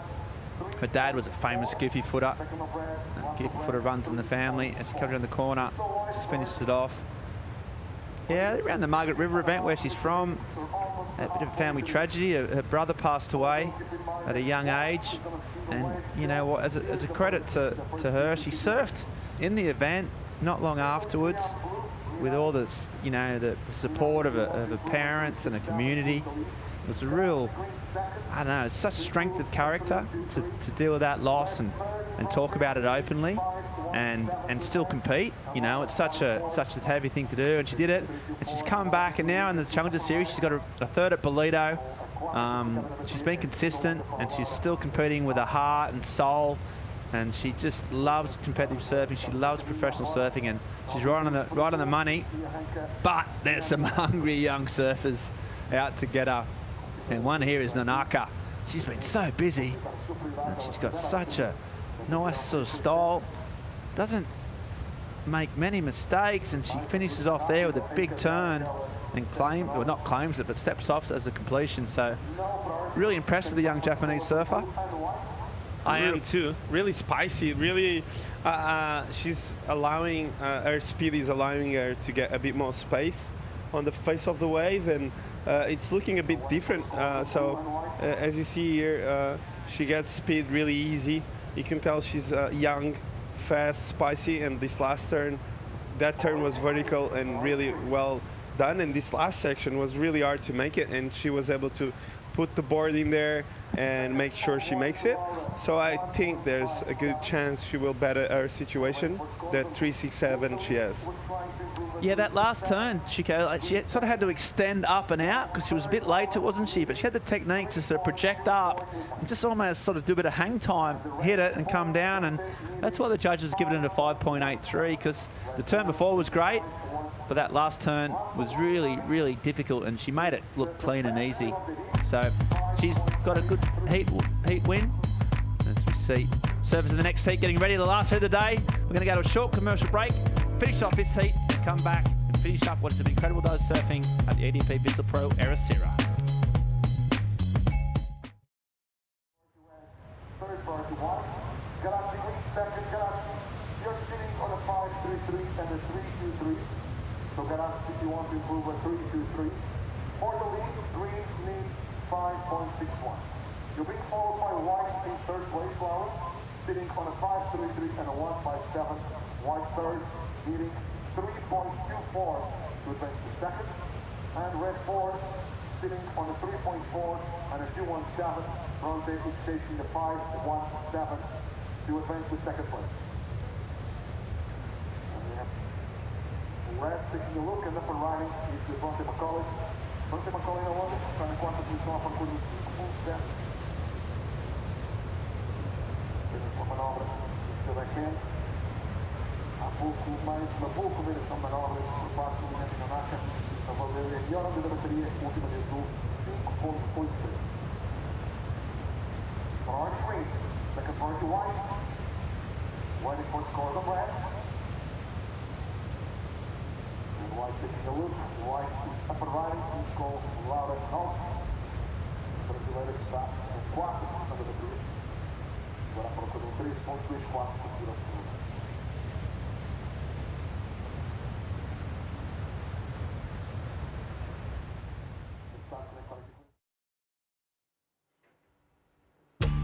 Welcome back. See live action. The sun sets into, well, an hour, probably 2 hours away on the inside. It's Laura Aralp. A little bit quiet up until now, but getting back in the game. Big day of competition again, haven't we, Chico Alves? What stands out, mate? Any sort of highlights? I know we've got the post show coming up after this Heat 12, the last heat of the day after this one, but without giving too much away, personally, what's Was it lunch? Was it some of the surfing? Was it the vibe? You know, talk us through your day. Hold that phone. I'm gonna talk through this because Laura needed to get back in the game. Small the wave, the S turning her way through. A little bit fat there. Yeah, mate, what have you enjoyed the most about today? What stood out? I think it's just the overall environment. The overall environment. Really good. Like, can you get a bit more specific? Yeah, we start off with the men with amazing surfing. Was that this morning? That feels like a long time ago, doesn't it? Yeah, it is. I was actually thinking if it was today with you. It was this morning. And as we see the replay of Brock McCauley, looks like a grower, and boom, much better from Brock McCauley there with a 4.23. So back in this heat and some more lines approaching. Ben. Yeah, hold on. I'm going to hold that thought. Yeah, hold that thought. Out live action. Surprise, surprise, it's Nanaka. She's been getting the best waves by far. She's in the rhythm, and that happens out this wave. Sometimes the more waves you get, the more waves you get. And she's been ripping. And here we go, big finish. That's what she's known for. I reckon the Nanaka end section is just incredible. It's a massive part of her surfing. It's a great surfing. Yeah, what do you got? What's been the highlight? The men's were on there. We saw 5 heats of the round of 96 this morning. We finished off. Anyone stood out there? Can you remember that far back? We saw great surfing. I think Leo was probably the standout. I love to see Leo surf. He was looking sharp and fast as we see some really good This might be the biggest wave of the day. I don't know if Macaulay is Brunt. Oh, she's too deep. But Sanchez Orton isn't. And sometimes these run a little bit wide and they go a little bit wide on the reef, but she's seeing a section. She's fanging down the line, hasn't got a section yet. Here she goes, aiming up. This could be that's the first turn of note. But I reckon the inside could be pretty special. As we said, it was predicted that we had a new swell coming our way. Oh, there's a nice little kick out. But not a whole, given the size of the wave and where it broke, it didn't offer a whole lot of opportunity. And although Bronte will be really upset that she was a bit deep for that one, I think she may have dodged a little bit of a bullet there. Yeah, this wave looked a lot bigger than the others. But as you said, it kind of ran away from the reef a bit. And I thought there she kind of missed an opportunity to get an outside turn. I think in Ribeiro, every time you have the opportunity to hit the lip, it's where the scores are. And outside section, she had maybe a lip to really attack it. And Garazzi finishing it off a wave there. And this was Nonaka. One thing that stands out from Nonaka is the way she really compresses on the bottom. You're going to see now how she's going to compress to attack the last section. Here, she waits and bang. She really compresses and uses her whole body to attack the lip. So that's why she's getting the nod on those last turns. Yeah, and live action, Laura only doing a 3.2. Well, with some scores to come, but oh, there's a nice 2-for-1 combo. Not done yet. Well, yep, sorry, she is done. So Laura didn't need a big score. No surfer yet able to get it above the 6-point range. So 3s and 4s and 5s can make a huge difference. Out the back, here we see she's being patient. Bronte, see those boils out the back. That's when that swell starts to get bigger, isn't it? You start to see these boils out the back, Chico. Kind of a pretty good marker. And sometimes these ones, they run along the inside. Bit of foam to deal with, but she's going now. So the CT surfer, top seed. There's a good first turn.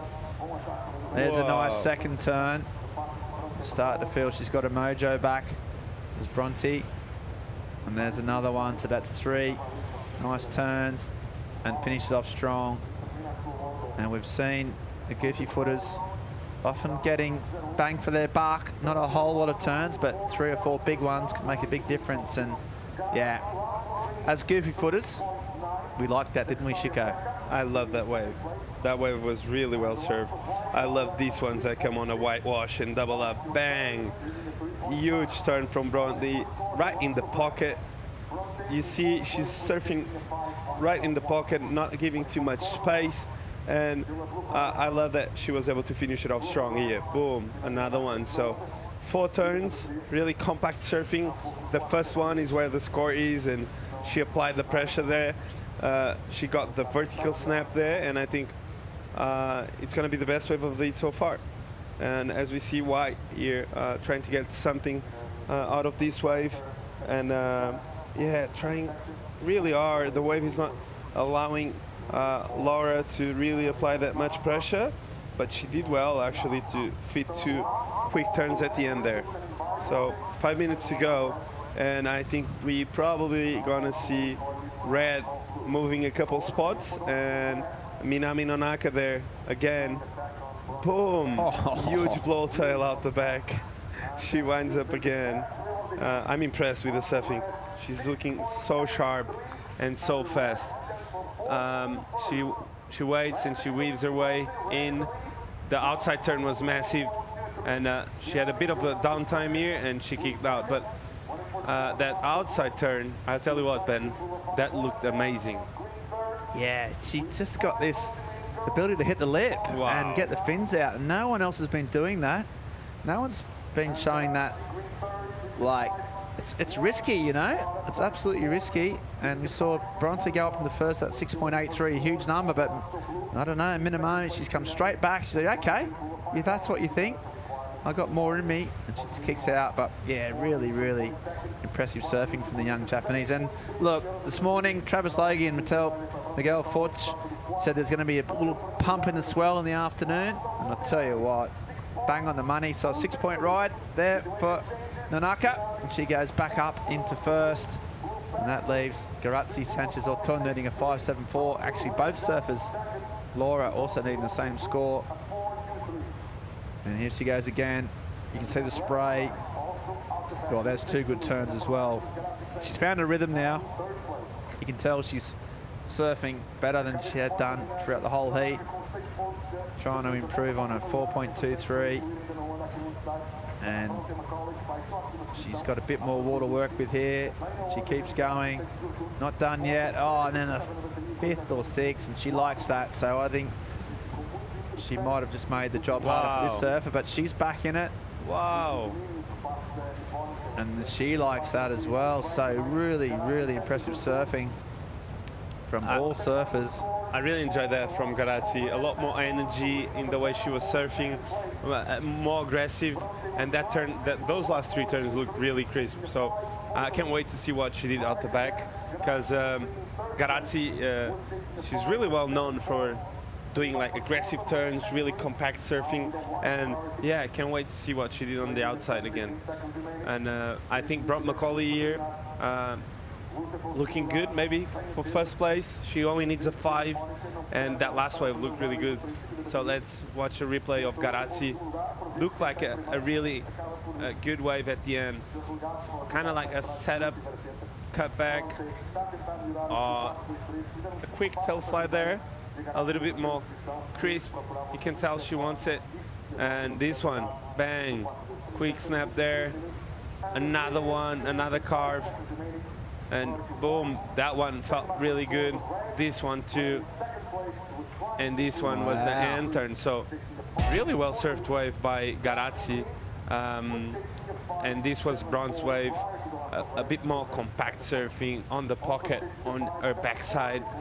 Those first 2 turns looked really good. Here she's just waiting for that last turn, and she was able to finish it off. She was stoked about this wave. It was a grower.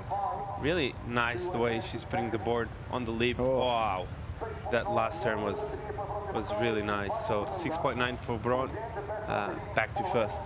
Yeah, so, and now we need that wave of Garazzi, 6.5 she needed, so those other servers made life more difficult, but it was a really good wave, especially the ending. The start was a little bit slow, but she went through the gears, started getting up first, second, third, started revving it into 4th, and then finished off flatlining up the straight. But it's a big number now because of what Nonaka and McCauley have done. Bronte up into first. That makes her job a bit easier. She's also gone through the gears over the course of the heat. Been a slow start, slowly impressed and improved. And now it looks like she's going to get the score But it's Sanchez, I mean, needing a 6.5, and that was a great wave. And tell you what, it's suddenly with a minute to go, Nanaka, who we've been talking about all heat, has pretty much been the heat leader, been really impressive. We've been so, you know, giving her massive raps. But right now, she could be under the pump here. It's just her last wave. One turn, you don't think that's going to happen. So it's going to come down to this wave of Sanchez or Thun. And despite Nanaka's incredible performance, she is in potentially trouble because I think that was a 6-point wave as we see the heat leader, Bronte, quicking off the top. She's improved her score. She's already won the heat. It's down to this last number from Sanchez or Thun. It was a while ago. The judges knew it was a big one. It all comes down to those last 3 turns, I think, and a high 6 is what she needs, or 6.5, not even a high 6, just a bang on 6.5. And we're going to wait for the scores to come through. I mean, it's going to be close, I think. Yes or no, Chico? Oh, I think there's a good chance it's a 6-5. Yeah, I said yes or no. Don't put me in the spot, Ben. You love that. This is literally you our just job. love to put me in the spot. This is my job. No, yes or no? I know it's your job, but no, like, give me the opportunity to just watch and analyze the comp with you. No, I want to hear that. I want to know the answer. I can tell you what. Yes or no? It's a close call. It's a super close call. Look, I'm not angry. I'm just disappointed. The numbers dropping. I think it's yes. I think it's yes. I know, okay, you can see the scores on the screen. And I'll tell you what, it looks like we've got 4 judges with a 6.7. It's going to have to be a massive drop-off. I think she's going to get the score here. So incredible surfing from Caity Sanchez or Thun. A 6.7. She is through. And I've got to say, Nanaka, who surfed so well that entire heat, suddenly this sport is absolutely brutal. Some people make decisions, some people make the big calls, and I'll tell you what, Francisco Alvarez doesn't, but the judges did. And that is an incredible finish to what was an incredible heat, the penultimate heat of the day. I'll tell you what, got 1 left. And if anything like that, well, we're in for a treat. Great surfing from Macaulay Bronte, really impressed with the way she stormed back. Caity or Thun did enough to do what you need to do. I'm going to go for a break and have a cold shower. Think about where I've got myself in this position, how I can improve myself. Come back for a short break after this with the last heat of the day of the EDP Vissla Pro Ericeira. Bye for now.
Our final heat from a massive day of competition.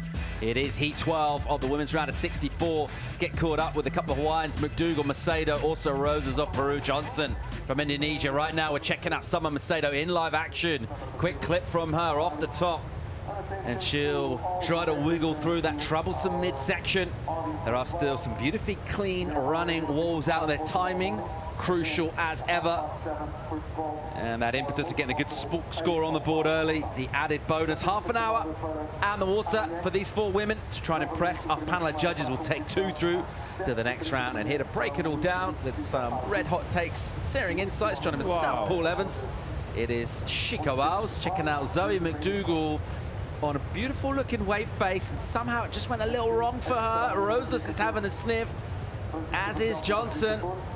Here goes Kailani, backhand from her, beautiful looking wall. She goes a little mid-face, she'll have to check her turn. Then it'll go, well, it's still standing up here as it goes slightly soft. She'll just kind of flick down from mid-face.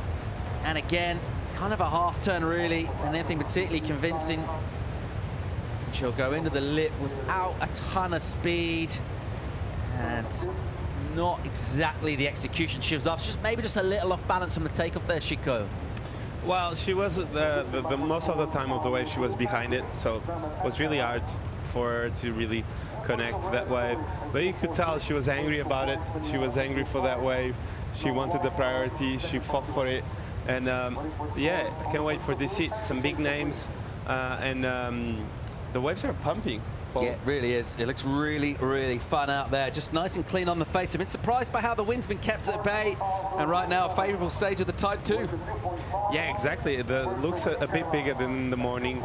And yeah, no wind all day. So great conditions for our surfers to really showcase their talent. And here, Green trying to make the most of it. This last one was the best turn of the wave. And she looked left, which is quite a rare decision to do here in Ribeiro, but we have seen back in the day some action on the left. That wave looking about twice the size of some of the sets we've seen. Not really a jump up into swell as such out of the ocean, just a function of the local bathymetry, how the current's working here, the incoming tide. We've got a lot of it today. Tide's jumped up quite considerably since yesterday in terms of the range of it, and all of that water, a ton of volume just pushing into this bay and onto this reef. It's filling in those gaps.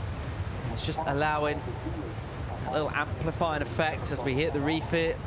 So some nice meaty sections out there for those willing to take risks and hit it hard. That's what Bronte McCauley was able to do in that last heat. Garashi Sanchez-Ortun as well. Who's going to do it in this? We're going to take 2 through to the next round. Daniela Rosas just holding down priority, top of the peak. Lost about 5 minutes, just over so far in this one. Summer Macedo getting the 4.33. So Summer putting the best of the opening exchange on the board. That's the only really sort of convincing number. Otherwise, it's a 2 from her from a backup. Also a 2.67 by Lani Johnson. That's where we are right now in the opening throws of this. And you're surfing last heat of the day, Chico. How do you sort of maintain, keep your powder dry, stay prepared without getting overamped too early? How do you do that, mate?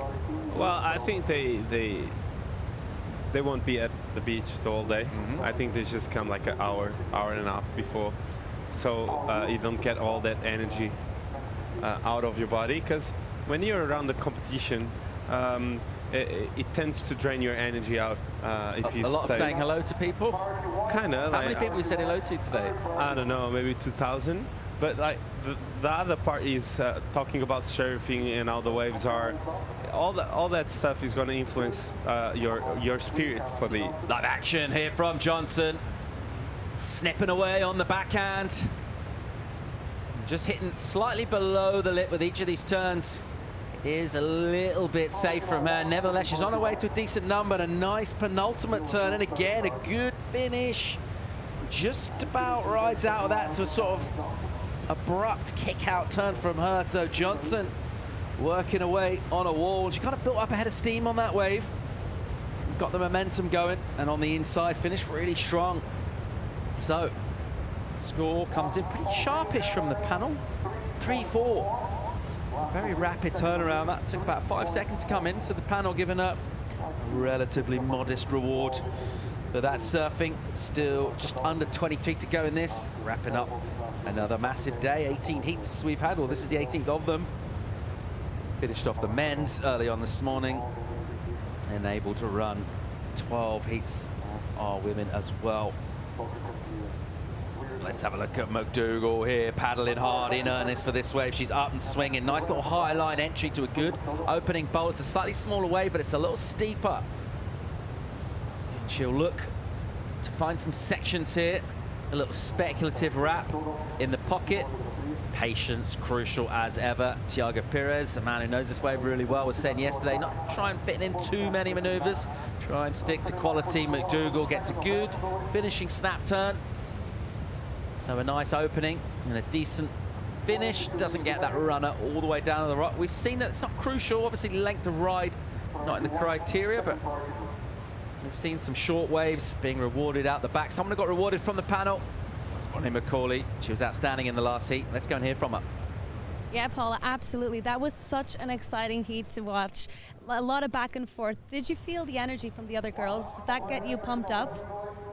Yeah, I had a really bad start. I think I was sitting a bit too deep in hindsight, so I was behind by quite a bit. So, yeah, the girls are surfing really good, and they probably did a line-up better than I did, I guess, because at the end I was pretty annoyed at myself for, the first 10 minutes. And how do you feel about these right-handers? You were telling me before that you came here before the call and had a little free surf. Yeah, I've been having as many free surfs as I can out there, and actually been really tricky. I've just been really struggling with the wave. It's quite flat and hard to surf and hard to position, so just trying to put as much time out as I can to learn more about the wave. Well, aside from all the surfing you have to put in, is there anything else you can do to relax and get your mind off all the stress?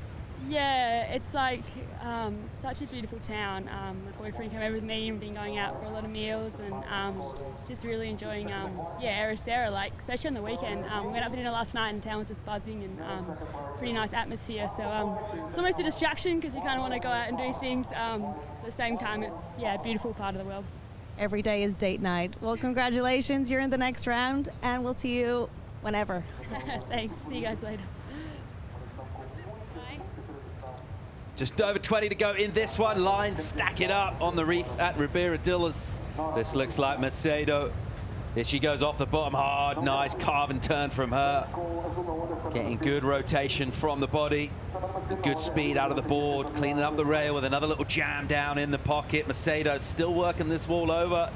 Decent rhythm and pace to this wave. She'd love a finish though. Let's see what we get offered. You see that backlit glare from the late afternoon in Portugal, the western sun dipping towards the horizon, kind of silhouetting Summer Macedo as she'll tag it. Just more of a tapping turn than any major grunt into that finishing maneuver, but good to finish off that wave. It's a nice carving down out the back, Chico. Nice surfing. The first couple of carves look really good. A lot of speed and a lot of rail. I really enjoyed the lines she drew on that wave. I think you can tell she likes some juicy sections, and I was reaching for her to get that last section at the end, so I think the score would go a bit up, and yeah, I think with the tide coming in, as you said, we are looking with waves with a little bit more energy.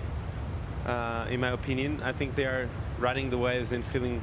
I don't see as much as of pumps and hard time throughout the sections, and it feels great to see that.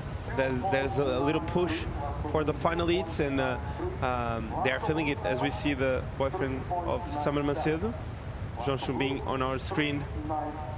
He had a shocker here, but one of the best in the world, in my opinion, and he put on a show. Yeah, electrifying surfer. John Florence. Yeah, he was so good on the championship tour. The versatility of him is one thing that's really outstanding. I thought, thinking back to that pipeline event, a few people that you wouldn't necessarily, everyone's good in all kinds of ways, right? There's a few names that you wouldn't necessarily go, yeah, okay, pumping pipeline, they're going to stand out, they're going to dominate, but some really interesting names coming through. He's one of them, of course. We know he's a charger. He was brilliant at that event. He was great all around the world. It just goes to show how hard it is to get that mid-season cut. Yeah, I think he was just unlucky with the draws. He got, because every time he put on a 17 total, someone was putting on an 18 total. So he has come back from that. He made a final at Huntington, and he got a second place there. So Johnson being well and truly ready to be back there again. He's got the quality, a little bit reminiscent in terms of losing with high scores of surfers like Ethan Ewing, who his first time around was getting 8s and 9s, couple of 8s per heat, getting 16 plus totals, still losing out to someone getting a pair of 9s, but we know he's got the quality. Green tends to rise to the top. Looking forward to seeing him again at some point at the very elite level. This is the view from our judges, though. They're staring into the glare right now, and they're trying to decipher exactly where the surfers are on the wave, how critical their surf is. To help them do that, we do have the advantage of camera angles. That's one of the things about this wave. All right, from this angle right now, you're looking straight into the glare. However, we've got vantage points. We can go up the cliff on either side. We've got good camera positions up there. We've got a drone flying as well. So we've got a lot of eyes in different places, Chico. To be honest, we need them at this time of day. Yes, it's normal. The sun gets really strong at this time of the day. And I love that you know all the secrets about the camera angles, Paul. You know how this works. All right, here we go. Up and running live action. Johnson just snaps one on the backhand. And it'll be a slopey wall here. She's going to have to be patient just to connect to an inside. Just kind of prodding and probing speculatively at a section that almost has a lip on it, not quite, and it will be an exit for her and a fairly modest number to drop in. Don't think it'll threaten the top two. McDougall with the 4.57, that's the best of it so far. We've not had a lot of quality, nearly at the halfway point in this heat. No one threatening the 5s as yet. Let's hope it fires up, mate. Well, I think when you have a heat before where it was wave after wave after wave, set after set, because the heat before we saw so many good waves coming in, and sometimes for me specific scares me out because I know my heat is going to be slow, and if the coaches were analyzing the last heat, they would probably say, hey, get 2 mid-range scores fast because the heat is going to be slow. And as I'm saying this, there's some lines coming, so can't wait to see these girls get an opportunity and get a little bit of a push for this last heat of the day. Yeah, let's hope we get some energy. Pulsing up the reef here at the moment. Everyone being measured, just sitting and waiting for their opportunity. Priority is with Daniela Rosas, a Peruvian surfer out in the water right now. Nothing really on the board thus far, just the 1.5. It's a high number. So she needs to surf a 15-minute heat, really. She's going to need 2 scores. Let's see if anyone is really going to keep any of these scores as we get towards the end, because we don't have a lot of quality really to bring you thus far. Macedo with the better of it though. 8.3 her total. And she surfed 3 waves, so she's been slightly busier. Kalani Johnson has actually ridden 4 waves. She's not a long way behind her as well. A 4.9, that number for first, but I think all of these numbers don't really need to get too into them thus far. Good chance of these surfers of this caliber. This is the Challenger Series. They'll be looking to ramp up in terms of quality. In order to do that, it will need waves. And there's a beautiful view of our drone who can just go over the edge of the cliff here. And at this stage, that section of reef just kind of fills in with water. It's a relatively sort of uneven, quite a rocky zone down there, the rock garden, just before you come into the inside. And the uneven bottom is part of the reason why we do see some of these sections, they're troublesome. It's not a super even reef. It does have deep spots, it does have shallow bits. You see some of those gargles and those boils going. And the thing about this wave that never really ceases to amaze is the versatility of it, Chico. All kinds of conditions, from real big to pretty underpowered, highly contestable, pretty much 365 days a year. It is. I think it's a great wave to embrace a contest like this, a Challenger Series. It will allow always the surfers to get opportunities and get waves. It's a wave that is not really affected by the winds. It's kind of protected in a way, and it just works in all types of conditions. That's why I love Ribeiro. So. It's one of my favorite waves to surf in Portugal. Just under 13 on the clock in this one. Someone squeezed the pipe a little bit. We haven't had loads of action. Let's hope it fires up for the second off. It's the final heat of the day. We'll be back with more live action from Portugal real soon.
Welcome back to Portugal. Another big day of Challenger Series competition.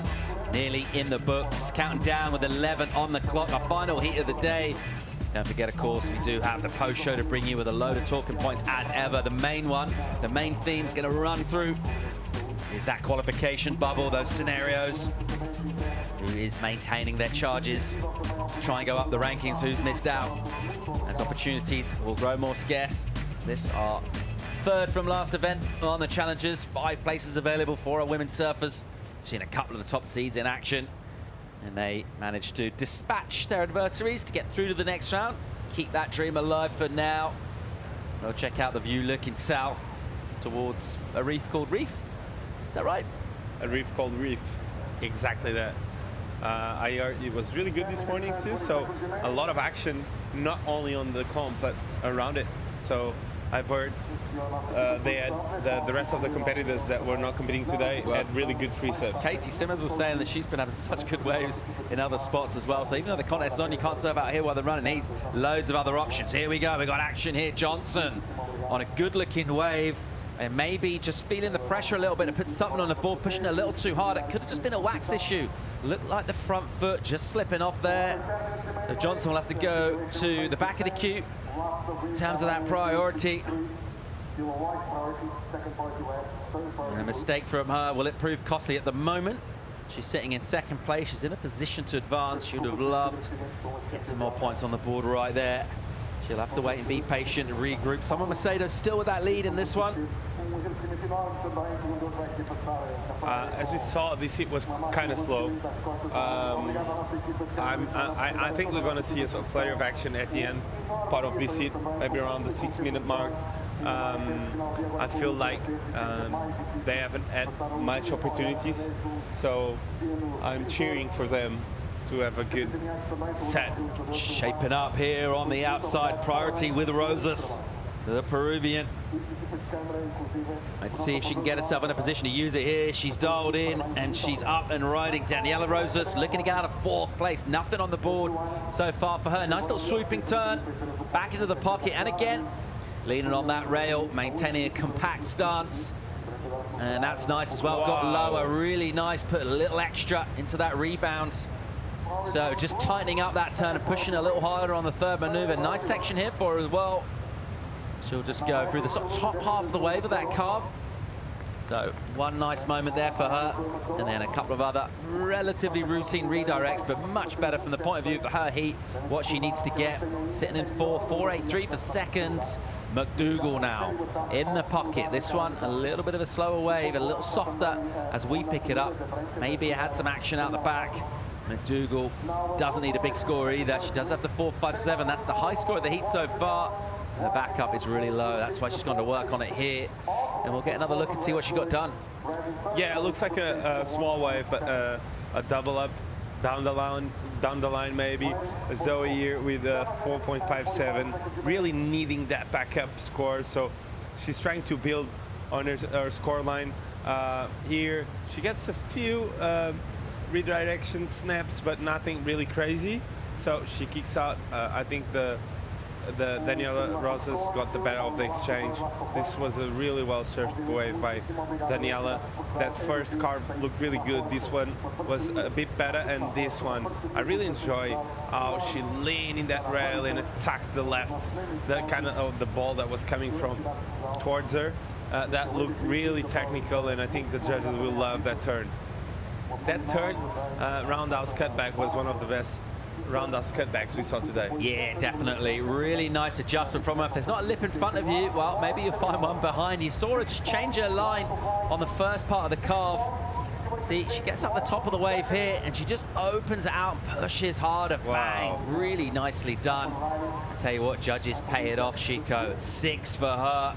She jumps to second. She's got the high score in the heat, and she has turned this heat around from her point of view. Now the 1.5 is her backup. She'll look to work on that, even from under priority.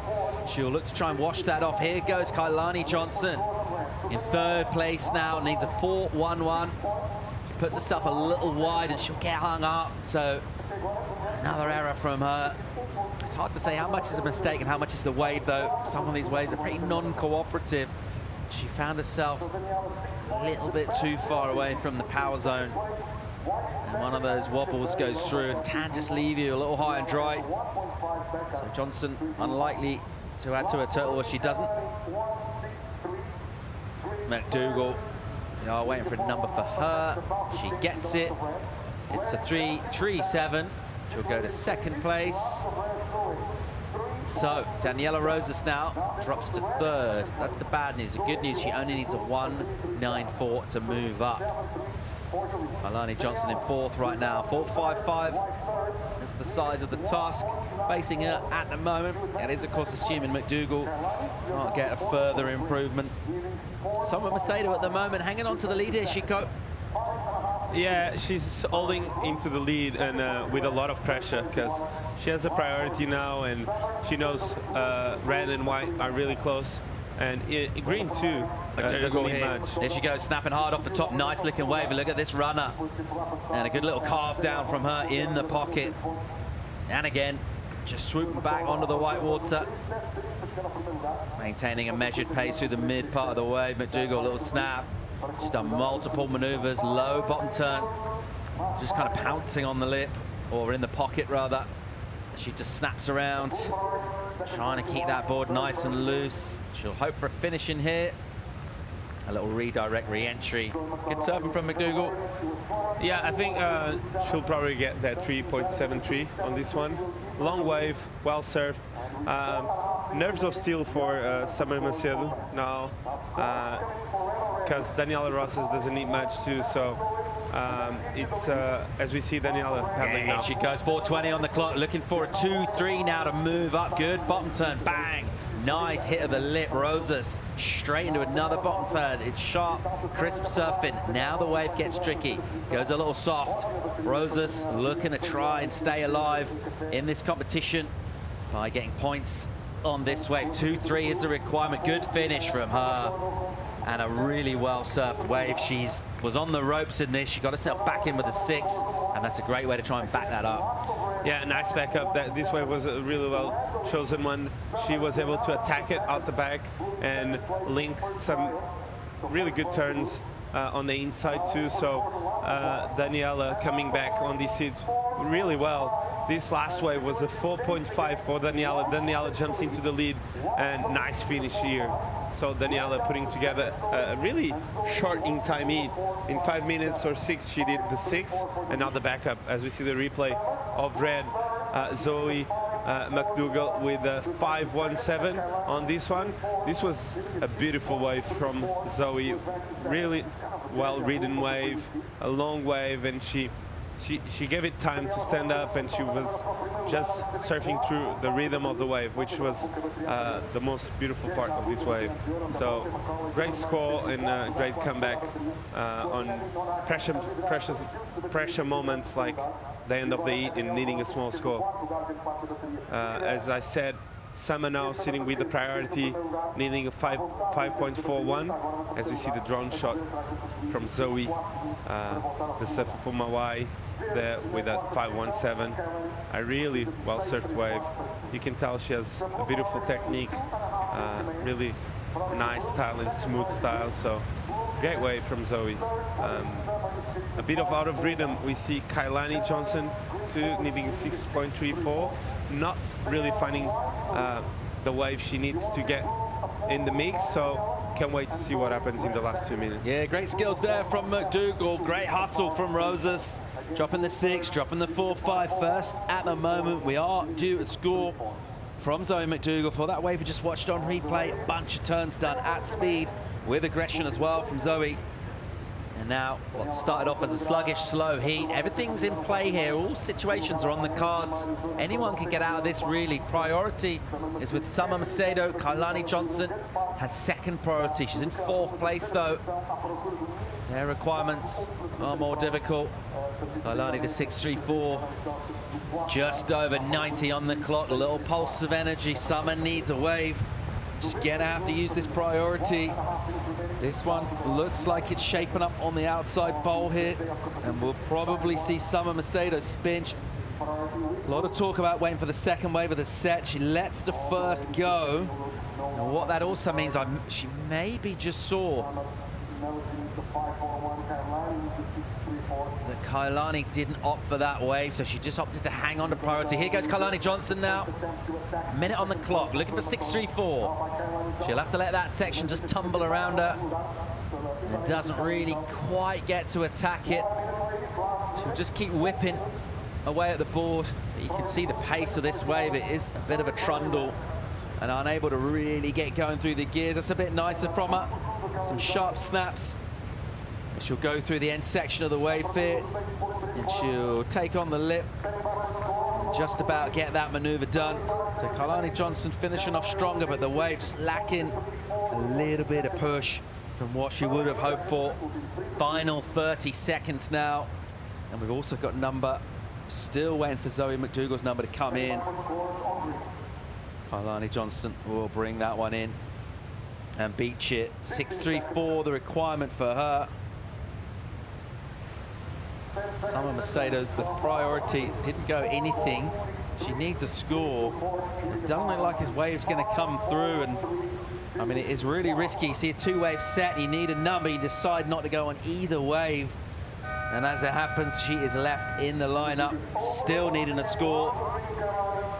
So the only thing really for our judges to decide is McDougall's number. Is it north of a 5-3-4? If it is, she'll get a first, and she'll take the heat win. And here goes Summer Macedo. It's after the horn. It's too little, too late from her. Trombino couldn't really believe it, could he? He's looking at that, a little bit perplexed. Yeah, I think she missed a bit of an opportunity there. We saw Daniela and Zoe getting both backups under priority, and I saw that the 517, she had priority. She could have gone on that wave. So Summer there, a bit too patient there, so playing against her. So she'll be back and probably getting a good result in Ribeiro next year. McDougall just swooping through to the inside. Nice weight shifts from her, ever polished. She got a string of consecutive maneuvers for a previous effort at this that we're waiting for a score for. I think we're all caught up. Rosas with the win. And she will breathe a big, well-earned sigh of relief, getting the 6, backing it up straight away with the 4-5. That was the crucial part of that. She was sitting on a low number of a 1-5, got rid at the earliest opportunity. McDougall as well will go through. It's all about getting through at this stage. Get through to fight another day. And those two are through to the next round. They'll be delighted with that. It was a tricky heat to get out of. Not loads of energy from our ocean. And those two surfers delighted to make the best of things and get through the next round. We're going to get a quick commercial break. Loads more to bring you, though. We've got the post show. We're going to bring Monday in to go through the talking points from the day. Join us from the post show from Ericeira right after this.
Challenger Series action reaches its conclusion on the shores of Ericeira, EDP Vissla Pro.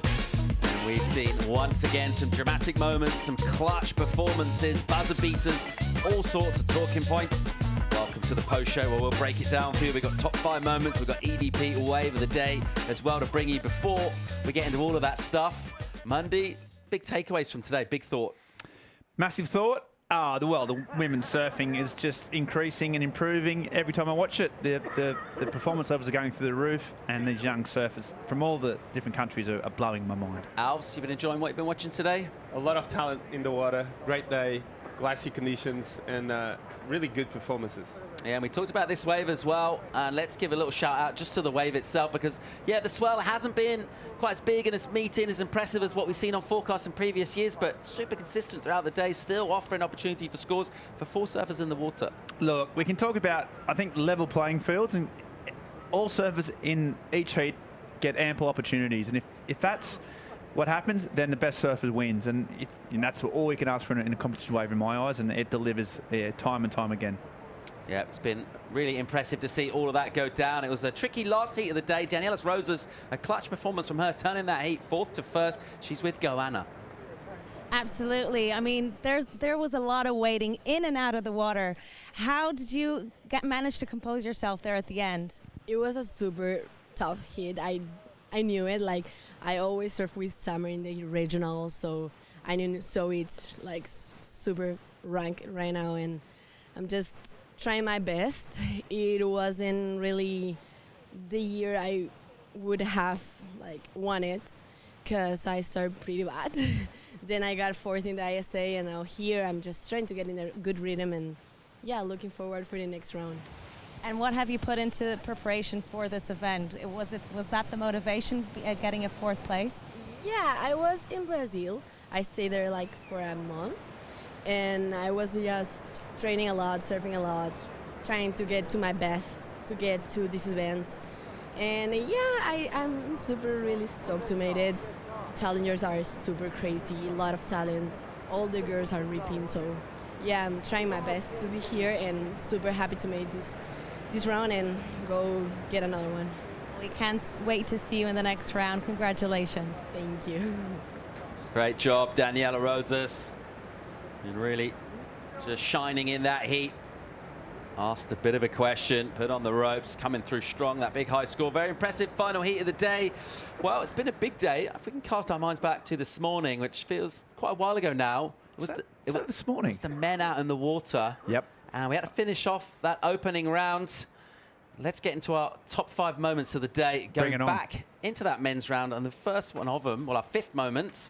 Wow, some of the men's performers, we've seen them shining out in events coming into this one, and we wondered what they're going to bring in Portugal. This man right here, he brought that level, that impressive entertainment once again at Ribeiro. Yeah, Ethan Osborne. Yeah, you know what, it was a bit of a slow start of this heat, but once he found his groove, he really started to open up. Dynamic surfing, absolutely. That black board looks great. He's number 10 on the Challenger Series rankings, and there's a reason for that, because he's got a lot of spice. He's got unpredictability. We know about his air game. He didn't need it today, because he's got these all sorts of manoeuvres in his locker. And as he just progressed, as he got more confident, he just looked really dynamic. He's had some really big results. I think he's done the flip from the free surfing, incredible free surfer into the competitive mode. It's not an easy transition to make, but he's starting to do it. And yeah, he's just really, really solid. And any score's possible. He can get a 10. He can make something out of nothing. And this morning, in these tricky conditions with the high tide early on, yeah, he looked really, really solid. Look at this, grabs the leash. I mean, that is class.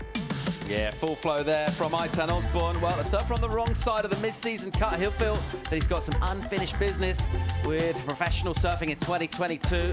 Fioravanti, cool, calm, and collected, Chico. Yeah, he looked really fast and really connected to the wave. He's looking really fit and sharp, and Leo, every time he's on fire, he's on fire. He delivers, and this wave just goes to show he's one of the best in the world, and he's here to win. Leo is really competitive, and this wave goes to show how complete he is, really fast and spicy. he just never looked like losing, did he? He came out of the guns, out of the traps really fast, and he just put his marker on the heat as just real class. The experience showed. He never looked like losing, and yeah, you can see he's got some steel, and he wants to win this, and well, he'd be one of the favourites to do so. Yeah, I think he's right up there with Kanoa. I think he's put into performance that it's a WCT performance, and yeah, Leo Fioravanti there with a great show. Well, our moment number 3 featured a ding-dong battle between Bronte McCauley and Caity Sanchez Orton. This one, high entertainment factor, Ben. Yeah, this is incredible heat. You know, we saw Bronte, she had a bit of a slow start, but then she just started going through the gears, and once she got a rhythm and got a confidence, her backhand was incredible, really strong, and that was the first wave she had. Okay, she's got a mojo back, but this, you know, was a way that needed a high 6.5, I think, to win. This is Sanchez Orton, and I tell you what, it looked a little bit slow at the start, and then she just started sort of really moving through the gears, and this end 3-sequence combo was really strong. She just bided at a time, she waited for it, and I'd like to say that as she finished off this wave, she relegated Nanaka, the Japanese surfer, into third, and you know, I can't think of a surfer that surfed better and got third place today. That's how good this heat was. The scores were incredible, so many big numbers, and you felt for the Japanese surfer, but it was deserved because both Bronte McCauley and yeah, the back surfer, they were just too strong. And look at Bronte just warming up. That's why she's number 7 on the Challenger Series rankings. She's been consistent. She gets a big result here. I think she's a long way to getting back on the CT, and I, for one, think that's absolutely where she belongs. Yeah, I think this was the 6.7 Garazzi did. I liked this wave. She got a bit more aggressive down the line, and every time Garazzi does that, she puts in good performances, and these last few turns were amazing. That one really vertical, sliding the tail there, and finishing it off really well for Garazzi with a clutch performance. So amazing performance for Garazzi Sanchez. All right, well, our next moment featured our ratings leader from the Challenger Series, looking very relaxed coming into this. She had a tough heat to surf, maybe didn't put in the absolute commanding performance, but nevertheless, when you're this good, you can maybe not quite be at your very best and still look very impressive indeed. Yeah, absolutely. She took the time to warm up, and it wasn't a particularly high-scoring heat, but as the heat went on, she just started to show her class. I love that turn, one of my favourites of the whole day. Just, you know, it wasn't explosive, but it was just shows exactly what this young woman has in her locker. She's one of the bright sparks of professional surfing, and you know, she didn't go absolutely mad today, but she shows that I reckon come next weekend, come finals day, she's going to be there or thereabouts. A great talent, and just great to watch. So yeah, great surfing from Caity. Betty Lou Sakura Johnson. She was very impressive, came out firing and really stamped authority on proceedings and just showed her class. Yeah, she's really good out here. Last year she put up on an amazing performance all contest, and this year again she's looking really spicy and ready for it. Good first round. She came up firing with turns like this, and yeah, she's just that complete. She's got the speed, the power, and the good read of the wave. She was good in the booth too. She came in after that heat, sat in the booth, never done it before, first ever time. Now, she was better than me and you. I mean, you know, that's saying something. She was just a natural, really articulate, really positive, and it was great to have her insights as well. Yeah, it's interesting. You see surfers with that much talent come on tour pretty early and do well, and it's that learning curve that's important, isn't it? When you get on tour, do you kind of stick where you are with your level, or are you just kind of feeding off the new energy and the new sort of experiences you see around you? It definitely feels like she's the latter of those two, and, well, the sky's the limit for Betty Lou. Yeah, she's got, I mean, her talent level is so high, and she's so young, and she's works hard, she listens, she learns. So, yeah, the next 5 years, it's actually terrifying where she's going to take women surfing. Let's have a think about our EDP wave of the day, and a really impressive performance from another South African surfer, Sarah Baum. A massive 8-point ride going into the excellent range, and really impressive indeed. And a good hosty interview as well from her. She seems very cool about proceedings. I reckon she's got a lot more in the tank where this came from. Yeah, Shika, we watched this, didn't we, together, and we were loving the goofy aspect of it all. Just 3 turns, that's all it takes. Just so much spray, so much sort of belief, and you know, it was just really, really solid surfing. As soon as she took off and did those big drawn out bottom turns, you knew that, yeah, this was something special. 8-point ride, best wave of the day, and incredible to watch, and a great interview after as well. Chaps, it's been a pleasure as always. You've enjoyed yourselves today? Oh, I've had an absolute ball, Paul. Fancy coming back tomorrow around about 7:30 for a call for an 8 a.m. start?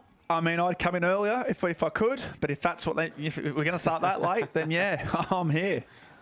We'll look forward to the pleasure of your viewing company tomorrow morning. 7:30 call, 8 a.m. start, worldsurfleague.com.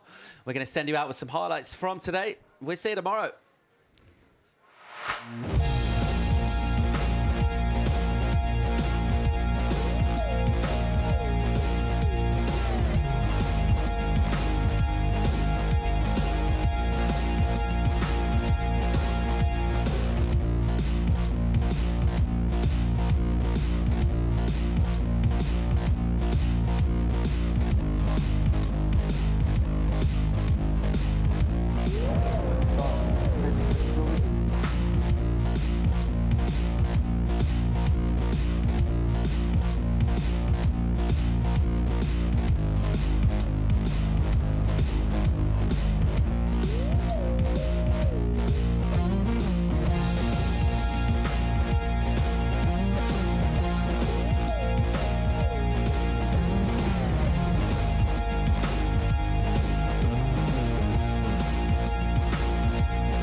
This copyrighted event broadcast is produced by the World Surf League for broadcast around the world and may not be retransmitted, reproduced, rebroadcast, or otherwise distributed or used in any form without the written consent of the World Surf League.